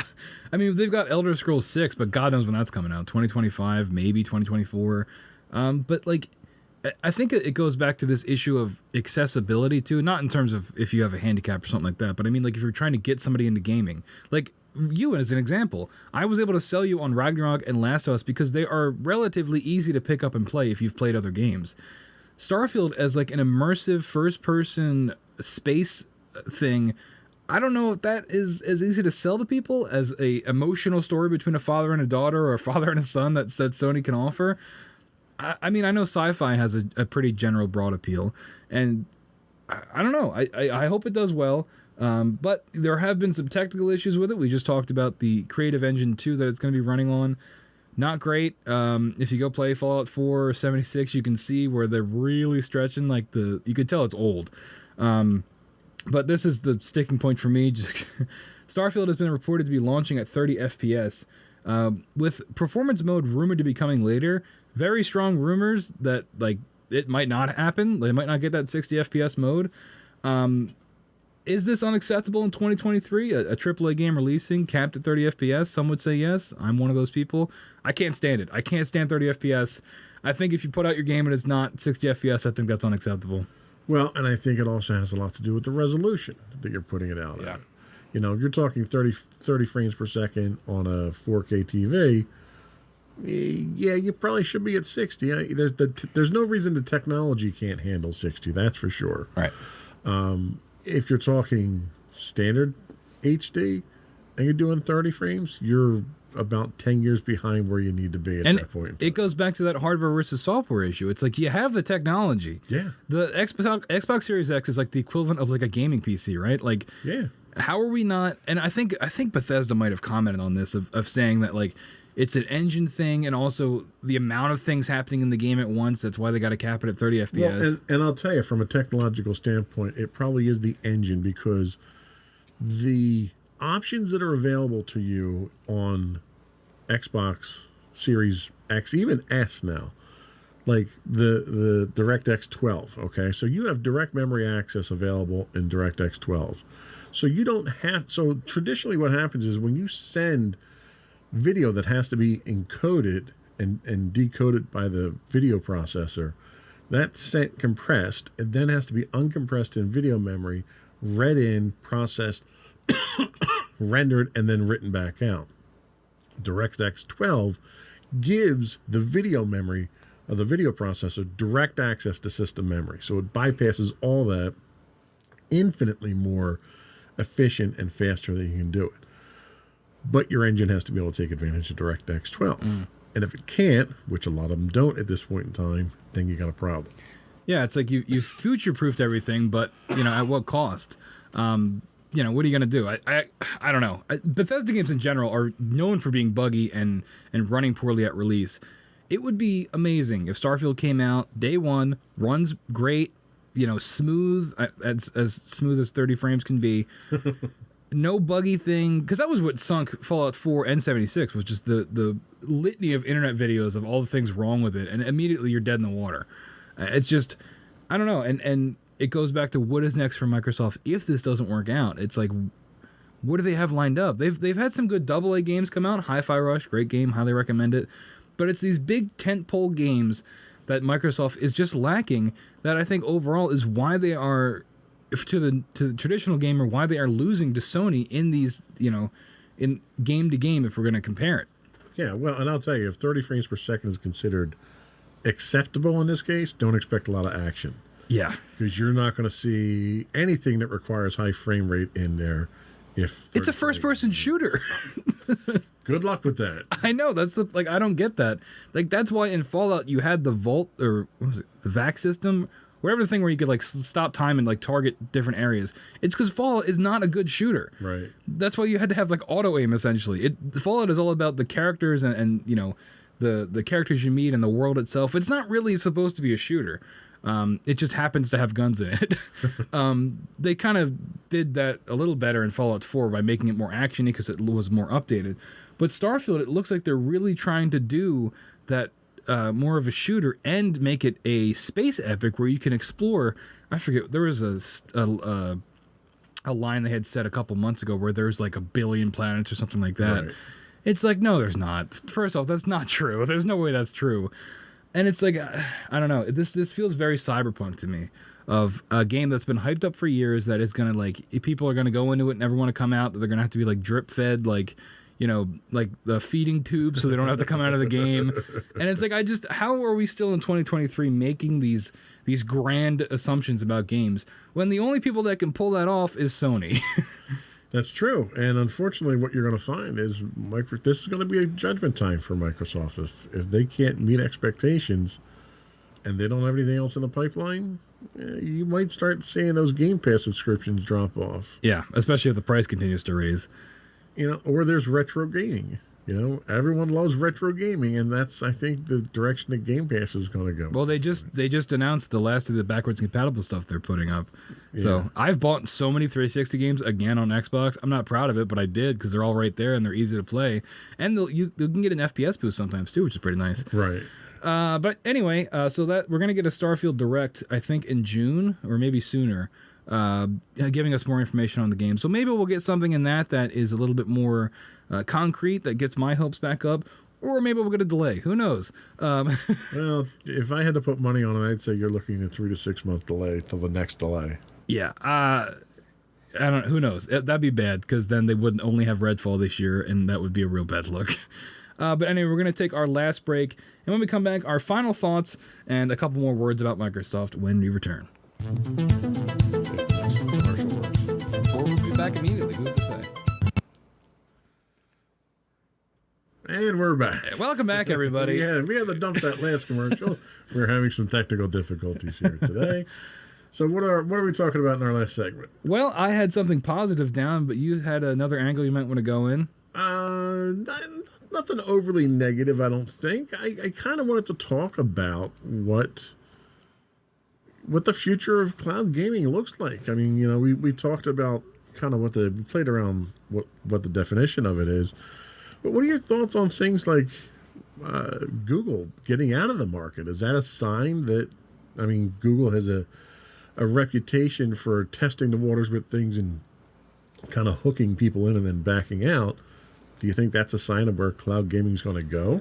I don't know. I mean, I think cloud gaming is a hard sell because when it comes to gaming, you got to have a box, right? You got to have a box to plug in your TV. It's been that way since gaming was like a thing with like, you know, like the Nintendo Entertainment System and stuff like that. So I think the biggest barrier for this, well, the second biggest barrier, I'll get to the first in a second, is that how does this work? You're telling me it's just a USB stick I put into my TV, which Microsoft is testing that, by the way. They're working on that, or like an app on your TV. Right. I think in practice it's very cool. But the biggest issue is the internet, is the infrastructure for it to be able to roll it out. I just don't think we're there yet. And, you know, we're getting there. And I think in small scale it can work, like the fact that I can boot up an Xbox game, an indie game that's on Games Pass on my phone. I think that's great. But I think for it to become the norm, I think we're probably 5 to, if not more, years away from that. Well, and I agree. I think the technological limitation is sort of what we talked about earlier. You know, because of the type of games that they're talking about here, latency is an issue.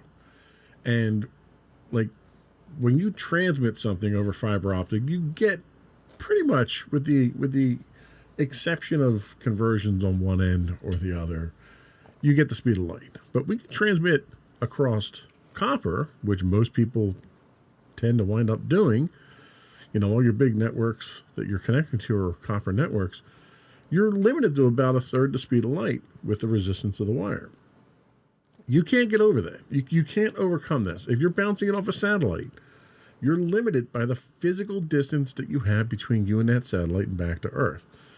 there's no way to overcome that unless you start doing quantum entanglement at some level. Microsoft can do it. So I think the cloud gaming aspect is dangerous to try to go in that direction. But I'm curious how mobile gaming will go because now we've got your Stream Deck out. Asus is now releasing A stronger version. PC-based version of a gaming system. You have the Nintendo Switch that's a self-contained gaming system. All these things can hook up to a TV system. Is that the interim until we can correct the shortcomings of the networking or for cloud gaming? Yeah, I mean, maybe. I mean, we're getting the Switch 2. People are thinking maybe 2024, 2025. The Steam Deck and what was the other one? Asus Ally? Yeah, it's like the stronger version of a Steam Deck, basically. Those things are cool. I had a Steam Deck for about a week before I returned it. It's just not for me. I think it depends on the kind of gamer that you are. If you're somebody that wants to boot up and play a couple matches of Call of Duty and then, you call it a night, I think cloud gaming might be able to work if they can figure out the latency. Otherwise, you're going to have the 165 gigs that Warzone takes up in your console. If you want to get that intense single-player experience, cloud gaming could work for that because it's, you don't have to worry about it as much. Sure, yeah. And handheld, I think, is good to if you travel a lot. I think it depends on the consumer on base to base. But I just think overall, the box, plug it into your TV, I think that's going to have the most mass market appeal and accessibility based off internet. I just think cloud gaming is going to be a hard sell everywhere around the country and the world until we can figure out a better infrastructure for the internet. See, and I long for the days of the LAN party when I used to pack up my gaming system and take it to a friend's house or take it in the work and hook up to the network. And, that was, we were playing, I think, Quake back then. Mm-hmm. That was paradise to me. You took it with you. Wasn't quite as portable as they are now. No. But you didn't have to worry about the latency issue. Hey, but now Halo launches and doesn't have co-op at all, so it's way better now. But yeah, I think that's pretty much going to wrap things up for today, unless you had anything else to add. No, I think that's it. So maybe in another year or 6 months, we'll come back with another update on this acquisition because they're clearly going to drag it out as long as they can. I want to thank you all so much for listening. Once again, I want to plug the show notes again. The show subscriptions, rather. Make sure you can subscribe on Apple Podcasts, Spotify, Google Podcasts, wherever you get your podcast. We will be there for you. If you have any comments on today's show, you can email us at comments@insightsintothings.com. Make sure to follow us on Twitter at insights_things. Twitch, where we are live right now. If you've got Amazon Prime, that means you have Twitch Prime. Make sure you give us that Twitch Prime sub, twitch.tv/insightsintothings. On Facebook, facebook.com/insightsintothings, at insightsintothings on Instagram. And of course, all these links can be found on our website, insightsintothings.com. Thank you all so much for listening. For Joe Whalen, for me, Sam Whalen. Have a great day, everybody.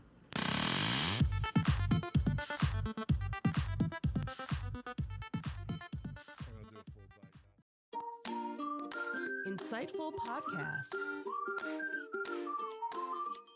by informative hosts.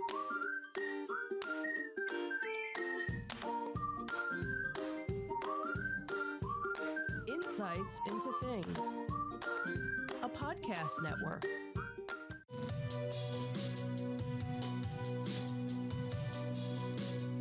Welcome to Insights into Tomorrow, where we take a deeper look into how the issues of today will impact the world of tomorrow. From politics and world news to media and technology, we discuss how today's headlines are becoming tomorrow's reality.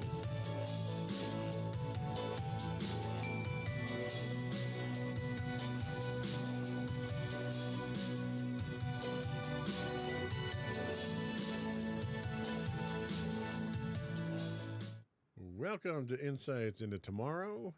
This is episode 18, Artificial Intelligence. I'm your host, Joseph Whalen, and my co-host, Sam Whalen. Hey, everybody. You believe we've done 18 of these? 18, wow. We're on a roll. Wow. We'll get to 100 in no time. Yeah, we kind of have fallen off of our cadence of monthly podcasts on this, haven't we? There's just nothing to talk about. Yeah. Well, that's what happens when you steer away from all the controversial topics. Exactly. So this week we're going to talk about a nice, safe topic, and that is artificial intelligence. No dire implications with that. So you know how this one's going to end, Uh-huh. folks. So is the future of AI more like HAL 9000, Skynet, and The Matrix? Or is it more like WALL-E, Star Trek's Commander Data, or C-3PO from Star Wars? Some of the world's most brilliant minds, like Michio Kaku and Stephen Hawking, recognize the tremendous potential for artificial intelligence, but also offer words of caution at its development. Is artificial intelligence the next step in our evolution, or the first step in our ultimate destruction? How will AI impact humans? How will AI impact what humans create? And could humans be entirely removed from the creative process? That's what we'll be discussing on today's episode of Insights into Tomorrow. But before we do that, I'd like to take a moment to invite our listening and viewing audience to subscribe to the podcast. You can find audio versions of this podcast listed as Insights into Tomorrow. You can find both audio and video versions of all the network's podcasts listed as Insights into Things. And we can be found anywhere you get a podcast these days: Apple, Spotify, Google, Stitcher, etc. I would also encourage you to write in, give us your feedback, tell us how we're doing, give us suggestions on what you'd like us to talk about. You can email us at comments@insightsintothings.com. You can find us on Twitter at insights_things, or on Facebook at facebook.com/insightsintothingspodcast. Are we ready? Yep, let's get into it. Let's go.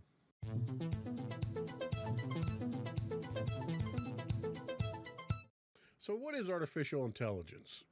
So John McCarthy, head of computer science department at Stanford University in 2007, defined artificial intelligence as the science and engineering of making intelligent machines, especially intelligent computer programs. It's related to the similar task of using computers to understand human intelligence, but AI does not have to confine itself to methods that are biologically observable. Like a brain. Exactly. And this is kind of a different approach to artificial intelligence than what has traditionally been the measure of artificial intelligence. And that was really something called the Turing test that was created by Alan Turing back in the 1950s. So the Turing test basically said if it's observable and convincing enough to be a human, the test basically was two people having a conversation, a third party watching that conversation, and if the third party watching that conversation, it's all text-based, can't distinguish the AI for the human, then it's passed the Turing test. So kind of a loose definition of what AI was back at the time there. So it was basically how well it could emulate a human being. But I think AI has changed significantly in that time, don't you think? Yeah, definitely. I mean, we have to, change what we define it as well. It's not just text based. It can do way more than that now. It's expanded, pretty exponentially since then. So what is a modern take on artificial intelligence? So we have some information here from Stuart Russell, professor of computer science at the University of California, Berkeley, and Peter Norvig. I apologize, Peter, if I mispronounced your name there. He's the director of research for Google, published Artificial Intelligence, A Modern Approach. It became one of the leading textbooks, I believe this is Norvig's book, in the study of AI. In it, they delve into 4 potential goals or definitions of AI, which differentiates computer systems on the basis of rationality and thinking versus acting. So we have the human approach, systems that think like humans, systems that act like humans as well, and the ideal approach, systems that think rationally, and then systems that act rationally. Turing's definition would have fallen under the category of systems that act like humans. And there's a little bit more here that I'm going to keep reading. I didn't realize that was part of it. At its simplest form, artificial intelligence is a field which combines computer science and robust data sets to enable problem solving. Basically, we're making these things as a sort of extra brain to help us out. It also encompasses subfields of machine learning and deep learning, which are frequently mentioned in conjunction with artificial intelligence. These disciplines are comprised of AI algorithms, which seek to create expert systems which make predictions or classifications based on that input data. So AI right now, some of the biggest things in AI right now probably are algorithms. You have the famed Google algorithm for searches, and they apply it to YouTube, and is that really is the algorithm itself that basically looks at usage patterns and what you're doing online and then determines what else you would like? Is that considered a form of artificial intelligence? I think it would be. I mean, it's interpreting data and then I guess projecting and it's making its own conclusions based on that data, and then sort of showing you that conclusion, right? So if you click on something on Instagram and you read the page long enough and you go back to Instagram, it'll have more things like that. Or it happens to me all the time because every device is listening to you all the time. You mention a product and then 5 seconds later an ad for it pops up on your Instagram, or you text somebody about it and the same thing. So it's definitely always watching and always learning. Yeah, no, and I agree. And I think we've run into that in the house here because I've got a whole boatload of Amazon A products. I don't want to say the name because I don't want to actually activating. But that's the same sort of thing. That and Siri and what's the Android version of voice Bixby? assist? Bixby, is that it? So all of these assistants are some type of artificial intelligence as well. But how intelligent are they really? Not very. Yeah, that's kind of like none of them are thinking on their own. They all require some level of input. They all require some source of data that they go out and get. Like if you ask the Amazon devices for information on something, they'll come back and tell you a Google contributor added this. So they don't even seem to compile their own set of knowledge. So it's almost like it's more of an interface to the web than it is really an artificial intelligence. It might be an intelligent way to interface with it, but we're not talking HAL 9000. Right. It's not learning and adapting necessarily. Right. And it can't take its own actions or anything like that. You know, when we get into stuff like that, we might be looking at something like a Tesla or a self-driving car, where it takes input from outside sensors and has the ability to make decisions on its own at that point in time. Right. That's where we tend to get a little bit more down the rabbit hole of how dangerous things could be. Yeah, once you start getting into the territory, we transition out of this into our next segment of more developed intelligence of where that could possibly go once something starts thinking for itself. Right. So let's take a quick break. We'll come back and we'll dig a little bit deeper into the types of artificial intelligence that are out there. We'll be right back.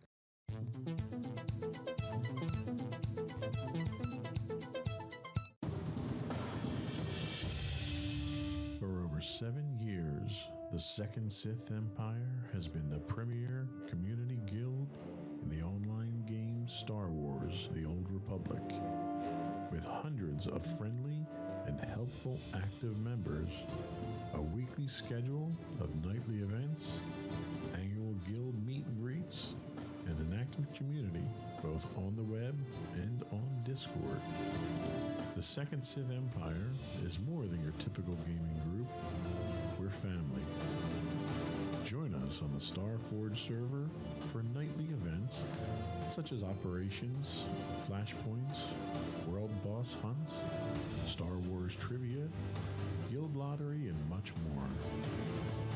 Visit us on the web today at www.thesecondsithempire.com.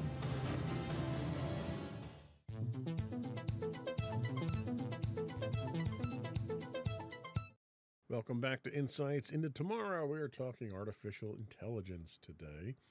So and I don't want to go through every line that we have here, just kind of throw a few things out there. So the types of artificial intelligence that we're really kind of referring to here can be broken into two categories. One's capabilities and the other's functionalities.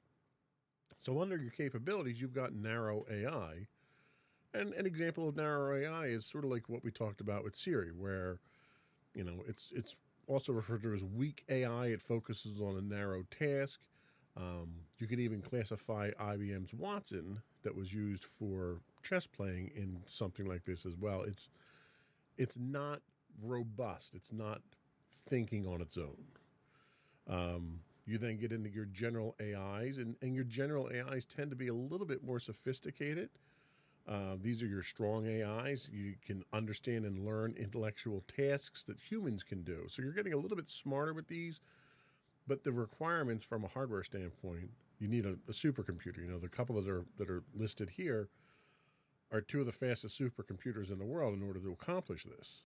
Yeah, and do we know what these? We have the Fujitsu K.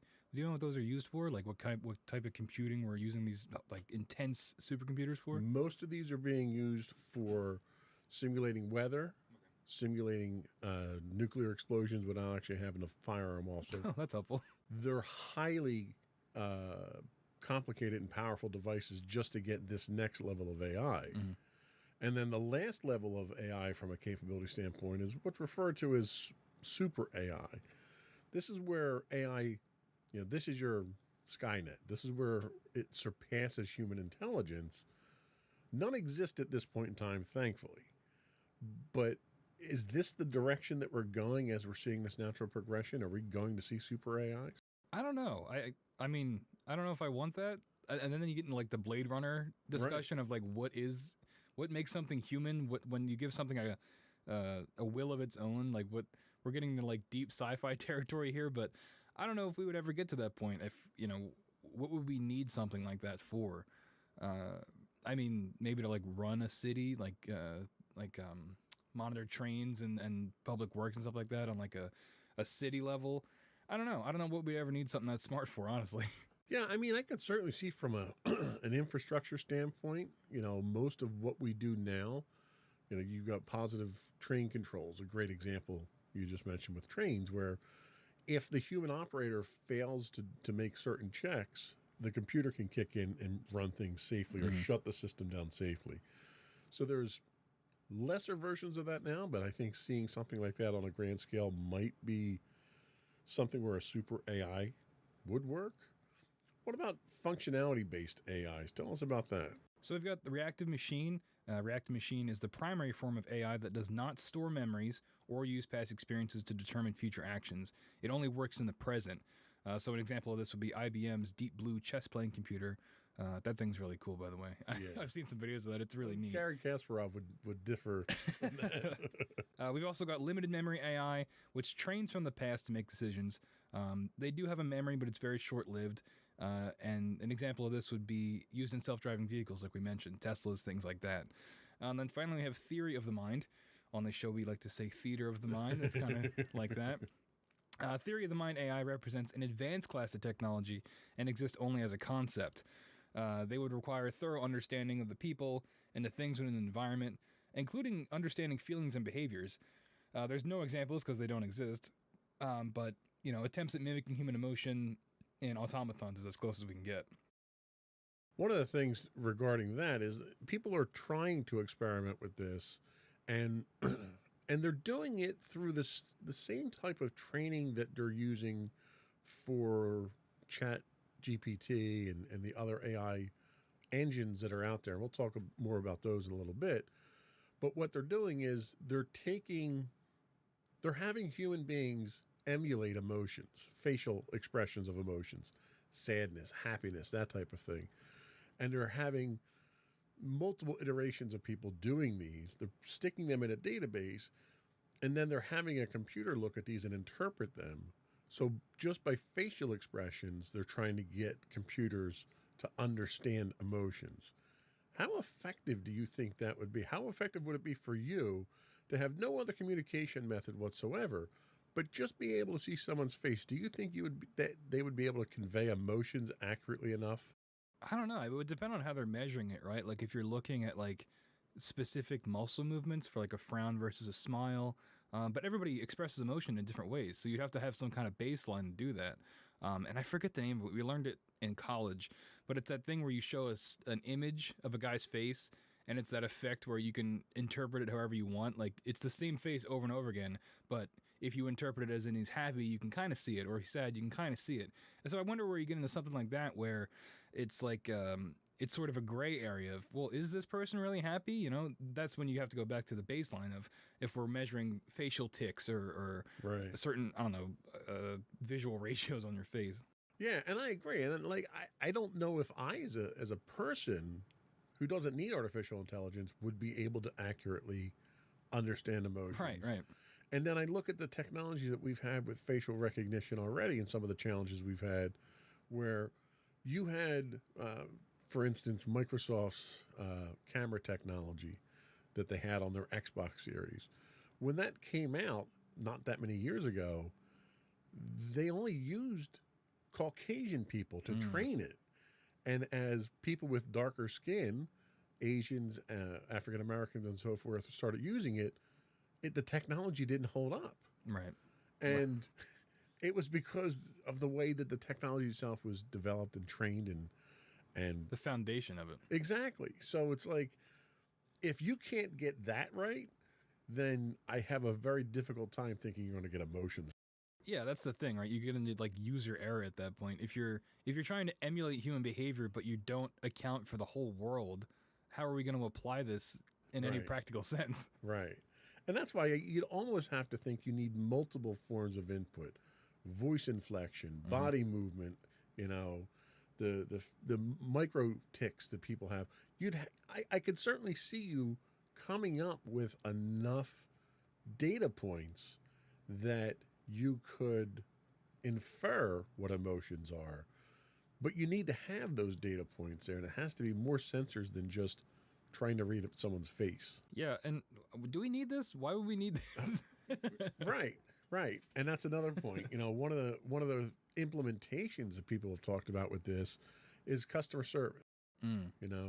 They had the one hotel in Tokyo that didn't last very long, that the front desk was entirely run by automaton. I'm sure that was a blast. And it was because they thought the automatons would interact better with people than people would, which I'm not really sure why you would think that.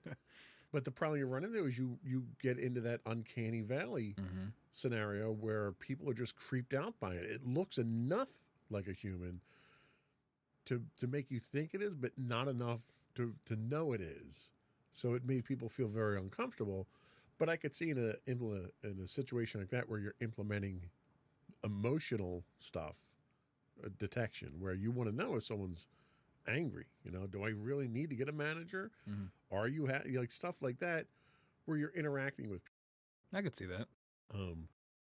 It's funny that they're exploring that path now when you have grocery stores that are doing away with their self-checkout because people dislike not having a human to deal with at a register now. So it's like, I don't know if it's a cultural thing, if it's a regional thing or what, but it seems people are kind of finicky. Yeah, I don't know. And also, it's like, is it cost effective to build a robot to talk to people than to just hire someone for minimum wage to work at the front desk? Right. That's a And very good I know point. the argument is that, well, the robot could do it for forever, whereas we have to worry about this person, their livelihood, and they need to go to the bathroom, take a break, things like that. Robots don't have to do that. But it's like, I mean, come on. You don't have to contribute to a 401k with robots either. Exactly. Yeah, you just got to swap out a few parts every once in a while. Right. So I don't know. And the practicality is where I get hung up on of how are we really going to use these things, and are they going to be worth the effort and time we're putting into trying to figure it out? I agree, and I think it's almost like it's a fun school project people are working on. But the golden ring or the prize of artificial intelligence, at least as far as sci-fi tells us, is self-awareness. Self-awareness is where the AI, they only exist hypothetically right now, and only in science fiction for the most part. Yeah. But these are the types of systems that can understand internal traits and states and conditions and perceive human emotions.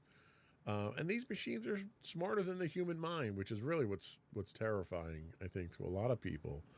They'll be able to understand and evoke emotions in those it interacts with, but it'll also have its own emotions, its needs, its beliefs. This is where we get into things like a HAL 9000 from 2001 or Skynet or something like that. I don't know if anyone's shooting for self-awareness. Is self-awareness possible with today's technology? I was actually just thinking about that because, like, you have in here about it having its own emotions and needs, and I think it would be more terrifying if it didn't have emotions, if it was purely logical, right? Because, you make a AI and it instantly determines that humans are bad for the planet and decides to wipe us out. Right. Because, like, I mean, we could make that conclusion, but we're also, we are humans. We're not going to wipe ourselves out, intentionally. So it's like, I don't know if we would get to the point where that's possible. I don't know. I obviously don't know anything about programming, but how would we program emotion? I guess, you're seeing the baby steps with this facial recognition software, but at what point are we able to program emotions? Is it something like using a human brain as the blueprint? I have no idea where this would go, but it sounds like fantasy, but one that is close enough to reality that, maybe, but I just don't know how they would do it. And you make a very valid point there. I think humans in general have a very difficult time dealing with emotions, recognizing emotions, and coping with them already. I don't know how you would possibly translate that into software. No, I think it would have to be, you can't, I mean, it's all math based, right? So you can't, that's the whole point of emotion. You can't quantify it, right? Right. Unless you measure like heart rate, I guess, if you're angry or sweating or, biological reactions. But when it gets to the thinking about interpreting emotions, I just think it's too nebulous. And if we did have a self-aware AI, it would have to be, maybe based off of personality, or it would just be purely logical. So then we're talking something more along the lines of RoboCop, where we take the ex-con and we stick his brain into the robot there, and that's the artificial intelligence. Yeah, I was thinking that, or in Halo, if you guys are familiar with that, they use a human brain to then make an AI. Right. So the AI is like part human, kind of. Something like that, but I don't think we can do that yet, and I don't know how we would. And you know what? I think that's probably the biggest limiting factor right now, I think, is our computing power. Yep. In order to produce the amount of computational power that the human brain has, you need the fastest supercomputer right now to even approach it. And I think until we get to, real practical quantum computing, I don't think we have much of a hope of even reproducing that. People, I think, don't understand how remarkably capable the human brain is. A lot going on. Yeah, how fast it operates, how many different things it can do at one time. And computers just haven't gotten to that point yet. Yes, computers are very good at doing the same thing over and over again. And they're very good at doing math. But they're only that good because humans make them that good. Yeah, and it's when you get that line of where what we're creating is superseding us, that it's like, okay, well, maybe we've gone a little bit too far. Yeah. Well, it's a good point where you can take a quick break and we'll come back and talk about, is artificial intelligence dangerous in its current form and future forms? We'll be right back.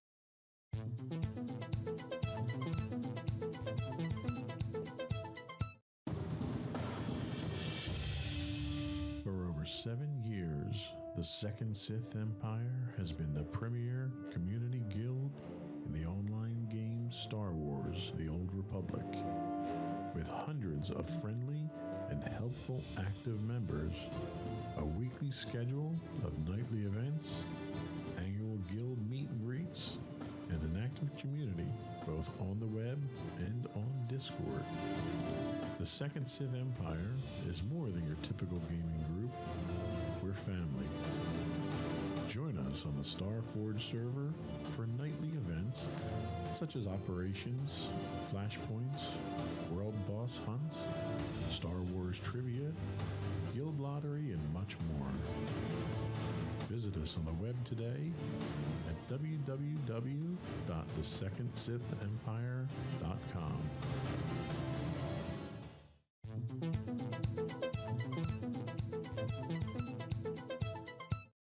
So Elon Musk, wrote, the pace of progress in artificial intelligence, he says, I'm not referring to narrow AI, is incredibly fast. Unless you have direct exposure to groups like DeepMind, you have no idea how fast. It's growing at a pace close to exponential. The risk of something seriously dangerous happening is in the next 5-year time frame, 10 years at most. Where was this quote from? So this was from Elon Musk. I didn't see where the quote. I just wanted to see if we were still in the window or not. I didn't get a date on that, but I have to imagine we're pretty close to that window. Any day now, the robot uprising is going to happen. Well, the fact that he made cars that are self-driving and running people over and killing them tells me right now that AI actually physically is dangerous. He can make himself sound smarter by just becoming a self-fulfilling prophecy. So, what do you think of that? I mean, I think there's a lot of scholars, there's a lot of scientists to talk about AI. Elon Musk is a guy who's neck deep in it. He's building them. He's releasing them. You see what we do. SpaceX has rockets that fly back to Earth and land themselves. Tesla has cars that can drive themselves and park themselves and stuff. So that's real practical AI that's in the world now. How serious do you think you take this kind of warning from Elon Musk? Not that seriously. Just because I don't see any like real world application of this idea, right? I also don't know what DeepMind is, but it sounds very scary. But I just don't think. I don't know. I feel like we would be seeing more examples of it, other than the Teslas running people over and causing traffic. But that's just faulty hardware. That's not necessarily, the AI thinking for itself and choosing to kill all humans. That's a functionality issue, right? So I don't know. I don't think it would be this quick. I just think we would see more implementation of AI in our day-to-day lives for it to then turn into something dangerous. The most I could see it being is like an over-reliance on computers and AI instead, and when then they malfunction, then you have problems like the recent airport, the FAA systems went down, things like that, things where we have large-scale operations being run by AI, and then the AIs break, and then we have a problem. So Musk was quoted in a separate quote comparing AI to the dangers of the dictator of North Korea. Now, yes, it's Elon Musk, so there's a lot of take it with a big old grain of salt. there's a lot of self-promoting, angles that he goes through here. But we've got artificial intelligence in machines that are capable of killing people. Not designed to, but capable. Right. We also have it designed into devices that are designed to kill people. You've got Predator drones that are AI driven. You've got Tomahawk cruise missiles that are AI driven. You've got Phalanx Sea-Wiz close-in war weapon systems on ships that are AI driven. These are machines that are built already to kill and are powered by AI. Are those potentially dangerous, or do you think we have enough control over those? Well, I mean, they're weapons, right? So they're inherently dangerous. It would be more about, again, I just think, are we shooting for the notion of them like rising up and like actively trying to kill people? Because I think it would be much more realistic for them to just be taken over by another human, right? To have somebody hack into them, or to have them malfunction, and instead of targeting here, you're targeting somewhere else where you're not supposed to. I just don't think it would be the AI necessarily choosing to kill a bunch of people. I think instead it would be a malfunction. So to paraphrase, we're hoping that it's humans that are the problem, right, and not the AI that's the problem. And we can count on that. Yeah, to a certain extent, that logic makes sense, because you can count on that human factor. Like, it's very likely that you would have a foreign entity attack our infrastructure here before I think you would have an AI go rogue and shut down the power grid. That's exactly what I'm talking about. Like, you're not going to, you talked about the Predator missiles. Like, the Predator missile's not going to wake up one day and go, hey, I'm going to go blow up that town. Someone's going to have to tell it to go do that. We're not at the point where these things can, actively, pursue missions or pursue goals on their own unless they're told to by somebody else, like an operator. So, all right, let's run with that for a second. So they're not going to rise up. You're not going to have a Skynet take over the world and nuke the entire world. But you have machines that are trusted to go do a job that may involve violence. Mm-hmm. If those machines can then be usurped by a nefarious third party, and our trust in those machines allows them to continue to do their job, and they get usurped, we have a new target designation. Right, exactly. And that's I think where you get into the real world danger of this. But I mean, that's any, our world in general has a heavy reliance on computers, right? And so I think that comes with the, the risk, right, of the ease of use and the scale of our operations. You need something like AI to run it because it's not feasible for people to do it all the time. And I think that just comes with the territory of, if this is how we're going to run things, then there's a chance that someone could take it over. It's no different than, well, it's different, but we're reducing a little bit.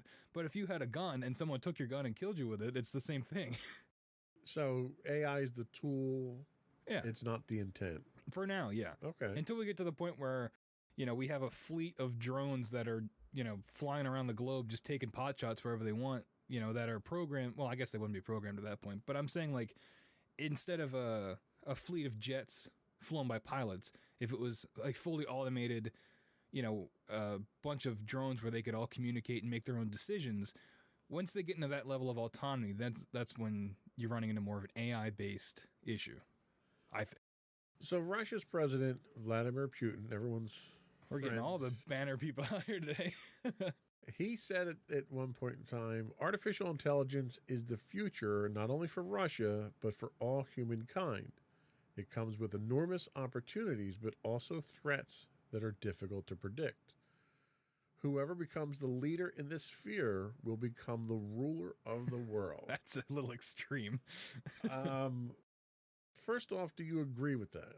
I mean, I guess, because at that point, wouldn't you just have the strongest army too? If it's, he says it's got enormous opportunity, right? So then by that logic, you would, unless those unpredictable threats like make it worse for you. I don't know. Like, I don't think it's any different than having the strongest standing army, right? And whoever has that, you're by default the most powerful, unless you control like the economy. That's different. But in terms of like military force, if you have a bigger or more effective army, yeah, you're going to be more powerful, right? So, do you think that in order to combat nations, like assuming Russia's gearing up towards artificial intelligence, do you think the only way to combat nations like that is with your own artificial intelligence? I think so. I mean, that's how these things usually go, right? Like an AI arms race, which, hey, sci-fi authors out there, that's a free title. But, yeah, I just think it's going to, and you're going to dig yourself into a hole, right? Because the more we go into this AI route, the more you're getting into these threats that are difficult to predict, like he's talking about. So the further we go with this technology, the more we're getting on that edge of accidentally making something that could either get its own intelligence or something that is more likely to be, like you said, usurped and used against the, whatever country's making it. Okay. Now we're talking AI in actual active weapons there, but there's potential danger elsewhere too. What about social manipulation? What do you think AI could do from a social manipulation standpoint? I mean, so far we've had social media, I don't want to say usurped because it's being used as it's designed. Right. But you've had situations where you've got Facebook and the whole Cambridge Analytics, and you've got Twitter trying to, all the Twitter files coming out now telling us how people try to manipulate elections and stuff. Where do you think AI falls in there? Is AI, is that algorithm as you go through your social feed, is that AI manipulating you in such a way that it could be dangerous? Absolutely. And I think that this is where you get into the things that are much more real world dangers, right? Especially when it comes to things like social media, you run into that echo chamber issue where you're only hearing ideas and things that reinforce what you think. So you never hear anybody else's ideas, for better or worse. But generally, I think that's a bad thing. I think that you should be able to, see ideas from everybody and then interpret them how you want. But when you get into this with social media where you're seeing the same things over and over again, it just reinforces your own beliefs and makes you double down. And it makes everybody closed-minded and more isolated from each other and more extreme in their beliefs, too, in certain situations. So I think when you're getting into things like that, and like you said, the Cambridge Analytica thing where it's straight-up manipulation of people, I think when those have real-world consequences, which they did and still do, I think that's much more dangerous than worrying about a drone going rogue or something like that. Well, surely manipulating the mindset of common citizens isn't something that's unique to AI. I mean, you had Nazi Germany had an entire propaganda ministry that was designed to do that. You've had this type of thing that was driven by humans for hundreds of years now. What does AI bring to the plate that makes it any more dangerous than just humans doing this type of activity? I think it's the scale and the pace of it, right? So AI is very good at learning. That's what it does, like or at least whatever. I'm talking about the algorithm in social media. Right. It's good at learning what you do, what you look at, and I think it can do it at a pace and with an effectiveness that humans just can't do, or can't do as fast, or on such a big of a scale. I mean, a human could look at what you do on Twitter, what you click on, what you like, but it would take them much longer to figure out, okay, well, what should I serve them next in their timeline that they'll click on, versus an AI looking at it and figuring it out like that. So I think it just makes it more effective and efficient, honestly. That's a very good point. So the other one that they talk about is invasion of privacy and social grading. I don't know if we've never really talked about social grading in the past here. It's being done in some Asian countries already, where depending on what your reputation in social media is how you're treated in society. But I've seen this in sci-fi as well, where it's extremely emphasized in how people treat you. But from an invasion of privacy, you brought up a very good point of, well, everything's listening, and if I say something, I start getting advertisements. Is that a bad thing that you get targeted advertising? I think it depends on how you look at it. I know people that feel like they're being manipulated. They'd rather it be not targeted and just give me what I want. Well, that's what targeted advertising is they give you what they think you want. Without targeted advertising, you're just going to get a bunch of crap thrown at you there. I mean, is that really a bad thing that you get targeted advertising? I think when you, like, the people that have issues with it, I think they see it as of being manipulated, that even if it's something I want. Well, advertising is manipulative. It's true, which is why it's so effective. That's the definition of advertising. I know. I just think it's like, I think people have an issue with it because it's that invasion of privacy of, even in my own home, I'm being sampled for data and it's being regurgitated back at me so I can become a better consumer. You know, like it eventually it just feels like it's all boiling down to you just pumping money into you know the economy. Okay, I'll buy that. It is effective though if you're a business owner. Absolutely. From a capitalist standpoint, it's great. Yeah, exactly. One of the other ones they talk about is misalignment between our goals and the machines. And this one, I don't know how much of a problem this was. The great example they give is you get into a self-driving cab and you say, get me to the airport as quickly as possible. Okay. But if the machine itself is doing what it thinks you've asked it to do, that could involve exceeding the speed limit. It could involve dangerous driving. It could involve driving into the river that's between you and the airport to try to get you there. I think this is kind of a silly example of, I mean, this is no different than people following their GPSs off the road, you know. Is this something we need to worry about, where if we're putting our lives in the hands of these machines at some point in time, and you know, they're already talking about having air taxis to the airport and stuff like that. So you're ramping up the level of complexity and the level of danger associated with the reliance on these machines. Is it possible that somebody misses a line of code that says stop at stop signs? Is that a danger? I mean, not really, right? If these things are being put out on a global scale, surely they would test them, right, and see if that's an issue. You've had some issues with this with self-driving cars where they have malfunctions, where they'll, you know, I saw one the other day where a Tesla was in like a tunnel and just stopped, and I don't know why, and then like 8 cars hit it. So things like that will happen, but I think if you're talking about like the foundation of the code getting out there, that's something's wrong with it, I don't really think you have to worry about that. I feel like it would be extremely irresponsible of whatever company is making it to put it out there, not having it be fully vetted, especially when you're getting into like transportation and things like that.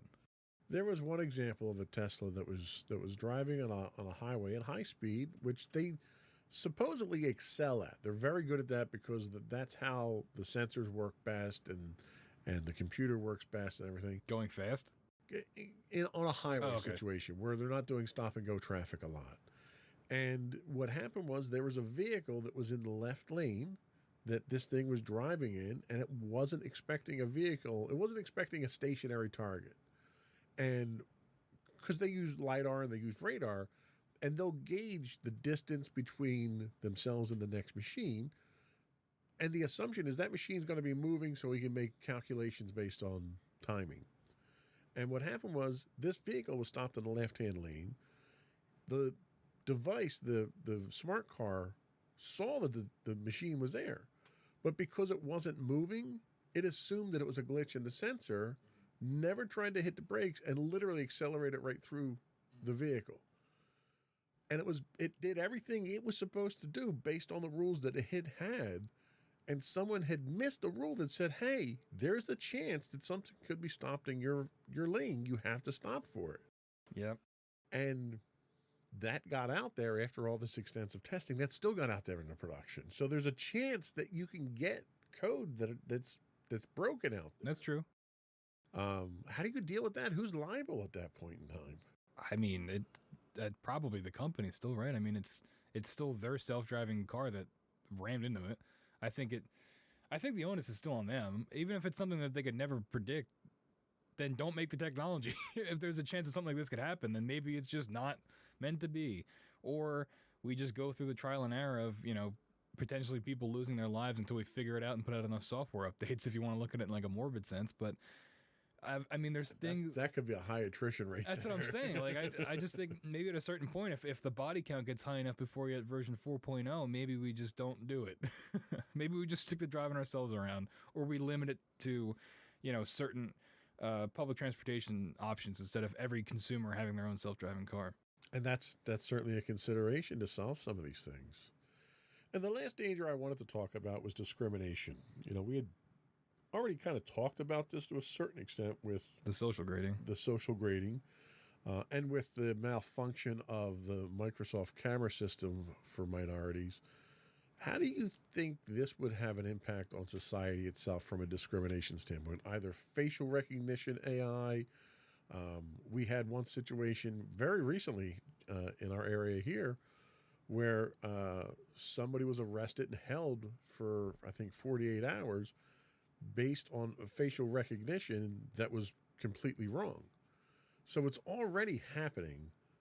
Is that a danger that we need to be aware of? Is there checks and balances that can be put in place? Should we not be relying on AI for this type of thing?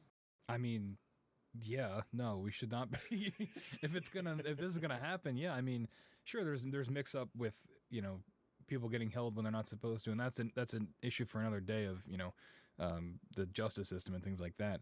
But I think that when it comes to things like this, where you're affecting people's lives, you should probably have a double check system or like a backup to be like, okay, well, the robot figured it out, but let's just use our own eyes and see if this is the guy. Well, and I see something like this being used extensively in high traffic areas, airports, right? So you want to be safe going through the airport, but you want to be expeditious in moving people through. So a lot of things that we do, we rely on technology to accomplish that. If you get a certain failure rate of that system itself, is that tolerable, or should that be 100% accurate? That's a good question. I mean, if you're going to be the 99% effective and you get that 1%, there still needs to be a human element so that person isn't held for 3 days because they got the wrong person. Like, there needs to be, if someone gets pulled up on facial recognition, someone needs to look at it and have that person come and I'm just saying there needs to still be a human element. We can't let it totally be run by the machines if they're not going to be 100% accurate. So you need a path of resolution. Yeah, as human involved. And I have my own story. There was about 2-3 years ago, I got a ticket at the mail for a vehicle that I didn't even own. And it came back as a red light camera somewhere in North Jersey, which I knew I'd never even been to the town. It was like Amboy or something like that. So they send it with a picture, and you look at the picture, and there's a link to the video for it, and you look at the video, and it had, 5 characters, 6 characters on a license plate? It had all the characters on a license plate that I hadn't had of the vehicle in 20 years. And that plate was originally registered to me, but there was a glitch either on the camera or on the plate. You couldn't read one of the digits in the middle. So the AI just assumed that it was my plate, generates a ticket, and sends the ticket out to me, and I get an order to appear in court. That's AI-driven problems that you have that should have been looked at by a human being, but because of the number of tickets that they produce, you can't. The whole point of having an automated system is because you can't have a human looking at all these things. However, to your point, I was able to call them up, explain to them what it was. They were able to resolve the ticket on the phone, and I didn't have to go for the court appearance. So that system at least had that path to resolution, whereas I think as long as we have that in place, we're safe. But do you want to be that guy that they make that mistake with? No, and that's the territory, right? If we're gonna rely on these things, and it's like it's something similar to getting on a plane or something where you're giving up a amount of control for convenience or for convenience. Honestly, if you're gonna give up that element of what you can control, then there's a risk that comes with that, no matter what it is. And I think that this is an example of that. That just sounds like a really poor way of explaining the way airplane crashes. Hey man, you get on the plane, you gotta expect it. All right. We expect the least expected. I bring a parachute every time I travel. All right. I think we've kind of exhausted where we can go wrong with AI at this point from a danger standpoint. Let's take our last break, and we'll come back, and we're going to talk about the impact of AI on our world today and moving forward. We'll be right back.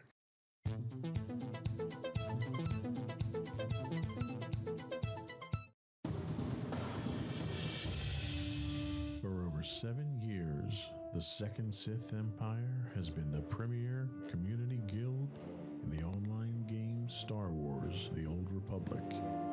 With hundreds of friendly and helpful active members, a weekly schedule of nightly events, annual guild meet and greets, and an active community both on the web and on Discord.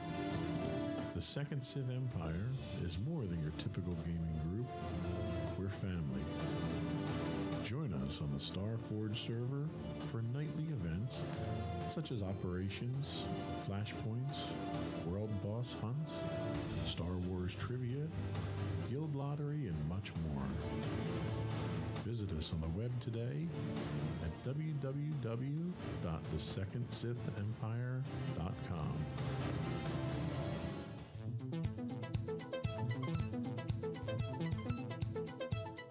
Welcome back to Insights into Tomorrow, and thank you to today's sponsor, the Second Sith Empire. Really paid for all that airtime, huh? They are an awesome guild. I recommend everyone look them up. Anyway, moving right along. Hit it one more time.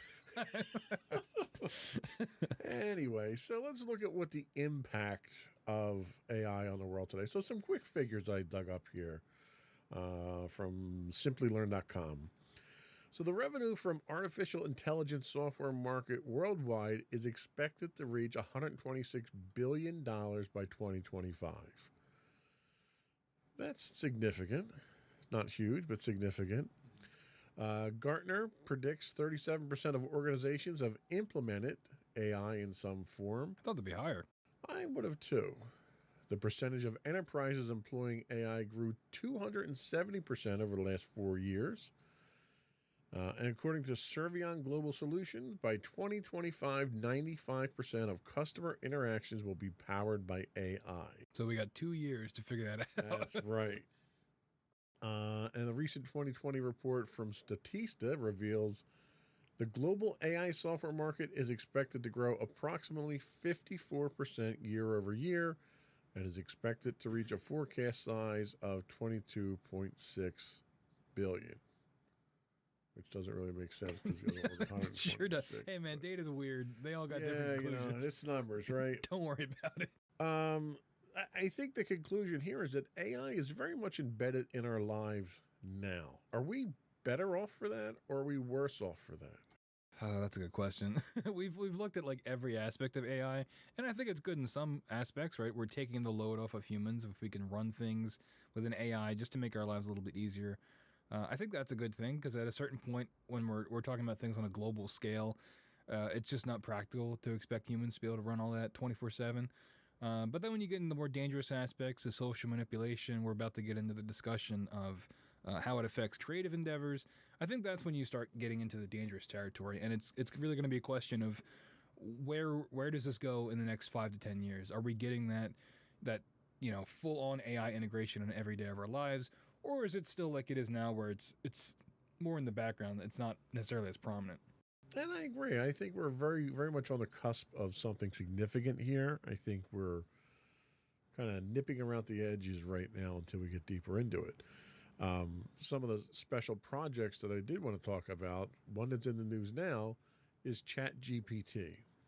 Their tagline is optimizing language models for dialogue. And this is a chatbot that is human-like interactions. You can ask it things, it'll answer them. One of the things, this happens to actually be something that I had directed my developers at the office to dig into a little bit.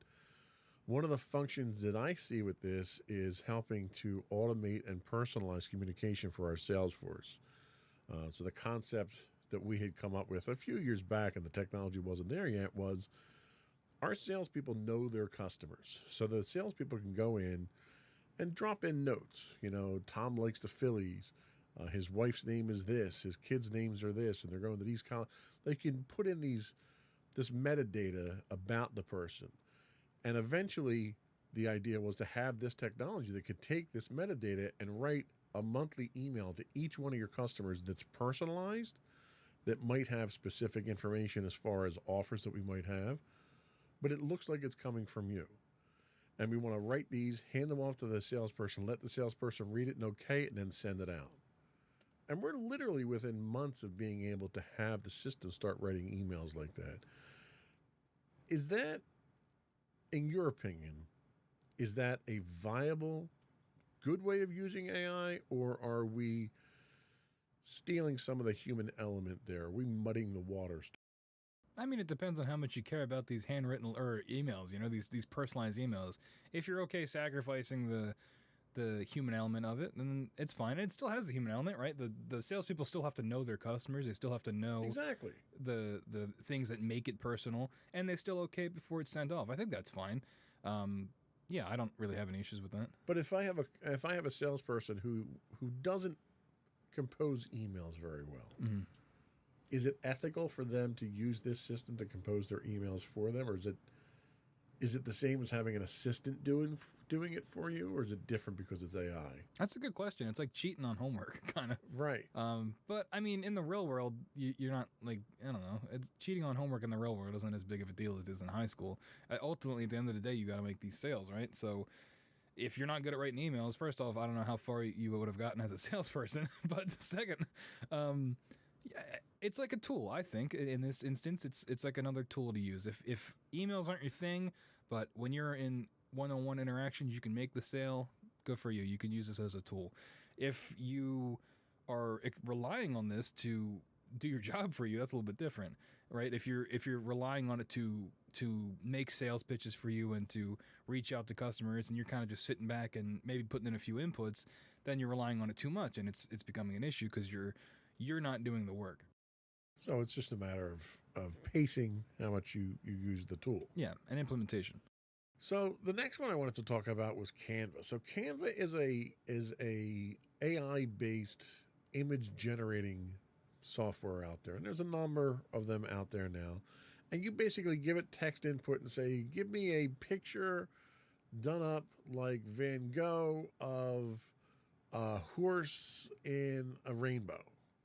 And it'll go out there and it'll source thousands of different images, and it'll come back and it'll generate what's considered an original image for you, so you don't have to make it yourself.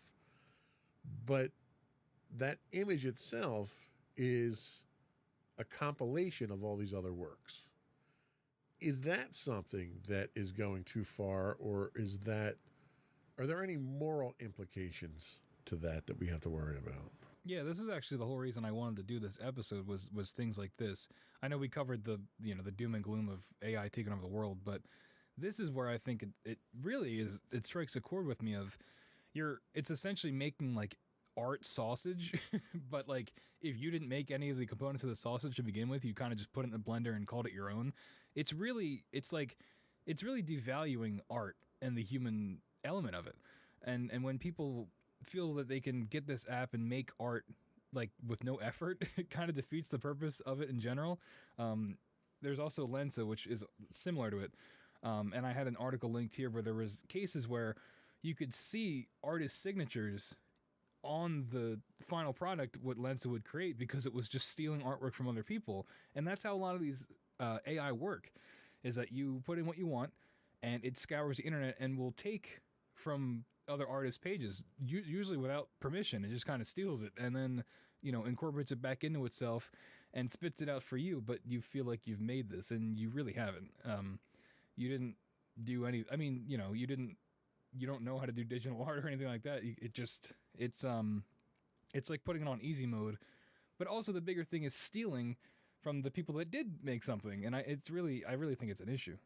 So let me ask you something, and we'll kind of go down the moral path here. If I don't have any artistic ability whatsoever, but I need to come up with a picture, and let's say I need a picture of a tree, and I don't know how to make a picture of a tree. So I'm going to go out and I'm going to look at other people's samples, and I'm going to find one that I really, really like. And then I go and I kind of try to recreate that as my image of a tree. Is that the same moral ambiguity as what a Canva is doing? Because Canva had the same problem. They wound up getting sued by Getty Images. Oh, really? Yeah. I didn't know that. Because they weren't even pulling the watermarks out. Oh, It was man. so bad. Is me using someone else's inspiration to make my own different than these AIs going out there and grabbing these? Because they don't always take a one-to-one image. They may take portions of an image, almost like sampling a track in music, and then they assemble it together from multiple different sources.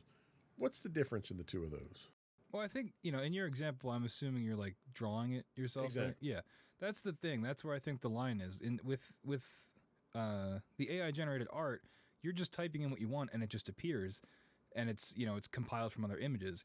With the inspiration, you are taking inspiration from that thing that somebody else made and then making your own interpretation of it. Even if it's not very good, you still put in the time and the work to make it something original, even if it's inspired by something else. Like you said, with sampling music, you can take a sample from another song that somebody else made, but then you incorporate that section of it and you make a whole new thing out of it. It's its own thing, even if it's borrowing from something else. And I think that's kind of where the line is drawn. That's a good point. The other thing with Lensa is Lensa has one of the big functions Lensa adds is what they call their magic correction. So you take a picture of someone, you run it through the Lensa filtering. You have the filters with Snapchat and stuff like that can make the googly eyes and all that crazy stuff that you can do. Is the AI that's doing that different, or do you take exception to that from a creative standpoint when it's taking your art and enhancing it because maybe you don't have the technical capabilities to do that? I mean, that's a good question. It's similar to, photoshopping an image, right? Or using a filter on Instagram, where it's not authentically the thing, but it's, I don't know. As long as you still made it from the beginning, I think it's a little bit better than just straight up stealing the art. But I still think it's messing with the authenticity of it, right? And it gets into our perception of what is made by humans and what is made by AI, and what does that mean for art if we can't tell the difference. And I think that's sort of the road we're going down at this point. When it gets into the enhancement, it's not as bad. It's still not great. Well, and I'll counter that and say if you can't tell the difference between whether it's man-made or machine-made, isn't that really the ultimate goal of AI at that point, is to make it indistinguishable from human hands? Well, that's the scary part, right? Because if you can't tell the difference, but it still stole a bunch of other people's art, then it is actively devaluing all the art that it just stole from, even if you can't tell the difference. Even if you don't know that it took from, 10 other artists to make this, it still happened, right? And it's still, even if it's indistinguishable, the consequences of it are still real. So the dilemma that you're referring to here is more the sourcing of where it gets its material from, rather than the generation of that material. Right, because it's not magic, right? Like the AI is not making. It's not like physically drawing it. I mean, but it's not necessarily entirely originally from the mind of the AI. It's taking from other people to make it, and that's kind of where the issue is. So it's just creative copying. Yeah. So all right, let me ask you this. If you were an artist and you had a vast portfolio of your own artwork and you use that solely to power your AI, and you decided that you're going to recreate your art in the AI style, is that legitimate? Yeah, as long as it's only taken from your stuff. Like if that's things that you made that are, I'm not going to get in the legal aspect of it. I'm not a lawyer, but if you can guarantee that it's only pulling from your art and you are totally signing off on it, then yeah, that's fine. It gets into it when it's taking other people's art without their consent or knowledge. So, all right, being a Star Wars fan and a Eagles fan, let me throw a couple examples of non-AI out there where both of those entities have taken what they've had, they've modified those and regurgitated back out to the public strictly for money purposes. There wasn't anything to enhance the art. There wasn't anything to make it better or different or really anything. It was literally, I just want more money, so I'm going to re-release it. Do you have a moral issue with that, with people basically exploiting their own material for money there, trying to, I want to say, con people out of buying it again, because I'm one of those idiots who does it. I was going to say, yeah. Not really, no. I mean, morally, yeah, it's not ideal, right? Like, you shouldn't be scamming people, but these things have value, and there's a reason that, they're getting the money that they are. They wouldn't be re-releasing if they weren't making money. But it's not like fundamentally impacting how we view art, right? It's just someone making a quick buck because they're re-releasing their greatest hits for the 1000th time. It's not like, it would be like if the Eagles released a record that was music that was all samples and they didn't credit anybody. Like, that is what we're talking about here. But everybody loved it and acted like it was their original music. So are we really to the point where Canva and ChatGPT and Lensa are making us fundamentally reconsider art at this point? I think we're getting there. And I think the Lensa specifically, at least in my sphere, really took a lot of people by storm of like, this is awesome. Look how cool I look. I'm a cowboy. I'm a robot. But then it came out of how it really works, and everyone was like, oh, so it's not magic. It's not a computer making, like, it's not a computer coming up with this art itself. It's a computer interpreting other forms of art, stealing and chopping it up, and then mashing it into one new thing. And that was kind of where the issue came in. So I think we're getting there. We're getting there, right? And I have, like a soapbox I wrote on here, but looking at things like the Indiana Jones 5 trailer, where it's a wholly digital younger Harrison Ford, and you really can't tell the difference. Like, we're now there where in movies these CGI creations are getting close enough where you can't really tell the difference. We're past the days of Rogue One where it's zombie Tarkin and all that. That was terrible. But we're getting to the point where the CGI creations or de-aging in movies is becoming so realistic that it's becoming legitimately hard to tell the difference. And it's, between that and the AI art generation, it's like, where is there room for people at this point, for the human touch of it all? And that's what really, interests me and kind of scares me. So for years now, before AI existed, before computer generated graphics in movies and TV existed, people have been using makeup to make you look older or make you look younger. That never caused us to question the purpose of the place of art in the world. Why would de-aging someone digitally cause that kind of conflict in the art world now? Well, because for makeup, like, you have to apply that, right? It's a physical thing you have to do. With this, it's less about the de-aging and more about the, like, making someone young again so you can make more movies with them. Like Harrison Ford is like 80 years old. He can't be Indiana Jones like he was in the 80s. But if we can de-age him and like make him look young again, even though he's an old man in real life, we can keep making these movies and keep pumping them out. That's where I think the issue is. When you're doing old age makeup or trying to make someone look young with makeup, it's a little bit different because you still know underneath that makeup is still the person, right? Whereas with this, it's not. It's a robot. So, okay, I will counter that with Christopher, Chris Pine in Star Trek. So they didn't use makeup, they didn't use digital de-aging. They just changed the actor and they relaunched the entire franchise. So it happens. There's different methods of this happening in doing what they did, because they did the same thing with Luke Skywalker. Yep. Where they didn't even bring Mark Hamill in to play the role, or even to do the voice, because in Boba Fett, whatever, Book of Boba, or the Mando Mandalorian 2.5, episode. or in that episode where he comes in, his voice is even digitally redone by an AI voice manipulating. And now Darth Vader, James Earl Jones, is no longer the voice. It's all signed over to AI. So he signed it over, and they can generate James Earl Jones' voice through AI. I'm struggling to understand where the issue is with that. I think when it comes to, we'll use James Earl Jones as the example. When you get into like a vocal performance, when you get into the human element of it, there are things that he might do when he does a read for the fifth take that he does something different, and it's way better, right? And it was a fluke, but hey, he read it this way, and that's the line we're going to use. When you get it with AI, I don't think they're going to be able to do, like, there's that human element where you can get that random spark of creativity or performance that elevates a role more than it would just be if it was a human doing it. I think it's really that loss of the human element that I think is the dangerous part. Well, and I think the ultimate goal of AI is to not have the human element injected into it, but have its own unique element injected into it. So I think you still have the potential for that. It didn't just have James Earl Jones record every word in the English dictionary and it just assembles them together like a really bad AI. They should do that. That'd be pretty funny.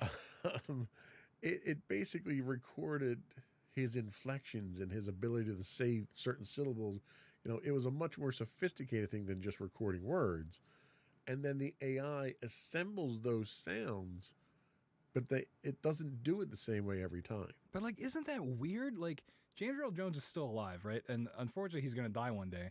But they're still going to use that after he's dead to make Star Wars movies with Darth Vader. Isn't that weird? It's like putting him in it's like the Ghost in the Machine. You know what? They embalmed Lennon's body and they stuck it on display in the public square for decades. Yeah, but they didn't Weekend at Bernie's him like a puppet in a movie after he was dead. Like, I don't know. It's something about like when it comes to real life people being like turned into AI generated things, whether it be the Harrison Ford in Indiana Jones 5 or James Earl Jones and now with Darth Vader. When you're taking real people that are in real life and harnessing them using AI for creative things, it doesn't sit right with me. It just seems strange. I don't know. Well, and you know what? To play devil's advocate here, James Earl Jones wasn't just James Earl Jones who was the voice of Darth Vader. There was so much audio work that went into that voice that it wasn't just him talking into a microphone. So there was already more to it than just James Earl Jones. If they can get that out of a computer and James Earl Jones doesn't have to show up and he already got his paycheck. Yeah, but like, sure, there are other elements, but his voice is still the core of it, right? So if he died in the world where we don't have AI, that'd be it. So I will counter that argument with every other element, every other example of Star Wars that Darth Vader shows up in and it's voiced by someone beside James Earl Jones. It's not believable. I don't know, man. We got to figure something out then. Like, at a certain point, you got to, like, the real world has to have some kind of impact. Like, we can't, like, I don't know. Was Carrie Fisher alive when they did that Rogue One thing? I think she was at the time, right? Like, that's so weird. It's so weird that these are real people that are aging, that we are just plucking like the best version of them and putting them in like CGI, and now with the voices is like eternalized. I don't know. It freaks me out. Well, all right. So I'll give you a different angle on that. So you have, as an actor, especially a female actor, you have a finite lifespan that the industry will tolerate your aging to, right? So if you get to a point, let's say you're 50, okay, the number of roles that you run into when you're 50 are severely limited. If someone could extend their acting career and their opportunity to make money in the business by allowing digital manipulation of their features, don't you think that's at least a worthwhile endeavor for it? Yeah, I guess, but like, do we just want to completely give in to like ageism and not try to fix it? Like, do we just want to submit to like the industry-wide like issue? I don't know. It just seems like we're compromising just to not have to like tackle the real problem head on. Well, and I agree that it's a problem that needs to be tackled. But in the meantime, you're robbing people of opportunities if you take that tool away. Yeah, but you're robbing them of opportunities by like being ageist too. So it's like, I agree, but the problem is a role may require somebody of a certain age to be convincing. wouldn't you be taking away opportunities from potentially another actress that is right for the part if we're going to instead use AI or robot Carrie Fisher instead of recasting someone that might be good at it? It's possible, but if you were doing a Star Wars film that was after Rogue One, and you needed Princess Leia in there, now granted it's a little different because she's passed away. But if you needed someone that's age appropriate who was that actor, wouldn't it be easier and more convincing to age reduce that actor so they could do that role? No. Well, why not? Because then you'd wind up getting like somebody who looks nothing like Han Solo showing up in a Han Solo movie. Okay, That's true. That movie had other problems. I think that was, I don't know. This is not the Solo podcast, but I don't know. For me personally, I think it should be a recasting. I don't think it should be using AI.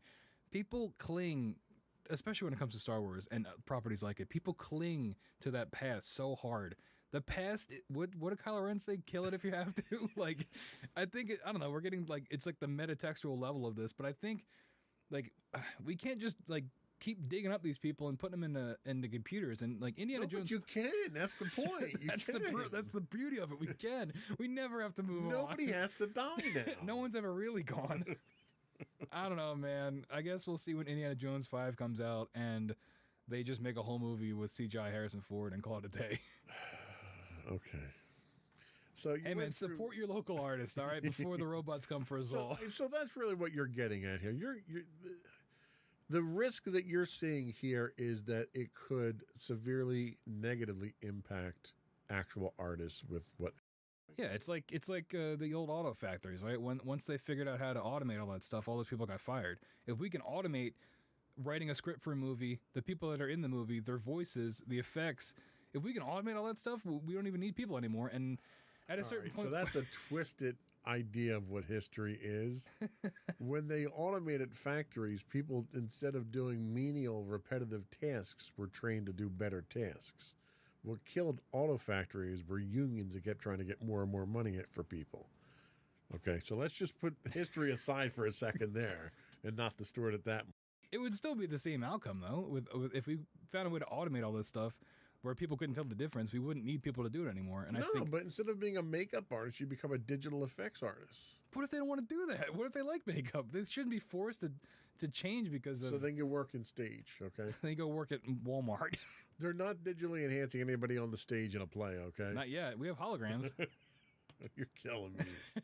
I'm just saying it's something to think about. It's really important that we keep the human element in these things because that's where we get sparks of creativity that you couldn't get from a robot. There's things that they don't understand.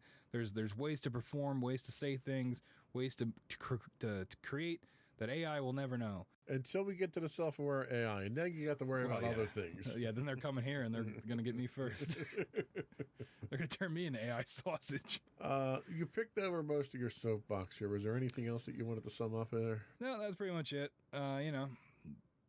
Watch out. Just be weary. Anything AI, I think you should be weary. make sure you're making sure where this stuff is coming from. Don't just look at it like it's like science magic. It's not. All these things have to come from somewhere, real tangible things. I agree. And to be honest with you, the point of support your local artist, I absolutely agree with. That's why one of the things that I really enjoy when we go to these comic book shows and these pop culture shows is interacting with some of these artists, looking at what they're doing, watching what they're doing live, communicating with them, talking to them, what inspires them. I find that to be one of the most rewarding things of going to these shows and actually seeing the brilliance that's out there in a lot of the young artists today. Absolutely. I don't really have any artistic talent, so I have a lot of like admiration for people You have that a lot can, of pent-up frustration. yeah, On that. why couldn't it be me? I want to use a robot.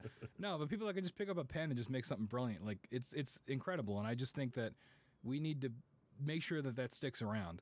Also, when you're going to these shows, make sure that whoever you're buying from isn't using Lensa to just make this art and sell it to you, because that is for sure going to happen, because people will try to swindle you. So just think about it. All right.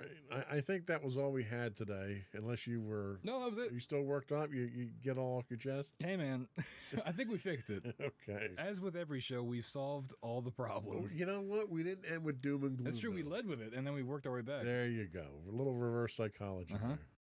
All right, so that was it for the show today. Before we do go, I do want to once again ask that you subscribe to the podcast. Audio versions of this podcast can be found listed as Insights into Tomorrow. Audio and video versions of all the network's podcasts can be found listed as Insights into Things. We are available on Pandora, Castro, Stitcher, Amazon, anywhere you get a podcast.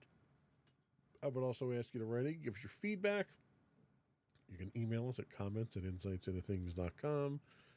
We do stream on Twitch 5 days a week at twitch.tv/insightsintothings. If you are an Amazon Prime subscriber, you do get a free monthly Twitch Prime subscription. We'd appreciate if you threw that our way. You can find us on Instagram at Insights Into Things, or you can find links to all that and more on our website at www.insightsintothings.com. That's it. Another one in the book. Stay safe out there, everybody. Bye.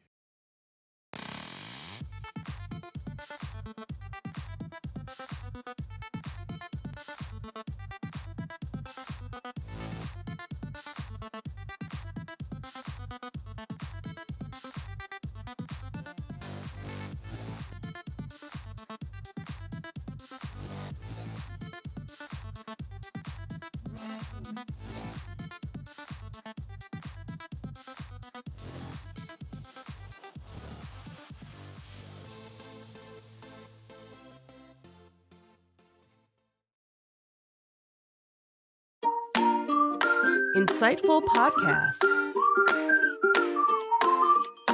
by informative hosts.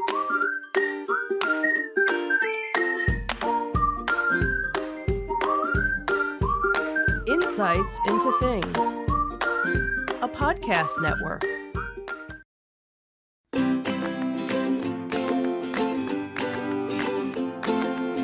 Welcome to Insights into Teens, a podcast series exploring the issues and challenges of today's youth. Your hosts are Joseph and Madison Whalen, a father and daughter team making their way through the challenges of the teenage years.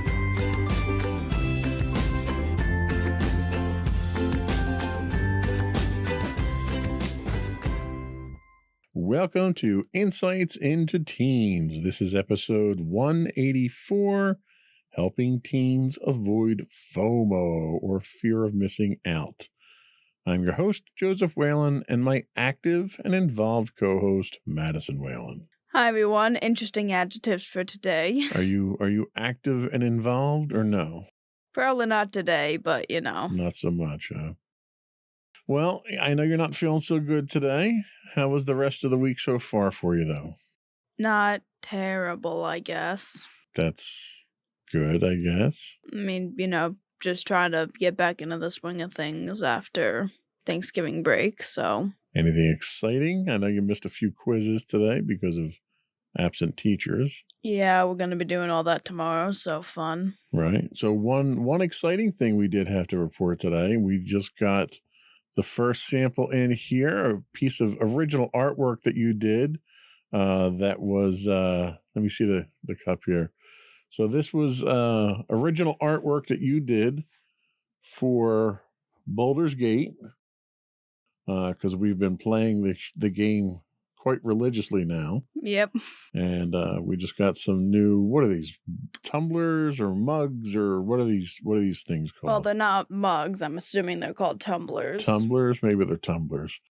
Anyway, you too can own a custom Baldur's Gate piece of artwork from Madison. We can get you these tumblers for $20 each if you want those. Just write in and let us know. But it's got all the main characters, your companion characters. It's got the pets, and it's got a nice little blank space there, so you can even color in your own Tav, whatever your custom character is. Anyway, it was worthwhile. I think we had to plug it just because it was really cool, because I like it. Yeah. Anyway, enough of the sales pitch. So FOMO, which stands for fear of missing out, is a common issue among teenagers that can lead to feelings of isolation. It goes beyond the concern of missing a specific event and instead involves an ongoing fear of being excluded. Adolescents experiencing FOMO often believe that enjoyable and exciting activities are happening elsewhere without their involvement. On today's episode of Insights into Things, Insights into Teens, they're technically both the same thing because everything falls under Insights into Things. Yeah. Disclaimer there. We're going to talk about FOMO, how it affects teens, and how to help teens, not teams, how to help teens. They could be teams of teens. How to combat this very real issue. And we're already making up words, or not making up words. Going just off script. It's a very fluid script that we have today. Pretty much. Before we do that, though, I do want to put another plug in there for the podcast itself. I would invite our listening and viewing audience out there to subscribe to the podcast. You can find audio versions of this podcast listed as Insights into Teens, or you can find audio and video versions of all the network's podcasts listed as Insights into Things, pretty much anywhere you can get a podcast these days. I would also invite you to write in. Give us your feedback. Tell us whether or not you like our mugs, and give us your suggestions for show topics. We are available at comments at insightsintothings.com for email. You can hit us on Twitter at insights_things, or X, or whatever Elon's calling it this week. You can also find all these links and more on our official website at www.insightsintothings.com. Shall we get started? Sure. Here we go.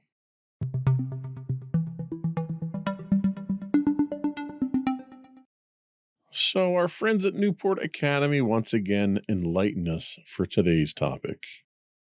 So fear of missing out is a term that encapsulates a prevalent psychological phenomenon in today's digital era, especially in the context of social media and smartphone usage. This concept, while addressing a long-existing human emotion, has gained significant relevance in contemporary society, as evidenced by its addition to the Oxford English Dictionary in 2013. This inclusion marks a recognition of how its growing impact in the modern, digitally connected world has had an effect on everyone. The emergence and... I'm not even going to try that one. Proliferation of social media platforms have profoundly influenced how teenagers perceive and engage with their social environments. Platforms like Instagram, Facebook, Twitter, and Snapchat offer a continuous stream of updates and images from peers and acquaintances. These posts often depict the most enjoyable and exciting moments of people's lives, focusing heavily on positive and enviable experiences. This phenomenon leads to a distorted perception of reality among adolescents, who are regularly exposed to these highly curated and selective portrayals of others' lives.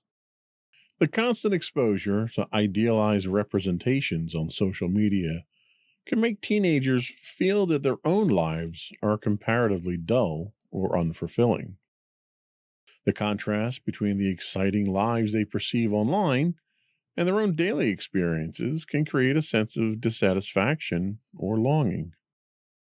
This is particularly impactful during adolescence, a time when social belonging and peer perception are highly emphasized. The disparity between the online world's highlights and their own reality can intensify feelings of FOMO, leading teenagers to believe they're missing out on experiences that everyone else seems to be enjoying. FOMO, therefore, is not just about the fear of missing out on events or experiences, but extends to a deeper concern about social belonging, self-esteem, and personal fulfillment in comparison to others. It underscores the psychological impact of social media on young individuals, shaping their understanding of social norms and expectations. This digital age phenomenon calls for increased awareness and strategies to mitigate its negative effects on the well-being of adolescents. Fear of missing out is particularly acute among teenagers, who tend to be avid users of social media, except for you, of course. This demographic's engagement with platforms such as Facebook, Instagram, and Snapchat is not only frequent, but often takes on a compulsive quality. Studies have shown a correlation between high levels of FOMO and intense social media usage. Teens typically check their social media feeds as one of the first activities in the morning, the last before sleeping, and even during meals. This pattern suggests a deep-seated need to stay connected, driven by the fear of missing out on something important or exciting happening in their social circles. The impact of FOMO is not conferred. You should stretch before we have these things. Maybe that's what it is. Yeah. The impact of FOMO is not confined to digital interactions, but spills over into the physical world, influencing behavior and mental focus. Teenagers experiencing FOMO may find it difficult to concentrate on daily tasks, such as driving or attending classes. The constant pull to check social media updates can lead to distracted driving, a hazardous behavior that endangers not only the teen.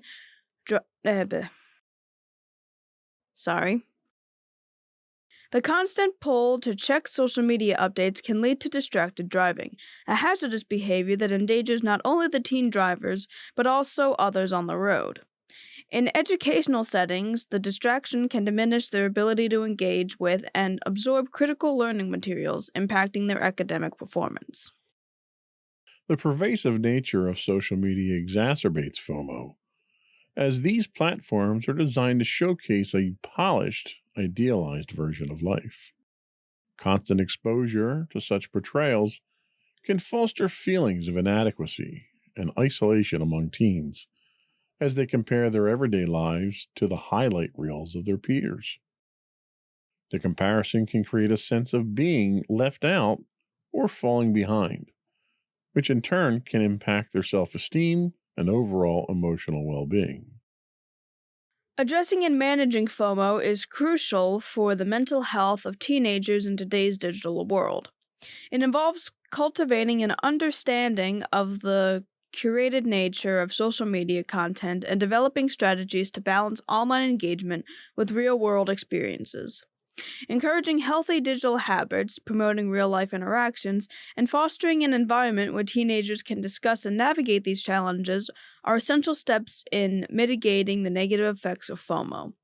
This approach can help teens build resilience against the pressures of social media and support their emotional and physiological health in a hyper-connected age.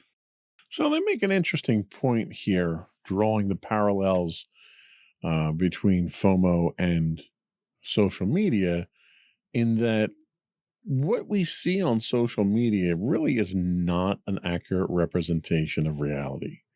It really is a highlight reel. I think that's a great way to describe it.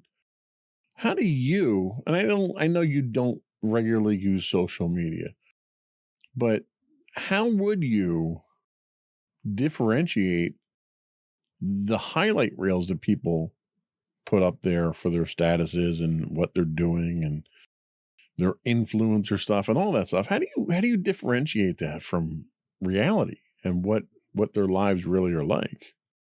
Well, a lot of times I find it kind of easy because when it comes to, certain influencers, a lot of the times they kind of like make humor out of their lives. And like, I always know that when it comes to humor, it can usually be pretty exaggerated. So I'm usually able to kind of differentiate between that, where it's like someone like does something overly extreme and it's like, oh, that was kind of for comedic effect, or just, to, make someone laugh or try to, poke fun at something. Okay. And I guess that makes sense. I mean, as long as there's a grounded understanding in reality that what you're seeing online is not really what life is. It's almost like watching reality TV and expecting it to represent actual real life. Reality TV has nothing to do with reality. Yep. And I think social media is the same thing. So if people are formulating opinions of themselves in their own lives based on that, that's kind of dangerous ground there. In what ways do you suffer from FOMO? Do you suffer from FOMO? I know you're not a particularly social person. You don't have these grand circles of people that you hang out with on a regular basis. Is FOMO an issue for you? It certainly can be, I'll be honest, because, like, granted, while I don't have it in relation to social media as much as, some teens would, I do have it when it comes to just being around other people, because I can see that there are, like, at lunch, there are, like, groups of friends that hang out with each other and that, talk and are able to, crack jokes with each other. Meanwhile, I'm kind of sitting alone, doing my own work. I'm fine with sitting alone, but it's like, sometimes it'd be nice to have a group of friends to hang out with at lunch. Right. No, I understand that.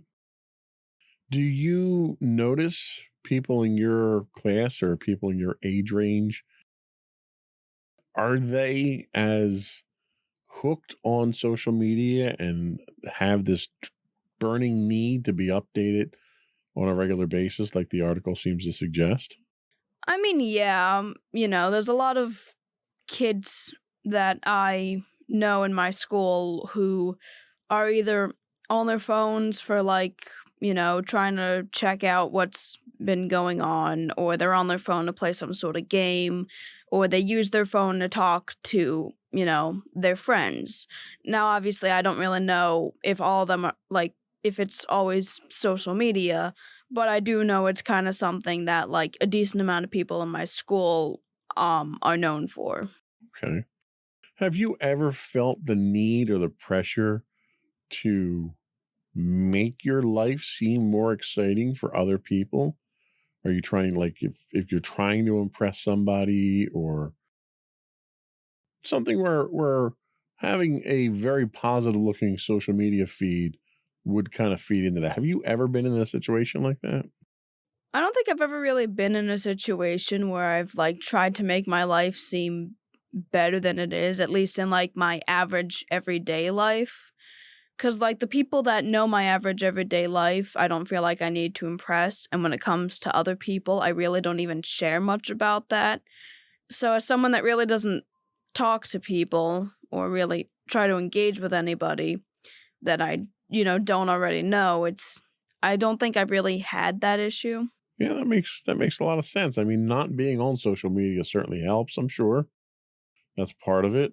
But the fact that you don't even have a need to try to impress people, and the fact that your friends don't have that expectation, is really a testament to you and to your friends and to the character that you look for in friends. I think it's a compliment to you. Yeah, really, what happens is it's just like I leave stuff out. It's not that I like try to exaggerate certain things. It's just like some more personal aspects about my life. It's like I don't always tell all my friends.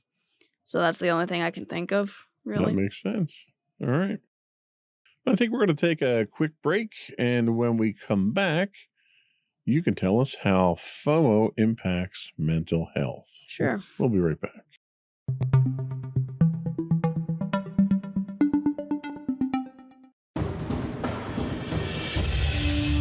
For over 7 years, the Second Sith Empire has been the premier community guild in the online game Star Wars: The Old Republic.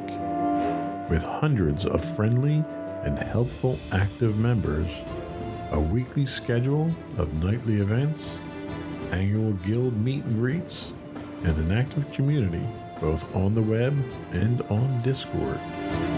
The Second Sith Empire is more than your typical gaming group. We're family. Join us on the Starforge server for nightly events such as operations, flashpoints, world boss hunts, Star Wars trivia, guild lottery, and much more. Visit us on the web today at www.thesecondsithempire.com.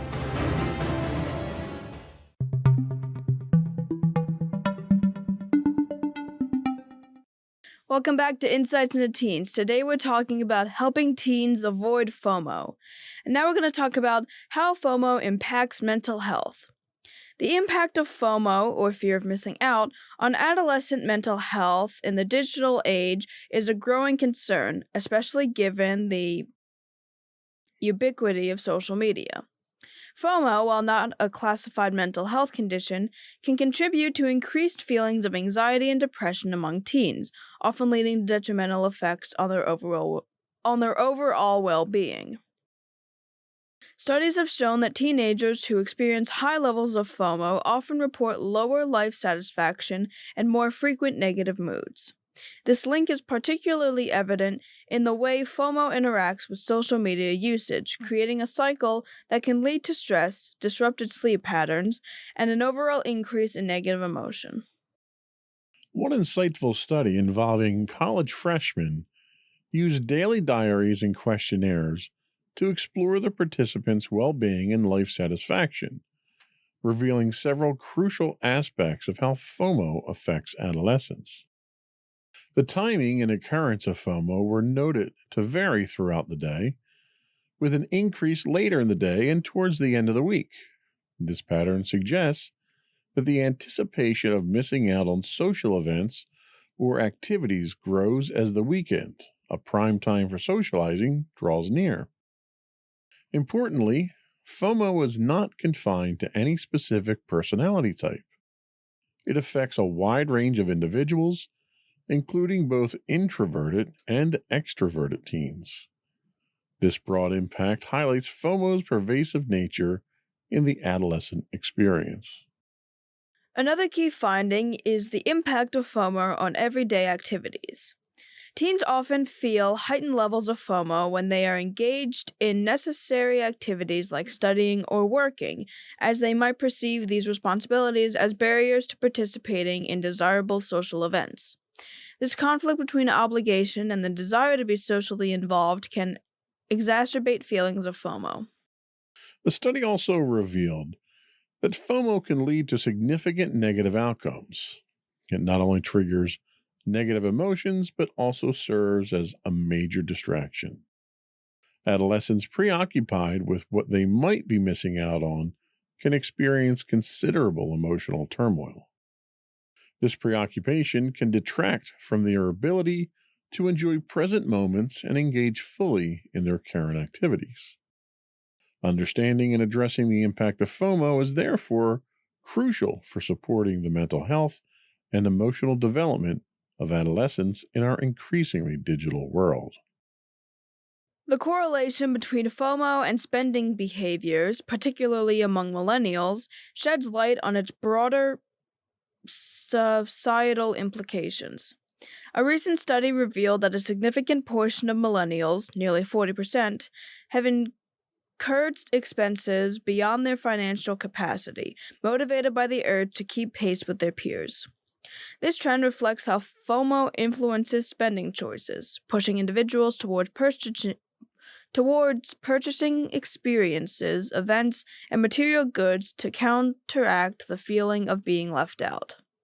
This phenomenon is especially pronounced in the millennial demographic, driven by a sense that others' accomplishments or experiences are in some way a loss to them, highlighting a competitive aspect of social comparison.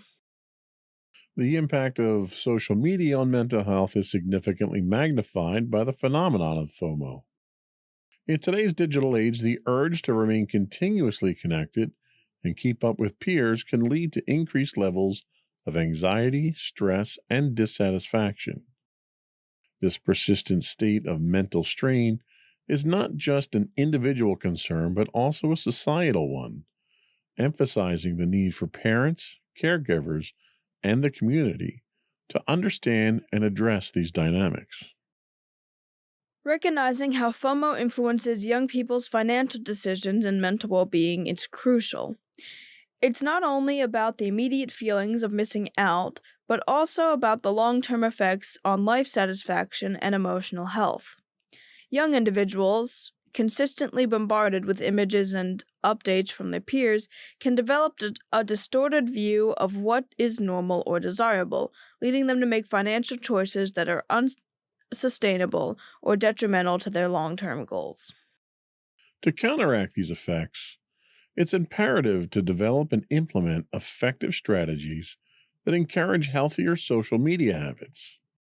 This involves educating teens about the curated nature of social media content, promoting a balanced digital diet, and fostering open conversations about the emotional impact of online interactions.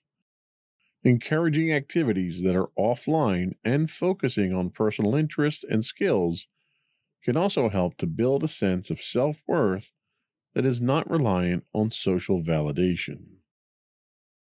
Cultivating emotional and psychological resilience is key. This can be achieved through developing coping strategies for managing anxiety, stress, and dissatisfaction.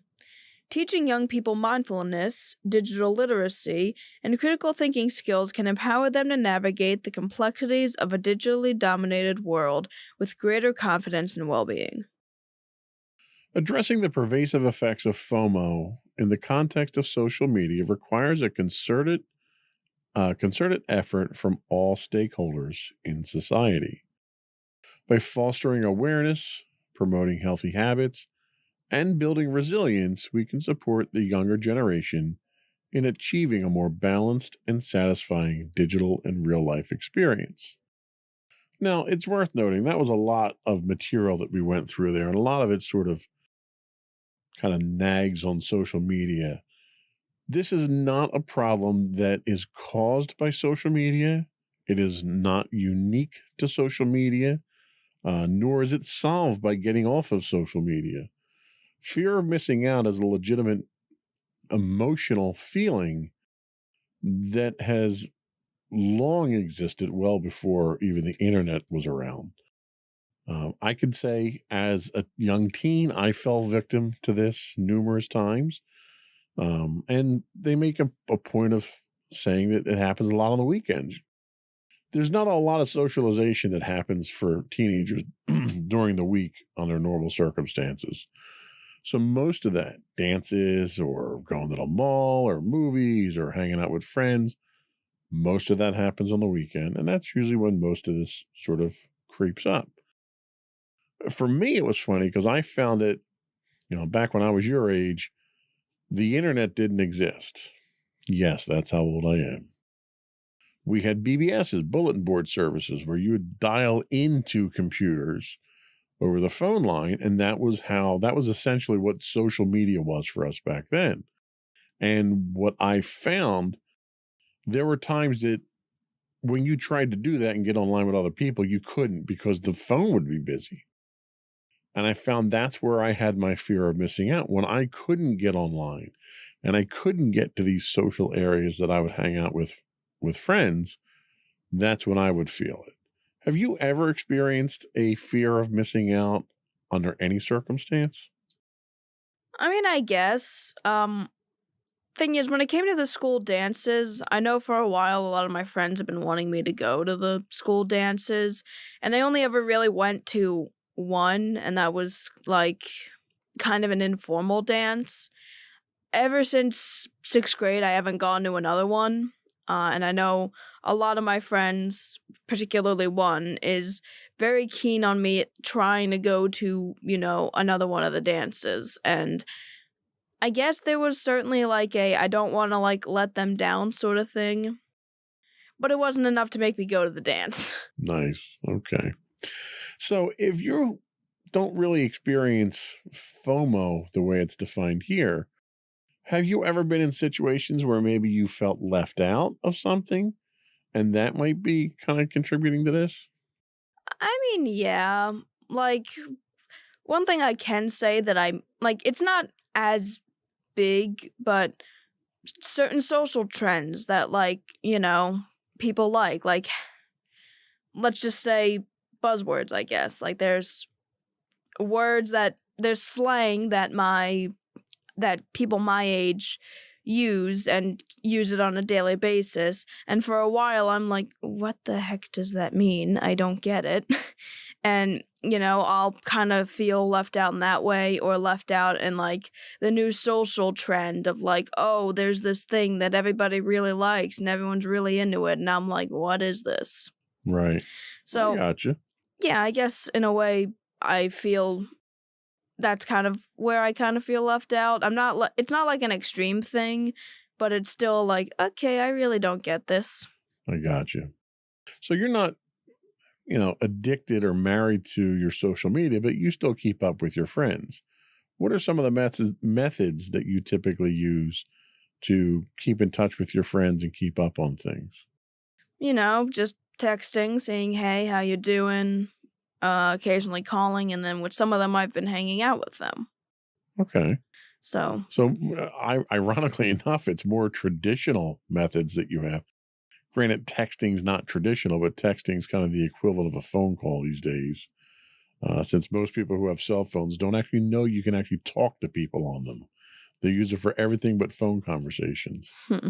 So in situations like that, have you found yourself trying to get a hold of a friend and that friend's just not available and you don't know why they're not available, and you may feel that FOMO feeling even for a brief period of time there? Has that ever happened? I mean, yeah, there have been instances where I've wanted to talk to a friend and they don't respond back. Most of the time it's not like I'm scared I'm being left out. It's like, oh my God, what happened to them? Right. So it's a concern for them at that point. So anytime that sounds like, and I don't want to put words in your mouth, you can correct me if I'm wrong, but it sounds like anytime that you've had these feelings of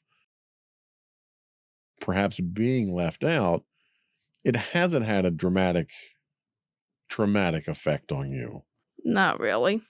Your self-esteem hasn't been affected by it. It's kind of like water off the back of a duck. You just sort of roll with it sounds like. Yeah, I ruin my own self-esteem. I don't You don't need any help with that. I don't need any help with that. Okay. Well, that's another podcast we're going to have to revisit, I think. Yeah. So we're going to take another break, and when we come back, we'll talk about how to overcome FOMO even if you don't have it. We'll be right back.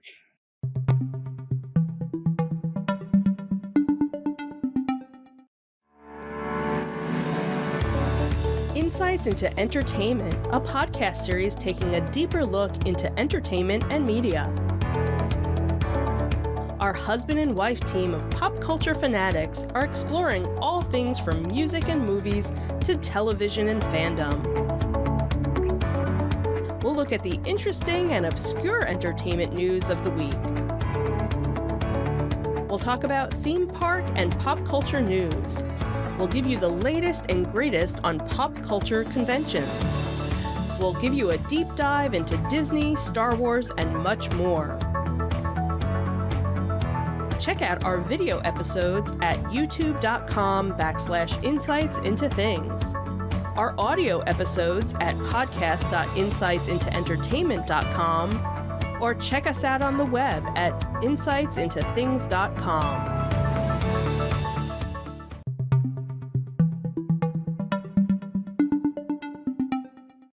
Welcome back to Insights into Teens. Today we're talking about helping teens avoid FOMO. And now we're going to talk about how to overcome FOMO. The strategy of limiting social media usage to combat FOMO has been increasingly recognized as a way to enhance